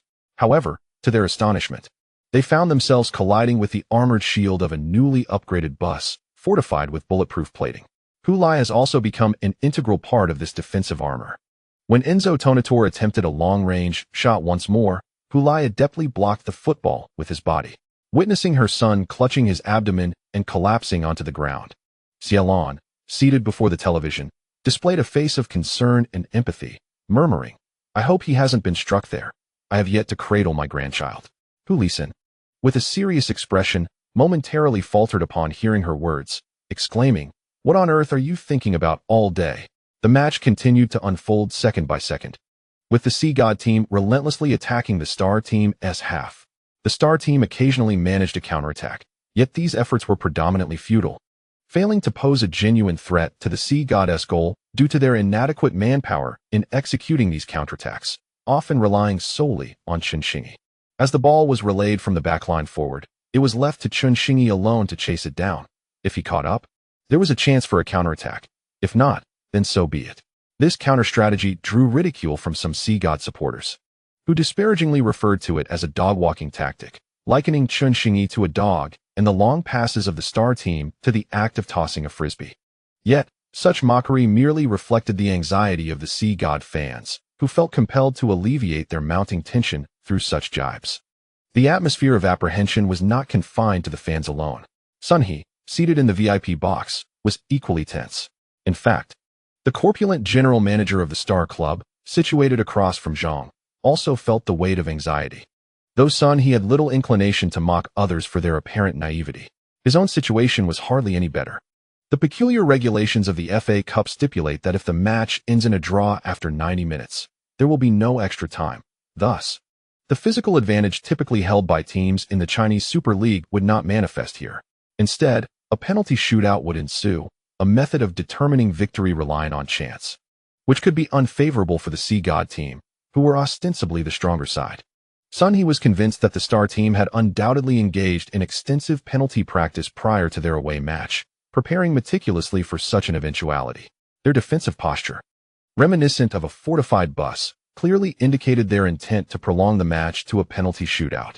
Should they succeed in this strategy, the Sea God side would find themselves ill-prepared for the penalties, compounded by the subtle shifts in the players' mental states.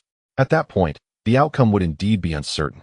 The mere thought of being eliminated by a team from the second tier of Chinese football was too daunting for Sun He to contemplate further. As the match approached its final 10 minutes, the fervent cheers from the Haishan fans in the stands began to intermingle with a chorus of boos. It was unclear whether these jeers were directed at the Haishan, who struggled to break through, the retreating Shanxing, or perhaps both teams were equally culpable. During this period, both coaches made substitutions, with Haishan's head coach, Matthews, opting to bring on additional attacking players in a desperate gamble. In contrast, Shanxing's coach, Zhao Kongming, substituted fatigued players, having previously witnessed his athletes suffer from cramps, fearing that the referee might not halt the game if they collapsed. The Haishan players continued their relentless assault, forcing themselves to persist until the dead ball phase arrived, when the players finally succumbed to the ground. Clutching their calves in agony, the Haishan supporters voiced their dissatisfaction, believing the Shanxing players were merely stalling for time. However, this was far from the truth. This match had proven to be a brutal test for Shanxing. Having navigated the league with relative ease, they had never encountered such an intense contest. Even in their last match against the Hai Shuang gang in the FA Cup, they had not felt this level of strain. By the 60 to 70-minute mark, several Shanxing players had already succumbed to cramps, unable to rise. With just 10 minutes remaining, Zhao Kongming had utilized 2 of his 3 substitutions, deliberately reserving the last in case of unforeseen circumstances. Even in the absence of surprises, the final substitution could serve to delay the game further. Chen Xingyi remained on the pitch, despite nearing exhaustion. Previously, during a high-intensity match against Nanhai, he had been substituted early, unable to complete the full duration. In terms of stamina, he did not match the prowess of his contemporaries, like Luo Kai, who pushed himself so hard in training that he had sustained injuries. Chen Xingyi had yet to experience such setbacks in practice, acknowledging that one must weigh sacrifices against gains. The previously substituted defensive midfielder, Shi Juanda, had kicked the ball out of bounds, granting Haishan a throw-in. The football match entered a temporary dead ball phase. Chen Xingyi, leaning on his knees, breathed heavily, attempting to catch his breath and seize a moment of respite. His performance had been lackluster, and Shanxing's counterattacks had faltered. He worried that if he continued at this pace, he might be substituted himself. Yet, why was he still on the field? He understood that Coach Zhao still harbored some hope for him, unwilling to resign to merely defending until penalties. Indeed, others might assume they were solely focused on a penalty shootout, but in truth, they were mistaken.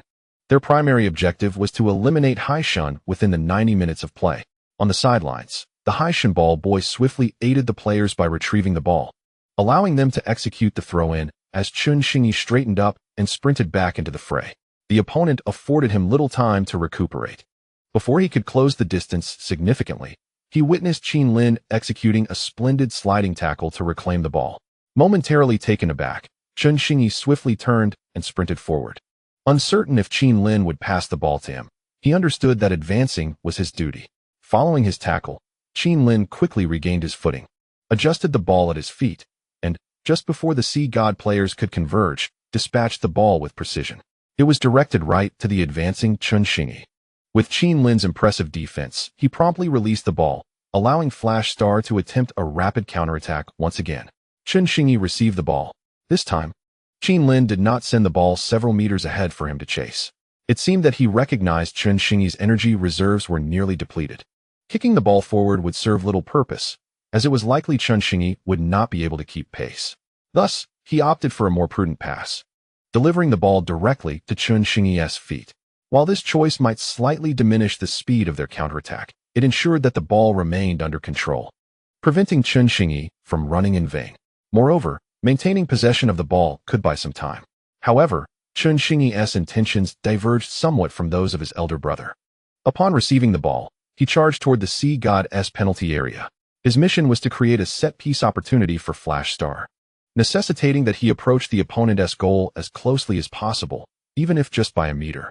As he had yet to cross the halfway line, Chen Xingyi dribbled forward, with Feng Ziwei closing in to defend against him. Chen Xingyi reduced his speed and turned, seemingly preparing to pass the ball back. What a beautiful feint. It was Chen Xingyi's maneuver that elicited a sudden shout from Yifeng. After slowing and pivoting, he appeared to be turning away from the attacking direction. His leg swung out as if he intended to return the ball to a teammate.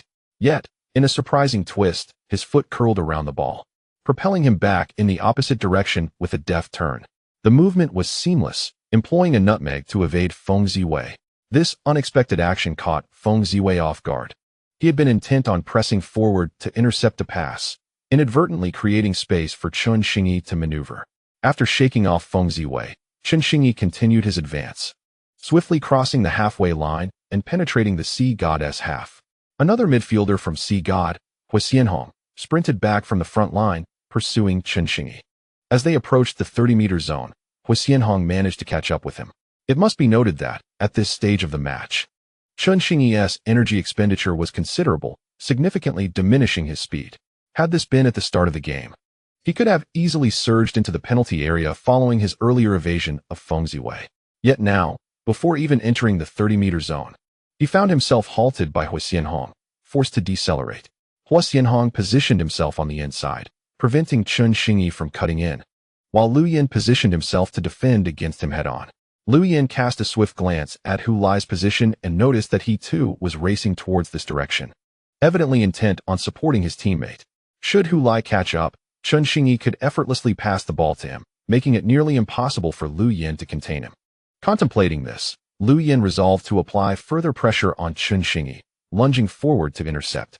However, it seemed that Chun Xingyi anticipated this move. As Lu Yin extended his foot, he deftly nudged the ball to the left, lightly tapping it forward with his left foot as if attempting to break through. Yet, his right foot lagged slightly, and after pushing the ball away, it was met by Lu Yin's advancing foot. A cry of anguish escaped Chun Xingyi's lips as he tumbled to the ground.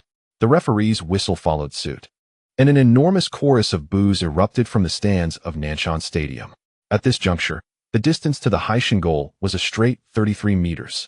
In Chapter 181, thunderous applause. Chun Xingyi's breakthrough was thwarted by Lu Yin's foul, granting the Flash Stars the first direct free kick of the second half, and indeed, their inaugural free kick of the match. As he phone remarked this, a flicker of anticipation stirred within him. Given the Flash Stars' creative strategies for corner kicks, he wondered what ingenious tactics they might unveil for this free kick. He felt akin to Forrest Gump, unaware of what flavor the next chocolate would be. The broadcast captured the Flash Stars players, after earning a favorable position for the free kick through Chun Xingyi's efforts, meandering towards the ball at a leisurely pace. It was evident to all that they were deliberately wasting time, yet there was little that could be done to counteract this, as they were at least in motion, not standing idle. The referee, unable to issue a warning, risked allowing them to delay further. The Haishan players, filled with frustration, could only watch as the Flash Stars players, seemingly reluctant, slowly approached the ball. Apart from Chun Xingyi, Hu Lai was the first of the Flash Stars to reach the ball. He stepped on it, raising his arms high and shouting, "Plan A! Plan A!" He appeared utterly indifferent to whether the Haishan players would hear him, for even if they did, they would not comprehend what Plan A entailed. Indeed, the Haishan players were perturbed by his antics, yet they found themselves powerless to respond, merely exchanging glances with Hu Lai in a silent standoff. It was not until Chen Farron, the captain and goalkeeper of Haishan, shouted from the goal, "What the hell are you all doing?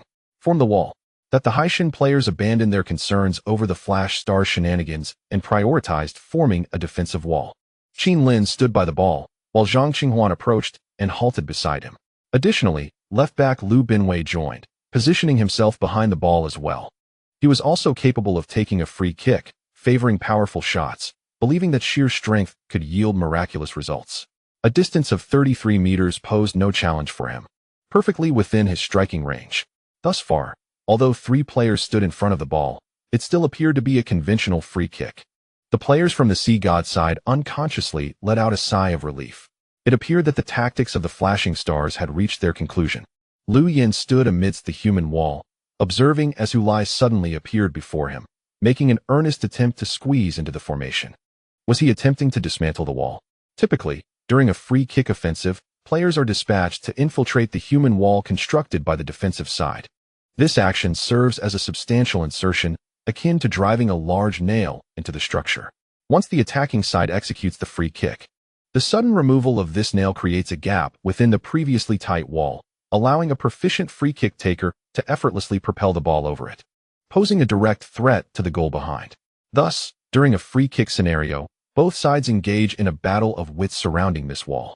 This can be classified as a standard free kick tactic. However, was it truly wise for the Flashing Stars to employ such a diminutive figure for this task? It was not that Lu Yin underestimated Hu Lai. Rather, Hu Lai's petite stature seemed ill-suited for such a role. Typically, taller defenders or forwards are chosen for this purpose, as their withdrawal at a critical moment would yield a more significant gap in the wall. Lu Yin regarded Hu Lai and, without mincing words, remarked that even if he were to allow Hu Lai to enter, the resulting gap would merely be a slender opening, insufficient to compromise the defense. He then stated, "Hu Lai, don't waste your efforts. Firstly, you shouldn't even come in. Secondly, even if you did, it would be of no use." Hu Lai turned to Lu Yin, grinning widely. "Brother Lu, your words are rather mischievous. Should I respond by saying, I'll just nudge in without fully entering?" Lu Yin paused momentarily, then found himself both amused and exasperated. "You still have the mind to joke." Though he spoke lightly, he remained vigilant, suspecting that Hu Lai was attempting to distract him with conversation to facilitate his entry. Sure enough, after making his quip, Hu Lai continued to push forward. Unsurprisingly, Lu Yin firmly barred him from entry. Noticing this, Hu Lai refrained from further attempts at squeezing in and instead maneuvered to the rear of the wall, seemingly intending to infiltrate from behind. Meanwhile, Wang Guangwei exhibited greater cunning. Rather than attempting to force his way through the already established human wall of the sea god, he ingeniously carved out a new battleground, positioning himself to the left of the wall, thereby extending it further towards the center. This move rendered it impossible for the sea god players to dislodge him, as he was already outside. It would be illogical for another sea god player to position themselves to his left, encircling him, as that would inadvertently enable Wang Guangwei to succeed in dismantling the wall. The human wall was now fully formed, with the exception of Hu Lai still endeavoring to push from behind. Meanwhile, 3 players from the Flashing Stars had already taken their positions by the football. Zhang Qinghuan stood on the right side of the ball, while Qin Lin positioned himself on the left, each preparing for a duel, one ready to take the free kick with his left foot, the other with his right. However, given that the free kick was slightly skewed to the left, Qin Lin, utilizing his right foot, would likely find it easier to strike a well-angled curve. Alongside the two, Liu Binwei, a fullback renowned for his powerful free kicks, stood slightly further back, forming a direct line between the ball and the goal. The 3 individuals embody distinct styles, and their approach to football inevitably diverges into 3 separate paths. Truth be told, this complexity indeed heightens the challenge of defending against free kicks. At that moment, Liu Yan suddenly heard Hu Lai's voice behind him. "Liu, are you aware of our plan?" Liu Yan was genuinely intrigued by the plan Hu Lai had just exclaimed, yet he had not anticipated Hu Lai would bring it up himself. Typically, such matters are kept under wraps. Could it be that he was inclined to disclose it? That seemed unlikely. Nevertheless, Liu Yan could not help but respond casually. "I don't know." "Well, let me enlighten you, Liu. Our plan is for you to guess which of these 3 players is the true free kick taker." No sooner had Hu Lai finished speaking than the referee blew the whistle. Liu Yan's gaze was fixed intently on the football, while his mind uncontrollably began to speculate on which of the 3 would take the kick. He observed Liu Binwei sprinting from behind, accelerating as if to maximize his speed at the moment of striking the ball, thereby generating more momentum. He dashed toward the football, but, instead of kicking it, he leapt over it and veered toward the left flank. Simultaneously, as he crossed over the ball, Zhang Qinghuan and Qin Lin both surged forward, racing toward the football. They nearly collided before they were compelled to halt, a clear miscommunication in their coordination. Qin Lin even pushed Zhang Qinghuan, expressing his dissatisfaction with Zhang's interference in the free kick. Witnessing this scene, some fans in the stands erupted in laughter. It was a comical display of poor execution, a source of embarrassment. Yet, as Qin Lin shoved Zhang Qinghuan aside, his right foot swiftly propelled the ball into the penalty area. The ball rolled rapidly along the grass toward the center of the box. There, emerging from the edge of the Haishan wall, Wang Guangwei pivoted and positioned himself to receive the pass. Wang Guangwei, the Haishan wall, initially prepared for a direct shot from either Qin Lin or Zhang Qinghuan, dispersed as Wang Guangwei received the ball, with some players lunging toward the Flashing Stars center back. Liu Yan's immediate instinct was to locate Hu Lai. He turned to find his surroundings utterly vacant. Where had Hu Lai gone? He spotted Hu Lai making a diagonal run near the penalty spot. Don't let him pass. But before he could finish his warning, he sprinted toward Hu Lai. Although Wang Guangwei had received the ball, Liu Yan's intuition told him that Hu Lai was the true architect of this set-piece strategy. Just as he dashed forward, Wang Guangwei halted the ball and nudged it toward the penalty spot, despite having practiced this tactic for an entire afternoon on the training ground. A minor hiccup occurred during execution. Wang Guangwei's pass was slightly delayed. By the time Hu Lai reached the penalty spot, the ball was arriving just as he was about to overrun it. This caused his body to lurch forward while his foot lagged behind, forcing an awkward attempt at a shot. A remarkably unconventional shot was executed, the movement rather unsightly as Hu Lai, in an effort to maintain his balance, had to spread his arms wide, resembling a creature flailing in desperation. Yet, against all odds, he managed to direct the football towards the goal. Despite the awkwardness of his motion, the ball was propelled into a graceful arc, heading straight for the upper right corner of the net. Liu Yan was a moment too late, left only to witness Hu Lai's shot as his gaze followed the ball's trajectory towards the goal. Captain Chen Farron of the Sea Gods leapt into the air, reaching out towards the football. "Go, Chen," Liu Yan silently urged in his heart. The ball spun wildly in the air, its surface patterns indistinguishable the rotation creating an exaggerated curve that evaded the fingertips of goalkeeper Chen Farren, ultimately finding its way into the net. Liu Yan's mouth fell agape, yet no sound escaped him. In that moment, he could hear nothing at all. His team, a proud sixth in the Chinese Super League, found themselves trailing for the second time against a team from the China League One in the 84th minute. Outside Liu Yan's sensory perception, chaos erupted like a volcanic eruption. The Nanshan Sports Stadium was filled with jeers. Commentators were in a frenzy, exclaiming disbelief. Unbelievable. In the 84th minute, the Shining Stars took the lead against the Sea Gods once more. Hu Lai netted his second goal. They executed a beautifully orchestrated free kick. The Sea Gods faced an overwhelming blow on their home turf. They could never have anticipated conceding a goal so late in the game. Just moments ago, they had been in complete control. Look at the Sea Gods players, frozen in shock. They must feel as if trapped in a nightmare. The China League One team, Shining Stars, surged ahead for the second time. Their tenacity is truly commendable. This is the allure of football. The underdog triumphing over the strong, defying the odds, shattering the pre-match prophecies made with unwavering certainty. In the era of Anton Xingqing, Anton football was never regarded as a powerhouse, having not claimed any convincing championships. Yet it upheld a tradition of rising to the occasion against formidable opponents. When facing strong teams, we had our strategies. Though Anton football may not have clinched the league title back then, it had the power to influence the championship's outcome. Now, times have changed.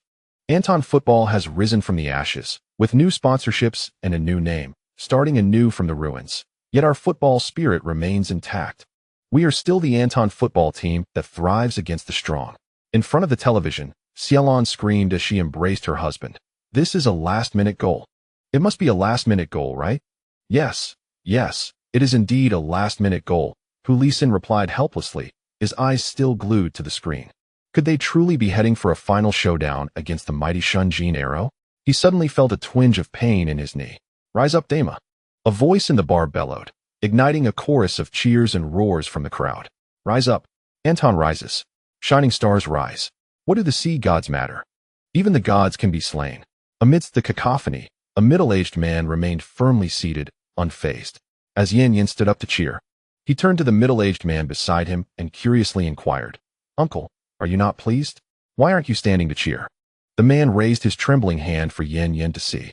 It was only then that Yan Yan recognized his uncontrollable shivering. With a resigned smile, the man replied, I can't get up. I'm simply too excited. Yan Yan clasped the man's hand and pulled him up from his seat, then draped an arm around the uncle's shoulder, offering him a bottle of liquor. Come, take a sip, and the shaking will cease. In the roaring atmosphere of Nanshan Stadium, after scoring, Hu Lai did not sprint towards the corner flag for his signature celebration. Instead, he turned and dashed towards the opposing team's coaching bench, heading straight for head coach Zhao Kongming. Behind him trailed his eager teammates. Observing this, Chun Mo discreetly stepped aside, clearing a space beside Coach Zhao.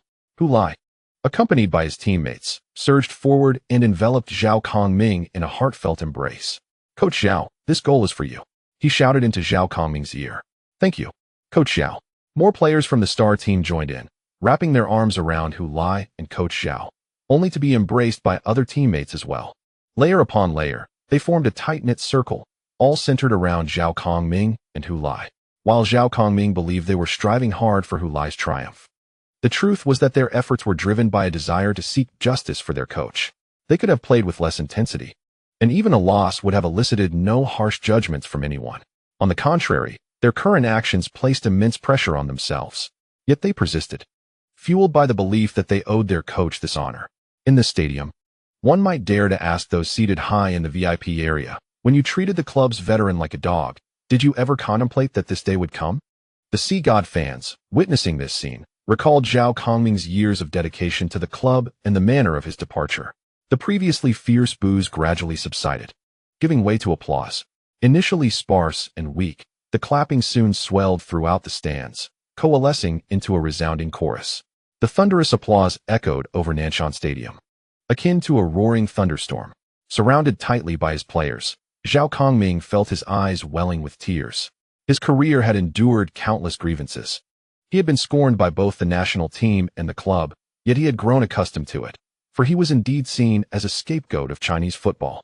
To survive amidst such overwhelming criticism and pressure, he had to cultivate a capacity for tolerance, relinquishing unwarranted anger, reflecting on his own missteps before seeking forgiveness, maintaining a positive demeanor, and learning to endure. In his heart, he continually reassured himself, let them criticize, no utterance could diminish his worth. When they had vented their frustrations and exhausted themselves, they would eventually cease their tirades. Do not explain, do not argue. Such actions would only invite harsher criticism. This encapsulates Zhao Kongming's philosophy of navigating life. He refrains from justifying himself or engaging in disputes. When he departed from the Poseidon Club, he uttered not a single word in public. Some misunderstood his silence, believing he harbored no sentiments after all these years, departing abruptly without a word, appearing utterly callous. Yet, he never sought to clarify his stance. He merely wished to spare the club further troubles and avoid stirring controversy. Let them scold him. He had grown accustomed to it. It is only upon encountering Poseidon again that he finds it impossible to suppress the emotions within him. Yearning to prove his path to his former employer is indeed the right one. Nothing more than that. He does not aspire for everyone to understand or support him. Now, as he listens to the thunderous applause, he feels as though something within him has vanished in a sudden burst. P.S. Today, I present a triple update. Seeking double monthly votes. Please support with your monthly votes. The double monthly voting is open. After 2 days of 6 updates, I humbly request your assistance in accumulating monthly votes to elevate our ranking.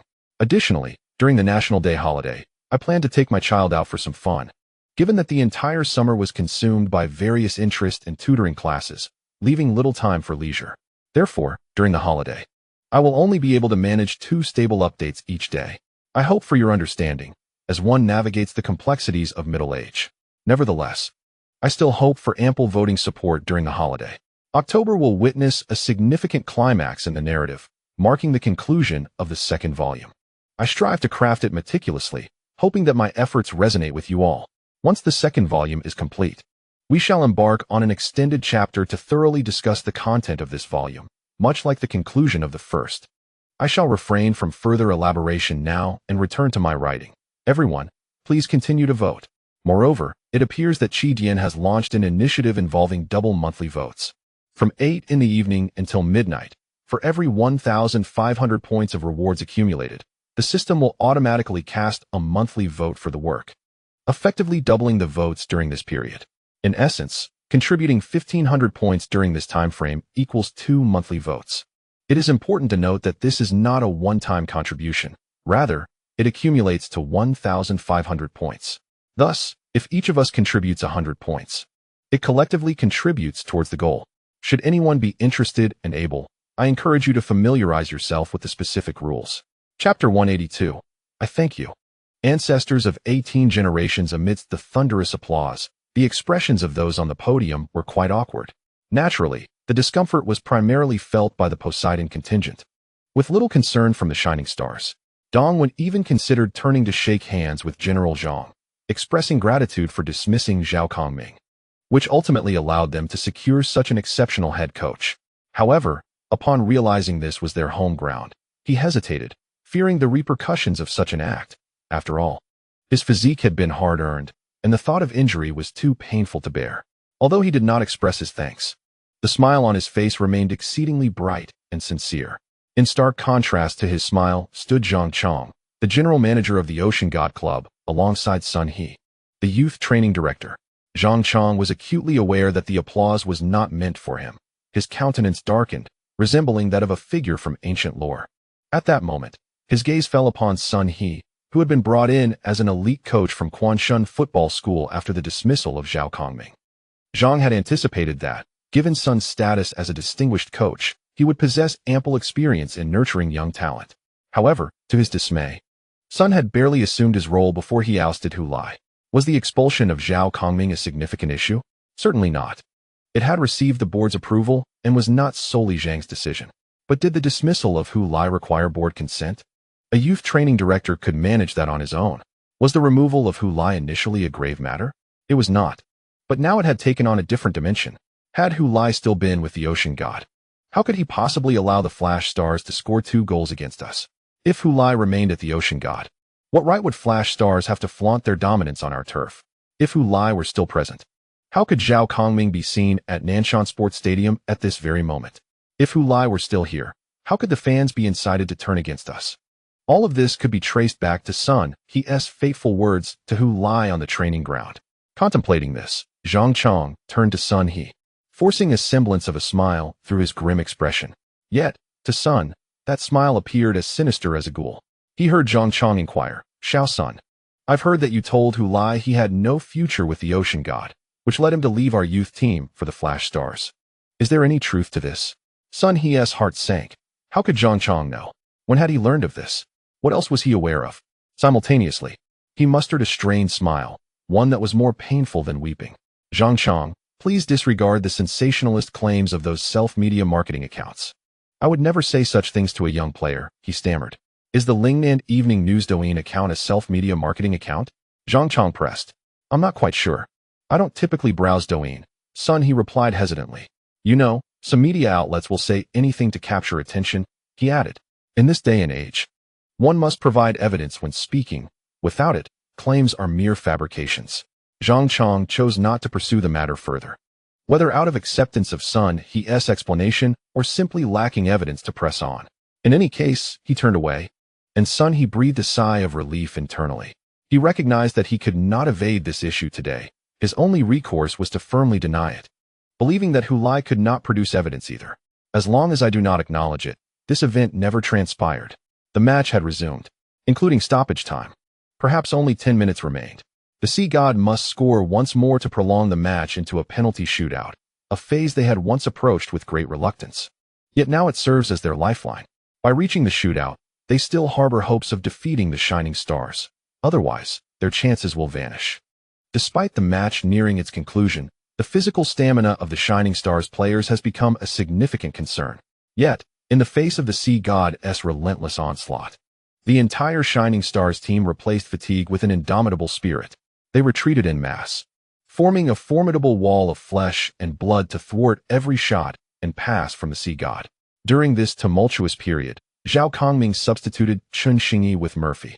Although it appeared as if he was not bolstering the defense by swapping one forward for another, Murphy's role was to waste precious time. He took over Chun Xingyi's duties, sprinting to receive the ball during the Shining Stars clearances, aiming to carry it forward, distancing it from their goal and even their half. Ideally, if he could utilize his skills to earn a free kick in the attacking third, it would be a bonus. However, it was ultimately Hu Lai who achieved this feat at that moment. While shielding the ball near the center circle, he attempted to delay the game, only to be swept to the ground by the impatient South Korean center back, Kim Jae-kwon. Hu Lai recalled Coach Zhao's instructions during halftime and seemed to struggle to rise after falling. Yet, halfway up, he heard the referee's whistle and, as if drained of all strength, collapsed back down, clutching his ankle in agony. Booing erupted from the stands, leaving it unclear whether it was directed at the foul committed by Kim Jae-kwon or at Hu Lai for his theatrics. Kim Jae-kwon's impulsive action not only earned him a yellow card, but also allowed the Shining Stars to consume an additional 2 minutes of match time. Hu Lai remained on the ground until it became evident that the referee would call for a stretcher if he did not rise. His timing was impeccable. Had he delayed any longer, he would have had to leave with the stretcher, while the game would not pause for his return. At that critical juncture, the Shining Stars would be forced to contend with only 10 players, significantly disadvantaged against their opponents. However, had he risen too soon, he would have failed to waste time effectively. His rolling on the ground was indeed a strategy to prolong the match. It must be noted that Hu Lai possessed a natural talent for this, coupled with a diligent understanding of the game, knowing precisely when to rise. His actions not only dwindled the remaining game time, but also heightened the anxiety of the trailing Sea God players, preventing them from regaining composure in the final moments. After 5 minutes of injury time, the referee finally blew the whistle to signal the end of the match.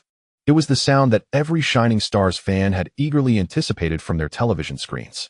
In those final moments, hardly a Shining Stars supporter remained seated. The match concluded. A miracle had unfolded.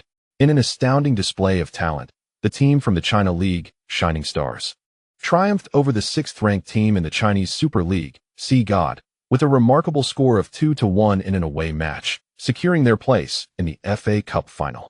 As the final whistle echoed, He Feng erupted in exhilaration, exclaiming, "This is football! This is football!"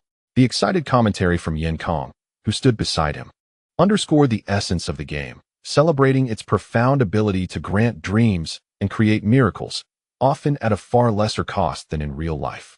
"We have reached the FA Cup final," cheered the sports commentator from Anton TV's studio, applause resonating from the audience at home, their claps crisp and clear. "We are in the FA Cup final." Who could have imagined this? When Zhao Kongming took a bold gamble at Nanshan Sports Center, many fans expressed their discontent with his audacious risk, yet now, he had emerged victorious. "We defeated a Chinese Super League team, not through their underestimation, but by confronting the 6th-ranked side head-on. We have honorably advanced to the FA Cup final." On the television screen, the Shining Stars substitutes flooded onto the pitch, embracing their teammates in celebration. After shaking hands with Sea God's coach, Dallas Matthews, Zhao Kongming joined the jubilant throng, hoisted by his teammates in joyous abandon. Tossed into the air and caught repeatedly in a spirited display. In front of the television, Xiaolon joyfully exclaimed, "Wonderful, wonderful, truly wonderful." Her husband, Hu Lisin, rose to retrieve a cigarette pack, preparing to step outside. "What are you doing?" Xiaolon inquired. "Smoking," he replied. "There's no child at home. Do you really need to go out to smoke?" Ignoring her, Hu Lisin headed to the kitchen, and soon the sound of the exhaust fan roared to life. Xiaolon shook her head, interpreting his actions as a reluctance to publicly display joy over their son's achievements, especially after years of contention between them. Men, after all, are often concerned with appearances. Xiaolon understood and resolved to disregard her husband's awkwardness. Watching the jubilant Shining Stars players on the screen, she quickly found her son among them. In a mother's eyes, her child is always the brightest star. A smile of joy graced Xiaolon's face. Hu Lai did not linger in celebration on the field before being ushered to the interview area by reporters. The first media outlet to interview him was CCTV, and serendipitously, the female reporter was the same one who had interviewed him after the first match of the East Asian Cup. Hu Lai smiled upon seeing her, bringing delight to the reporter, who was pleasantly surprised that he remembered her. She smiled and congratulated him, saying, "Congratulations, Hu Lai. You scored twice in this match, leading Shining Stars to the final. What are your thoughts now?" Hu Lai first expressed gratitude for her congratulations, then replied, "Thoughts? I'm happy, especially happy. Furthermore, I wish to extend my heartfelt gratitude to numerous individuals who have selflessly aided me throughout my journey of growth. I must particularly express my appreciation for Coach Zhao, for today's match holds profound significance for him, although he has never openly discussed this matter in our presence. It is no secret that we are all aware of it, correct?" The female reporter nodded eagerly in agreement. "Thus, this match is dedicated to Coach Zhao," Hu Lai continued. "Of course, I must also thank a person who has played an exceptionally pivotal role in my football career. This individual is Sun He, the youth training director of the Ocean God Club. Were it not for his candid advice to me that pursuing my career at Ocean God would lead to no promising future, I might not have made the decisive choice to leave Ocean God and join the Shining Stars so swiftly. Had he not informed me that I would struggle to find success with other teams as well, I may not have exerted myself so rigorously in training. All for the day when I could stand before him and convey my progress." As he spoke, Hu Lai offered a slight smile, directing his gaze towards the camera. "I hope I haven't disappointed you, Coach Sunday. Not only have I made a name for myself, but it seems I am faring quite well." The female reporter from CCTV, positioned just out of sight of the camera, stared at Hu Lai in astonishment. Despite having witnessed his audacity during the East Asia Cup, she did not anticipate such boldness from him today. While his prior remarks regarding the South Korean team, though audacious, fell within the realm of typical football competition, his current statements seemed to reveal personal grievances. She had heard whispers of this before the match, but she believed that, following the victory, Hu Lai would have perhaps set such matters aside. To her surprise, this young man not only held on to his sentiments, but seized the opportunity during the post-match interview to unveil these personal grievances directly.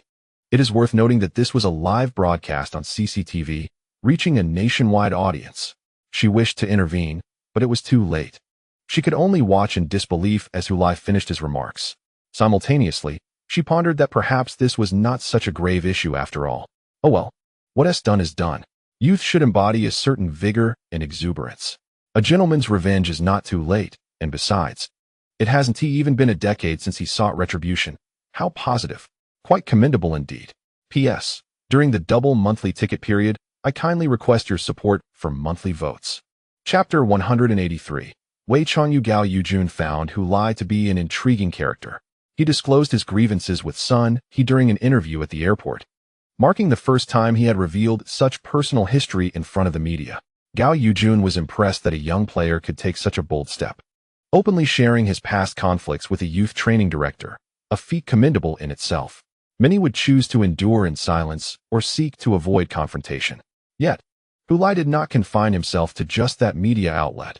After the match, at the peak of public interest, he boldly utilized the national platform of CCTV to bring the matter to light once more.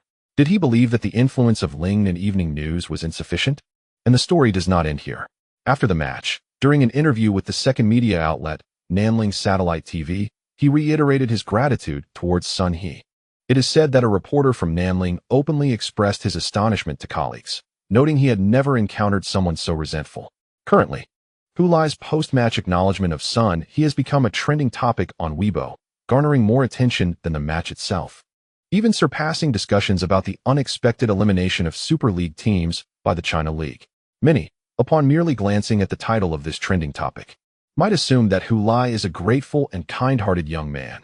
However, upon further investigation, they would uncover the true reason behind his gratitude towards Sun He. Is this gratitude? Or rather, a malicious intent? Perhaps Sun He would prefer to be forgotten by Hu Lai. Simultaneously, with the emergence of this trending topic, Gao Yujun found his work considerably easier. Previously, he had scoured the internet alone for information regarding the feud between Hu Lai and Sun He, yielding little of value, with the most significant evidence being the chat records provided by Chu Yifan. However, this still proved challenging to substantiate Sun He's alleged remarks towards Hu Lai. After all, chat records can be fabricated. Without delving into the complexities of image manipulation, Hu Lai could simply collaborate with Chu Yifan to stage a conversation, capture a screenshot, and present it as evidence. Yet, what significance would such fabricated records hold? In the realm of online media, countless sensational and bizarre stories circulate daily, all supported by chat records. Yet who can discern their authenticity? The situation has since evolved. Following the shocking victory of Shining Stars, who defeated the Sea Gods 2-1 away, Hu Lai's revelation during the post-match interview ignited significant interest on Weibo. As the audience grew, those gathering evidence and information, like Gao Yujun, naturally increased their chances of obtaining credible proof. Shortly thereafter, someone on Weibo posted, "Hu Lai thanks Sun He, what a satisfying turn of events." Sun He surely never anticipated that his earlier bravado on the training ground would lead to such a slap in the face. They say, 30 years east of the river, 30 years west of the river. Do not bully the young and poor. And it hasn't even been 3 years, and the tables have turned. Delightful. Gao Yujun clicked on the profile of the user named Wei Changyu and discovered, in the self-description section, that he had identified himself as a former player of the Sea Gods youth team. Fixated on this detail, Gao Yujun eagerly sent a private message from his verified Weibo account. "Hello, I am Gao Yujun, a reporter for Lingnan Evening News. I noticed your comments regarding the feud between Hu Lai and Sun He, and it seems you possess considerable insight. May I interview you? If you prefer to remain anonymous, we can conceal your name and current identity." He received a prompt reply, "There's nothing I wish to hide. If I truly wanted anonymity, I wouldn't have posted that tweet, just like my other teammates. It is well known what kind of person Sun He is. However, some individuals possess reservations. This circle is quite small, and one may find themselves in an awkward situation should they encounter him again, especially if he were to become their superior." "Oh, why are you not afraid?" Gao Yujun inquired. Because I no longer play football. What is there to fear from Sun He?" The response left Gao Yujun astonished. "Why have you stopped playing?" If he were to be teammates with Hu Lai, they would likely be of a similar age, perhaps just a year apart, both around 20. Not yet 21. To have been a player in the Haishan youth team indicates both talent and opportunity. Otherwise, how could he have persevered in the Haishan training camp until reaching the youth team? Even if Zhao Kongming has departed, and he cannot secure a position in the Haishan first team or reserve team, surely he could find opportunities in other clubs, particularly in the China League. Why has he suddenly ceased playing? "I sustained an injury and rushed to return, training while injured, and my ankle has become completely incapacitated. I am now a university student." His tone was nonchalant, punctuated with a laugh, as if he were jesting. Yet, Gao Yujun felt a wave of melancholy. Consider the dedication and effort required by someone who has trained in football since childhood, working tirelessly until the age of 20, overcoming countless obstacles and outshining numerous competitors to reach the U19 youth team, just a step away from becoming a professional player. Yet, due to injury, he had to relinquish his dreams, rendering all his previous efforts futile. Although Gao Yujun recognized that such occurrences are not uncommon in professional football, having a peer like Hu Lai as a benchmark made him feel even more sympathetic for Wei Chanyu. The latter, however, seemed unfazed by his fate, continuing to recount the enmity between Hu Lai and Sun He through text. From his narration, Gao Yujun gleaned the entire sequence of events, just as he had previously speculated. Sun He had made his derogatory remarks to Hu Lai in front of numerous players at the conclusion of a youth team training session.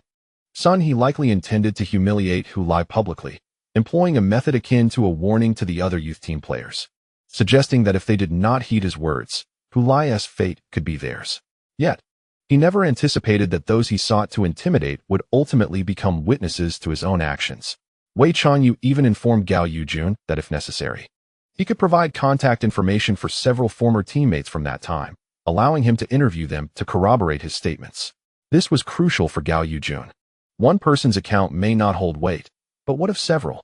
In the end, they exchanged WeChat contacts, and Wei Chanyu created a group, inviting those former teammates willing to be interviewed by the reporter. This group would collectively participate in Gao Yujun's inquiries.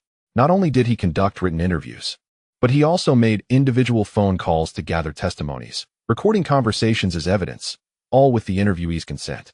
Thus, after all the interviews concluded, Gao Yujun obtained testimonies from 5 former teammates of Hu Lai, including the retired Wei Chanyu and others who continue to pursue their professional football dreams with different teams.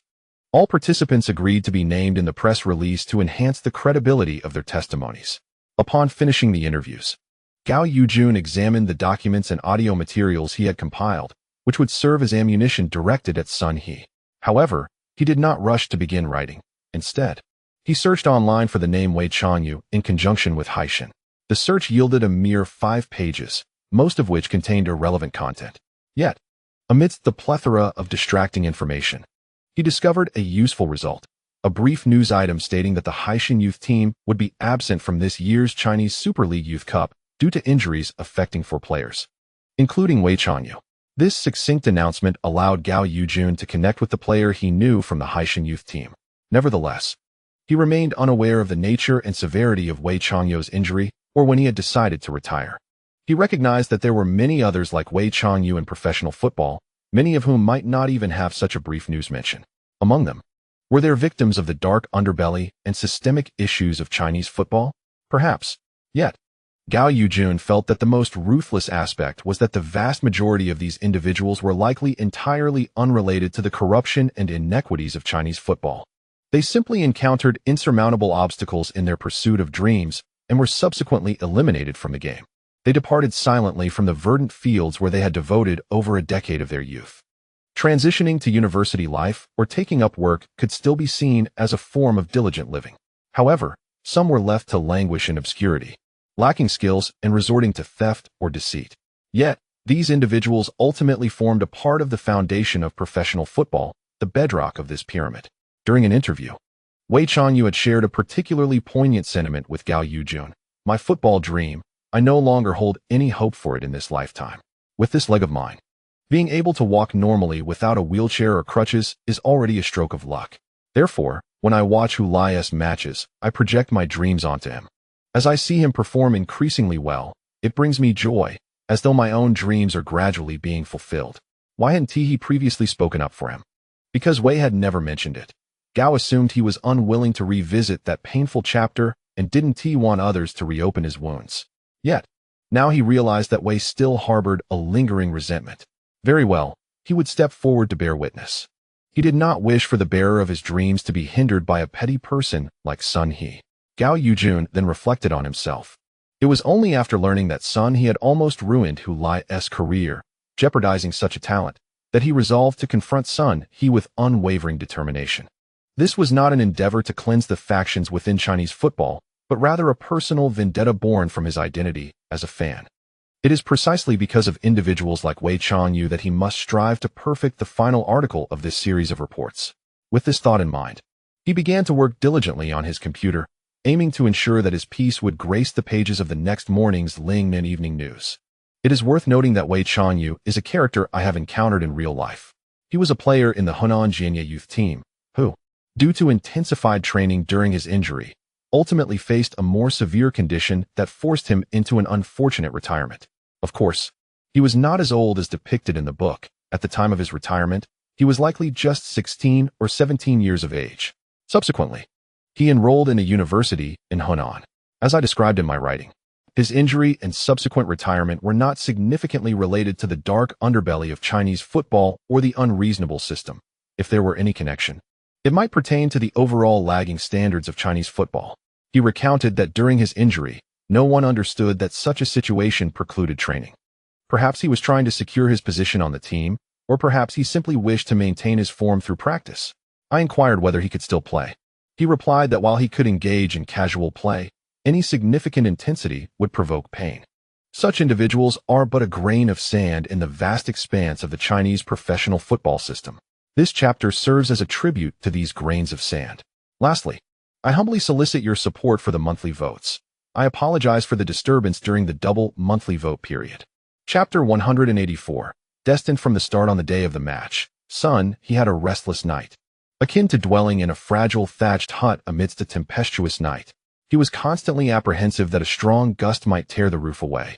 And with the sound of torrential rain, he feared that water would seep into the hut, rendering him incapable of closing his eyes in peaceful slumber.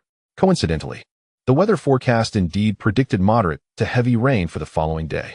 After enduring the night, as he drove into the parking lot of the training base the next morning, he received a call from the secretary of General Zhang, informing him to go directly to Zhang's office upon arrival, as Zhang wished to see him. A foreboding sense washed over him, as if the final judgment was imminent. Nevertheless, he could not decline and steeled himself for the encounter, mentally preparing a strategy, regardless of Zhang's inquiries. He would steadfastly assert that the allegations were baseless fabrications designed to ensnare him. Having secured his vehicle, he walked towards the club's office building beneath a sky heavy with clouds.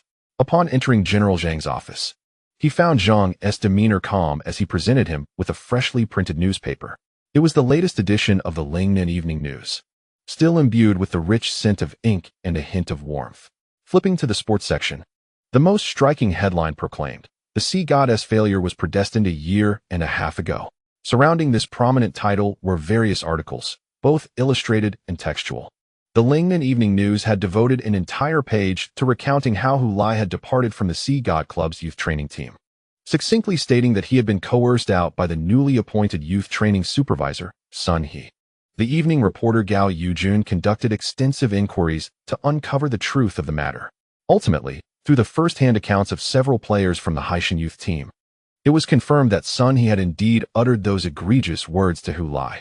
This morning, General Manager Chow called me to inquire about the situation reported in the newspaper. Zhang Chong, the club's general manager, observed Sun He, who was engrossed in the newspaper, and spoke in a calm tone. "I said I don't know. I need to ask you. That is why I have summoned you here. Young Sun, is what the evening paper claims true?" Sun He's hands trembled slightly as he held the newspaper, causing it to rustle audibly. He was aware of who General Chow referred to. It was none other than Chow Jianwei, the chairman of the Haitian club and the president of the Nanling Yuanshan Group, the financial backer of the club, a formidable figure in the business world at 61. The fact that even General Chow was inquiring about this matter left Sun He acutely aware of its significance. Trembling, he set down the newspaper and addressed Zhang Chong. "You're right, General Zhang. I apologize for betraying your trust. I misjudged Hu Lai." Zhang Chong raised his hand to halt Sun He's confession and nodded. "All right. I understand. Please submit your resignation letter when you return. The club will publicly state that you resigned due to health reasons. It will spare you some dignity." "Thank you, General Zhang," Sun He muttered, bowing his head as he exited the general manager's office. Coincidentally, he encountered the beautiful secretary, who cast him a glance filled with 3 parts derision, 5 parts coldness, and 2 parts disdain. Previously, she had always greeted him with a smile, eager to avoid offending this favored subordinate of General Zhang. Now, however, Sun He was indifferent to her condescending demeanor as he hurried away. Upon exiting the club's main building, he realized that the previously overcast sky had opened up and rain was falling heavily, without an umbrella in hand. He contemplated returning to the building to escape the downpour. But glancing back at the brightly lit office, he ultimately found the courage to step into the rain, head bowed. Later, the Lingnan Football Club issued a statement. The announcement revealed that Sun He, the head of youth training, had submitted his resignation due to health concerns, which the club accepted. From this day forth, Sun He would no longer serve as the club's youth training director. The statement refrained from linking Sun He's departure to the allegations made by Hu Lai. And when media reporters inquired about this connection, the Haishan club remained non-committal. As for whether Sun He had indeed made those remarks to Hu Lai, the club offered no response. Speculation abounded that Sun He's resignation was undoubtedly related to the revelations made by Hu Lai. On social media, the two incidents were already equated, with some self-media outlets weaving an elaborate tale of do not deceive the young and impoverished, vividly narrating the enmity between Hu Lai and Sun He. The team has reached the FA Cup final, and you still allowed that individual to be dismissed. Truly a double delight for you, Hu Lai. On WeChat, the time difference Li Qingqing, upon learning the full circumstances of the matter, hurried to congratulate Hu Lai. Not bad. Hu Lai replied nonchalantly, exuding the demeanor of a master capable of effortlessly crushing an ant. Do you know, Hu Lai? This Sun He is the root cause of my father's departure from the Quanshan Football Academy to Dongchuan Middle School. What? I had no idea. Hu Lai's previously confident demeanor faded.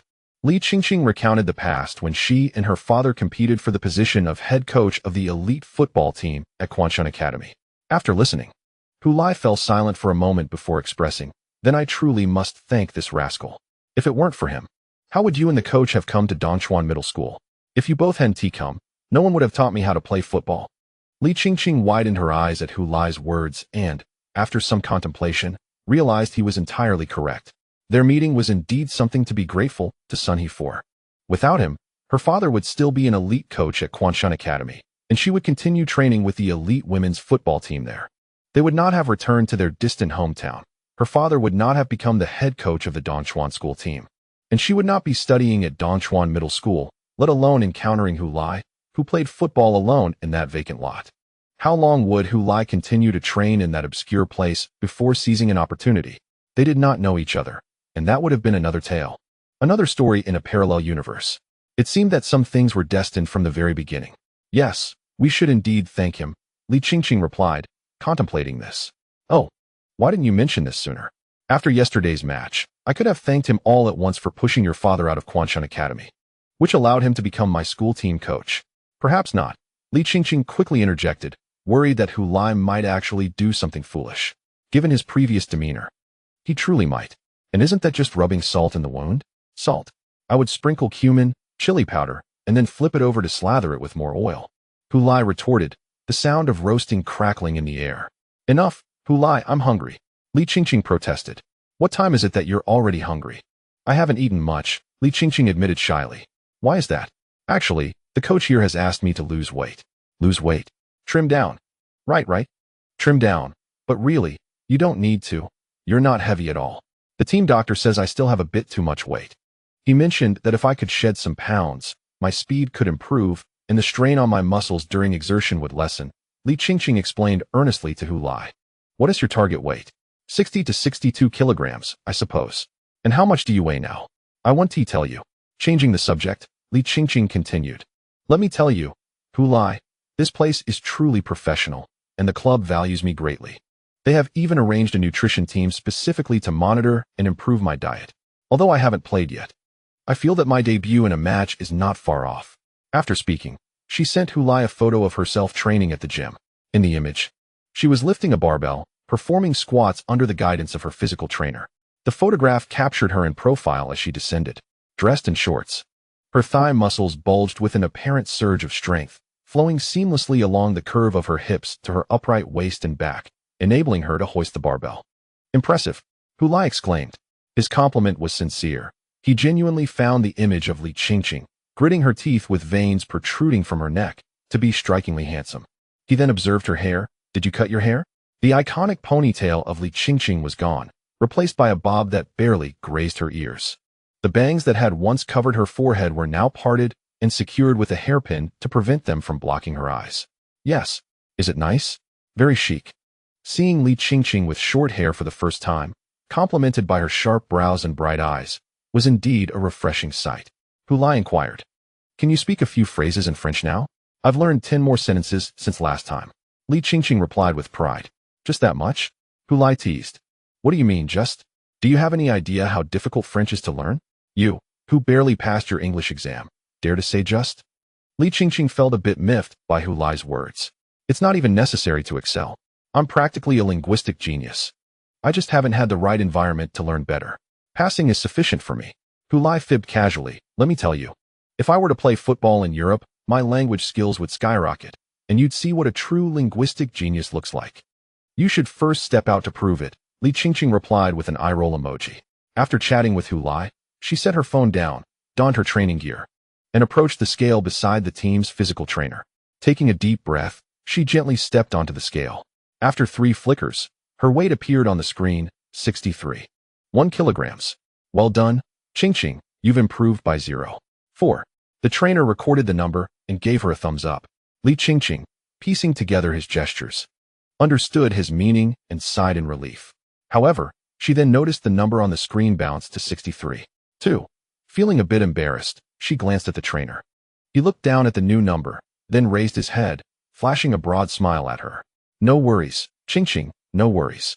He promptly crossed out the previous number and wrote the new one beside it. Meanwhile, the team had eliminated Haishan in the away match.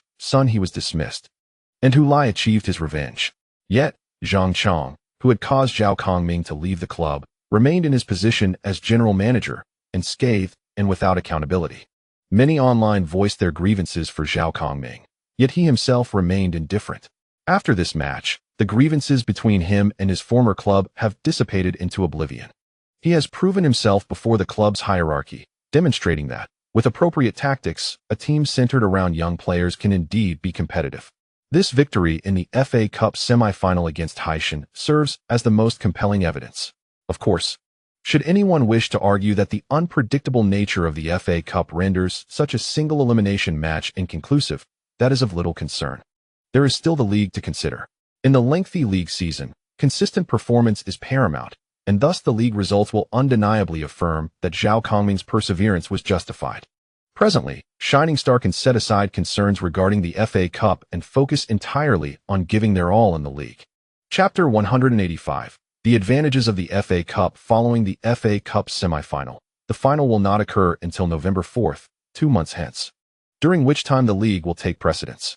Shining Star can redirect their full attention back to the league, utilizing these next 2 months and 9 matches to solidify their promotion aspirations. Since the next league match is merely 2 days after the FA Cup semi-final, the entire Shining Star team flew back to Jincheng that very evening. Subsequently, in the Saturday league match, Zhao Kongming rotated all players who had participated in the FA Cup semi-final, allowing those who had not played, as well as the rotational players who had not traveled for the away game, to take the field against the relatively weaker opponent, Yujiang Honglian. Despite the significant rotation, Shining Star was unable to secure a victory at home, but they also did not suffer a defeat, finishing the match in a 0-0 stalemate.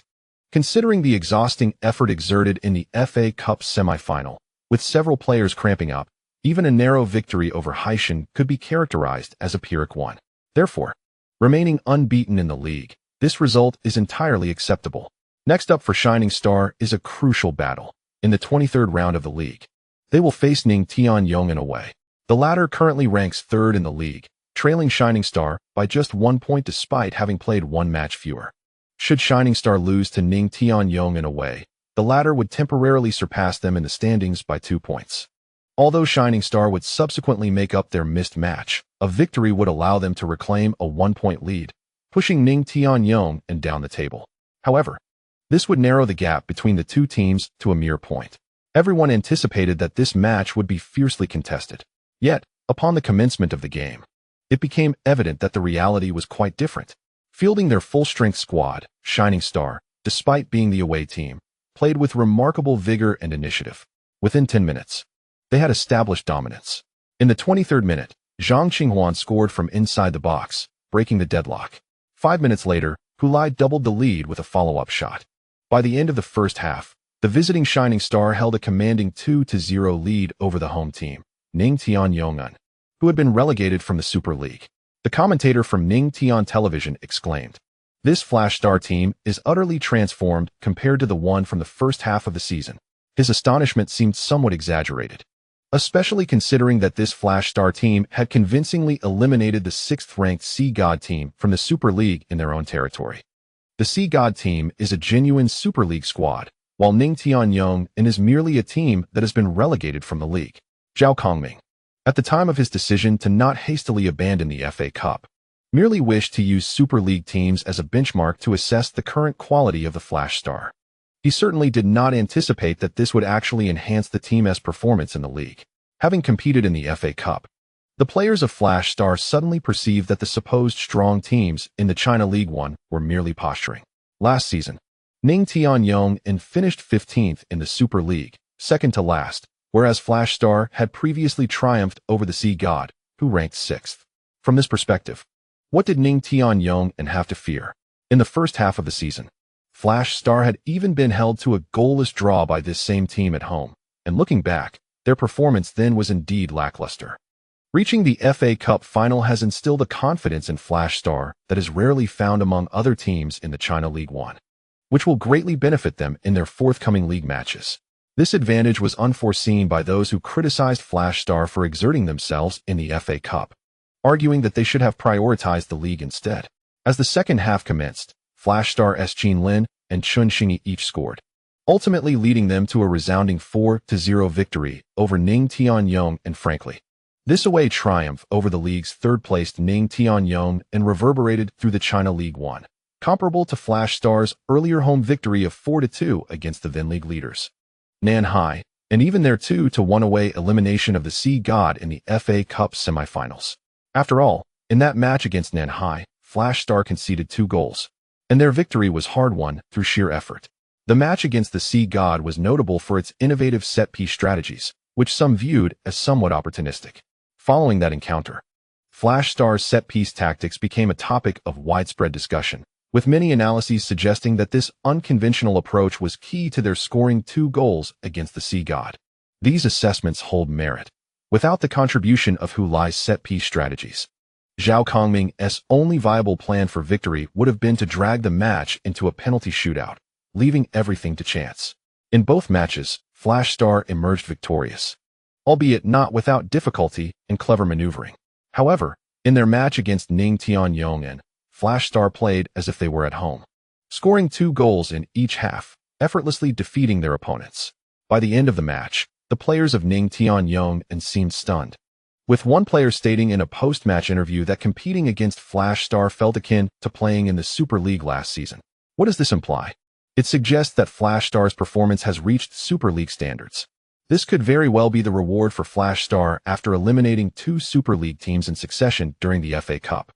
If the Shining Stars have indeed reached the level of the Chinese Super League, does this imply that they are destined for certain promotion this season?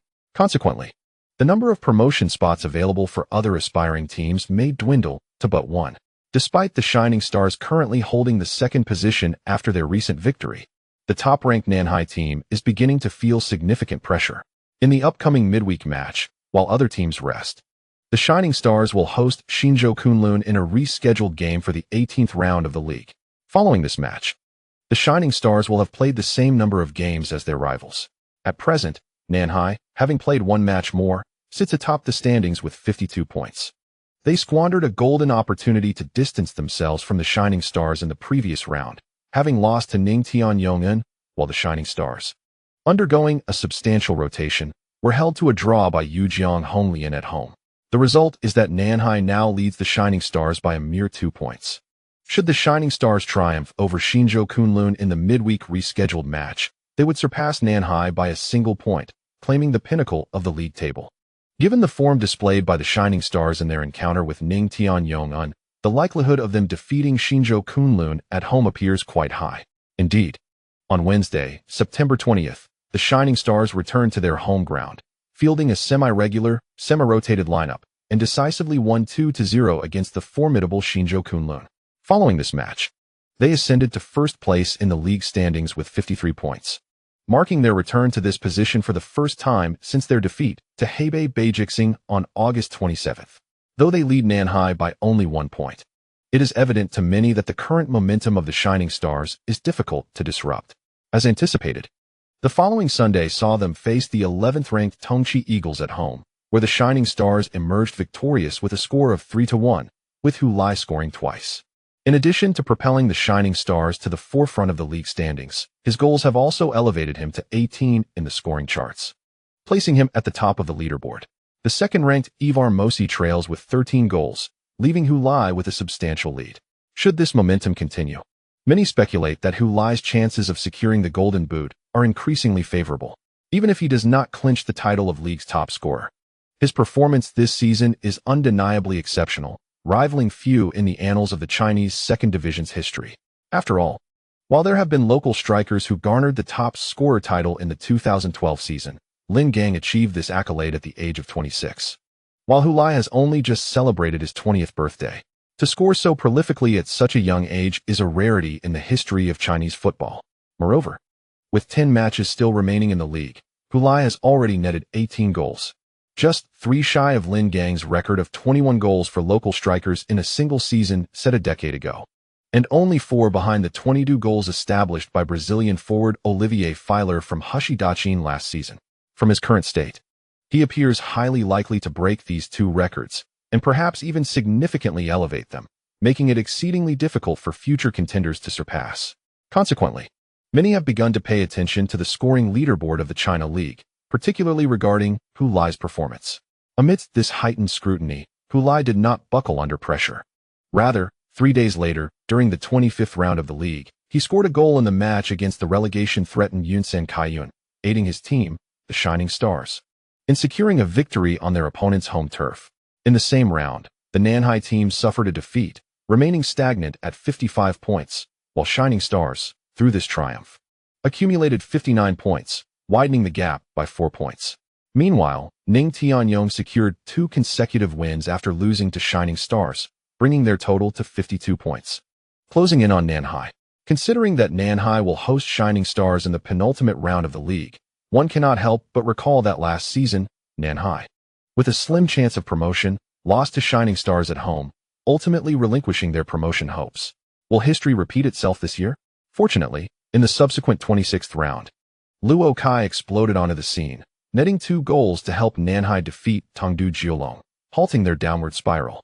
His personal tally of league goals reached 9, making him the second highest scorer on the Nanhai squad.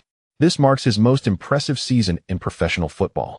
Any 20-year-old player exhibiting such performance would surely wake up smiling from what seems like a dream.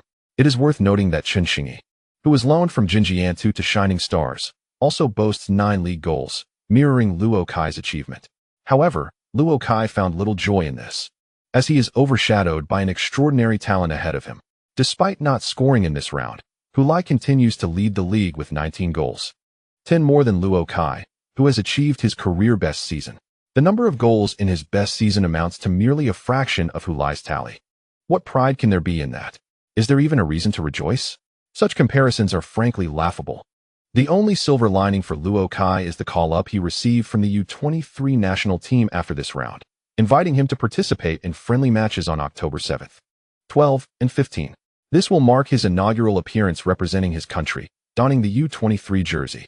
Chapter 186. Making headway. When Zhao Kongming observed his first-team players on the training ground, he suddenly felt there were noticeably fewer participants. He inquired with his assistant coach, "Chenemo, is it just my imagination, or do many seem to be late today?" Chenemo chuckled. "Late? They have been called up for the national and U23 team matches." Zhao Kongming then realized, self-deprecatingly smiling, I have never encountered such a situation before. It's the first time I was unaware. You will gain plenty of experience in the future, old Zhao." The first team of the Flash Stars is indeed missing a few members, but these individuals did not arrive late. Rather, they did not attend training at all. Due to the remarkable performances of the Flash Stars this season in both the league and the FA Cup, several players have caught the attention of national team selectors. Hu Lai and Wang Guangwei are well known. Had it not been for Zhao Kongming's insistence, these two might have already joined the national squad. During this international match period, both were selected for the U23 team to participate in 3 warm-up games. Furthermore, Chen Xingyi, owing to his outstanding performance this season with the Flash Stars, has also joined Hu Lai and Wang Guangwei in the U-23 team. Zhang Qinghuan, due to his impressive display this season, has made a return to the national team after 3 years, being the only player from a China League One club. However, he does not feel any pressure, as he is a seasoned member of the national team. Zhao Kongming sighed, expressing disbelief that the Flash Stars would face a situation of incomplete personnel during the international match period. Who would have thought? Chen Mo responded with a smile, suggesting that this indicates our efforts have been recognized. I only hope the FIFA virus affects us minimally, Zhao Kongming wished from the perspective of a club coach. This is indeed a serious concern, and Chen Mo's smile faded. Sending players to represent the national team and bring glory to the country is undoubtedly a positive development and reflects the club's commitment to talent development. However, it also entails the risk of players being injured while representing their nation, which ultimately affects the club's matches. Moreover, the club must bear the costs of treating these injuries while continuing to pay the player's salary during their recovery. Although the national team offers some compensation, it is hardly sufficient to address the actual issues at hand. Furthermore, after an injury, the club finds itself in a difficult position, unable to voice their grievances without facing public backlash. Thus, it is indeed a situation of silent suffering. All that Chen Mo could ultimately wish for was their safe and healthy return. To his surprise, this training camp was held on Feiyu Island in Shanghai rather than at the capital's Hongfeng Ridge. While gazing out of the airplane window at the water-laden mountainous suburbs below and the faint coastline in the distance, Hu Lai complained. What is wrong with that? Chen Xingyi inquired. I'm familiar with Hongfeng Ridge. When we get there, I'll guide you, so you won't go hungry. Wang Guangwei, seated nearby, couldn't he help but add, Hu Lai, you're making Chen Xingyi sound like an idiot. Hu Lai pointed at Wang Guangwei, who was sitting by the aisle, and said to Chen Xingyi, see? It was old Wang who said that, not me. Ignoring their banter, Chen Xingyi focused on reviewing the training camp roster, and then told Hu Lai, Luo Kai is going too. If he is going, then let him, Hu Lai replied nonchalantly. I need to settle the score with him, Chen Xingyi declared. Why? Did he steal your girlfriend? Hu Lai asked. I want to know why he blocked me on WeChat. Chen Xingyi retorted with a chuckle. Hu Lai and Wang Guangwei exchanged a dry chuckle, both unwilling to acknowledge the insufferable person before them. Then Chen Xingyi spoke up. Oh. Guan Xinyan has also been selected. Who is Guan Xinyan? The question escaped Hu Lai's lips as if it were an instinctive reaction. Chen Xingyi turned to him. Are you doing this on purpose? Hu Lai, taken aback, quickly waved his hands. No, truly not. I just remembered. He has always been a key player. Isn't it quite normal for him to be selected? I counted, including the two of us and Luo Kai. There are 7 forwards called up for this warm-up match. Isn't that a bit excessive? Chen Xingyi remarked. Well, it's a warm-up match. Coach sure certainly wants to evaluate more players. How else can he assess them without a larger pool? Hu Lai replied. That may be so. But this certainly intensifies the competition, Chen Xingyi said. Let it be intense. Little Xingxing, are you afraid of competition? I'm not afraid of anything. Chen Xingyi huffed. Having spent nearly a year in Jincheng, he had mastered some local dialects, primarily the more colorful expressions. Xinyan, do you recall what I said before? Rest assured, regardless of the circumstances, there will surely be a place for you in the national U-23 team. Coach sure has called you up, hasn't he? What does that imply?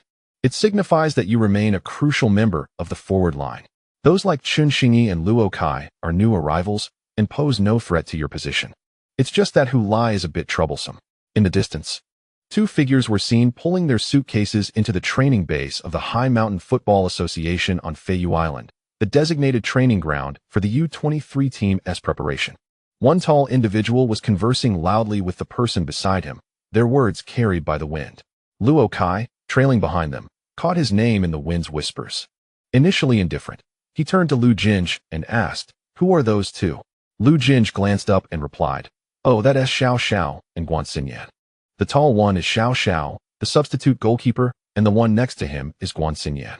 As he spoke, Lu Jinj suddenly recalled a rumor and chuckled. I heard that Guan Xinyan has a crush on Li Qingqing. Upon hearing this key detail, Luo Kai shot Lu Jinj a penetrating look. Is that so? Lu Jinj, amused, failed to notice the depth of Luo Kai's gaze. Yes, indeed. Aren't they both at the same club, Shanghai Blue Moon? Once, the Blue Moon Club collaborated with schools in Shanghai for a football outreach program, and they were paired together for the promotion. After that event, fans of Guan Xinyan spread the word that he and Li Qingqing were the golden couple of the Shanghai football circle. His fans even criticized Hu Lai for being Guan Xinyan's backup by joining the U23 team. But little did they know Hu Lai would go on to prove them wrong in the U23 team, which was quite the spectacle. Luo Kai cast his gaze toward the tall figure and the one beside him. Today marked the day of registration for all players in the U23 team, with arrivals continuing from the morning into the evening at the High Mountain Football Association training base located in the northeastern outskirts of Shanghai on Feiyu Island. At the appointed time, one finds themselves at the registration desk, where greetings are exchanged upon meeting. Those with closer relationships gather to converse, recounting events that have transpired since the conclusion of the East Asian Cup. Some players, having already signed in, linger at the venue, awaiting their teammates while indulging in the atmosphere. The registration area is bustling not only with staff from the Football Association and training base, but also with youth players from the Shanghai Football Association, serving as volunteers. These youngsters are tasked with guiding their seniors, addressing their inquiries, and attending to various errands. For them, this is a golden opportunity to encounter their idols and heroes. Observing the senior national team members in close proximity, engaging in conversation, is an amusing spectacle, providing ample fodder for boastful tales upon returning to their own teams. Thus, most youth players are quite willing to sacrifice their leisure time to fulfill volunteer duties. Currently, these young individuals gaze at Guan Xinyan, their eyes filled with admiration and envy. Upon arrival, Guan Xinyan and Xiao Xiao first encounter the team leader of the national under-23 team, Ran Jiachong, who greets them warmly with a handshake, patting Guan's shoulder and exclaiming, "Long time no see, Xinyan." The leader's affable demeanor instills warmth in Guan's heart. Indeed, Ran still remembers him. After exchanging pleasantries, Ran gestures toward the adjacent registration desk, advising them to sign in. Guan Xinyan and Xiao Xiao proceed to register while greeting their teammates behind them. Spotting Gua Juanfu among his fellow players, Guan expresses his delight by asking, "Old Gua, where's your luggage?" Gua explains that he has already completed the necessary procedures and has placed his luggage in his room. However, his expression betrays dissatisfaction as he leans closer to Guan, whispering, "Xinyan, what is going on at the club?" Guan's smile falters momentarily. He comprehends that Gua is alluding to his less-than-stellar performance at the club. Acknowledging the truth of this observation, Guan nevertheless feels that his performance in the latter half of the season has improved compared to the first half. Recently, in 4 matches of the Chinese Super League, he has played 3 times, starting in 2 and scoring once. An impressive feat. He senses that his form is gradually returning, and his mindset has settled, no longer as restless as before. Xiao Xiao, overhearing Gua's remarks, interjects with indignation, "What's wrong with Xinyan's performance at the club? Isn't it quite good? He just scored a goal." Gua dismisses Xiao Xiao, maintaining his focus on Guan and lowering his voice, "I must caution you, Xinyan. The current national team is entirely different from before. Have you noticed? This time, Coach Sure has summoned 7 forwards, and the competition is fierce. You cannot afford to be complacent." Seeing that the teammates ahead have completed their registration, he gestures toward the desk, saying, "You two go ahead and check in." Before stepping aside, Guan Xinyan turns back to his friend from the youth national team and the under-23 squad, furrowing his brow. He had not anticipated that after such a long separation, the first encounter would be met with a splash of cold water. They quickly completed their check-in and were about to collect their room keys from the nearby staff when they overheard someone speaking. "Lu Jinj from Lingnan Nanhai. This is Luo Kai." A strange voice chimed in. The female staff member at the training base, who was originally tasked with distributing room keys to Guan Xinyan and Xiao Xiao, lifted her gaze upon hearing the voice. Momentarily entranced, she froze upon seeing the tall and handsome young man standing next to Guan Xinyan. Guan Xinyan noticed the staff member's dazed expression and turned to look. To his surprise, the person who introduced himself as Luo Kai also directed his gaze towards him. However, he found it curious that, as this newcomer from the national team met his eyes, he sensed a hint of animosity emanating from him. This was perplexing. They had never interacted before, and he did not know him. What could possibly incite such hostility? Surely it must be a misperception. Yet, as he took a closer look at Luo Kai, Guan Xinyan furrowed his brow. The young man appeared even more handsome than himself. Once considering himself the most attractive player on the national team, he now felt a strong sense of threat. Perhaps this animosity stemmed from the very nature of handsome individuals. Often, they harbor rivalry towards one another. The staff member's momentary distraction lasted but an instant, and she quickly regained her composure, aware of her duties. After rummaging through a stack of room keys, she handed over the cards inscribed with Guan Xinyan and Xiao Xiao's names. Simultaneously gesturing to the left, "The elevator is over there." Guan Xinyan and Xiao Xiao accepted their keys but did not depart immediately. Instead, they turned their attention to Luo Kai and Lu Jinj. They observed as team leader Ran Jiachong approached, first greeting Lu Jinj before scrutinizing Luo Kai and asking, "So, you are Luo Kai?" Luo Kai nodded affirmatively, replying, "I am Luo Kai." "Hello, team leader Ran." "Good, good," Ran Jiachong repeated, patting Luo Kai's shoulder. This gesture piqued Guan Xinyan's interest. Just moments ago, the team leader had also patted his shoulder, while Xiao Xiao received no such acknowledgement. This action surely bore significance. It was clear that only players of considerable importance in Ran Jiachong's eyes would receive such special treatment. Now, seeing Ran Jiachong's attention shift to Luo Kai, who received a pat while Lu Jinj did not, Guan Xinyan pondered whether this newcomer held equal standing in the team leader's mind. He recalled Gui Juanfu's earlier words, mentioning that Coach Shi had selected 7 forwards, among whom Luo Kai appeared to be one. His gaze towards Luo Kai grew increasingly hostile. Luo Kai seemed to notice Guan Xinyan's intense stare. He turned his head, expressionless, and regarded him. Their eyes clashed silently in the air, sparking an unspoken tension. At that moment, the young volunteers suddenly stirred, and the nearby national team players gathered around the check-in area began to murmur excitedly. This commotion drew the displeasure of team leader Ran Jiachong, who was about to reprimand them when he spotted 3 individuals approaching from a distance. He not only comprehended the reasons behind the restlessness of the young volunteers and the clamor of the national team players, but also took the initiative to approach them. For the individual at the center of the 3 newcomers was none other than Hu Lai. "I must tell you, little star. Though I am not well acquainted with the Flying Fish training base of the Shanghai Football Association, it matters not, for I have managed to establish myself within the national team. Thus, following my lead, you need not worry about integrating with the team at all." Hu Lai was engaged in a boastful exchange with Chen Xingyi. Chen Xingyi scoffed. "Then why don't we see all the national team players coming out to welcome you?" Just then, both he and Hu Lai noticed a figure approaching them from ahead. It was team leader Ran Jiachong. Wang Guangwei, dragging his suitcase, remarked, "Hu Lai, did you see that? Little star, that is what we call presence." With that, he quickened his pace towards Ran Jiachong. Chen Xingyi, trailing behind, quipped, "If you're so capable, why not keep your distance?" Hu Lai dismissively retorted and swiftly approached Ran Jiachong. Bowing respectfully, "Greetings, team leader Ran." Ran Jiachong was taken aback by Hu Lai's unexpected gesture of deference, which significantly brightened his mood. He had already felt quite pleased upon seeing Hu Lai, but now it was even better. He laughed heartily, extending his arms to pat Hu Lai's shoulders from both sides, and then firmly grasping his arms, exclaiming, "You rascal! I watched your match against the Sea God in the FA Cup. You played splendidly." Hu Lai eagerly nodded, bowing again. "You flatter me, team leader Ran. I have discussed with your coach. Would you be willing to share your set-piece tactics with the national team?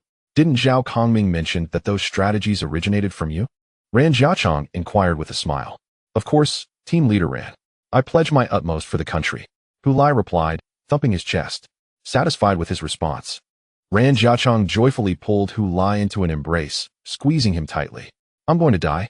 I'm going to die," Hu Lai gasped, sticking out his tongue and flailing exaggeratedly. However, Ran Jiachong paid no heed. After releasing Hu Lai, he playfully gave him a kick on the backside. "Hurry up and sign in." All onlookers were left in stunned silence.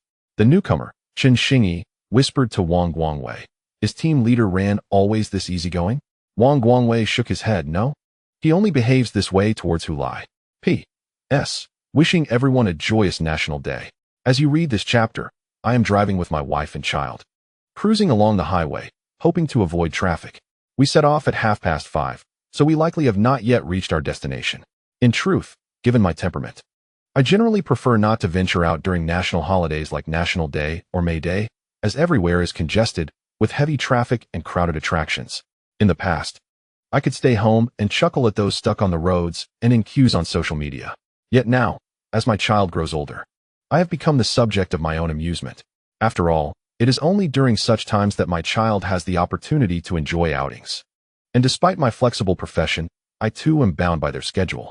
Thankfully, I have pre-prepared manuscripts, so scheduled updates for the next few days are all set. Just thought I'd share this with everyone. During my travels, should I encounter any breathtaking scenery, I shall share it with everyone in the Easter egg chapter. Additionally, I would like to remind you that we are still in the period of double monthly tickets. Therefore, each of your guaranteed monthly tickets currently counts as two. I humbly seek your support for the monthly tickets. Thank you all.